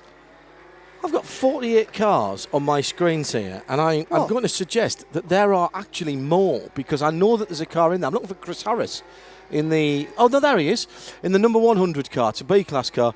The At Drive, the Motorsport channel sponsored car. Chris Harris, Harris Monkey, as he is on Twitter, is in the 100 car. Cars are out on the circuit, and all bar a couple at least have gone out. 88 and 92. Yeah, but at the end of the Le Mans practice session, I was on the pit wall trying to get back across, and a bunch of cars came past, and a bunch more cars came past, and it was I couldn't believe how many cars there are out there. So I didn't count, but there are a heck of a lot. Here's a question for you. You mentioned Corvette there. We'll get some times for you when this starts to become to make some sense out on the circuit. Another 4 minutes. Well, yes, at least that. The Corvette, a new car for Pratt & Miller, a new car for Corvette Racing this year. It is the one car that we haven't seen the new version of in the amateur ranks, although I'm told that Jacques Leconte at Labour Competition was keen to get one, but it was vetoed, amazingly. I thought it was legal to have the new cars this year, but apparently you can have a new car so long as it's not a new C7R, because it wasn't homologated in time, and it was only had its full homologation and its balance of performance within the last few weeks to race here. Yeah, I believe you're right. So, which is interesting it took that long, because it was obviously homologated to race in the US. Yeah, so I'm not sure why that was. It's a good looking thing, and they clearly need to put last year's 4th position, which would be seen as a decent result by most people, but I'm not saying it was a disaster for them, Jeremy, but clearly wasn't the result they were looking for last year at Pratt & Miller and Corvette Racing. No, certainly, and they've come back with a pretty good focus. They had various issues last year, didn't they? Various problems on and off the track, effectively. But they've. I think they've got a really good package this season. I mean, everything on the car they reckon is better. The drivers are more happy with the actual how the car drives and how easy it is to drive, relatively speaking. I think last year's car was very much on a knife edge. Yeah. And this car, the drivers just feel more comfortable, and they think the speed is there. So, I don't think we've seen the full capability of this car yet. I don't know where it ended up in the session, actually. I didn't see I didn't either, timing charts at the end. I suppose I can pull it up from somewhere. But I think that car, I'd be surprised if it wasn't right on the pace. I think it's good to see the variety of GT cars we've got here. We don't have as many top flight GT pro cars in the World Endurance Championship as I think anyone would like to see, although the ones that are there clearly are the absolute top notch. What's impressed me today again though, Jeremy, and I seem to have been saying this a lot here in Europe with the European Le Mans series in particular, the quality of the P2 field. Sam Bird coming off his debut in the European Le Mans series at Silverstone back in Easter weekend. He's over here doing great stuff in Ferraris. We've got all the P2 guys sitting around. That ELMS explosion for both GTE and P2 is doing great things for the sport here in Europe that we're not seeing, sadly, back in the United States. I think it's fair to say more so over here right now. Yeah, and what's great about it is because we've got these amateur drivers in there that have pretty high expectations. They want to be paired with young, with talented drivers. Yes. And, it's great, therefore, that people like Sam Bird are getting the opportunity to come here, and certainly Steve Wyatt, who's sharing that number 81 car with Sam Bird, was pretty impressive in that first session this morning. According to Sam, he did a 4:02. Which is a pretty darn good lap. Well, 4 minutes used to be the benchmark around here. Very much so. I mean, that was the now. And I'll nail my colours to the mast, by the way. And when people say, there's been changes to the Sam Collins, we should never let him talk about anything than oily bits, because honestly, he talks utter garbage sometimes when he's talking about other things. I don't like the fact that they've made the chicane a chicane again. No, people were cheating. The whole issue about this is if you can't trust people to stay on the track, then you've got to make them stay on the track. And it's the same with the Code 60, the slow zones here. The drivers have brought this on themselves. If they respected yellow flags better, we wouldn't have had to have so many full course cautions. And if you respected yellow flags better, you wouldn't have to have the safe zones. I'm not sure I agree with you there, because really? Well, only insofar as if you have proper penalties for stepping outside the letter of the law, then it would cease pretty darn quick. Like for me, a big bone of contention for me is rolling starts, and not giving the green at a rolling start. And they've done it a couple of the IndyCar races this season over in the States. And to me, it's embarrassing not to throw the green flag when the start of the race comes out. And if somebody jumps the start or somebody steps out of line, penalise them, bring them in. Don't give them another chance. Absolutely. No, I agree with that. I don't think it's the same. The same analogy can be put towards the yellow flags and how they are policed as well. Just a note on the times coming in. Probably no surprise that the number 13 car of Kevin Estre, the A-Class Porsche, with a 4:12 last time around, and he's still getting up to speed quite clearly.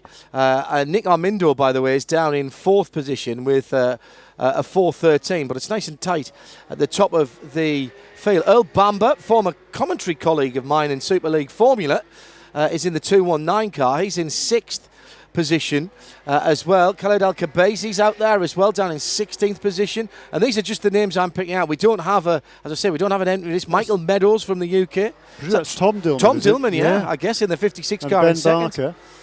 These are all names that we recognise, Jeremy, from what's happened to Porsche Cup in the US, by the way, because you and I had a great season of fantastic competition in the Tudor, in the Yokohama sponsored IMSA, effectively GT3 Porsche Cup, wasn't it? Yeah, well, absolutely. Does it still go? Does it still happen? Yeah, no, and they're all running the new car this year. So they've all got the 991. They've all got 991s, and there's quite a few of them out there as well. And Angel Benitez Jr. is leading the championship. He's won at least a couple of races. Such a talent. Michael Lewis, who raced Formula 3 cars in Europe here, he's won a race already. And Colin Thompson was leading the championship after the first round, I think. Oh, good for him. It's a So a lot of the same series. people that we were talking about a year ago have stayed in and invested in the new cars. Quite a few of them have, yeah. That's really good, because Yeah. Madison Snow, of course, stepped up, right, and has used that as a springboard. I did think that was a great championship. I thoroughly enjoyed watching it and talking about it. It just doesn't seem to get the coverage anymore. Obviously, I'm not out in the States to see it as well. That doesn't help the situation. So it's Kevin Estre with a 4.12.0. Jeremy Shaw and John Hindhaugh. I'm not keeping you from anything, by the way. You're meant to be on Eurosport now. No. Well, just shout if you need to go. I need to go get something to eat, though. Oh, have you not eaten? No. All right, go and get yourself away. That's no. I thought you'd already nipped off to. You've been social. I've been on the air with you guys until half an hour ago. All right. For the last 2.5 hours. And?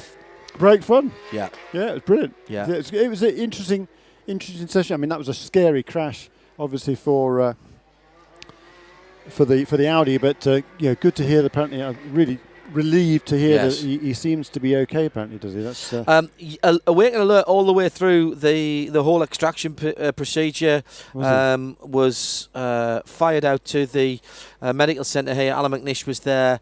He's bruised, he's sore, no broken bones from what we're being told by Audi, although he's complaining of a leg that's hurting. Really? Yeah. Just again, testament to the safety of the cars. And Audi getting a new chassis built, even as we speak. Are they here? Just put an order in. Well, or are they bringing one down? I think they're going to have to bring one up. They're built in Italy, I think, if I'm right. The chassis come. That Audi don't talk about who their suppliers are. Used to be Dallara that built R8 and the early ones. I think they've changed supplier recently. You need Sam Collins to talk about this, really, but he'll tell you. But some bespoke Italian artisan factory will be putting one together even now, because they've had a few issues, of course, Audi, in the early part of the season. Mobil 1 Radio Le Mans, 91.2 FM. Nicola Armindo to the top with a 4:09.987. That's not very long ago. That would have been a decent GT time round here. And that's a cup car. I mean, it's a very nice cup car, but it's still a cup car. Pretty slippery, probably. These have probably got good straight line speed, I would think. The 991s here, the 991s, I mean, we know from the GTE cars, they actually rolled off aero off the front of those cars because they felt that they were having slightly too much aero on the front of those cars for them to work as well as they wanted to. So for the new car, they rolled a bit off. Who else have we got in there? Tom Dillman drops down to 5th. Earl Bamber up to 7th. Michael Meadows up to 8th. And where's Chris Harris doing the drive? What number car did I say he was in? So he dropped. There he is. He's in 30th position. He's in the pit lane in car number 100 in Class B. And what I'm presuming here is A is the new car and B is the older car. But that is an absolute guess on my part, so let's have a look at them as they go by. The British Series is running the 991s this year, I believe. Is that correct? Yes. They didn't have quite as many as I think they were hoping for. Well, they've not in the series. I was talking to somebody else about that earlier on in the pit lane, just coincidentally. And but one of the issues is they are such a good GT car. People buy them, even under the auspices of having to buy them for with an entry to the series, but then take them and run them in GT Cup or GT Open or some of the other GT3 style events, of which there seem to be legion nowadays. So we are 43 minutes of this to go. Just before I let you go, Jeremy, just a final thought on the sharp end of the field, the big battle. We can talk and get techie as much as we want with people like Race Car Engineering, Sam Collins, about the technology behind these cars. What I've been impressed with at the front of the LMP1 field in the first couple of races of WEC and indeed at Test Day and here is A, the speed, and B, actually how close they are all together, given that they are such different answers to the question. That's exactly right. It was interesting to hear Paul Truswell towards the end of the practice session saying he's pretty much got Toyota locked in already at the front of the field. But look, you look at the lap times in that session, and the Audis were right there, really, weren't they? Within a few tenths of a second. And you've got to think that the Audis in particular well, I don't think anybody's shown their true hand yet, probably. But they're right there in terms of times, and the Porsches are not too far behind either. So I think it's going to be a really interesting battle, and I'm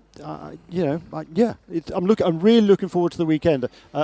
So far, it seemed in that session at least, all the teams did quite a few laps. There didn't seem to be any mechanical problems, which is good to see, because I perhaps expected a few more that's an interesting thing, isn't it? Because it spiced up the Canadian Grand Prix in Formula One. New technology finally proving itself slightly more fragile than perhaps we've been used to over the last few years, and it definitely made a difference to the race. In endurance racing, we've got so used to things just working that remember that Peugeot year when they all fell out. It was, there was a grinding and a gnashing of teeth and we weren't expecting to see that. Right. We've got used to it.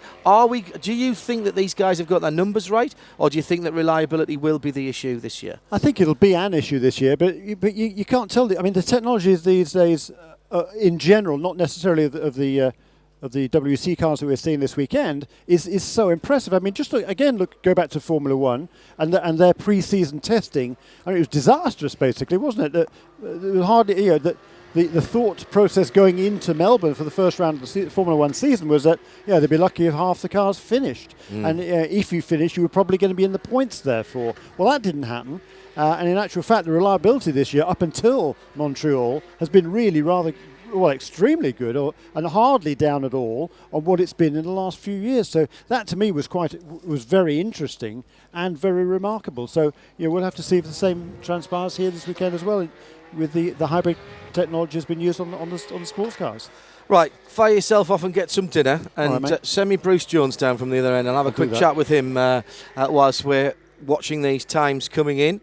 You're listening to Mobil 1 Radio Le Mans for the 2014 Le Mans 24 Hours. Hello there, welcome along if you are just joining us here at the track. I accept that quite a few of you will just be getting down here now. It's John Hindhaugh, Jeremy Shaw joining me for a little while. And don't forget, you can watch as well as listen on our new feature. It is StudioVision, brought to you by nationalspeedsportnews.com and your Motorsports Authority since 1934, and our camera supplier Record Replay. Hello, Bruce. Have you had dinner yet? I have. Clean shirt. I haven't spilt it down in front of me. I'm very impressed. You can't fault eating at the dog.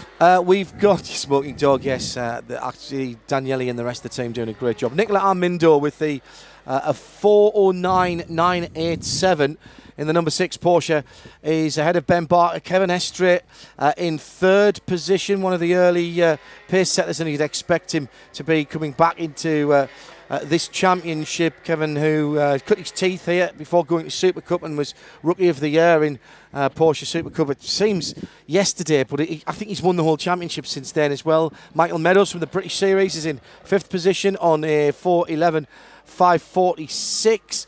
And we were looking to see what was happening with Chris Harris, the at-drive sponsored car. He's in 40th place at the moment. He's just gone back out of the pits. I think he had a little bit of a setup issue. Laurent Aiello down in 20th position in the pits. People I'm guessing coming in for one or two, I would say probably tyre pressure changes, because it's still very, very warm out there. Whilst we're watching the times coming in on this practice session, still just over 35 minutes to go, Bruce. Just your thoughts about what we saw earlier on. I was talking to Jeremy there about just how close it all is, and we're not having to make excuses for the technology. We're actually talking about pace and about close racing. You know, John, you can give us any bunch of cars in any different format and we will find a way of talking about them. But it is more intriguing now than it has ever been during all of our time watching top-level sports car racing. And I think I'm sure Mr. Trustwell, his head will be in a complete spin, because there is so much to analyse. And, of course, we have to look back to the first couple of rounds and pre-season testing and just try and work out to what extent people were sandbagging. But it's just the fact that the 3 lead manufacturers are coming at it from 3 different directions. Yes. And we'll have a 4th next year with Nissan. And we don't even know what that is yet. And they have said, look, we're not going to copy anybody else. I mean, what is that? I don't even know yet. But the regulations have been written to give so much freedom. Well, I mean that is truly brilliant. I am terribly weak technically So I sort of, you guys run along and I have to sort of run double quick behind to keep up. That's quite true, Mr. Jones. Well, okay, maybe. It's not my strength, but it is totally intriguing. But the one thing that slightly worried me was obviously the first shot of Loic Duval's accident. Yes. But then the element, I don't suppose I'd ever really thought about it before, about having to go and effectively disarm the car. Yes. And I just... Well, Nick nearly got into trouble in the Zeod pit earlier in the week. Went up to it and was ushered away from the car, and he thought the guys from RML were being a bit stroppy. He does have a habit of leaning on things, doesn't he? So. Sorry, I've started it now as well. Yeah, but, you know, that is true. But, I mean, I remember first couple of years here at Le Mans watching the guys wrapping cars, working with the manufacturers to work out how, right, the car is still armed. We have to get to a driver who's in danger. We haven't got time to mess about. There will have to be a way that we do it, and we can't wait for technicians. If we can wait for technicians to come and everything's fine, then that's good. But it's not a perfect world. No. Do we put one kit and trained people in each of the safety cars? Exactly. Because that could reduce the time to sort it by about 10 minutes. Yeah, well, exactly. To get around there, that's absolutely right. Or minimum of 5. New fastest time. Nick Armando has come into the pits and drops to third. And is it Stefano Palette? I'm trying to think. It's not Teddy Palette. It's Palette, of course. Yes. But what a fantastic field. 48 probably plus. 409.1 now. I mean, we've got 48 on the first two screens. I was going to scan up actually and see if there's any more. I think. It's French Championship, British Championship, and I think a few Super Cup blow-ins, really. Yes, people who are just saying, let's have a go because it's at Le Mans. And 62 cars. Come on, number 6. Come on, 116. You're only 62nd. And he's just got out of the pits. We will have had all 62 cars. Oh, what a race. This is going to be on Saturday. I've got to call this for television on Saturday morning. Better start your revision now. Yeah. But what we're seeing, a lot of these guys, I think it's their first time at Le Mans. Yeah. And watching the way they've been tackling this final corner, I think we can say on a spectrum of 1 to 10, a few have risen from 2 to 3. And the quick guys, such as Armindo, Ben Barker, going very well. Yeah. Earl Bamber, who, of course, you will have worked with in A1GP. In A1GP, I worked with him on Super League Formula, and great to see Earl actually getting a full season drive. Did bits and bobs of all sorts of things. But he's always quick. In Super League, Gets into anything, bang. He's on the pace. Very affable. I'm right to say he's New Zealander. New Zealander, yeah. So I think Colin Giltrap, who has sort of secretly supported a lot of young Kiwis. Yeah. Brendan Hartley certainly benefited. From his sort of tutelage, being a mentor. Yeah. One of the most self-effacing people you'll meet in a Formula One paddock or any paddock, and he just does it because he wants to promote Kiwi drivers. Michael Meadows is on a quick one, done the fastest first sector, and as I say that, Tom Dillman in the 56 car, currently sitting in 9th position, has just gone quicker, 39.3, and we are getting down to decent GT times of not very long ago. 409.199. I mean, anything that's threatening the 4-minute mark even now is a quick GT time. And not so very long ago, 410s would have been a decent GT time. Yeah, I think what that's showing is actually just the calibre of this field. Certainly the people at the top end. Good to see Khalid Al-Kubaizi. Yeah. That's just not been one just quick lap. He's put in quite a few. He's in 12th place. Obviously, he's spending his time learning the European circuits because racing in the Middle East limits the number of tracks you race on. But Maxime Juste down there as well in the number 2 car. He's just gone back out of the pit lane. And there's now in the 911, which I'm guessing is a VIP car. Which Lapierre with a C? Is that Christophe Lapierre? Father of? Yes. Father of Nicolas. I think it must be, unless... I can't think there's anybody else. I'm fairly sure it would be.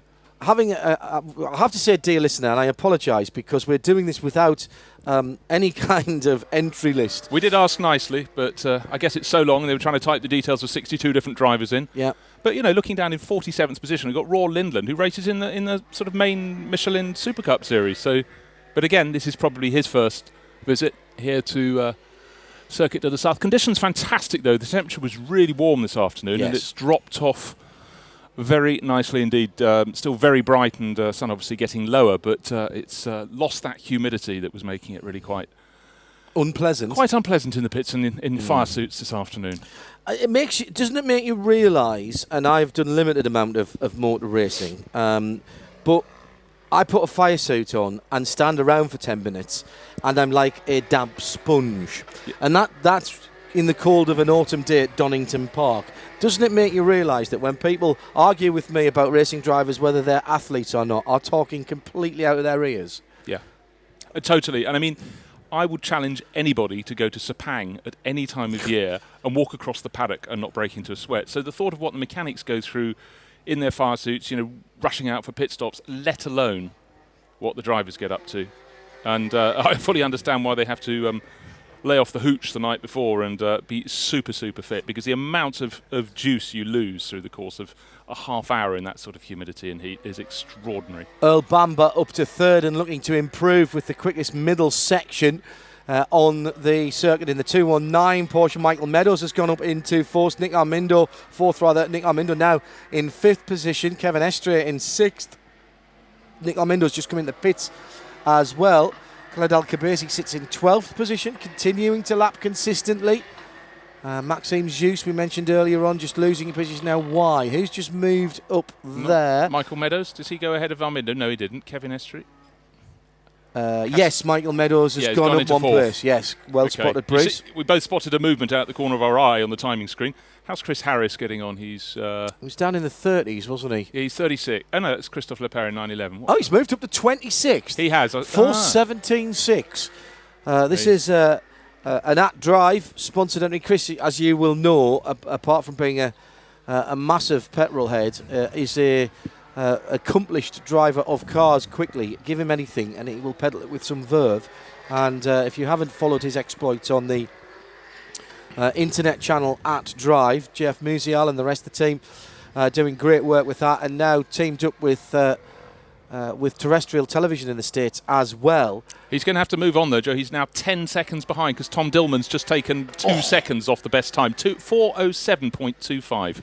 You're listening to coverage on Mobil 1, RadioLeMans.com, 91.2 FM of the free practice for the Porsche Cup. It's Bruce Jones and John Hindhaugh literally staring at a little bit of track that we can see through the setting sun that's in our eyes, and the timing screens here in the Mobil 1 Radio Le Mans studio. A massive 62 car field, but as Jeremy Shaw and I were saying earlier on, Bruce, if you had a Porsche or access to it and the right licence, and you had the opportunity to come and race on race day morning at the 24 hours, why would it's not a hard sell, is it? No, it's not a hard sell. I mean, but you see the number of historic drivers who try and make sure, with the sort of changing crop rotation here, if they can drive in the Group C historic race one year and then something a little older the year before.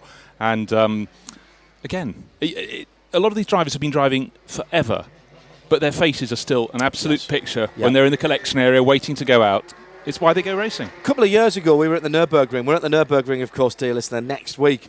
It's 2 24-hour races and 2 weekends here on Mobil 1 Radio Le Mans. And a couple of years ago, they had effectively a Porsche Carrera World Cup. And I think there was 87 cars there around the Nordschleife, which clearly wasn't enough. They could have had another 100 and it was still a bit. But what a fantastic race as part of the build-up to the 24 hours. I think this is a great idea.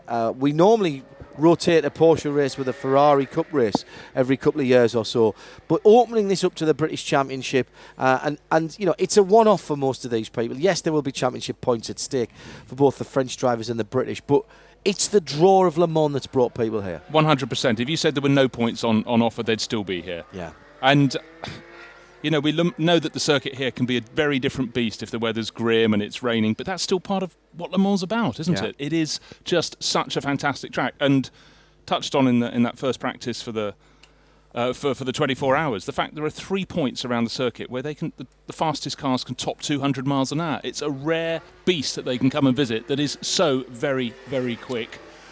And back up into second place, Maxime Zeus has put in a 4:07.787. 4:07.2 for Tom Dillman is the fastest lap. Then it's Paulette. Then it is Ben Barker. Then Earl Bamber, Michael Meadows, Nick Armindo, Kevin Estre.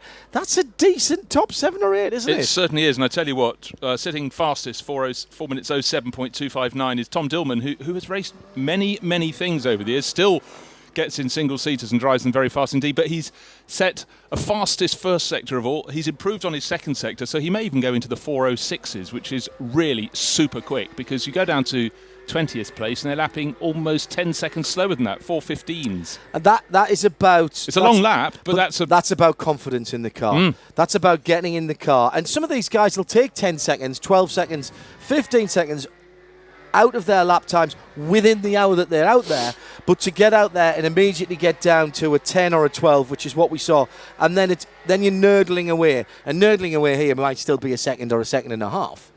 Yes, you're not dealing with tenths of a second, but certainly those first two, Tom Dillman and Maxime Jousse, both of them have sort of been around single-seaters a long time. Not so much history in cars with roofs, but not a bad shop window. And we were talking earlier about how this year we have 41 rookies, I think it is, for the 24 hours. Any number of the top half dozen here could be one of next year's crop of rookies, and certainly wouldn't disgrace themselves. 4:06.453. Tom Dillman, not hanging around. Well, that's 2 quick laps in succession now, and that is never easy to do around a circuit that's 8.5 miles. And when you've got 62 cars to contend with, some of whom are coming out of the pits, which is what Earl Bamber's just been doing, having had a little bit of work done on the 219 car. Nick Armindo just out, as well as Kevin Estre. These guys aren't finished left yet, and with half an hour left, you can see. I think we're going to be troubling, a 5 or a 4? Are we going to get somewhere near a 4 minutes? Well, it's so hard to predict, because I don't know what the previous benchmark was around here, but I would say the calibre of the drivers we've got in this year's incredible field of 62 Porsche Carreras is as high, if not higher, than it's ever been before. Because look at Michael Meadows. He has, 2 consecutive British Carrera Cup championships to his name. He's nobody's fool, but he's not long in experience of the circuit here. Earl Bamber seems to be quick wherever he goes, as we said earlier. He just has that innate ability to jump into pretty much anything and understand where he is with the car and where the car is with itself. Yeah, now what we're having, John, actually, I've just noticed suddenly a lot of the screen on the right-hand column is going blue. These guys have had their pit stop, their chance to reappraise. The temperatures, of course, of the track will be dropping relatively smoothly this time of night. We're looking out at not quite a cloud... Well, it is, in fact. In the last 20 minutes, the fine weather clouds that were there have dissipated. So, 4 minutes, 6 seconds, .453. Tom Dillman is fastest in the 56 Porsche. Yes, we will be going faster than that. And I think Earl Bamber, Kevin Estre and Nicola Armindo probably are the guys to do that very job. And out on the circuit, a problem for the number 3 car, Sean, has stopped. That is the Cognano Alicunho car. Now, why do I know his name? I have to reach in another drawer in my mind. What has he done in the past? I think... I was going to say, has he done a little bit of French GT? I have a feeling it might have been GT Open. Yes, GT Open and French GT. Yeah, spot on. Very impressed with that from Bruce Jones. You know what? I keep looking at these screens. Chris Harris is now up to 22nd, so he's just improved. Yeah. But Thomas Biaggi, we've got some fantastic names, and they're coming off maybe even the third screen, the one that goes from 49th down to 62nd fastest. And drivers of, considerable experience. I mean, Thomas Biaggi, he's been the sort of the not the Super Touring, what do you call it? It's now called Supercar V8, isn't it? Is it? Something like that. Yes, I know the one you mean. They keep changing the title. Been champion in that. And it is a great series. Not as strong this year as it has been in the past. I think they've lost half a dozen of the cars, but it's a good series for seeing sort of cars you didn't expect would ever go racing, really. Chrysler C300s and Cadillac XYZs. Anything that has big V8s. Yeah. I'm happy, if I'm honest. And they work rather well around Monza and Mugello. And the Dunlop track temperature is balmy 25 degrees centigrade, with the air temperature still 24.3. 56% humidity. It's dropped, but it's still a bit sticky out there.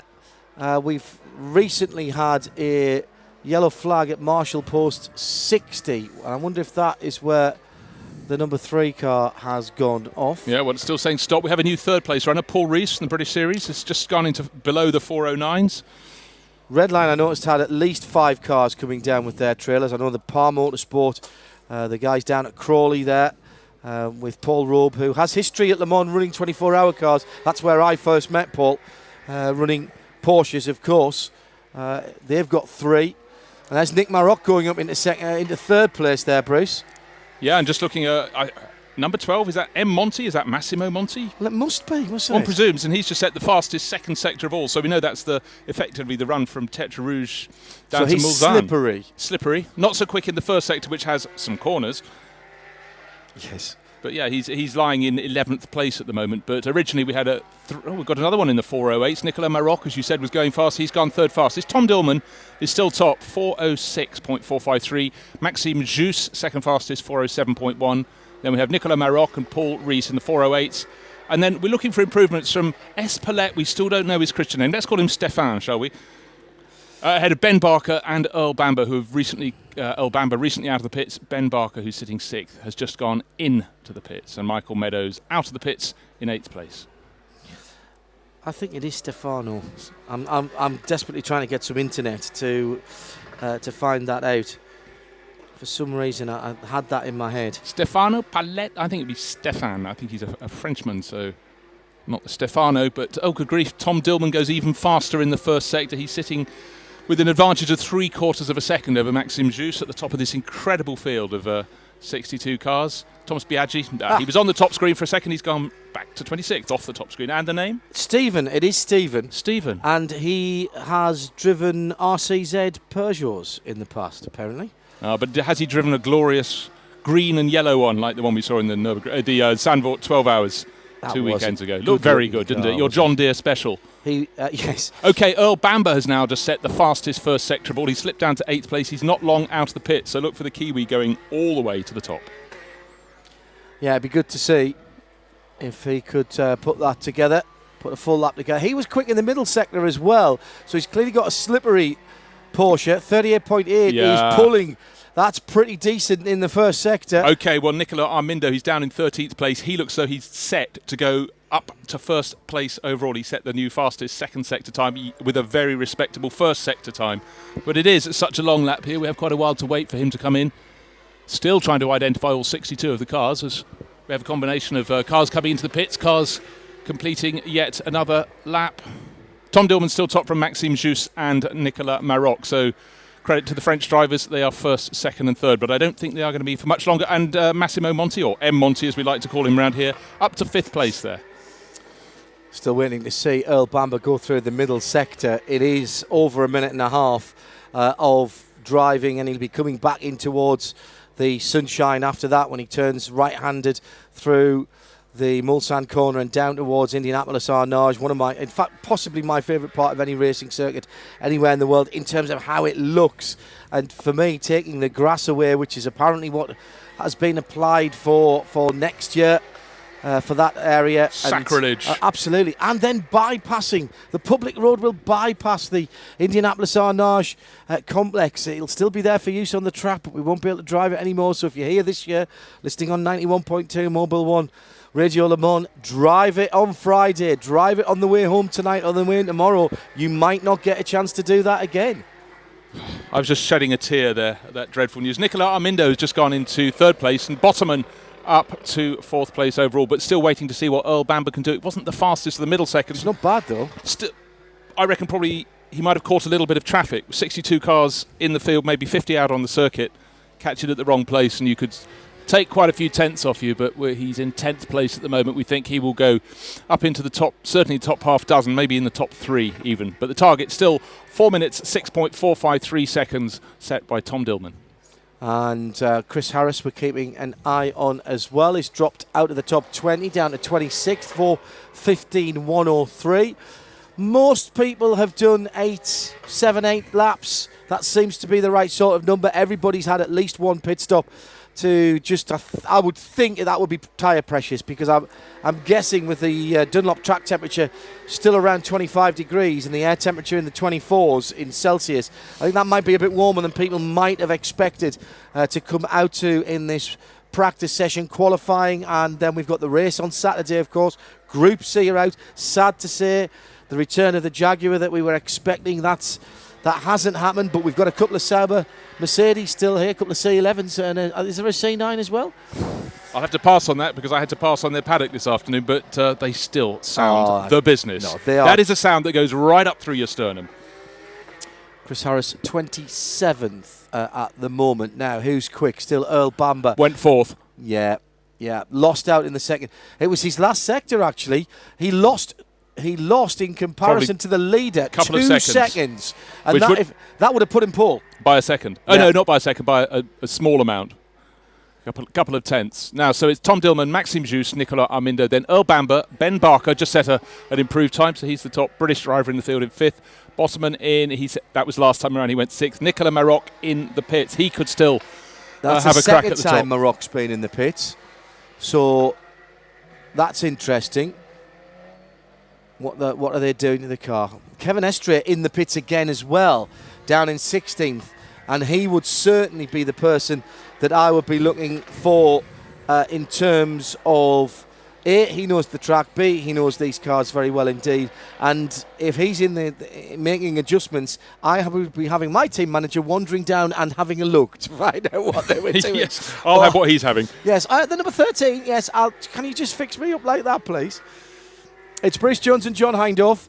We're in the Mobil One RadioLeMans.com studio. The sun is going down in our eyes at the moment. If you're over by the Ferris wheel looking across, you should be able to see the sticker on the upstairs of the movie course, as they're called. Just come back from doing duty for TV commentary on the Giro d'Italia. They do a lot of cycling work, these big grey studios. Very clever they are, run by a Dutch company who are fabulous, and their guys who bring them on 2 trucks are great. And there's a goodly crowd in the Motul grandstand right opposite us, as through into the Forge chicane comes another of the 62 I think Porsches. that might. I was trying to work out which one that was, but certainly now you can it's tell pointless. The difference between the fast and the slow ones, can't you? Because if they yeah. get the Ford chicane right, you know they're on a quick lap, and you see some of the tail enders really struggling through there. What's your position on the Savaloys or the Gendarme qui dorment, as Paul Tarsi was calling them, Baron Tarsi was calling them earlier on.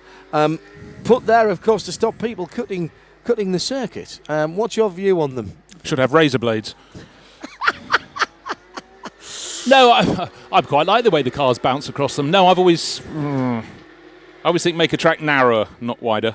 Yeah. And here they're narrowing it down. It's slightly artificial, but for years having a painted chicane, I think it's a bit of a joke. I accept that we have to be, and look, we had a big accident today. Yes, I'm not being flippant, by the way. No, well, I was actually slightly, but no, we understand. But surely there should be consequences for going off the circuit. 100%, and I think it's. I'm not saying that we've got to hurt people. No, not at all. But you've got to focus the mind.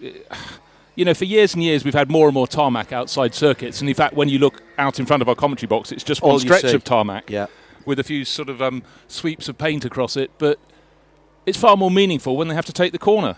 And if they clonk those things and get it wrong, they're going to go sideways, can't get the power down, and they will pay for it, not just on this lap, but on the next one, because they'll be slow up the start, finish straight. That's a good point. Now, getting much closer to pole, Nicolas Armindo, I thought he'd go back towards the top. He's second, but he's closed it to just over a third of a second to Tom Dillman there with a very good opening sector of the lap, opening of the 3 sectors. Track temperature is only dwindling very, very, very slowly, and air temperature staying pretty much as is. So it was a long session, but I'm sure they would have thought it would be cooler by now. Air temp dropping down to 24.2 degrees Celsius. The Dunlop track temperature at 25 degrees. That's going to make things very interesting in 45 minutes' time when the Le Mans 24-hour cars go back out again. And I wonder, I know we've got set fair weather for the rest of the week, but I just wonder if someone might have a little tinkle at an early bash out before anybody else goes out. Well, it'll be interesting to see who gets straight to the pit exit, because Anthony Davidson made sure he had that opening lap to himself. He was at pit exit 5 minutes before the green flag was waved, and it sort of pays dividends when you've got. Well, they would have had 55 cars going out there to guarantee yourself at least one clear lap. It might be the only one you get in the entire session. Your chance to warm up your tyres exactly how you want to, and paid off. Now, Nicolas Armindo has been demoted by Earl Bamber, who's just under a tenth off Tom Dillman, but Armindo has just set a blue time, which is his fastest, and then another pink time for him in the second sector. So we will be in the 4:05s. I feel that any minute now. Target time 4 minutes 6.453 seconds set by Tom Dillman. Kiwi Earl Bamber, we knew he'd get up towards the top. He is just under a tenth of a second down in second place. But look out for Nicolas Armindo in the number 6 Porsche. He is on 406.8 at the moment, but looking to definitely go faster than that this time around. Maxime Joust down in 4th, Ben Barker in 5th, and Bottoman in the pits at the moment in 6th place, just under a quarter of an hour remaining. But it's a practice session. It ain't qualifying. 10th position, Jimmy Antunes. I think it is Jimmy. Jimmy, that's right. In the 14 car. He's Swiss from memory. He's done some LMS in the past. And he's just putting in his best time. It looks like he's going to put 2 quick times in a row here. No, and as I say that, he has a very slow final sector, and in fact, some quite slow times coming in the final sector. Some of those were pitting. Bottomman came into the pit lane, but other people on 20 there. Yeah. And Tunes on a 20. Let's have a look, see if we can see anything off to our left. No, we can't. No flags being waved. Earl Bamber in second is looking to improve. Armindo leading, 13 minutes still to go. This is not even qualifying, Bruce. No, I mean, but again, that goes back to the fact that this is a very, very appealing support race to do. They get, plenty of track time on this great track, get to qualify tomorrow and race on race morning. So very good indeed. Still looking, the changes at the top haven't come in, but I would reckon the next minute we're going to have a real surge. Michael Meadows, former British champion, has moved up to 4th place. Paul Rees, another British runner, into 5th place. So they're making their marker. 12.5 minutes remaining. Then Maxime Jus down to 6th. Then Ben Barker in 7th place. Michael Meadows, I remember running in the Formula Renault in the UK. Had designs on a single-seater career. Used to run a black helmet and a black car for some little while. Number 7, I think he used to run for quite a while. Now again, Nicola Armindo, he set a fairly fast final sector, but clearly got slightly blocked because the cars behind him were quicker, but he's stayed in 3rd place. Now the top 3 cars are covered by 0.15 of a second, and around a circuit as long as this one, that is absolutely nothing. Now, where has the Harris monkey got himself to? Is he up on the top page, or has he dropped back? Oh, he's onto the top page, 21st. Excellent. He's 4 minute 10.6 laps, so he's 4 seconds off the very fastest time, but he's been chipping away very nicely there, not long out of the pits. If he finds another half a second, he'll move up another 3 or 4 more places. This is the 100 car, by the way, we should mention. Yeah, Chris Harris, well-known motorsport journalist. But don't you admire the way he drives? He is a super driver, but the way he can stay so calm and turn and look at the camera and be so engaging, so informative. Yeah. Certainly a skill set I don't have. Yes. There's a confidence there that, and fair play to him to put it on the line here in what is a... Look who's ahead of him. He is, at the moment, less than 0.2 of a second in terms of an 8.5 mile lap back from Kevin Estre, Super Cup champion. Well, You'd be happy with that. God, wouldn't you just? But I tell you what, I realised how competitive he was at last year's Goodwood Revival meeting, where in the RAC Tourist Trophy, he ended up 2nd and was gutted. Yeah. You know the classic thing, well, if you'd been told before the race you'd finish 2nd, you'd have taken our hand off. Yes. That old cliche. He was livid. Anthony Reid, his not exactly slow co-driver, had been well clear, but the rain was coming down and nobody saw Simon Hadfield coming at such enormous speed. That. It was the most sensational race, yes, but Chris was brilliant. And Anthony was just trying to be careful in the closing laps and had no idea. And a new improvement, 0.2 of a second improvement there precisely by Tom Dillman. So he's moving that bar higher, waiting to see if anybody can respond. Who's making a big move? Maxime Jus now. Actually, that could be a lap. He's 6th, waiting to complete 6th on the timesheets, waiting to complete his lap. Earl Bamber sets another fastest first sector time. We still have 10 minutes remaining. Earl slowed down in the last 2 sectors there. I wonder if he was looking for a bit of a gap. A 12.7 from Earl that time around wasn't anywhere near his pace. That's a good 5 or 6 seconds away. And Earl Bamber in the 2.18, the Kiwi driver, who is a good chap, all-around good chap. Helped me an awful lot when I went and worked for a couple of fill-ins for on Super League Formula, and thoroughly enjoyed his company. And he is a very, very competent driver.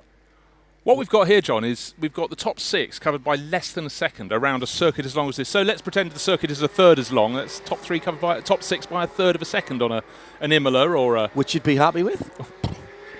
I think this could be a bit of fun and when I say that, I mean very entertaining on Saturday. I'm led to believe that it's live on Motors TV, and working a little bit of a deal with those guys at the moment for us to do the commentary for that, for the live TV commentary here in Europe. 91.2 FM is Mobil 1 Radio Le Mans for 2014. Don't forget, you can see us in vision, and you'll be able to see just how much the sun is streaming through the windows on our cameras. Yellow in Sector 3, and I just saw... so I'm trying to think who I was talking about. Oh, yeah, Maxime Jousse looked good enough in his first 2 sector times to maybe go top, and he lost probably about 4 seconds in that final sector. Yeah. Yellow flags, we can't see just where, waiting for information.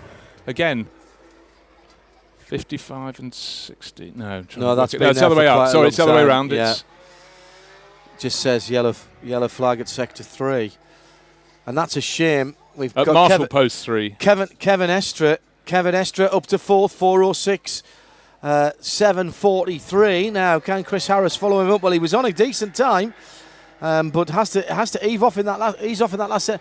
That was with a 14.2 for Kevin Estre in that last sector. Now, did he time that right? Because that was his best sector and the best lap. I hope he doesn't get pinged for that, but that's pulled him up to 4th as Nick Armindo aborts and pulls into the pits in the number 6 Porsche right in front of us. Yeah, and he stays 3rd. But Earl Palmer's still on a quick one here. He's only 3. Well, he's exactly even with the pole man. Yellow flags in, though, in that final sector. Still? Have they come in? Green flags. Earl could have caught this right. Yeah. He's exactly even with Tom Dillman. Took 3/10 out of him in the first sector.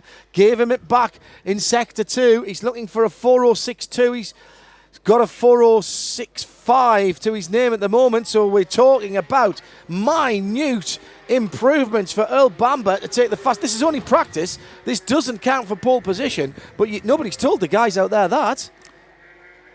Oh, another 4:06 from Dillman. 4:06.2 is his best, a 4:06.4. He's got the fastest 2 times then, hasn't he? He certainly has. So where is it? Earl wasn't that far behind Dillman the last time he went through. But then he dropped off, didn't he? That's what he did. He was up the tailpipes of Dillman and he's dropped away to try and give himself... That's right, he had the slow final sector, didn't he, last time, a 1:21. If you're wondering what we're doing watching on the StudioVision cams, then we are bending down to look out of our windows because we've got the blinds down so that we're not completely... Bamber goes top. While we looked out the window, 4:05.004. He's fastest by 1 1/4 seconds. Wow. And the difference is his final sector time was a 1:12, 112.5 seconds. We've seen 1:013s from the very best, but that's where he nailed it. That is very impressive indeed. Just 6 minutes to go. Bruce Jones and John Hindhaugh. It's Mobil 1 Radio Le Mans for 2014. And we thought we'd have a little look at this Porsche Cup race. We don't normally cover all of the support races. Group C, well, you can't turn your nose up at that. And 62 Porsche Carrera Cup cars on the circuit at once. Well, that was too good to miss. And a spinning Porsche in front of us. I bet none of us brought binoculars, did we? Oh, no, Paul says yes, of course he did. Paul, see if you can identify it's white with red stripes up the side. Right, hang on. He's going to hand them to me, isn't he? He's got more sense than that. I forgot my binoculars again, Nick, yes. Right, and while we're looking out the window, covering up the fact John's forgotten his binoculars, Ben Barker goes second. So it's Earl Bamber, 4 minutes 5.004. Fastest. Ben Barker's just put in a 4 minutes 5.425. That is the errant car, so the 2-3-4. In 48th position out of 62, so not entirely shabby, but he's ruined his best lap there. And I don't think he can get it started again. He spun to the inside. Joseph Krebs. Wow, Nicolas Maroc just puts it a very quick lap to stay in 4th place, but improve it. So, yeah, but look at the times. They're so close at the top. If you take out Earl Bamber's time, which is far and away quicker. No, well, Ben Barker's just put 1.4 of a second behind him. Take those two away. You then got half a second covering the next 3 drivers. Dillman, Maroc, Armindo and Estre. Nobody's fallen, nor indeed is Michael Meadows, double British champion, in 7th place ahead of Paul Rees. Maxime Jousse has slipped down the order to 9th, and Lonnie Martins is 10th at the moment. Chris Harris in the number 100, Class B Porsche, 25th now. First on the second screen with a 4:10.6, so by no means disgracing himself. I mean, you're talking about, what, just over half a second a mile on the top, guys. That's not bad going. That's not bad going, and another quickish lap from Earl Bamber, not as good as his best, but again, we keep mentioning this, John. It isn't qualifying, so you're not going to take the ultimate risk, but the slower drivers, certainly there are a number of pinch points around the circuit where they could scupper an otherwise good lap. But Earl Bamber sitting on a lead of just over 0.4 of a second over Ben Barker. And it is Laurent Aiello. I am reliably informed by Graham Goodwin, who's listening to us. Who's 19th fastest and improving this lap? In the 26, an appropriate number for Laurent, of course. What, is he still 26? Yes, of course. I still need to find out if that is Lapierre Senior in the 911 in 30th position, because if it is, he's just done his fastest lap, 4:12.3. Well, you don't want your lad to get all the fame, do you? No, absolutely. I'm very impressed by that. Very impressed indeed. So we're coming down to the last knockings here with 3.5 minutes to go of this first free practice session, 1 hour. Do you know the other thing about it? I've just realised, frankly, if somebody said, do you fancy coming to Le Mans? And I'm sold when they say you've got an hour's free practice on Wednesday night. No, I know. I don't have to worry about qualifying in the race as well. I'm quite happy with the hour's free practice around Le Mans. Thank you very much. Yeah. And then into town for a fine repast. Yes, a couple of sherbets perhaps. So the last few moments. Well, Laurent Aiello, you mentioned his name and he pops up to 10th place. He's just gained 10 positions in the last minute and a half. He's obviously got the radio tune to 91.2 FM, clearly. Nick Armindo in the pits. Now he's not now going to be able to get round and do another lap, so he will be no better than 5th in the number 6. Nick Maroc still out there, having done his personal best in the 85. Tom Dillman in the 56, having done his personal best last time around, is in 3rd. Ben Barker in the number 130 has done his best lap the last time around. The only one who's looking racy, John, at the moment is Tom Dillman, who was on pole by some margin for a while. Not pole, sorry, top of the timesheets. I think he's had a cooling down lap there, or perhaps just too much traffic lap, and he's just set his fastest first sector time. 3rd fastest at the moment, just under a second down on Earl Bamber's mark of 4 minutes 5.004. So Bamber, Barker and Dillman in the 4 minute 5s. In the 406s, Nicolas Maroc, Nicolas Armindo and Kevin Estre. In the 407s, Michael Meadows, Paul Rees, Maxime Jus, Laurent Aiello has just moved up to ahead of Lonnie Martins, Geoffrey Denarda and Massimo Monti. So that takes you down to 13th place. And at the start of this session, John, you were saying that 4 minutes 10 was a very respectable time. Well, history. They're knocking on the door of a 4 minute, 4:05 004. I mean, that's bonkers quick for a Cup car that you can go and buy for just over €100,000. And I say that as if I have the €100,000 sitting around. No, but you're talking on behalf of the wealthier sectors of society, who we get to see playing. Yes, absolutely. You know, if you're a Baron Tarsi, then have a fleet, one in each colour. Absolutely. Earl Bamber then looking to take the top spot on this free practice session for what is called the Le Mans Porsche Cup. It is an amalgamation of the French Carrera Cup, British Carrera Cup, and a few invitees from elsewhere.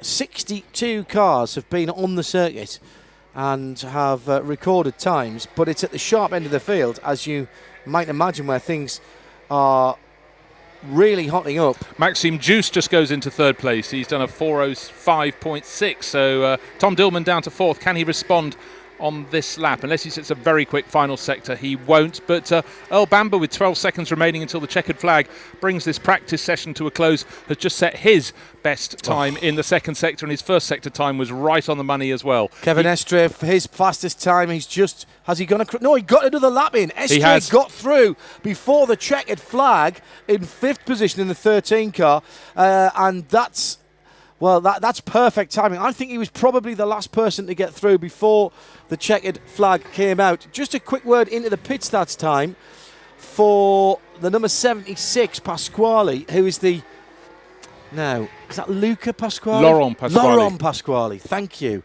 He's the top Class B car, ahead of Khaled El Khabazi. And they're separated by half a second in 25th and 26th. Those times have just changed. Chris Harris is faster in Class B car, but fastest of all is the Irish driver, Carl Leonard. Right. Got onto the main screen, 4:09.7. Right, so Pasquale then has just dropped down in the last few moments from first to third. As you mentioned it. Yep. So the top now 22 cars are A-class cars, and we're waiting for Earl Bamber to either consolidate his best time, 4:05 004 at the moment, and he's looking on for a decent one. He did a 38.5 on the lap that he did that 4 minutes 5.004 in the first sector, so he's there or thereabouts. He's done a better second sector. Through goes Tom Dillman, gets the checkered flag, does not improve. Well, he doesn't improve position. He did take a tenth of his time. So getting closer, 8 tenths, covers the top 4 at the moment. Can Bamber go faster still? Quite hard to see the numbers now into the setting sun. I'm just wondering. No, Maxime Zeus is out of it. 43 seconds in the first sector. 39.8 by Estre, though. That's still pushing on. Bamber doesn't improve, but he set the second fastest time to go with his first. He's done a 4:05.0, now a 4:05.1. Either of which would have left in the better part of half a second, certainly 0.3 of a second away from the rest of the field. He takes the checkered flag. Time has expired. Earl Bamber with the quickest time. Now, what about Barker in second place?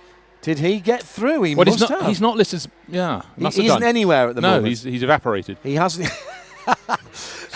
He started a lap, but he hasn't finished the other one or something. Oh, he's fallen. Yes, he's falling through a gap in the time-space continuum. There he goes. Bizarrely, without a sector time to his name, but a 4:06.2 at the end of it. He is confirmed in second place. I think the only person who can probably do anything about this will be Kevin Estre. Zeus off the pace in both the first and second sectors, and Estre goes through second sector in his fastest time of the session. Now, his issue will be, are there people dawdling in front of him who are pulling into the pit lane? No, sadly for him, his first sector time, to be quick, it has to be the mid 38 seconds. It's 39.8. So, talking the space-time continuum, if he works it to his advantage, he could go top, but class is rising to the top. Earl Bamber, Ben Barker, Maxime Zeus. That looks though it's going to be the top 3. And Estre, 4:06.1. Lonnie Martins from nowhere. Yeah, absolutely. Well, he's about 10th, actually. Yeah. He isn't nowhere. Into but 6th. Into 6th. And Michael Meadows is yet to come through. He is sitting down in 9th position. Yet to see the checkered flag. Who's that that's just gone through? Nick Maroc in 7th position. So it's Bamber, Barker, Zeus, Dillman. Zeus is off it. Bamber, Barker and Dillman all seeing the checkered flag. Estre, we think, unable to improve on his 5th. Stephen Paulette, who set the times early on, he's just completed. He didn't do it, but he was actually not a bad lap, close to his best, but he stays down in 15th. I thought he was going to vault into the top 10. I think that's it, John. Yeah, Michael Meadows off the pace in 9th position. He's given it his best. Well, I'll tell you what, though, for a free practice session, lots of data has been gained by those guys. As I said, Power Motorsport are running 3 cars in this category. And there goes Kevin Estre. It was his fastest time. 4:06.1. Wow. And he had that very, very slow first time. So if we took a second and a bit off that, that would have been the fastest of all. He could have got into the 4:04s. Of course, if we don't know where Earl Bamber might have been delayed. No, that's true enough. That is true enough. I like that idea. The sun is about to drop over the grandstand to my right. Thank you, Bruce. I sort of threw you at that, but knowing you as I do, I knew you would accept the challenge. And we have had times set by, I'm pretty certain, all 62 cars. Yeah, 1 or 2 people with problems, but 10, 12 laps. There's a few people at the back of the field with 5-minute laps. Yeah, okay. We'll ignore those slightly for the moment. But look, some of those 8.5 miles. You talked about the mileage, though. A lot of the cars at the top did 13, even 14 laps. That is a good chunk of mileage they've got in. 100+ miles. That's a stint, isn't it, for a Toyota or a Porsche? 14 laps will be the stint this year. Apparently, Audi aren't hitting it, said Paul earlier on. They aren't able to do 14 laps. They can only do 30. 13.7 or something. It is ridiculous. And it improved to 13.9.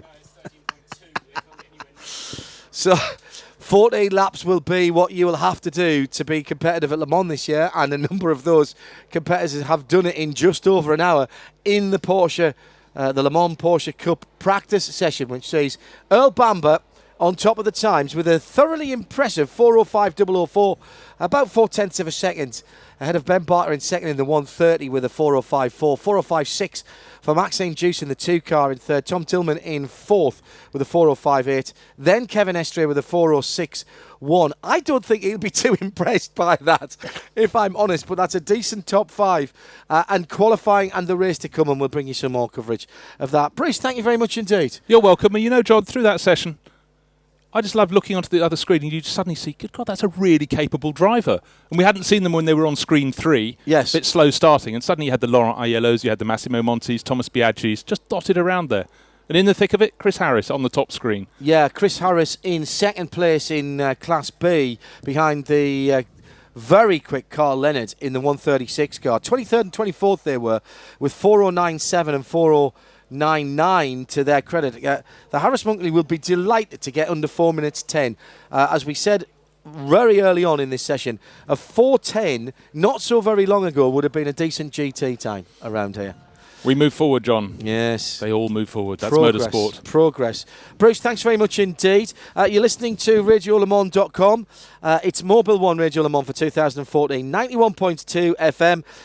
Get ready, settle yourself down, get a cup of something that you particularly like, because we've got 2 hours, the first 2 hours, of qualifying at the moment. Or coming up in a moment. We will be getting the band back together and sending people off to the pit lane. And Paul Trustwell is back from Smoking Dog, which can only mean the 24-hour cars are up next. This program is a Radio Show Limited production. For more, go to www.radiolemans.com. Radio Show Limited. We talk to the world.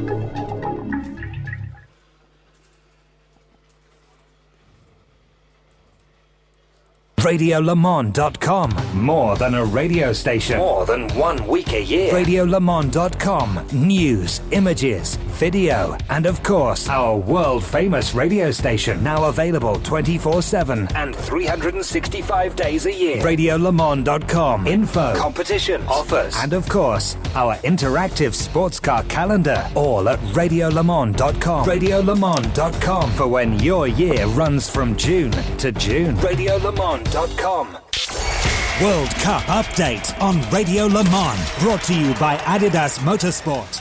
The 20th playing of the World Cup is finally here, with the vast setting of Brazil playing hosts. Only 8 different nations have ever won it, with the home and historically most successful nation starting as favourites, narrowly ahead of defending champions Spain. Brazil get the tournament underway against Croatia in Sao Paulo after a 25-minute opening ceremony spectacular involving over 600 performers, including Jennifer Lopez and rapper Pitbull.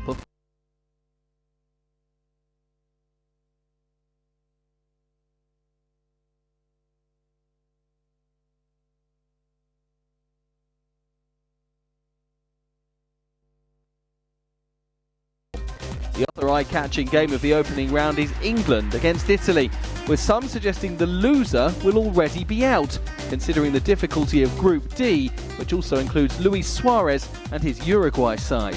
As with everything Brazilian, it promises to be a festival of colour, music, samba style and sexy football, and everyone there will be delighted, as long as at the end of it all, it's not arch rivals and neighbours Argentina who lift the famous trophy. I'm Toby Gillis with your World Cup preview.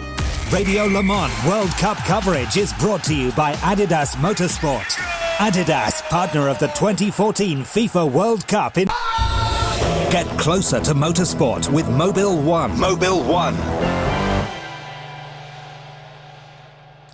Hello everybody and welcome along to the first qualifying session for Le Mans 2014 in sound and sort of in vision, because we've got sunshine over half of my body here on the StudioVision, brought to you by NationalSpeedSportNews.com, your motorsports authority since 1934, and our cameras provided courtesy of official camera supplier Record Replay. John Hindhaugh and the rest of the team for you. Let's head straight down into the Nismo pit lane. Hashtag Eat, Sleep, Race, Replete.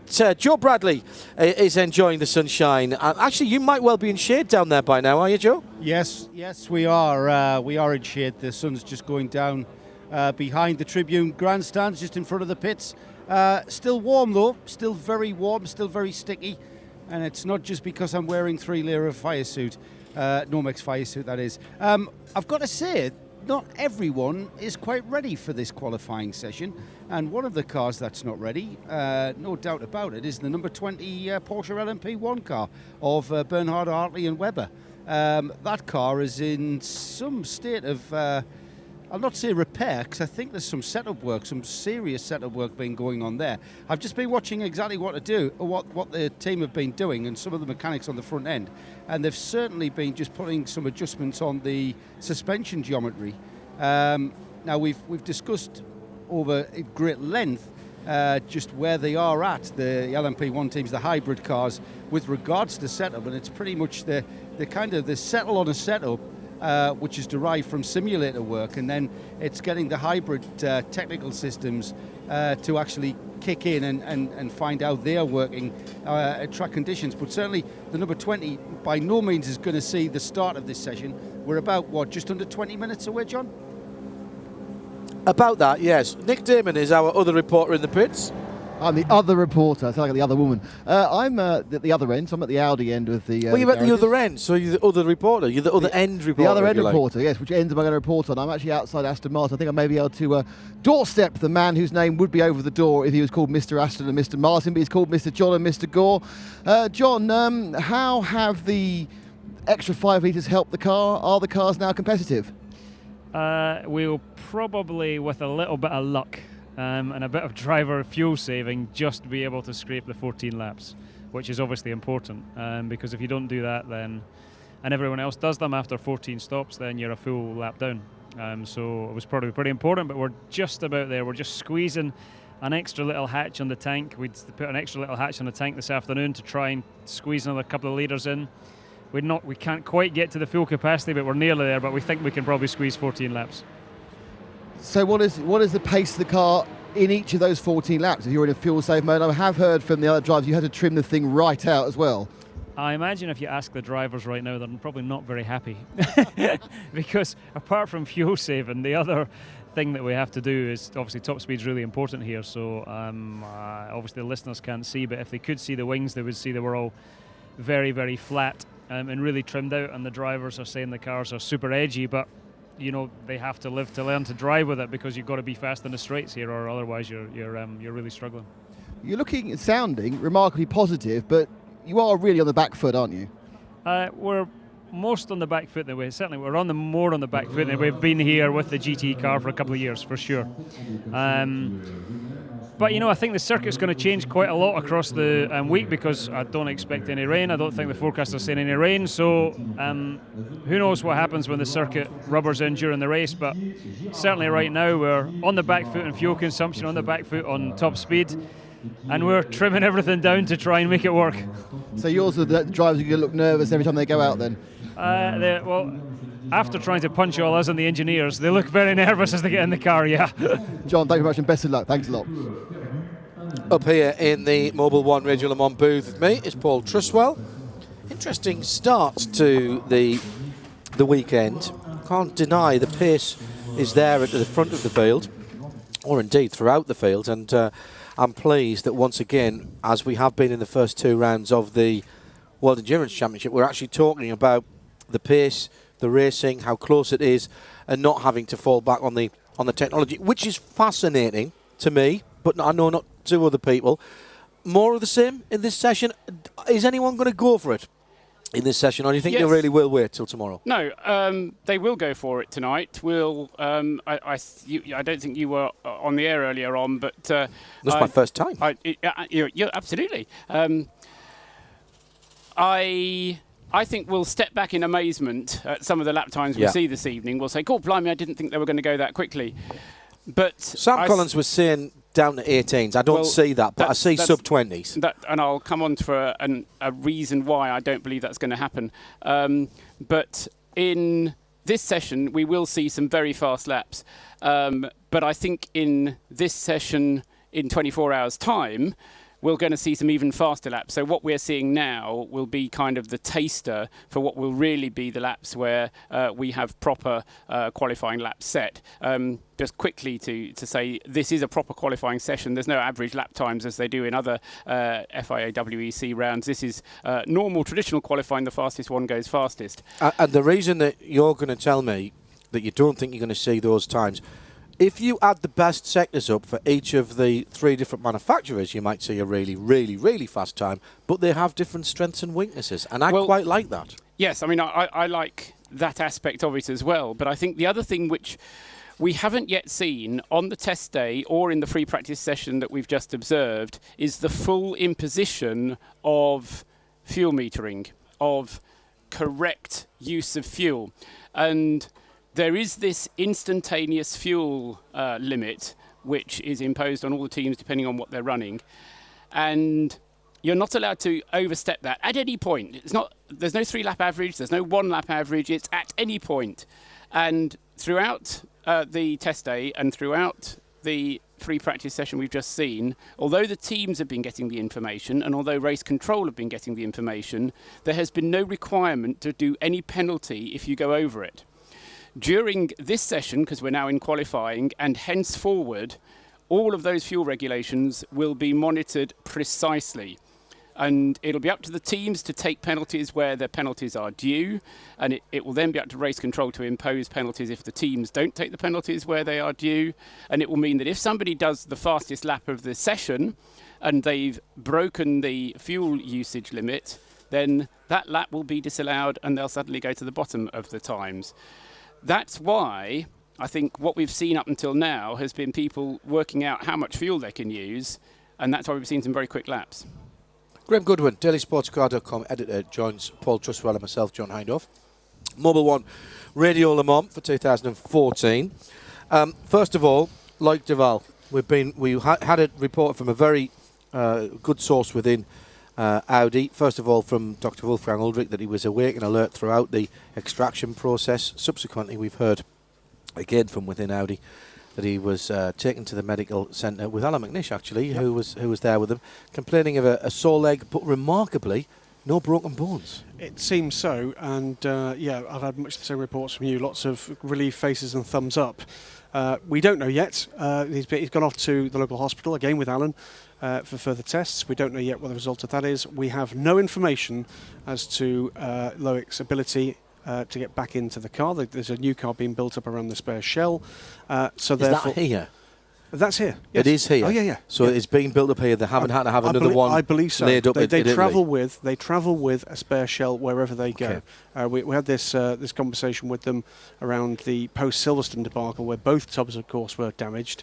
Their spare was built up as one of the race cars for Spa, and the other damaged tub was sent back to be fully repaired. So my guess would be by now that's probably their second spare, because I have no doubt there's 2 spare tubs here. Because there was a car testing at Monza on the Tuesday after Silverstone, which was pressed into use. Yeah, that was the number 3 car, and always was going to be the number 3 car. Right.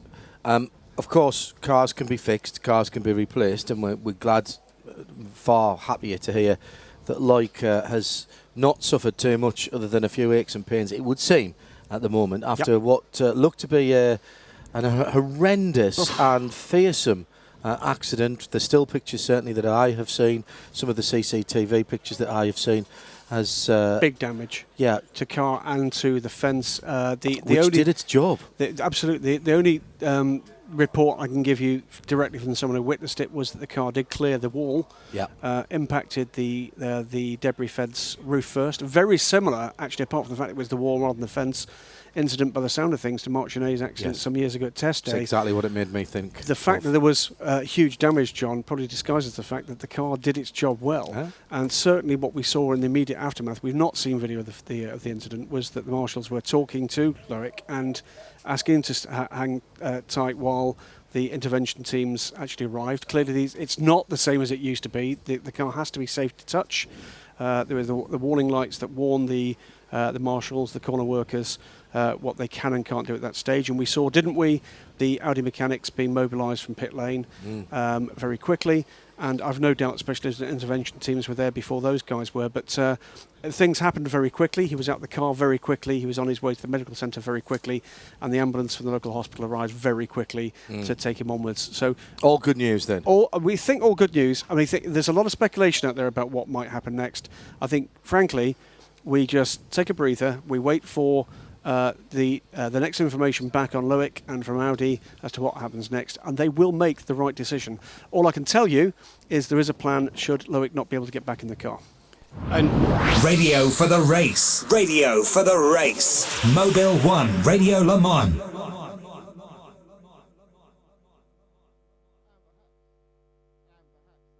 The latest news from the pit lane is brought to you by Nismo. Eat, sleep, race, repeat. Eat, sleep, race, repeat. And in the Nismo pit lane is it's me, Nick Damon, but I'm with Simon Dolan. Simon, we've obviously been discussing the huge accident that befell Audi and Loic Duval, and the question comes that if Loic we understand he's okay, but he may have hurt himself, will that see Marc Genet hopping into an Audi and you looking for another driver? As far as we're concerned, nothing's really changed at the moment. Mark's starting the next session, and until we hear any different from Audi, then that's where we're at. So I can't really give you any news, I'm afraid. But is hypothetically, is that what happens? I mean, we had a long conversation about whether if Mark drives in the qualifying session, he can't transfer across cars. I mean, obviously you guys have read the rule book much more closely than we have. The team managers read the rule book. I haven't read the rule book at all. I just get in the car. Drivers never read the rule book, do they? not in that respect, no. Yeah, then you get complained, you get pinged, don't you? Yeah, that's true. That's true. Yeah. So on more positive things, I mean, how is the 38 going over the 4 hour, the 2.5 hour practice we actually got? Yeah, I mean we're finding some things that we need to work around for sure, and that we had an interrupted session which kind of affected our program obviously. But we're all happy. The morale in the team is very good. We're really up for this race. We feel as though we got a good chance, and just looking forward to getting out there again. It's been a long week of doing nothing. So Simon, you say Marc Genet is getting in straight away. Is he going to do the whole lot, or are you going to try and put some hot times in? So Mark's going out first, then I'll be getting in, and then Harry's going to be getting in, and really to do the 3 laps that we need to do at night, and then we'll sit down and have a think about the setup, and then see where we go from there. Simon, thank you very much. So a team that could be affected by someone else's problem, down to a team that affected everyone else at the pit lane by causing a red flag, and that's 8-star with Joe. Yes, another car that's not going to see qualifying this evening is the number 90 8-star Ferrari. We heard that the car went off, Frankie Monticalvo putting the car off, and extensive damage to the chassis. However, a part of the chassis that's really just there to hang a bumper off. I'm with Paolo Roberti. Paolo, I think it looks a lot worse than it actually is. The main body of the car where the suspension mounts are, that's fine. Yeah, all the suspension and the chassis is okay. That's the front of the car. But for tomorrow qualifying, it will be ready for sure. It must be a real setback, though, to be, that everyone's gearing up towards qualifying, and I suppose they call this character building. Yeah, I know, but it's a mistake can happen during the practice, but for sure it's important to be ready for tomorrow and for Saturday. It's going to be very tough for the crew to be. Will they work until the car is fixed through the night, if needs be? Yeah, I think so. But tomorrow we have a long time because we qualify at 7 p.m. and no problem for tomorrow. Sure, we are ready. Thank you, Paolo. Thanks for talking to us. Got to say, guys, typical Le Mans, typical race mechanic stuff. Working through the night, repairing the chassis on this Ferrari. Sterling work in front of them. Joe Bradley, part of the hashtag Eat, Sleep, Race, Repeat Nismo pit lane team. Down in the pits, Nick Manassian is heading towards the pit wall. A former teammate of his is in the number 7 Toyota TSO 40, which is at the head of the lane. Once again, the Toyota teams are there with still 5 minutes plus to go. Alex Vert's already there. The 8 car comes out, and he's not the first in the queue. He's got the Murphy Prototypes car. I think that is ahead of them. That might be the 42 actually. It's the Caterham, isn't it? Yes, the 42. And I think was that the Sebastian Lerborica at the head of the queue, the number 24 car. But it looks to me as if we're going to see exactly what we saw at the test day, which is Toyota's going very quickly, very soon after the session starts. There's that body language about them, isn't there? They're there, ready and raring to go. I think this is going to explode really very quickly. One quick point, actually, you mentioned the instance for obviously the Audi and also the number 90 car guys. Heard from one of the tyre technicians down in the paddock during the break that they'd never seen so much debris damage, or just little nicks and cuts on tyres from debris around the circuit. And principally, my guess would be that's because of the debris field, and it must have been that from the shunt earlier on for Loic Duval. Yeah, I mean, especially when one considers how often we've had tyre debris or tyre damage due to gravel being brought onto the circuit. And I think the organisers have worked really hard over the years to minimise the amount of gravel that we do get brought onto the circuit. And I think that's part of the reason why we have the so-called baguettes at the Ford chicane. Savaloys they are. Savaloys, they're not baguettes. To keep them off the, to keep them out of the gravel. But yeah, I mean, bearing in mind that we haven't got that, but there is still damage from bits of car that damaged tyres. We've talked a lot, I know, about the baguettes, guys, and the changes to you can't go offline. These curbs are massive, and the inner curbs bigger still. But something actually that came out from a conversation earlier in the week with Tom Gimber-Smith, who on his track walk noticed that in 2 or 3 areas, possibly more around the circuit, where they've dealt with some drainage issues, and we've seen some concerns there in past years. On the entry to the turn, there's actually quite a deep gully, and that the concern there is you might actually see some tyre cutting if the cars actually hit that. Never mind the curbs, these gullies going into the 2 or 3 of the turns actually might be cause for concern as well for the tyres. My biggest concern with these extra curbings is, because they are going to get hit inevitably, is that they're properly secured. What we don't want is for whatever's holding them into the ground after they've been hit 28 times by cars bouncing over them to start working loose. And we've seen that, as recently as Imola and the ELMS. Yeah, we did. Literally bolted down to the ground curbs, being dragged out because of the impact and the weight and the speed, and these big prototypes. All right, we're talking about losing a bit of weight out of them. They're still the best part of 1,000 kilos. As out onto the pit lane comes the number 20 car. Now, that was the car that Joe Bradley told us earlier on was having its issues. The number 20 Porsche. Also out on the pit lane is the very pretty 62 Ferrari, which is the Yannick Malagol AF Corsa car. Jean-Marc Bachelier and Howard Blanc in that as well. I'm getting to see these cars effectively for the first time now, because not having been on air in the first session and busying myself doing other things, it has clouded over a little bit. The temperature's dropping down 22.5 degrees in the air, according to our Dunlop information. And still on the track, though, still a very pleasant 24 for the rubber compounds. There is an opportunity here, I think, to do something a bit spectacular early on. Before we move on finally from actually the incidents this morning, actually someone reminded me by a text message earlier that I've no doubt not listening, but people close to him might be. Happy birthday tomorrow for Loic Duval, by the way. He'll be 32 years old tomorrow, so let's hope that's a good omen, and that I've no doubt we'll see Loic back at the track. And you know what? I hope we see him back in the car. Oh, absolutely.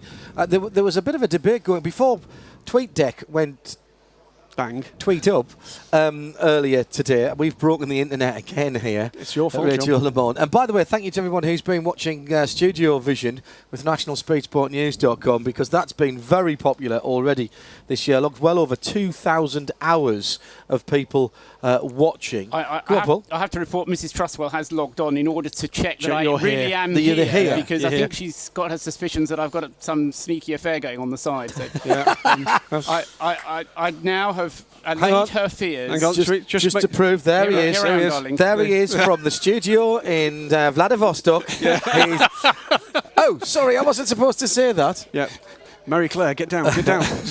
That Ali Kamel girl is lovely, isn't she? About her in glowing terms. The number 2 Audi comes out. Look, he's still there. It's fine. We have Gore, we have green, we have a countdown from 2 hours on the clock, and there's a little bit. There's a frisson in the air. The number 7 Toyota Hybrid right up behind the Greaves, the green and white Greaves car, which has got Tom Kimber-Smith at the wheel, deals with that. Alex Wirtz at the wheel through the Forest S's, which I think it's Ollie Pla, isn't it? It's Rennie Rast, in the 24 car as he heads out. And from Tertre Rouge onwards, it will be a clean track for Alex Wirtz, the affable and lanky Austrian. Talked to us earlier on this week for Toyota Tech Talk. Had a cracking chat with Jim Roller as well down in the Place de la République in our Pesage, the scrutineering programme. And don't worry, if you've missed any of the content this week, you'll be able to hear it again on the archive at radiolemans.com. Becky and Toby back in the UK putting all of today's together, and everything that we've done already up to today is already there. Through the first chicane, that's the right, left, right one, onto the Ligne Droite en Arrière, the Mulsanne Straight, with light fading, beautiful colours in the sky. Had a huge thunderstorm here earlier on this week, and then it cleared out to the most fantastic colours of purple and lilac and light blue. And it's doing this. It's stayed the same pretty much since then. To be honest, the SMP Racing Oreca Nissan, the 37 car, getting some grief from, I think, one of the officials there. It is indeed one of the officials. Not happy with where the car's been parked, I think. Ah, you're exactly right. It's too far into the blend lane, isn't it? Yeah. That's the 37 LMP. This has 2 car. This has all the signs of getting very special, very fast indeed. So before we see the times come in then, and I do think this is going to happen quickly, and already Marshall Post 42 has got a yellow flag. We'll find out what that is and head down to the pit lane with Nick Damon and the man who is aiming to be the first person of his nationality to win here at Le Mans. Lucas, firstly, do you have any update on Loic's condition? No, I know more or less what you know. He's conscious, he's fine. He had a huge impact, so he's basically in the same as you know, as I know. I haven't seen him personally, and I hope him the best that I can. Behind closed doors, literally to our left, they're rebuilding or building a complete new #1 car for you. Have they given you an idea of when that car will be completed? No, I have no idea. It was a massive impact, but it shows how Audi can produce a very, very safe car, which is a key element of this sport also, is our safety. And we are very glad that Loic was safe after a huge, huge impact. But they're not trying to repair a car, are they? They're trying to build you a complete new one, I hear. What you hear or you don't hear is not my problem. Now, an interesting statistic is that no one from your home country, Brazil, has ever won the Le Mans 24 Hour. Is that a real thing to aim for, to become the first Brazilian winner? For sure. I mean, to be here already, to be part of Audi Sport is an honor. To be able to be maybe to fight for a win, to be on the podium last year was already a big achievement for me in my rookie debut of Le Mans. But I hope to one day win this magnificent race, which I fell in love from the first time. Thank you. If it happens in the pits, you'll hear about it first. Nismo. Eat, sleep, race, repeat. Eat, sleep, race, repeat. All the action. All the action. All the time. All the time. Mobil 1 Radio Le Mans. Well, stand by for some of that action. If you are trackside, you might want to take a step or two back, because with only 5 minutes of this 2-hour qualifying session underway, under our belts, the two Toyotas are at it hammer and tongs down the first part of the Ligne Droite en Arrière. It's a drafting competition. The number 70 in the gravel, just in front of these two leading prototypes. Marshall's Post 35 and 42 are the yellow flags, Graham, and the Toyotas have gone out there to set a lap early. There's actually 2 cars off, John. It's number 70 in the gravel, and the number 62 car has stopped as well, I think a little earlier in the lap. That's the 62 is the very pretty white, red and blue. See, I mentioned it and cursed it. We've got the race performance car coming in, looking like it's a little low at one corner here. This is the 34 car. That was very quick. I should say the 70 is the Tyson. It is indeed. LMP, GTE AM car. That's the Martin Rich driven car. Everybody's on it very hard indeed, including the number 92 Porsche out there at the moment. So they had an issue early in the first free practice session with an axle mounting problem, giving them a drive shaft issue. Olaf Mantai telling us down in the pit lane.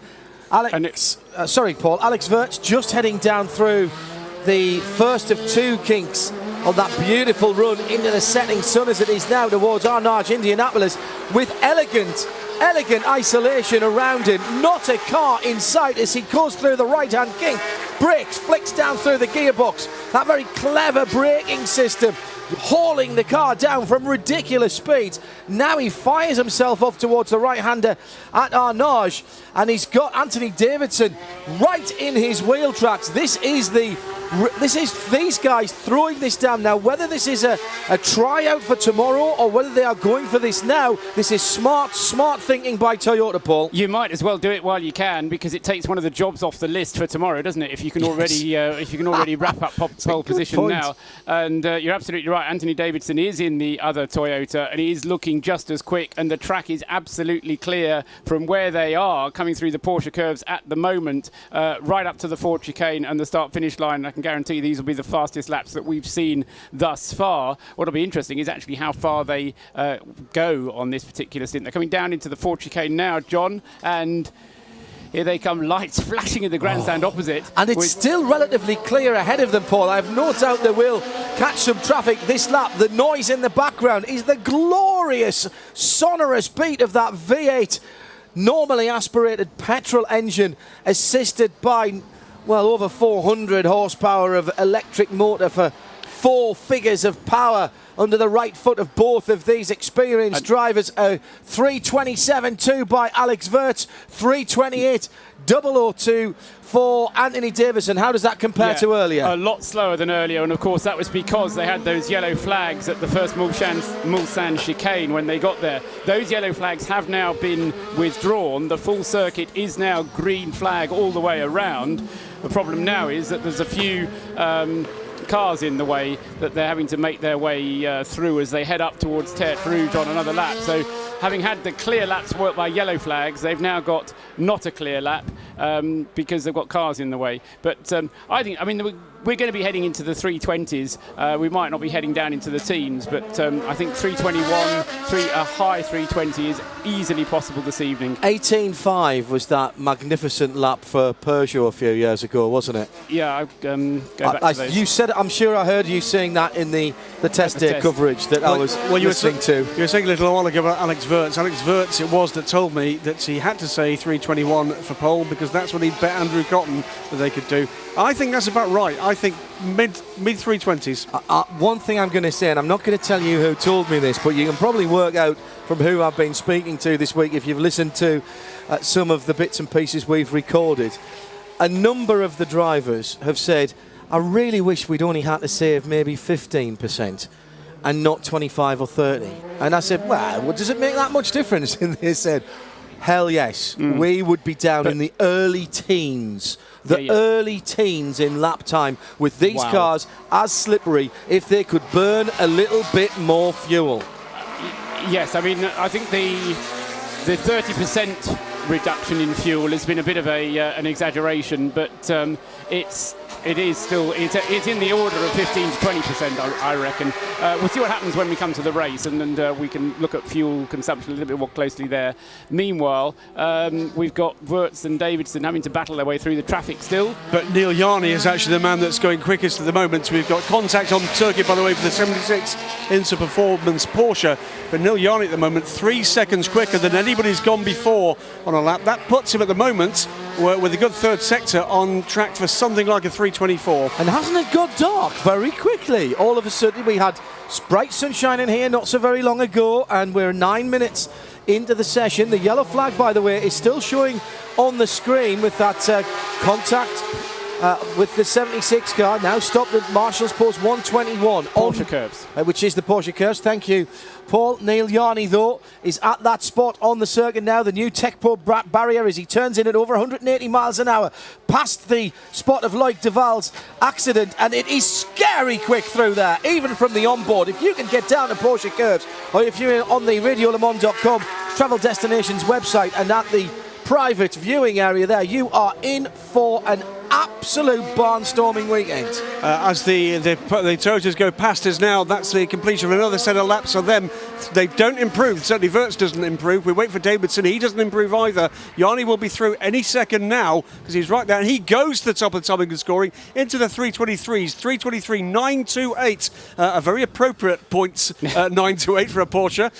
So 323.928 is now the mark to beat. And is this contact between a Porsche and that 62 Ferrari at Mulsanne Corner? It was very close indeed for the 14 car as it went through there and came upon the 62, which was not dawdling but wasn't punching out of the corner either. Neil Yanni then, hop Suisse, as I'm contractually obliged to say, Philippe Albuquerque in the third of the three Audis. The number 3 car up into second place. Remember, we won't see the number 1 car. Huge amount of sparks from the back of the 919 hybrid. The number 14 car is at exited Tertre Rouge. And we've seen these cars running so low at the back all the way through the early part of the season, Graham. It's been a feature of these cars. And in particular, we've seen this at Tertre Rouge with the Porsches, and I gather only the Porsches from the photographer's trackside. That seems that was going to be the problem, clearly as a 20 car into the garage, guys. Let's go down to the Nismo pit lane team. Joe Bradley is at the Porsche end of things. Joe, that 20 car didn't have an auspicious start to the session, and it's already back in the box. I was amazed actually that it actually got out. They still had a lot of work. I mean, it was just, coming to the end of the whatever they were doing between sessions. Well, they still had a lot of work, and they astounded me with the work rate to just get that car out into session. I'm a bit trapped at Krone Racing, which is just next door to Toyota. When the Krone car comes in and I can clear this garage, I can get up to Porsche and just have a bit snoop around and see if I can check out if that car has got a problem. It's Joe Bradley down in the pit lane. We, of course, are watching the sharp end of the field.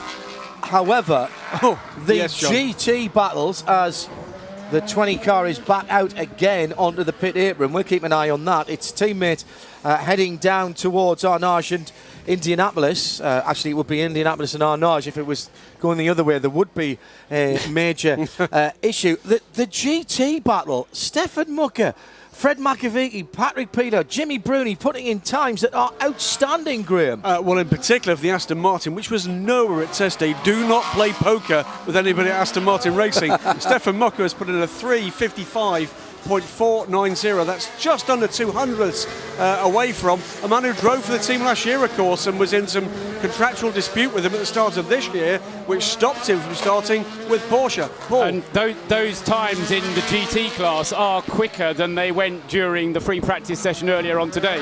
Whereas Neil Yanni's time in the Porsche number 14, even though it's impressive, 3:23.928, the fastest time from Anthony Davidson in, I was going to say this morning's session, in the free practice session we had earlier today, 3 minutes 23.69. So the GT's already increasing their speed, whereas the prototypes have still quite got to get up to the speeds that they set in the free practice session. I have to say I am very, very impressed with the respect that everybody is giving everyone else out there on the circuit. 3:23.928 for Neil Yanni and Davidson, 3:25.410, Graham. That's an improvement for Ant Davidson. Second quickest, the number 8 Toyota now. Quicker 2 for Felipe Albuquerque, 3:26.445. He stays third. Quicker as well for Alex Wirtz. He stays fourth. So at the moment, it's a clear almost 1.5 seconds to the good for the number 14 Porsche 919 hybrid of Neil Yanni.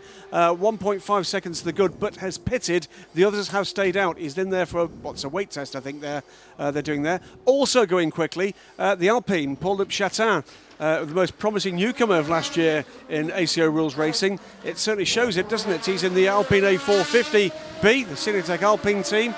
3:39.490 for that car, and well ahead of the early effort of Alex Brundle aboard that achingly pretty G-Drive, the 35 Ligier Nissan.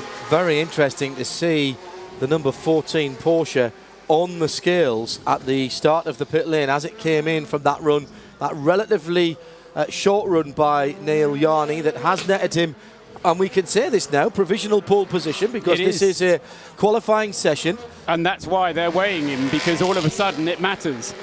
We didn't get the weighing the weighbridge in action during the free practice sessions. We didn't get it used during the test day either. Now it's important. These are the first official sessions of the 2014 Le Mans 24 Hours. Very, very good point made by Paul Truswell. First 4 of the GT Pro cars, a 97 Aston Martin, 92 Porsche, works cars both, 51 Jimmy Bruni, of course a Ferrari, sort of a works car as well, isn't it? And 91 Porsche, Patrick Pile, best of the AMS, Marco Ciocci, 3:56.9. Got to be under 4 minutes now as the 14 Porsche goes into its garage.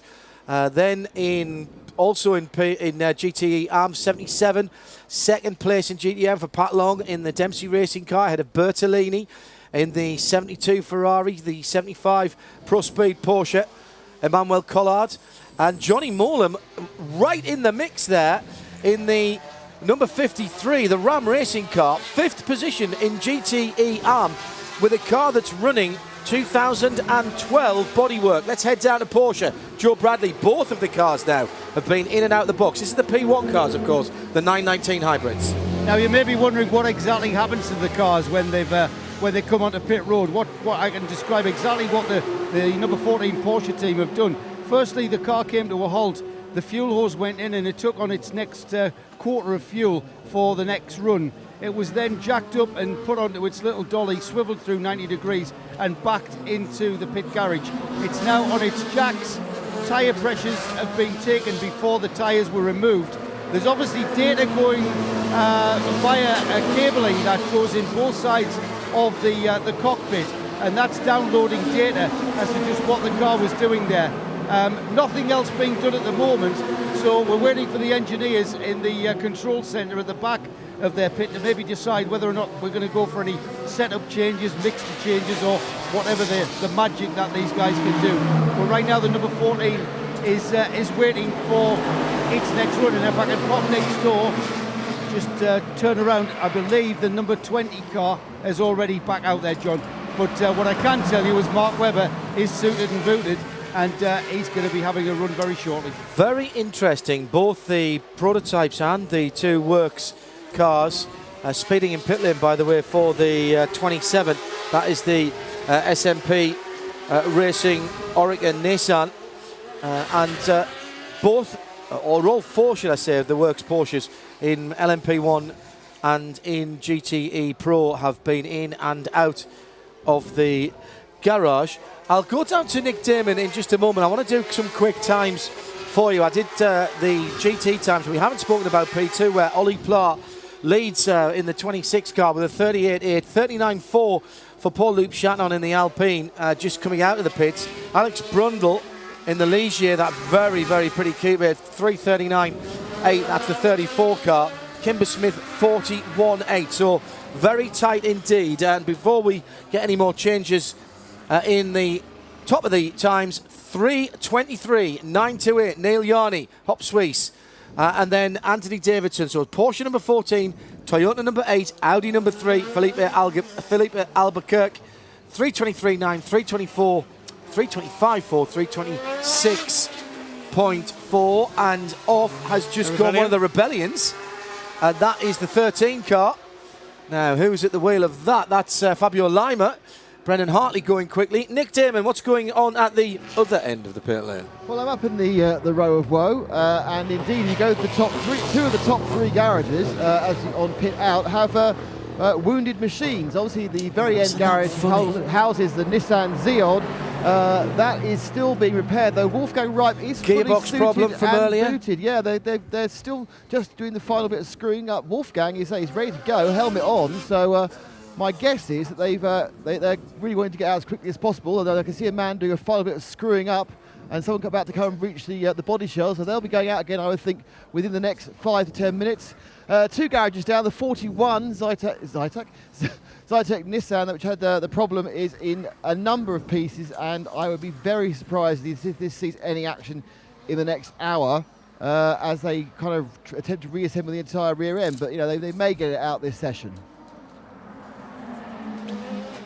Give you an update as to what's happening with regards to the number 14 Porsche in the LMP1 class. We heard that they were analysing data. The decision's been made. The engineers have passed that request out to the crew that are now making some adjustments to the car. And I can tell you that it's damper adjustments front and rear going on that number 14. So damper changes there. I'm afraid I can't tell you whether they've gone soft or hard or whether they've changed the rebound of the bump, but I can tell you that it is damper. Back up to Nick. Meantime, guys, we've got...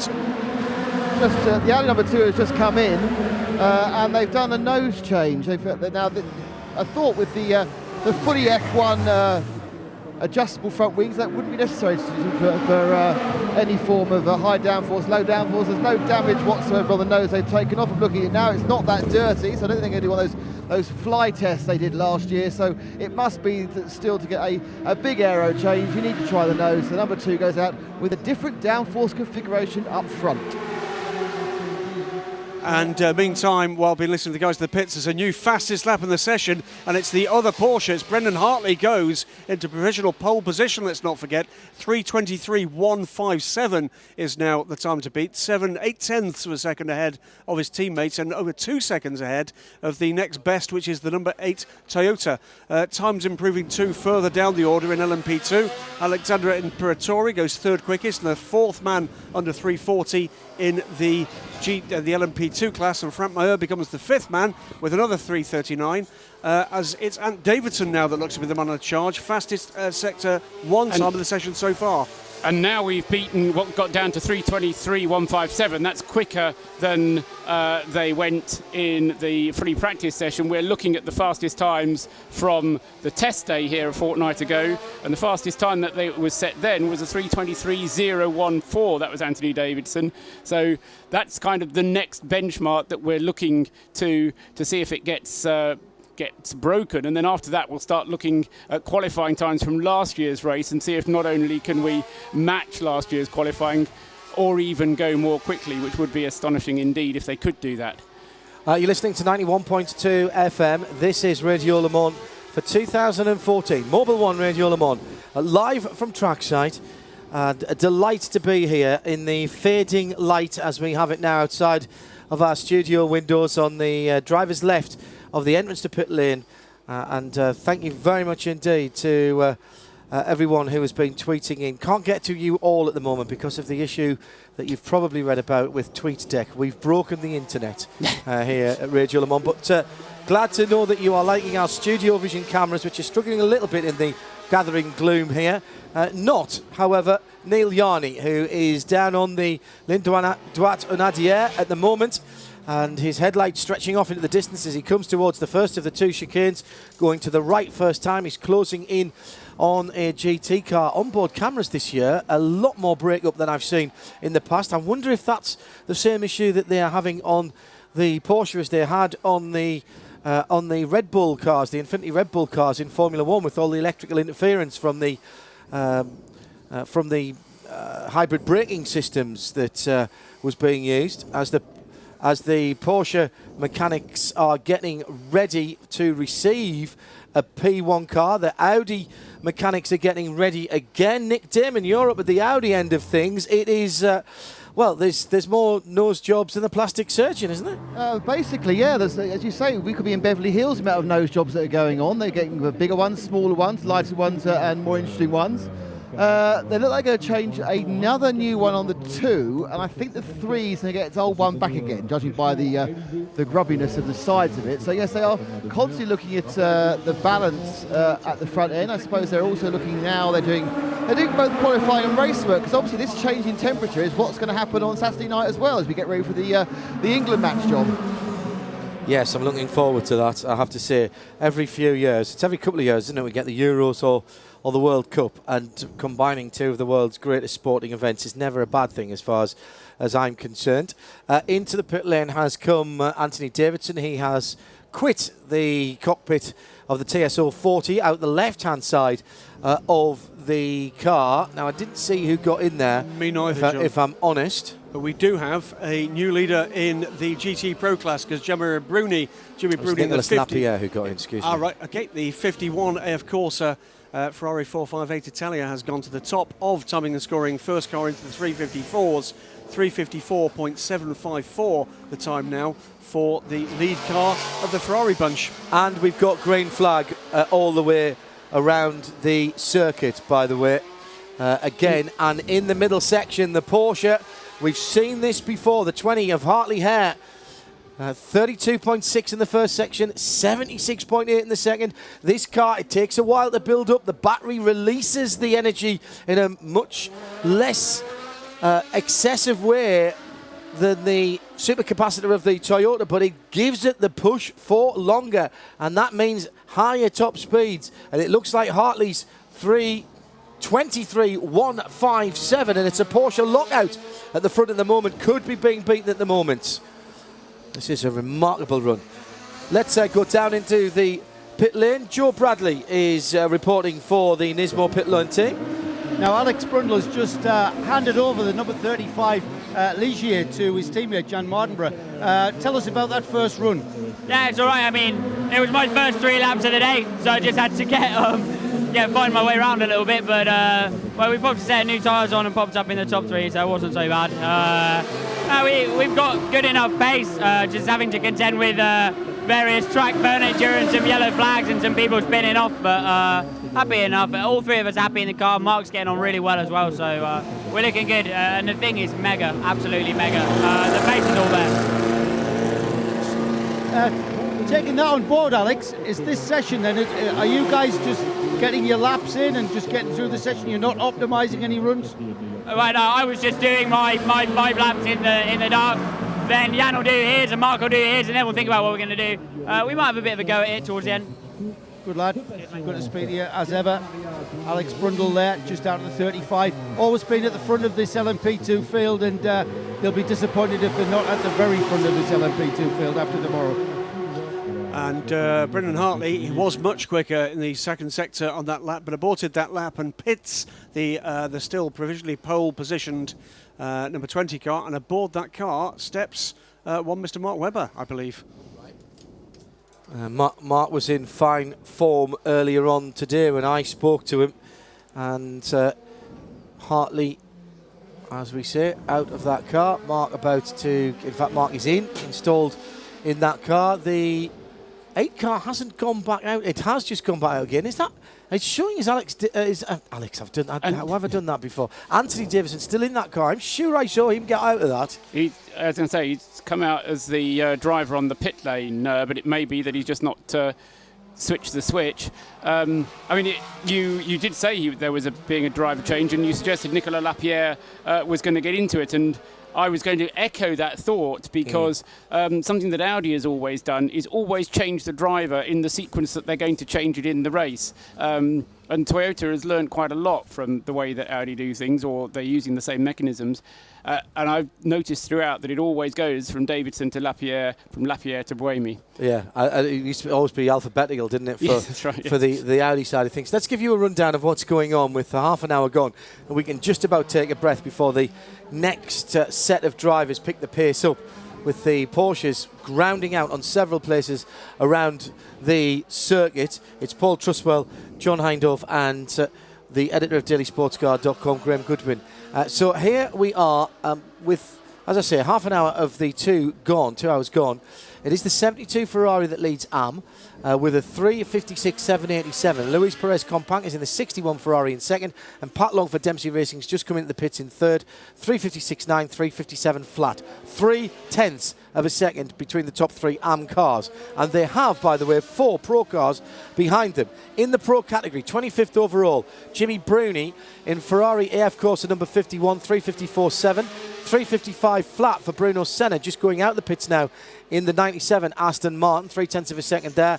And then another half a second further back, the number 92 is the best of the Porsche, the Manthey Porsches, in third position, Fred Makovici. Then it's Garcia in the 73 Corvette, just coming onto pit lane, Antonio Garcia. Then it's Bergmeister in the 91 Porsche next. And I have to say that your Burmeister looked a little nonplussed when we saw him in the pit lane just a few moments ago. In P2, 3:38.8 is the time for the 26 Morgan Nissan that leads out from the Alpine, with Ollie Webb now at the wheel of the 36 car with a 39.4. 3:39.5 for Alex Imperatore, who's behind the wheel of the 47 in third place. At the top, Brendan Hartley just going back out again, stayed in the 20 Porsche. 3:23.157 from Neil Yarning, the two Porsches first and second, 20 and 14, 3:23.928, and a 25.313 for the best of the rest. As we have got a red flag, Alex Verts is the 7 car who is in third position. It's the 37 car. It's Manassian. And it is Nick Manassian who's just gone out in the SMP Racing Oregon Nissan. It's Marshall's Post 115. Porsche curves in. Yes. So what the Alan McNish, Stefan Johansson sort of bit of the Porsche curves. We just as well on these screens, guys, seen that the Pegasus car had actually stopped out on circuits. I didn't catch exactly where. No, that was there's a damaged 26 car in the pit lane as well. The front bodywork is gone. There's right front suspension damage to the G Drive car as well. The right front wheel has come off, but that car, I would say, has had some contact, possibly side to side. Let's find out what's going on down in the pit lane. In the meantime, the man at the head of Corvette, that is Doug Feehan. Let's speak to him for the first time on Mobil 1 Radio Le Mans for 2014. Doug, another red flag. How much is this stop-start nature affecting the plans of the Corvette team? Well, it certainly isn't enhancing the plan to any great degree, I can assure you of that. Thus far, it hasn't had a tremendous effect on what we're doing. We're on plan, we're on schedule. Things are going reasonably well for us. As the track changes, the temperature cools, it's all part of the learning process here. I think we're quite pleased with where we are right now, and obviously the Aston has shown a lot of speed as well as the Ferrari, and we expected that. We have never made a fast lap one of our priorities here, trying to find a car that will be consistent throughout a run, full fuel, second stint tires. Those are all the issues that we're working on right now, and it seems to be going very well for us. Last year, we had a pretty raw deal with the balance of performance, and the car was effectively uncompetitive because of that. Do you feel happier with the weight, the fuel, and everything else you've been given by the ACO this time? Let me put it this way. It's probably too early to tell if I'm really happy about it, but what I am happy about is the fact that they have really gone out of their way and I think demonstrated to all the competitors that this truly will be a data-driven deal and there won't be any subjectivity allowed in it, and for that I'm very pleased and very happy. As with any process, it's always a thing in work, and it takes a long time for it to get really, really honed to a fine edge.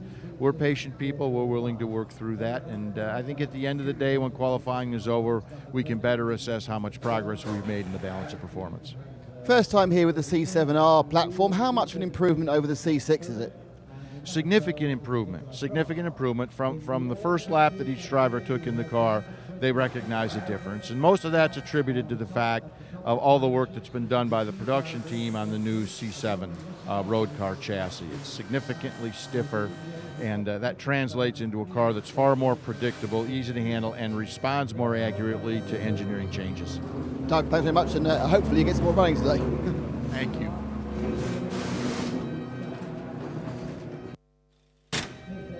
If it happens in the pits, you'll hear about it first. Nismo. Eat, sleep, race, repeat. Eat, sleep, race, repeat. The sound of endurance racing across the world. Mobil 1 Radio Le Mans. Mobil 1 Radio Le Mans. It's our third red flag of Wednesday. Here at the Le Mans 24 Hours for 2014. Hello there. It's John Hindhaugh with Graham Goodwin and Paul Truswell in the studio. Out in the Nismo pit lane, it is Joe Bradley and, as you've heard, Nick Damon. The number 14 Porsche has come back in, as has everyone else, answering this full course caution, red flag situation for the 37, the fourth red flag, thank you, Paul, of the day.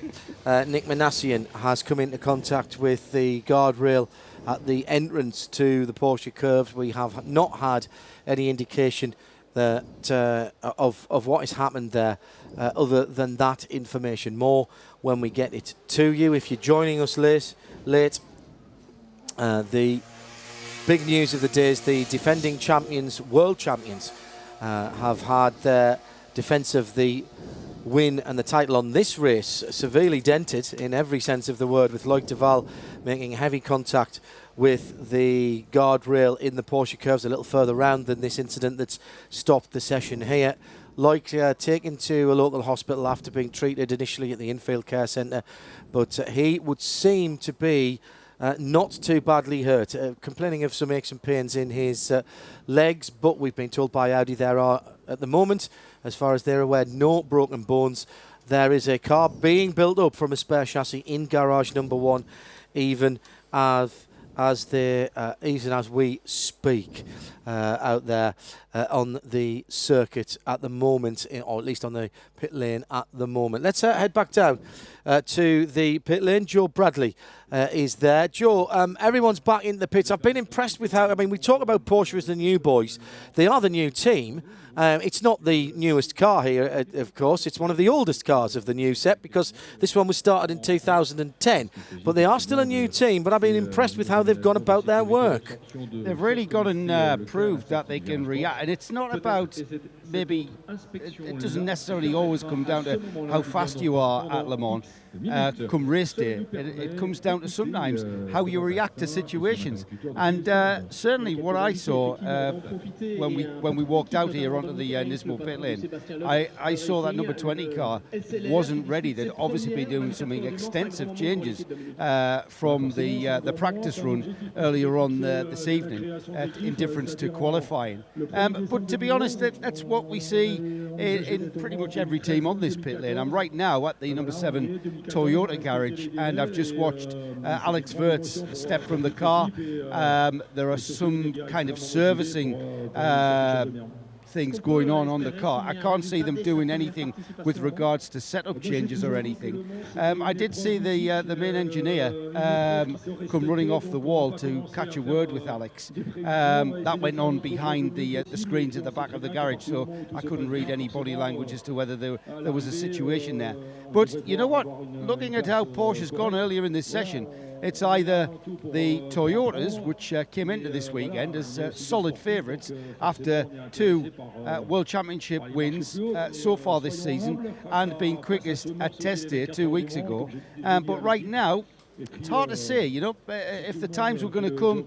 I think maybe the witching hour maybe has left us. But then in the past years gone by, we have seen the quickest times coming in the darkness, which is bizarre. Quite a challenge in itself, racing in the dark. But to be actually optimise and get the quickest lap time of the session in the dark is just beyond my comprehension. We'll stay down in the Nismo pit lane though, and we'll go up to Nick. Yeah, it's interesting actually. The cars have come in at the end of this, part of this 4th red flag of the day, and there's very, very little work being done on anyone at my end of the pits, apart from the walking wheels I talked about right at the exit. The cars that are running, it has been a case of let's just wipe them down and wait for the lights to change back to green. I've walked past the Corvettes, they're doing nothing to about TDS. None of the 4 Astons are getting any significant work on. The 97 is actually, I've told a fib, the 97's having a bit of a look at the brake. They're working on the brakes on the 97.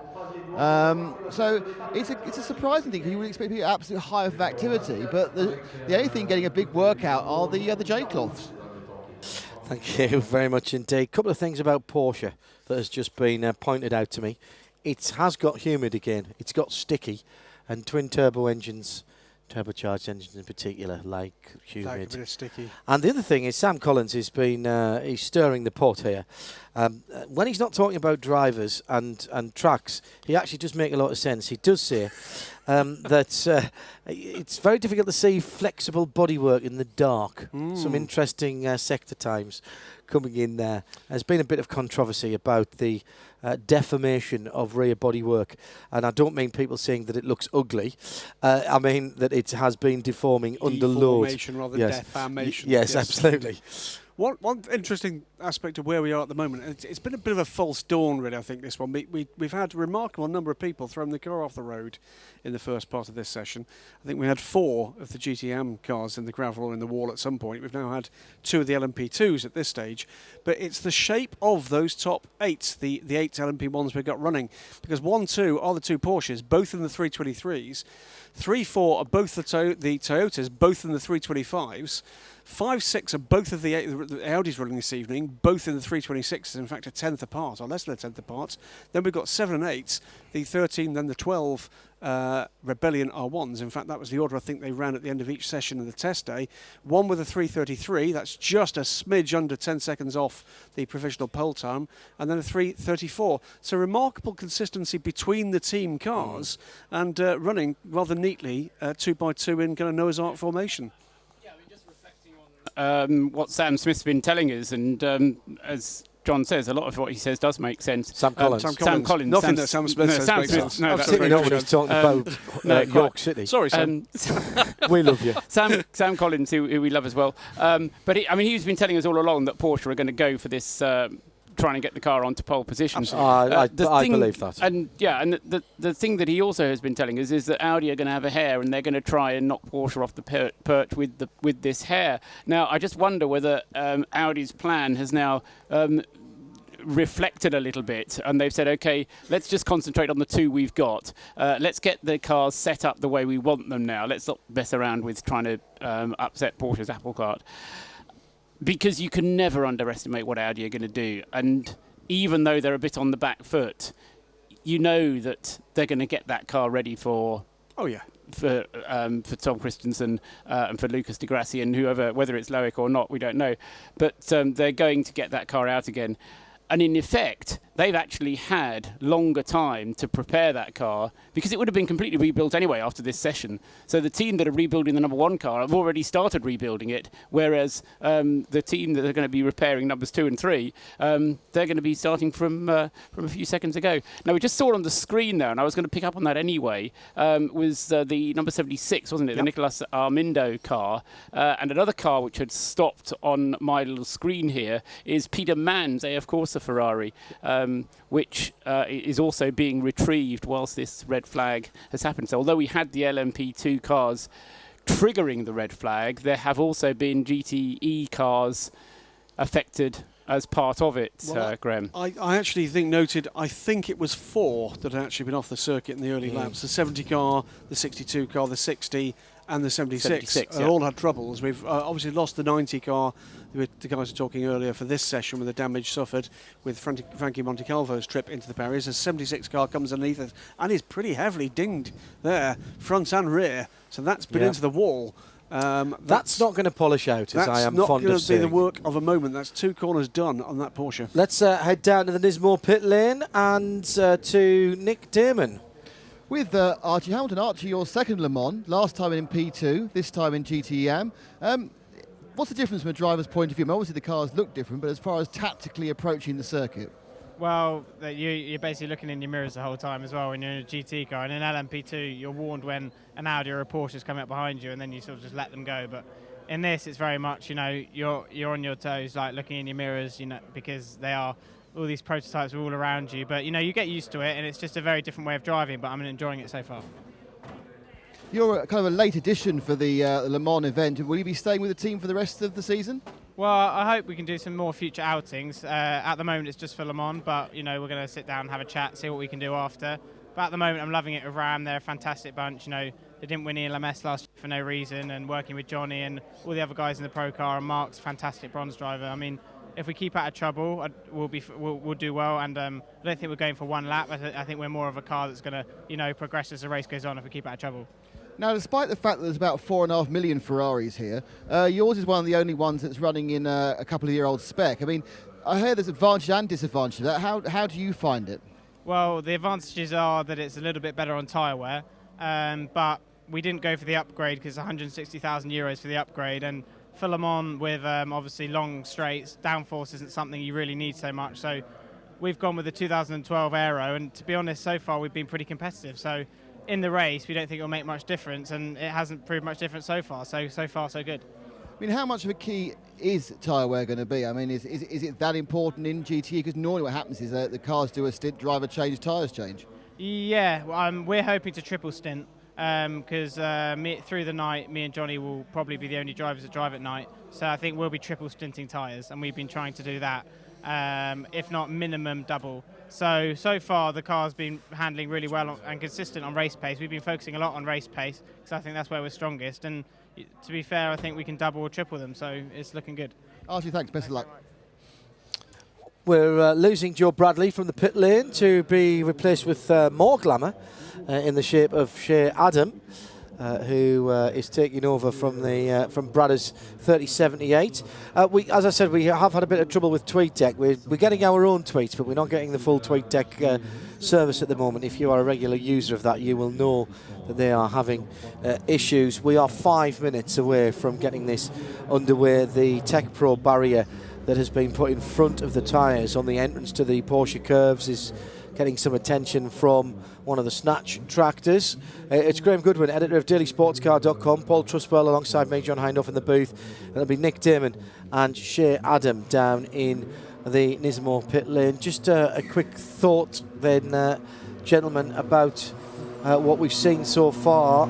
Graham, you made the point about the cars being very similar in their performance levels from the three different manufacturers. I think that is actually quite encouraging on two fronts. One, because it looks like all of the cars have got similar performance from the manufacturers, and it would suggest that the sandbags that we might have been expecting have been left at home. I think there's two. Unless they're being very, very, very good. There's two very different stories. I think the story in LMP1 is that they've not really had a clean run. They've not really managed to do that with the number of cars we actually had off the circuit in the early minutes. However, the thing that has surprised me is the pace this early on in GTE, and particularly the GTE Pro. And if we were talking about bags of sand, then I'm afraid certainly Aston Martin appears to have actually second-guessed people, because that was a lot quicker than I think I expected to see that car go this early, Paul. No, I agree with that. This is one of those, I'm not quite sure how to phrase the worry. It's a concern. I hadn't expected that we'd get 4 red flags at this relatively early stage in the weekend. They've not been because of fluid on the circuit. They've been because of accidents and having to look after the circuit and get cars back. We haven't really had a full explanation for any of the accidents. We don't know whether it's been caused by driver enthusiasm, by traffic, But what we do know is we've got pretty much the same type of GTE cars around. We've got some highly improved and very, very fast P1 cars. And I'm just wondering whether perhaps we've got a bit of a traffic issue out there where the GT drivers aren't quite as used to cars arriving behind them as quickly as they do. They're maybe being blinded by the brightness of the lights. But I don't know. I'm just concerned that we've had this many incidents because can't blame the lights for what happened this afternoon. No, indeed. And you can't blame anything other than people throwing the cars off the circuit for what we've seen. Maybe they're just trying harder. Well, this is it. I'm not quite sure what the concern is. Are they trying harder, or are there other underlying reasons why they're having to try harder or something? It's just, I know we talk about it being a 24-hour sprint, but it's surprising that it happens, I suppose, is the best way to leave it there. And let's. I think we've talked about this before, though, in different ways, in that we know that drivers are under increasing amounts of pressure nowadays, Paul, particularly at the sharp end of the field. These 7 works cars, the guys are told to go out there and drive the wheels off the thing. There's no, just put around for a bit and we'll come back in a couple of hours and then we'll tell you what we're going to do for your last of 4 stints. No, that isn't happening. No. People are going out there. My worry always, I worry less when people are throwing cars at the circuit is when people are off the circuit is when people are bouncing off each other. When people are bouncing off each other, it shows a lack of respect for the people around them. And we had a spate of that not so very long ago with P1 drivers. I think part of my concern is that we haven't actually seen a good explanation for any of these accidents. Okay. No. And that's my concern, is that we're not, and I'm not even speculating. It's just that we haven't got any evidence of which way it's going. So I don't know. I mean, there will be people who have been watching the closed circuit, and I've no doubt that Eduardo Freitas will be talking to the drivers when they have their next drivers' briefing. But there is a concern that we've had to have these stoppages for accidents. Yeah, I tend to agree with you. It does feel rather more accidents kind of bound than most. As the green flags come out, one thing I've just noticed, actually looking up and down timing and scoring, we talked about that kind of slightly remarkable symmetry in P1. It's quite the opposite in GTE. Top 4 cars, 4 different makes, and in LMP2, top 5 cars, different makes, or the 2 Oricas in the top 5 have got different engines. So there's a remarkable amount of variety at the top of timing and scoring. Time's not that close yet in GTE across that top 4, rather closer, it has to be said, across the top 4 or 5 in LMP2, as we get a cracking view from the Zeod RC as she leaves and powers her way up through Dunlop Essex at the moment. 1.5. Extraordinary view that is. 1.5 3-litre engine. I'm surprised they've got a camera on that, because it probably adds more weight than they really wanted it to. No rear view mirrors on that car for aerodynamic reasons. They tried to persuade the ACO to allow them to do that in the Delta Wing days. The pearl white Nissan Zeod RC is back out on the circuit after a gearbox issue earlier on, and Darren Cox telling us he would not expect to see the zero emissions lap done this evening after that. Trust me, if it's going to happen, I'm sure they will tell us about it. Oh yeah. And I thought a very good question from Shea, actually, when she was talking to DC, and Shea's back in the pits now, about, this is a bit scary though. What happens if you run out of battery power while you're out there doing your zero emissions lap? And Darren, quick as a flash, said, no, we always keep a lap of fuel in. Yeah, because I read one of their press releases, and I suspect that what prompted Shea with the question was that same press release, which said they do the final lap as an electric lap. Yep. And I instantly, the sort of strategic hat came on, and I thought, you don't want to do the electric lap as the final lap. You want to do it as one of the ones in the middle. But that assumes that you can garner enough power into your batteries within the laps to be able to do it, and it takes them 10 or 11 laps to get enough power to get. It's a heck of a lot of power we're talking about. Yeah. We're not talking about 6 megajoules to boost round the lap. No, we are talking about a full electric lap. That's a lot of power. At pace. Yeah. At pace. Nick Damon is down in the pit lane with the provisional pole sitter, Brendan Hartley. Brendan, it is early days, but you are provisional pole. Yeah, it feels pretty good, actually. I mean, I was pleasantly surprised to see my name right on top. Obviously, like you said, it's a long way to go. At least 6 more hours of qualifying to go. We don't know what the competitors were doing. I'm not sure they had low fuel quality runs. Anyway, it was a good start. We're still making huge progress with the car. Still lots of potential to unlock. I mean, every time we're driving, we're learning something, and the team is reacting very well. So. I mean, how close to the maximum was that? Was that literally 2 teacups of fuel and a nice soft set of tyres?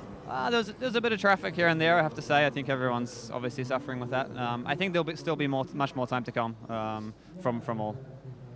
We've obviously got a couple more opportunities to go for really fast times, but how is the car looking on race setup?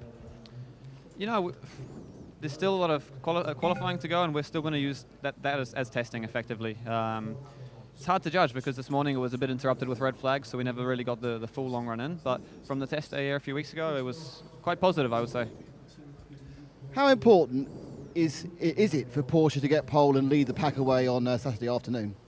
I think obviously we'd all like that. The most important thing is race day, but I would be lying if I would tell you it wasn't important. It's obviously the glory of pole, but obviously there's a long game as well, and like I said, we have to use the qualifying as testing as well. I mean, 6 hours of qualifying doesn't make sense to use all of that energy to qualify, for one fast lap when the race is much more important.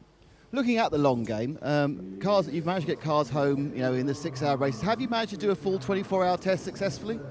I mean, we had one endurance test before here at Aragon. It went very smoothly. We didn't manage 24 hours, but we managed a few times 6 hours. And the thing that gives me a lot of confidence is the progress that Porsche have made since I joined. They're reacting very quickly. A lot of updates coming all the time, and as well as the setup. So I have confidence, and I'm very optimistic. You had some sort of strange overheating issues in test day. I mean, it's cooler here, but have you got to the bottom what caused those fires? Again, Porsche are reacting very quickly, so I think it's just not an issue at all anymore. And finally, Brendan, have you been up to see your Murphy prototypes, friends? Yeah, I mean, obviously down there all the time, and they were a big part of my career and getting me here, and yeah, I owe them a lot, and some of my fondest memories in racing was racing around Le Mans with them. Brendan, congratulations, thanks a lot. Yeah, and that, I gather that Brendan's manager and Murphy Prototypes chef de camp, Greg Murphy, had a fine present delivered by Karen Chandnock and the boys. There's a fabulous king-size double-bed Brendan Hartley duvet cover now adorns the Murphy Prototypes motorhome. He is indeed. That was very funny. He is indeed Brendan's biggest fan, and quite right too. Fabulous stuff. The Zeod RC makes its way back on the pit lane, guys. Goes on to the single component, as you were describing earlier, guys, that's carried over the Delta Wing, that fabulous trolley that takes the rear wheels back into the garage for the Zero car. Meanwhile, out on the circuit, it's quite interesting the way this has happened, because the initial lap, the startup lap, there was quite a bit of traffic for the leading prototype, so they spent their startup lap getting through the traffic. They've now got themselves clear of the traffic, and of course this is a lap that counts, so it's, you know, we've got some possibilities for improvements in time, although it is, if you're not at the circuit, you don't need me to tell you, or if you are at the circuit, you don't need me to tell you. If you're not at the circuit, it is now fully dark, proper black skies up above, and so they are running purely off the headlights. But as I think it was Nick has mentioned, we've had pole position times set before in full darkness, just a few minutes before midnight in the past on certain occasions. So with improved lighting for a lot of them, there is no reason why we shouldn't get an improved lap times, even though it is fully dark. I can recall being brought here as a cub reporter by my mentor Malcolm Cracknell many years ago, and him telling me in the second half of qualifying nothing ever happens now, and every single year since something did. Every single year. It was always the time when actually what you did was to feed a raw steak to Thomas Enger and send him out in something ridiculous. It was either Enger or Sarazan. I think Sarazan's had pole here on a number of occasions where very often it's been at between 11 o'clock and midnight when he's done it. And I think a number of people that we've spoken to have said this, you know, it's not going to be tonight, it's going to be tomorrow. Whether it's going to be this late or not tomorrow, I don't know. But I think what we've got now are kind of the markers going down, and we've heard from Brendan Hartley and good questions from Nick there about how important it is to Porsche to get that pole position. It's part of the programme. They're not necessarily going to be around on Sunday afternoon. If they are, then good luck to them. It's, you know, let's hope that they do. But, you know, there is an element of the programme, which says, let's get pole, let's get our name noticed, let's be at the front, and let's get the headlines on Saturday. And that's part of what Porsche is about. Well, the first man to complete a real flyer there was Andre Lotterer, and he was less than a tenth off his best time from the earlier part of the session before the flag came out. Nicolas Lapierre, still aboard the number 8 car. Second guy through. No improvements amongst the lead bunch just quite yet, but there's certainly signs that these times, Paul, are pretty competitive with what we're seeing earlier in the session. I think we've got improvement to come this evening. Yes, absolutely. We've got about an hour of the session to go. The other thing that I suspect we'll be doing is a few more longer runs as well in this part of the night, so we'll keep an eye out as well on the kind of teams that are on long runs and see just how far they're able to go and how quickly they're able to go on those long runs. You're listening to 91.2. It is Mobil 1 Radio Le Mans for 2014. That was Paul Truswell. I'm John Hindhaugh. Hello there. Graham Goodwin is alongside me. We had Johnny Palmer here a minute. Oh, there he is. He's just stepped in behind me. Let's go back down the pit lane. It's lights shone brightly for a moment, but the Zeod is back in. Yeah, I walked up there going to have a look at it, and there was a huge scrum. The reason it was a huge scrum was a huge amount of smoke coming out the back of it. And I know enough about cars to know that's oil smoke, because that's what it smelt like. And a big wafty great cloud of the stuff came out as soon as they opened the rear bodywork. Concerned technicians looked in. Wolfgang Rieck stayed in the car, but it looks like it is just another blighted practice session for the revolutionary Zeod. And I'm now taking my leave of you and passing over to Jeremy. We've got further dramas out on track for a couple of more GTE runners. The number 70 Team Taizan Ferrari, this is one of the two 2012 spec cars in the race on the grid this year, is got a gravelly moment. And car 95 now, that's the Dane train, that's the car that led, I think, the earlier pre-practice session overall in GTE, has had contact with the rail at Marshall's Post 40. Is that first chicane, Paul? First chicane, that's and right. Stopped. And so there's yellow flags at the first chicane, and the other incident that you described there with the number 70 Team Taizan Ferrari is at Mulsanne corner.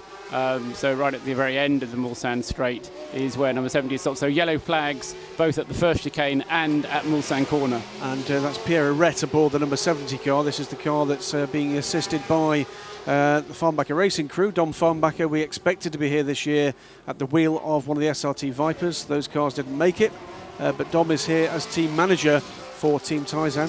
One quick thing, we heard from, was it Archie Hamilton about the 22 spec Ram car.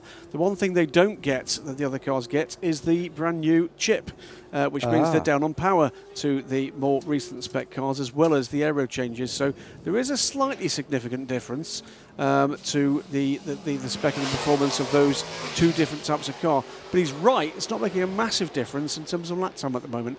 The big improvements at the moment are coming in the middle range GTE cars, and in particular in GTM, we're seeing a bundle of improvements just now. I'm guessing that's because the quicker traffic has dealt with them, if you like, in that outlap, and they're in relatively clear air at the moment.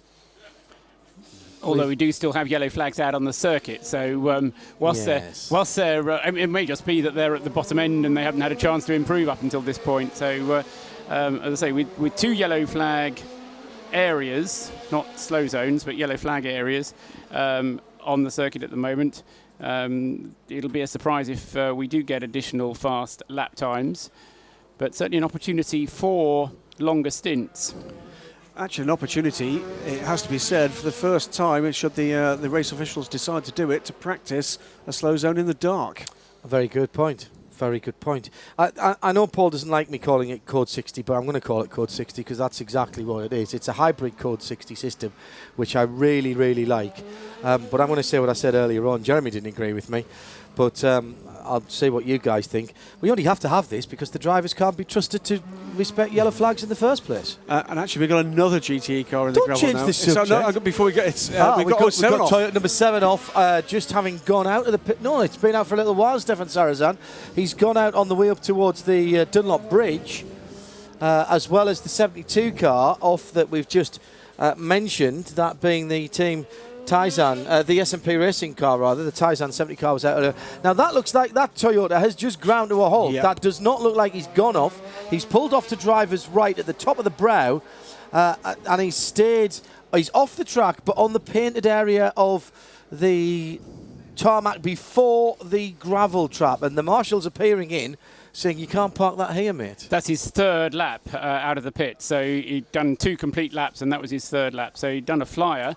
It is Stefan Sarazan behind the wheel. With a Stilo helmet. One of the few drivers that uses that. Having forgotten to... now, here we go. Replay, John. Coming out of the... Oh, he's just ground to a halt. Yeah, he's already got no drive. No. We don't have sound from TV this year.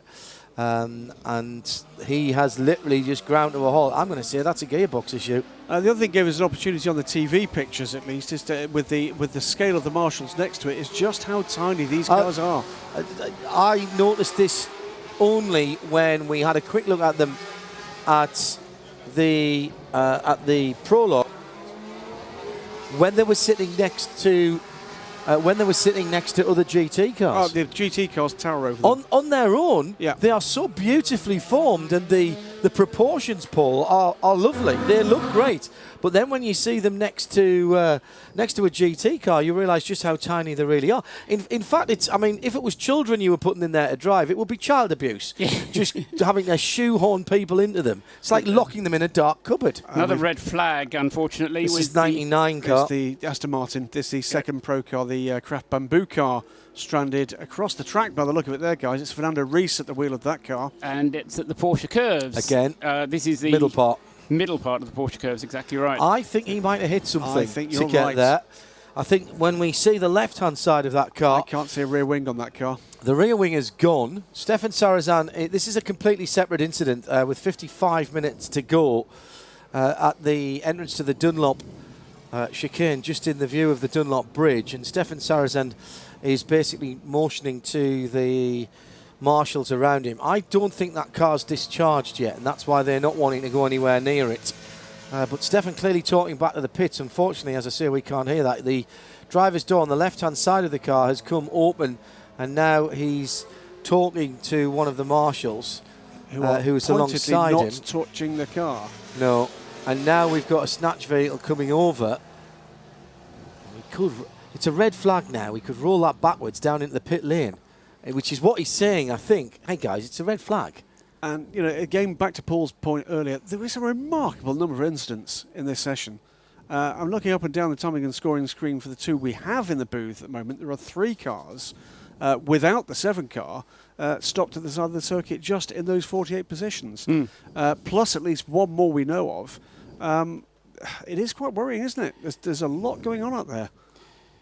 There is. I'm not in a good way. No, that's right. And I mean, you said it at Silverstone, didn't you? You coined this phrase about a good old-fashioned 21st century endurance race. And I mean, whether that, we don't know what caused the Aston to get into that position, but you know, if it's not accidents, then we're getting mechanical problems. Well, there's no rear wing on that car that we've just seen. On the Aston, no. Yeah. But whether it got there on its own or whether it was again with a contact with another car, we don't know. But yeah, it's just there's too much incident and action for a race that's going to have to last 24 hours. And it makes it so bitty because, you know, the drivers, you know, even if you are, let's just say you were planning to do a long run here and you were planning to do, you know, a 12 lap, a 13 lap stint, you can't learn about the fuel consumption when you've had to come a slow lap into the pits and then have another slow lap getting out and sitting at the end of the pit lane. You don't learn enough about the fuel consumption to get through the program. So you sort of try and say, okay, well, let's have a look at the tyre wear then. Oh, the tyres have got rubbish all over them now because we've had to roll over marbles or something, or we've been over debris. And so you're not learning about the tyre consumption. So it makes it very difficult from the point of view of the race engineer to decide what you're learning from any of this. Yeah, now, what was I going to say there? It doesn't matter. Can't have been important. I do think that at this stage, people will be getting a bit cheesed off. We've seen it before. I remember what I was going to talk about. It was the Aston Martin. Didn't we hear earlier on, gentlemen, John Gore saying that one of the issues was that they were running the car super skinny at the moment. And if you're super skinny and the car's a bit skittish, that could be an issue. Look at the condensation. Sorry, that's a ridiculous thing to say on radio, and I would have told anybody else. You would not believe the condensation on the inside of the headlights, or have they just sprayed bug spray to get on the it? bugs off the front? Right, okay. I really hope so. Let's head down into the pit lane, and we'll start with Shea Adam. Hello, Shea. Hello, John. What have you got for us? It's sort of mild chaos down here. You talk about cars getting trapped on track. Well, it's also pit reporters who get stuck in between cars that are changing tires. But I'm just wandering down to Corvette to have a word with one of their drivers to see who's around. And let's see, Jordan Taylor's here. I know we already talked to him earlier, but let me just ask him a quick question. Jordan, can I bother you for a sec? Just wondering, I was watching earlier the C7R going across Fort Chicane. It looked like it was much more stable than the car from last year. Is that the case? Are you feeling more comfortable? Yeah, the car is much more drivable. Last year, you know, it was always kind of on edge, and you know the drivers weren't that comfortable. It was, you know, the quickest way we could go was trimming it out as much as possible and being on edge. And this year, with the aero configuration, the C7R, we can run a little bit of downforce in it, which makes us a lot better, or a lot more comfortable as drivers. And I think for a 24-hour, that's really important to have us comfortable over a triple stint. So I think it's looking good for the race. Corvette Racing traditionally designs their cars with one race in mind. Was this the one race for the C7R to get the win? Yeah, I think so. I mean, they've been successful already in America, and I think the new C7R, you know, the aero configuration of the car is great for Le Mans. I mean, we've been quick down Mulsanne and you know, decent through the Porsche curve, so it's a good combination for a track like this where, you know, we got to trim it out as much as possible, but also be decent in the technical area. So I think the guys have done a great job with it. Do you feel like you can put it on the pole? I'm not sure. We're a little bit off right now, but, you know, we got Antonio in there. I think we're working more on race stuff right now. I'm not sure how good of a lap that was, but I know it's a lot faster than I went earlier today. That's all that's important. Thanks. And now let's find out the other half of the dynamic duo in the Nismo pit lane at the moment. That is Jeremy Shaw. Hello, Jeremy. Where are you? Just a couple of pits up at Aston Martin. What does Jeremy Session do? for you guys. Yeah, what a debut to come here. Just enjoying every moment. We had quite some problems with the car, and we issues on the car in the was. Well, not sure what static electricity Jeremy Shaw has on him, but not getting a clean run to him, Grim. It's his raw animal magnetism that's doing it, I'm afraid. Yeah. Terribly sorry, but that sounded interesting stuff from Aston Martin Racing as well. But it is a very busy pit lane at the moment. Steaming cars. It's incredibly humid in here. I don't know what it must be like outside. I'm looking to Nick. He says it's sticky. He said it not in a good way, I think. But it has been a very busy session, and again, not in a very good way. I've just been trying to count up and down the field, and I reckon we've had more than a dozen of the runners off the road at some point, either into a gravel trap, into a wall, or indeed, in some cases, both. And that's not counting the ones that have just straight-lined the chicane or fallen off and gone through the gravel and carried on. And I'm sure there's been one or two occurrences of that having happened. Because certainly we don't get every single incident reported here. It does give them the opportunity, though, with effectively 4 areas where there is a yellow flag to deal with, for the race organisers to just get everything back to where it should be. And as I say, that will happen. We will then be advised, probably with about a 5-minute warning, when we're in a position to restart the session. But I'd give it probably another 10, 15 minutes or so yet, because purely because there are a number of incidents that need dealing with. I think that's probably about right. We've still got the 99 car on the screen has stopped in the Porsche curves. We've not seen anything other than a pretty blurry picture of the car sideways across the road, seemingly missing its rear wing, so it would seem it's had contact with something somewhere. We've still got the 37, the SMP racing car. Nick Manassian went straight on at the entry of the Porsche curves, into the new Tech Pro barriers, listed as stopped by the stop of the road. The 72 SMP racing Porsche, Ferrari 458 is still out there and in a place of safety. And finally, the 95 car, the Dane Train car, stopped just before the incident for the 99, the sister car. So at the moment, we have no fewer than 5 cars awaiting recovery, and I think it may be 6. Actually, no, the Taizan car got out of the gravel and rejoined. Yes, I've got 76, 99, 37, all in the Porsche curves area, 72 and 60 in the area of the second chicane. And then the number 95 Aston Martin in the Porsche curves. Yeah, the 76 we saw come back in on the back of the flatbed, if you remember, Paul. We saw that's that car with come, hasn't it? Yeah, that's right, yeah. on the last red flag, but slightly irritating progress through the evening, really, isn't it? It's never good to see damage. As I say, it's bitty as well. I mean, even from the people who haven't had problems, they're not being able to learn as much as they should be able to learn, and they're it's a bit like when the whole class gets put into detention for 1 or 2 people being badly behaved. Everybody's losing track time, and it's not their fault.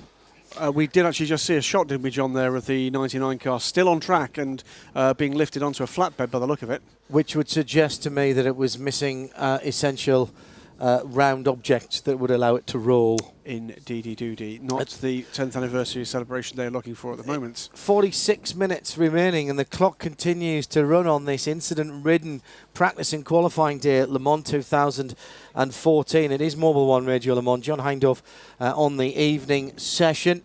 And our Nismo pit lane team is Jeremy Shaw and Shea Adam. We'll get back down to Shea in a wee moment's time. And our thanks also go to nationalspeedsportnews.com, your motorsports authority since 1934, and it's also to official camera supplier Replay for our StudioVision. Hello, good evening to everybody. Just having a cup of Donkey's tea there for the race car the DSC editor, rather, and Paul Trustwell is at the other end of the studio. Or is he honest, in Vladivostok? Honest, Hello, Mrs. Paul. Yes, he is. No, she's gone to bed. She just texted me to say goodnight. All right, okay. So we still, this is another red flag. Frustrating for everyone on the pit lane as much as it is for us. In terms of coverage tomorrow, well, if you're here at the track, don't tune away. We'll have some bits and bobs for you overnight. And then, of course, on the international feed, you'll be hearing replays of the stream. This is just coming to us, Graham, from Audi PR and an update on Loic Duval, who caused that first red flag earlier on today. And we'll read it verbatim. It's an update on the accident involving Loic Duval. Examinations in the hospital at Le Mans have confirmed the Audi driver is unhurt, apart from 2 grazes to the skin. Amazing. Audi Sport Team Joest tries everything to have the car with start number 1 ready and running in Thursday's qualifying. And by that, I would guess that Loic Duval will be part of that lineup. By the sound of things, that's pretty remarkable from the damage we saw to that car, gentlemen. Yeah, agreed. Now, I don't know what Nick Damon's done, but I can't manage to swap the cameras now, so I'll get him back in a moment. The other thing that I found was interesting, and I had a little word down at Audi, was that after the incident, it wasn't very long before we saw both of the other Audis out on the track and setting pretty quick lap times. And that, to me, indicated that they'd worked out what had happened, or at least had sufficient data to say that it was all to do with, and it was okay for other people to go out. John? Need to nip down to Shea rather quickly, because she's grabbing someone who wants to nip away and get changed. Eric Maris, it hasn't exactly been the best of days for the 67, but you still have gotten out and gotten some running. And the good news is your car's about to go back out on track. Yeah, well, the day was going fine until I had that little incident at the first chicane. The guys have done an incredible work, and the car looks almost new, and it's about to go back on the track. And so we'll try and make the most of the 40 minutes that we have left. So what's the plan? You have Eric Elleray in the car right now. He has won this race. You on the opposite end are a rookie. Has he been able to help you at all in this transition? Well, he's kind of helpful. When I ask him where he brakes, he tells me I brake when I'm scared. And I keep telling him we don't get scared at the same point on the track. So, but yes, no, he's been very helpful. He's a great guy. I'm so pleased to be with him. When he says stuff like that, you can always look at his data and see where he is and then think, okay, I can brake 3 seconds before. Exactly, but he can't explain it. The point where he gets scared, again, not the same as mine. So will you go out for the remainder of the evening? We'll try and split the remainder between the 3 of us so that we get some track at night. So hopefully we'll do, I don't know, 10-ish minutes each, 3-4 laps each. So that's you are Eric Maris, driver of the number 67. Getting ready to go back out. I'm going to let you run and put your helmet back on. Thank you so much for your time. Thank you. Bye-bye. Jeremy Shaw is back down in the pit lane, and before we do anything else, I want to find out if your sheer animal magnetism has interfered with our radio mic equipment again, Jeremy.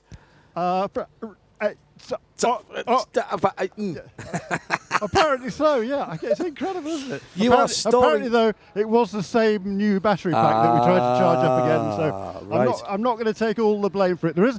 It looks like it's almost a full moon, isn't it? Or has it just been a full moon? It is on its way to a full moon. Yes, it'll be a full quite. moon, I think, early part of next week. It looks pretty full to me. I always remember, I think it was 2003 when Eve came here for the first time. It was a full moon Bentley one, and she was producing in the pit lane for Speed as it was then. She was producing Brian Till, I seem to remember, in the pit lane, and we managed to steal a quick moment together in the TV compound, had a little dance under the full moon. That's how I knew it was a full moon. And it was 8 years yesterday since Eve and I got married. And thank you, everybody, for your kind words. Matt Griffin is ready to go down in the Ram pit. That was our English wedding. It will be Monday on the way home for our French wedding anniversary. 8 years. It's gloriously happy years. And so much of Eve and I's history is here at Le Mans, and great to be celebrating my 25th race here. 26 years since the first time I came here. 25th race.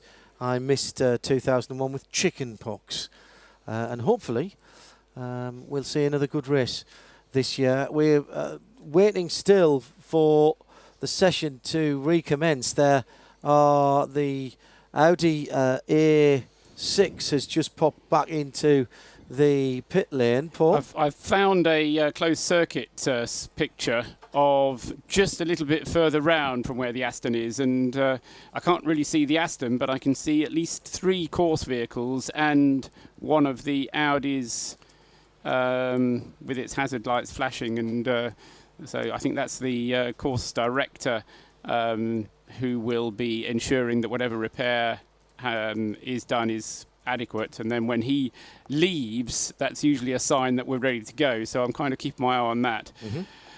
And as soon as that happens, I'll let you know, and then we'll have an idea. And somebody just said it'll be 40 minutes to go. I think it'll probably be more like half an hour of the session to go by the time we're it's ready. not beyond the bounds that they could add some time on here. True. It has happened before. Fernando Reis, by the way, did his fastest and the 99 car's fastest lap of the race before he dumped it. That 99 car still out in the circuit. I mean, red S's litter the timing screen at the moment. 3:57. Highly unusual, I have to say, to see it like this. And Fernando as well is normally a safe pair of hands. I'm going to go back to what John Gore said right at the start of this session here on Radio Le Mans, hashtag 1RLM. They were running skinny. They'd done everything they could to squeeze the last 5 litres that they'd been given by the FIA and the ACO into their fuel tanks, as a rescue vehicle is heading into the pit lane. We're still under red flag conditions. And I just wonder if those Astons were running so skinny that they were a bit flighty. He did say that the drivers weren't very happy with them. They part of the circuit where Fernando has had his incident, and we know not what caused it, other than that we've seen a car that was bereft of rear aerofoil. Now, whether that was cause or effect, of course, we don't know. But that is a downforce critical area of the circuit for Fernando Reis. Also, having had problems, the 72 AM Ferrari with Bazoff at the wheel in the second sector rather. We've had the 95 Aston of David Ennemeyer Hansen with some issues out on the circuit. Of course, Nick Manassian. First chicane, thank you. And Nick Manassian. That entry the Porsche curves. Entry the Porsche curves. And earlier on today, the number 1 car with Loic Duval, thankfully, none the worse, it would seem, bar a few grazes after an horrendous-looking incident again at Porsche curves. And in that session, the other big name to have an issue was the number 7 Toyota. Stefan Sarazan had jumped in that car and was on his 3rd lap when the car seemed to lose power and coasted to a halt on electric power only. At least that's what we're being told by you, our listener. That is an amazing amount of carnage and attrition for this part of a Wednesday evening. Let's remind ourselves. We've had the practice session, the free practice earlier on today. We have just over 36 minutes, Paul, of the qualified first session of qualifying to go. Another service vehicle has just arrived on the scene, and I think it's towing barrier. So I think we've got one of these scenarios where we need some barrier replacement. Let's take the opportunity to work our Nismo pit lane team. Jeremy Shaw is with Alex Brundle. Yeah, it's I'm indeed in the Oak Racing pit here with Alex Brundle. And Alex, all these incidents out there, and the track is in perfect condition probably, isn't it? It's looking nice out there. I don't know quite the reason why people are having difficulty, but you never know what's going on inside these race cars. Sometimes, things that you can't see from the outside are going on within. But yeah, I mean, it's difficult for everybody. We're losing quite a lot of track time here, which is not helpful for anyone really. And your new car here, it's a great looking car, and it seems to be going very, very well. Yeah, we're going all right. Yeah, we've got the speed at the moment. Just needs to be put on the road, and a little bit of fine tuning to do, as you might expect. With these other LMP2s that have had years and years and years and years of clever, motivated people developing them, and now we've rocked up with a new one. So we need to dial it in a little bit. But we're doing okay. We're just about to get Mark his 5 laps, then we're all in the race, and that's first box ticked, and then we'll have a bit of a go at it if we've got enough time and no one else throws it off.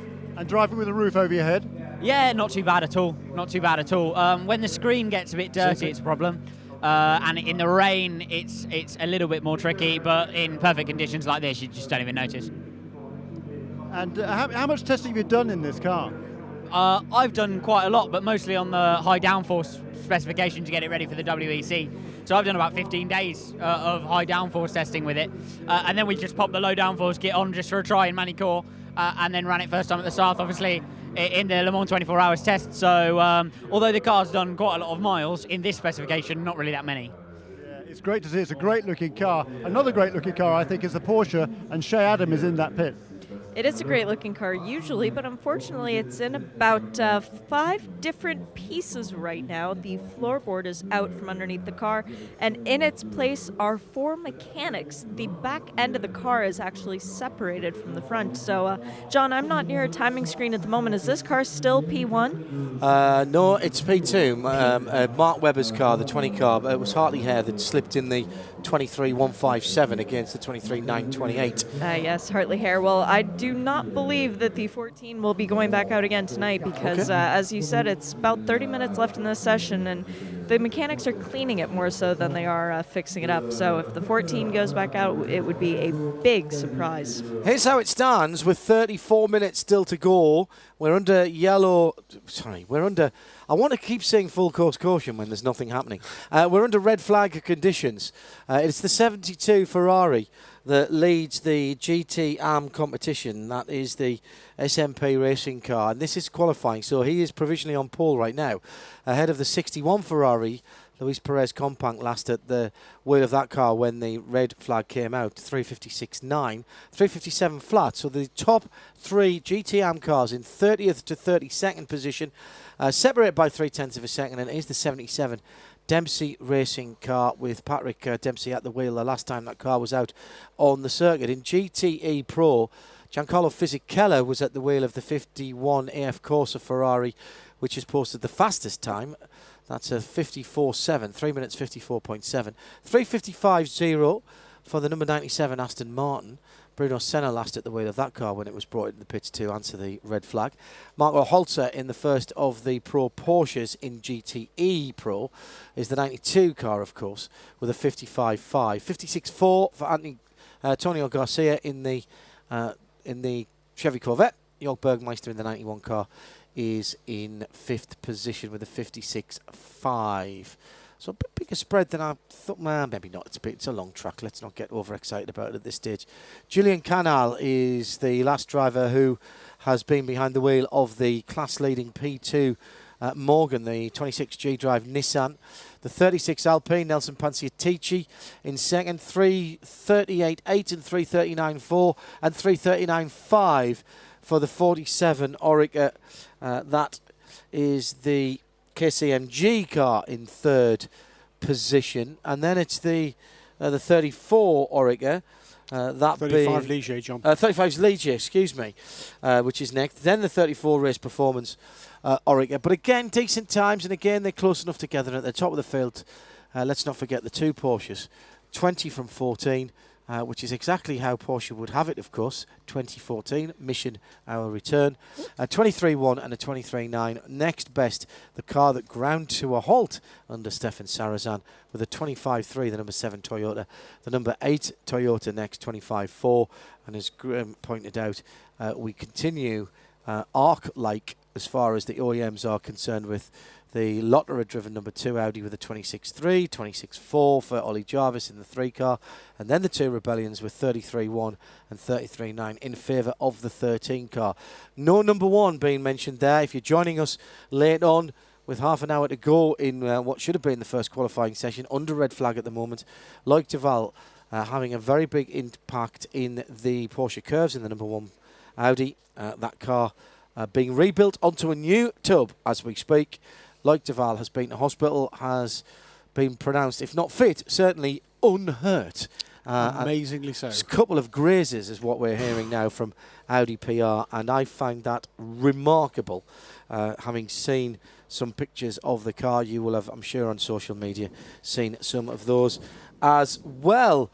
Well, sorry that we've got no action for you other than, at the moment, seeing the the Audi cars going around, but we do at least get to see what it looks like inside the cockpits of the cars with the marshal in the cab, and that's not someone dressed in orange sitting next to you waving flags in your face, but it is a little, probably 2.5-inch square, maybe a little bit less than that, LCD screen in somewhere on the dashboard, which shows the driver that is a red flag. Paul Trustwell. Yeah, and just on that, there have been clarifications issued in the last 3 or 4 weeks on that system to say that it has to be very clear where it is. And we get the message on the screen, John, saying the session will not session not resumed. This will be barrier damage. Yeah, well, no, I was just about to lead on to that before the message came up that they've got at least 4 service vehicles on the track, and it's one of those typical situations where the barriers are being lifted out of position and then new ones being put into position. I mean, it's not that they're hanging around doing it, it's a thorough job, but as we mentioned earlier on, there is no risk being taken at all these days that if a car or if barriers are damaged, that we continue with the barriers damaged. But there is a fairly lengthy area there which has barrier replacements carrying on at the moment in the area of the Porsche curves. And as that is going on, and I'm watching it on the screen in real life, we can see the Aston Martin being brought back on the back of a flatbed. John and Graham will see it first. Yeah, and it's dear. Complete left-hand side, driver's side has been wiped off that car.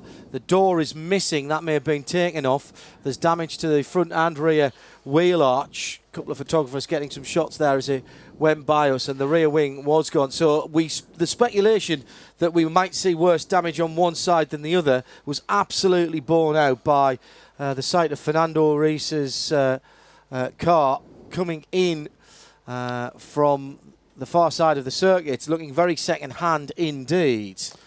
Didn't look good, did it? That looked like that was a pretty heavy impact. So there's I just wonder whether it had gone along the barrier a long way. Yeah, scraped it and along. it's just that kind of damage because the wheels were on. Yes, absolutely. Good point. And I just wonder under the skin, I don't think there was probably that much damage. I think it was all kind of surface, and I just wonder if he scraped along the side of the barrier, done a lot of damage to a lot of barrier, done the damage that we've seen, but in actual fact, I don't know, I'm a natural optimist with these things, but it didn't look as bad when I looked at it more closely as it did when I saw it coming into sight with the door hanging off. But in any event, that's it for today, isn't it? Well, it is, and I think we'll have a quick word with those down in the pits and see if we can find anything out, particularly at Aston Martin Racing. I would like to know that Fernando, Graham, is not so bad. Not sure which one of our Nismo team are down there closest to. Jeremy Shaw, I think it is, that's down there. Jeremy? Yeah, I am, and I was just almost there. I'm just heading into the garage now, so let me give you a call back on that in a couple of ticks. Right, we'll keep the mic fader up to see if we can keep Jeremy's signal this time. It's a very quiet pit lane, and we are short a decent amount of time then for practice and for qualifying. Yeah, disappointing into the evening, isn't it? And Fernando Reis was on a quick lap. He was improving in every sector on that lap, so was clearly pushing hard. And interesting theory, actually, that you were relaying from informed by John Gore's input earlier about the cars being completely trimmed out to squeeze all they could out of it. Fernando, a quick driver, but not that experienced here. I think this was possibly his second run at the Le Mans 24 Hours. But let's hope that the news is good from there. There are indeed, we've now got the time and scoring screens clear, but we reckon 5 cars littered around the circuit. All, until further notice, all cars under part firmware conditions. According to the race director, the session not to be resumed. We're at 25 minutes to midnight local time here. Well, that's interesting. Yeah. That is very interesting. Let's head down to Aston Martin. Darrell Young is with Jeremy Shaw. Fingers crossed we've got the piece of string pulled tight. We have. I can hear you, Jeremy. Yes, the new battery. He fessed up. They gave me the same battery they gave me earlier on in the day. It didn't work then. It didn't work now either. So I'm not going to take the blame for that. So yeah, here we are in the Aston Martin race with Darrell Young. Darrell, what's the news first of all on Fernando? He's okay? Yeah, we got the radio from him. He's okay and no problem. He got out of the car, so he's totally fine. So that's really good news. That's the most important thing. Secondly, the car, it looks pretty damaged. He reported that as a pretty heavy crash, so it's a bit worrying. Anytime you crash in the Porsche curves, it's usually a big one. So we have to, we got a good crew of guys here. We got to see what we can do with the car. Yeah, and did any indication to how or what happened there? It doesn't seem like he had contact with anyone. It looks like maybe had just gone off on a qualifying lap. So he's not alone, is he? A lot of people off the road. Yeah, actually we're quite fortunate because there's a lot of crashes today, but we're quite fortunate because there were some cars coming from behind, and actually another 98 Aston was right behind it, and they barely avoided it. Another Porsche as well, because they were coming at that speed with the right behind them. It was really close. So the couple of cars did some good evasive action. You've done your qualifying laps already? Actually, I have not done my qualifying laps. Alex McDowell's completed his. Fernando was, I think, a couple laps short. So this is a big problem. But now they red flagged the session, so I think there's going to be a lot of people short. So I don't know what the situation is going to be. No, that's right. We've got plenty of time tomorrow, so hopefully we do that. Let's have a quick chat, if we can, also with Alex McDowell. Alex, Jeremy Shaw with the Radio Le Mans. You've done your qualifying laps already this evening, so you're in the clear. Yeah. But track conditions out there? It was quite difficult, obviously. I think the tyre compound that we went on the mediums to start with. It wasn't really working for me, but it was good enough to get in. Obviously, Fernando went on the medium colds. We're setting some real quick lap times. It's just unfortunate that he went off at the Porsche curves, which is a real tricky part of the track, and he's okay. So, we'll see what happens when he gets back. Yeah, hopefully the car's not too bad. These guys have kind of done this before, so they know what how to put these cars back together again. But let's backpedaling a little bit, Alex. Your first experience here at Le Mans. Your impressions so far? It's good. It's quite stressful. Obviously, being my first time, I can't really switch off. It's a bit surreal. People like Darren who have been here 12 times, they just come and they probably feel like they're at home, whereas I feel a bit kind of stressed, which it doesn't feel very nice. But hopefully I'll settle in after a few days and a bit of night practice, which is always a bit daunting for a driver like me that's brand new to it. So we'll see how we get on. Yeah, and particularly with these prototypes out there that are super fast now, and they leap off the corners and they come up on you in no time at all. Yeah, they do, and in the dark the lights are so bright they can be 100 meters behind you, and you think they're 2 meters behind you, which is really tricky. So it really off-puts you through fast parts of the track. But they've got those bright lights because they're so quick. They need them. But we'll see how we go. We're all professional drivers. We know what to do. You do indeed, Alex, and good to see you here. And we hope you get this car back again tomorrow night for you guys. Yeah, thank you. Cheers. Let's check in with Adam. The man who set the quick time in GTE AM is Andrea Bertolini. And Andrea, what was that lap like? Did you just get the perfect clear one? It was clear, but not really clear lap, because in the first two laps where I had a peak of performance on the tire, I had traffic in sector 1, both laps. But the third lap was clear. The car ran very well. The team did an amazing job. Everyone worked very hard. Now, unfortunately, is have a car crash with Alexei. We hope will be not a big damage. Fortunately, the driver is okay. This is the most important point. So we look forward to, I think the guys have to do something tonight to go back tomorrow with a car like today. Is the goal for tomorrow to make sure that the pole time sticks, or is it to get the other two guys more time on the track? I think, always a quali, it's important for a spirit, but the 24-hour is nothing. So I think tomorrow we let me drive a car to increase the pace, because this year at Pro-Am, it's really will be really tight, no? And will be strong competition. So we have to be fast, everyone in our car. But the guys are really good. Victor also, we'll see. But like you say, we prefer to give more time of these guys to drive. And why not? We will look screen. If somebody improve a lap time, we think what we will do. So we'll probably put a new set of tire and we try again. Very competitive down in here in SMP. And also with you yourself, you are a Ferrari guy. Ferrari is top of the charts in GTE Pro and AM, and you are partially responsible for that. It's putting a smile on your face right now. Does that make you very happy? Yeah, I'm really happy because, you know, the GT activity, the corse clienti make a lot of effort to work on the car like everyone. But with all the factory driver, we make during the year a lot of tests. And you know, at the end, 24-hour Le Mans is the best race in the world. Is if you are okay and you did a good result here, you are really proud what you did in the past with the test. So, but it's a long way.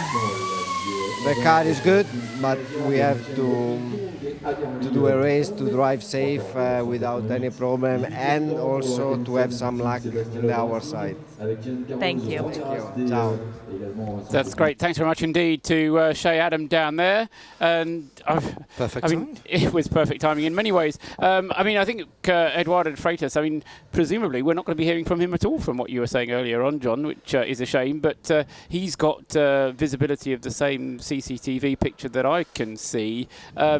And he knew that this barrier repair is going to continue, and it is still going on now. And with the number of service vehicles in attendance, I think you know, the right decision was called.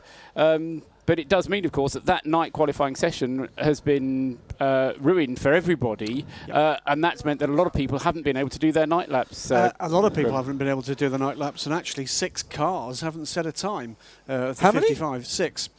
Some of them, of course, didn't go out. We didn't see the number 1 Audi. We talked about that. The number 90 8-star Ferrari didn't join the session after its damage earlier in the session. But also the Zeod, the Zeod RC, we saw that in trouble at the start of the session. That really doesn't matter because that one's outside of competition. It doesn't, but still, they wanted to get some laps under the wheels. The 41 Greaves Zytek didn't set a time. The 67. That's the IMSA car, isn't it? In fact, both IMSA cars failed to set a time in the session. So we've got 3 GTMs, 1 LMP1, 1 LMP2, and the Nissan Zeod RC. Let's nip down to Jeremy Shaw, who's with a young man who is looking to break some records this weekend. Jeremy, he is indeed. Matt McMurray, driver of the number 42 car for Greaves Motorsports. And Matt, your first experience here at Le Mans, you're a very young man indeed. You're breaking some records here. I know that's been a long time ambition of yours, though. Why? Well, it all started really in a 7th grade project, which was about a year or 2 after my dad came here in 2008, where it's like a beginning of the year get to know you thing, and they said pick something you want to do before you graduate high school. And I picked this sort of jokingly at first, but then after a little while we decided like we should actually try and do this. And then when I started getting into cars with Skip Barber and USF 2000, and then IMSA lights, and then some PC stuff, and then now in the P2. Yeah, you've done a lot of miles. People might say, well, he's very, very young, but you have got a lot of racing miles under your belt over the last 24 months or so. Do you know how many races have you done now in the last 2 years? I don't know exactly, but I think it's getting close to 70 now. Exactly, a fair amount of experience, and you've taken to this P2 car. You're really enjoying the higher horsepower and the more grip that this car gives you, right? There's a big smile on your face there, Matt. Yeah, these cars have been awesome. We've been doing good in them. We finished 4th in both races, even with some mechanical problems at Silverstone and Imola, and they're a great time to drive, and I'm having a lot of fun here. It's a great track. You did a good long stint in the earlier session. You went out then to do your night laps, but I don't think you got all your night laps in, did you, before this last red flag? No, I don't think we got them all in. I think I got 3 or 4, and we need 5 laps, so we'll finish it out tomorrow. And how was the experience out there at night time? It was fine. Like a lot of times at night, like you're sort of subconscious, like we have to slow down a little bit, and it's like no, we don't. And so it just takes a little bit to get all your references back and make sure you're braking at the right places and turning in and trying to find as many references as you can to be able to do exactly what you're doing during the day. Yeah, so Matt McMurray down, he's certainly got a lot of experience to draw on from with this camp here, and as we just heard, he's having a blast. Thanks, Jeremy. Jeremy Shaw down there in the pit lane as part of our hashtag Eat, Sleep, Race, Repeat Nismo pit lane team, along with Shea Adam. And thanks, obviously, as well, go to Bruce Jones, Joe Bradley, and Nick Damon for their efforts earlier on. There's nothing for us to talk about, ladies and gentlemen, so we're going to wind things up a little bit earlier. Stay with us on 91.2 FM Radio Le Mans. In fact, hang on a second, because Jeremy Shaw has found someone else to talk to, Wolfgang Reep. Wolfie, it's been a difficult situation for the Zeod RC crew this evening and this afternoon. Jeremy, has he still got a smile on his face? Has he got a smile on his face? Yeah, he's got a smile on his face. How do you do, Wolfgang? Jeremy Shaw from Radio Le Mans. And you're a big guy, aren't you? Yeah, crikey. Yeah. But it's not a very big car. No, it's not a very big car, but it's very comfortable actually. Yeah, and have you got your night laps in here? I did 1 out lap and an half out lap. And so you saw all these cars littered around the racetrack out there. Any idea why so many cars have gone off the road? Well, because it's probably the first qualifying session, and it's cooler. It's good for the engines. We saw the lap times dropping, so people are pushing. That's why many of them go to the limit and a little bit beyond. But it's strange, though, isn't it? I mean, most of these guys have got a fair amount of experience. They know that the first task on the first qualifying session is to get your night laps in. Then you go for the quick laps later on. Are you surprised by the number of incidents? Yeah, your point is very good, actually. But when you are behind the steering wheel and you are in quali, it's difficult to think about anything else than going as fast as you can. So I can understand. Now, you, of course, don't have an awful lot of experience driving actual race cars, but you've come up very quickly through the ranks. And how are you enjoying the prototype car? It's a very different prototype, but how is the experience for you so far? Yeah, the experience for me so far is incredible. I mean, I did my first experience in prototype last year in WEC in the Nissan Zeod, and it went really well. And then I've been announced on this project, so it was really a great experience for me to be involved. So far today you've done what, about a lap and a half, have you? I did 1.5 lap exactly. Wolfgang, thank you for talking to us, and I hope you have much more time in the car tomorrow. Yeah, let's hope like this. Thank you very much. Bye-bye. Okay, Jeremy, thank you very much indeed. Final thoughts from the team here in the booth. Graham Goodwin, just too much interruption, of course, but still I think plenty of excitement and positives to come away with, particularly with the pace. I was going to say at the front of the field, but frankly all the way through the field. Yeah, I think it's kind of flattered to deceive, hasn't it? I sort of wonder, listening to Wolfie there and listening to Jeremy's and some very good questions there from Jeremy as well, which I wonder whether or not Eduardo Freitas might have a bit of a sense of humour failure about events this evening, because there just has been too much incident. I just wonder whether we might get a bit of another driver briefing after this evening's events. Well, someone did tweet me and said that they'd overheard something on the net that was basically saying that was going to be a meeting without coffee for a couple of people. Yeah. And it was Eduardo Freitas' voice. I mean, the one good thing is that it's the right person in race control, Paul. We know, don't we, that Eduardo suffers fools not at all, and if he has to, he will be prepared to go down and get the team managers together and the drivers together again and say, come on guys, play the game. I think it... We're speculating just a tad. That's what we do best. And I think we should continue to play to our strengths, John. But I think we need to understand better what's happening. Yeah. And because we haven't had full TV pictures, we haven't seen replays of anything, so we don't quite know. But the point is well made. If it is a question of driver standards, then Eduardo Freitas is the right man to deal with the drivers, treat them like naughty schoolboys, and get them to understand the error of their ways and get them to improve. If it's something else, then again, we need to understand what it is and what the nature of it is and how we take steps to improve it. But it is bizarre, and it's, you know, it may just be that it's a one-off, but we cannot afford to have this amount of incident and accident happening during the 24-hour race itself. It will not work that way, and it will end up self-destructing, and that's the last thing that anybody here wants to have happen. I think, in a way, and I, as those who know me well, always kind of look on the bright side of these things. This will help us to have a more exciting race, a more interesting race, because it's taken away a lot of the opportunities that teams will have to get their act sorted out. So it's going to be far more frenetic tomorrow. There'll be far more panic if things start to go wrong, and they'll need to sort themselves out tomorrow. And it'll mean they've done less testing ahead of the race on Saturday. So in a sense, you know, this is playing into the kind of role that you suggested a couple of weeks ago, Graham, that this is going to be all about a proper endurance race where you need to get the cars to the finish first and then worry about winning the race. There's plenty more of it tomorrow. We've got the classic Le Mans Group C cars on the circuit. We've got qualifying as well for Porsche Cup, and we'll have the final qualifying sessions for the Le Mans 2014, the third round, remember, of the FIA World Endurance Championship. It's all here on 91.2 FM, Mobil 1 Radio Le Mans, and around the world on the web, of course. Thanks to all of our guests today and to the backroom team, as well as the on-air talent, Smoking Dog, who have kept us well topped up today. Andy Blackmore for the Spotters Guide, and the rest of our sponsors. This is John Hindhaugh, signing off a little bit early, but there's no time to explain, because this just means the llama gets more time with the new child.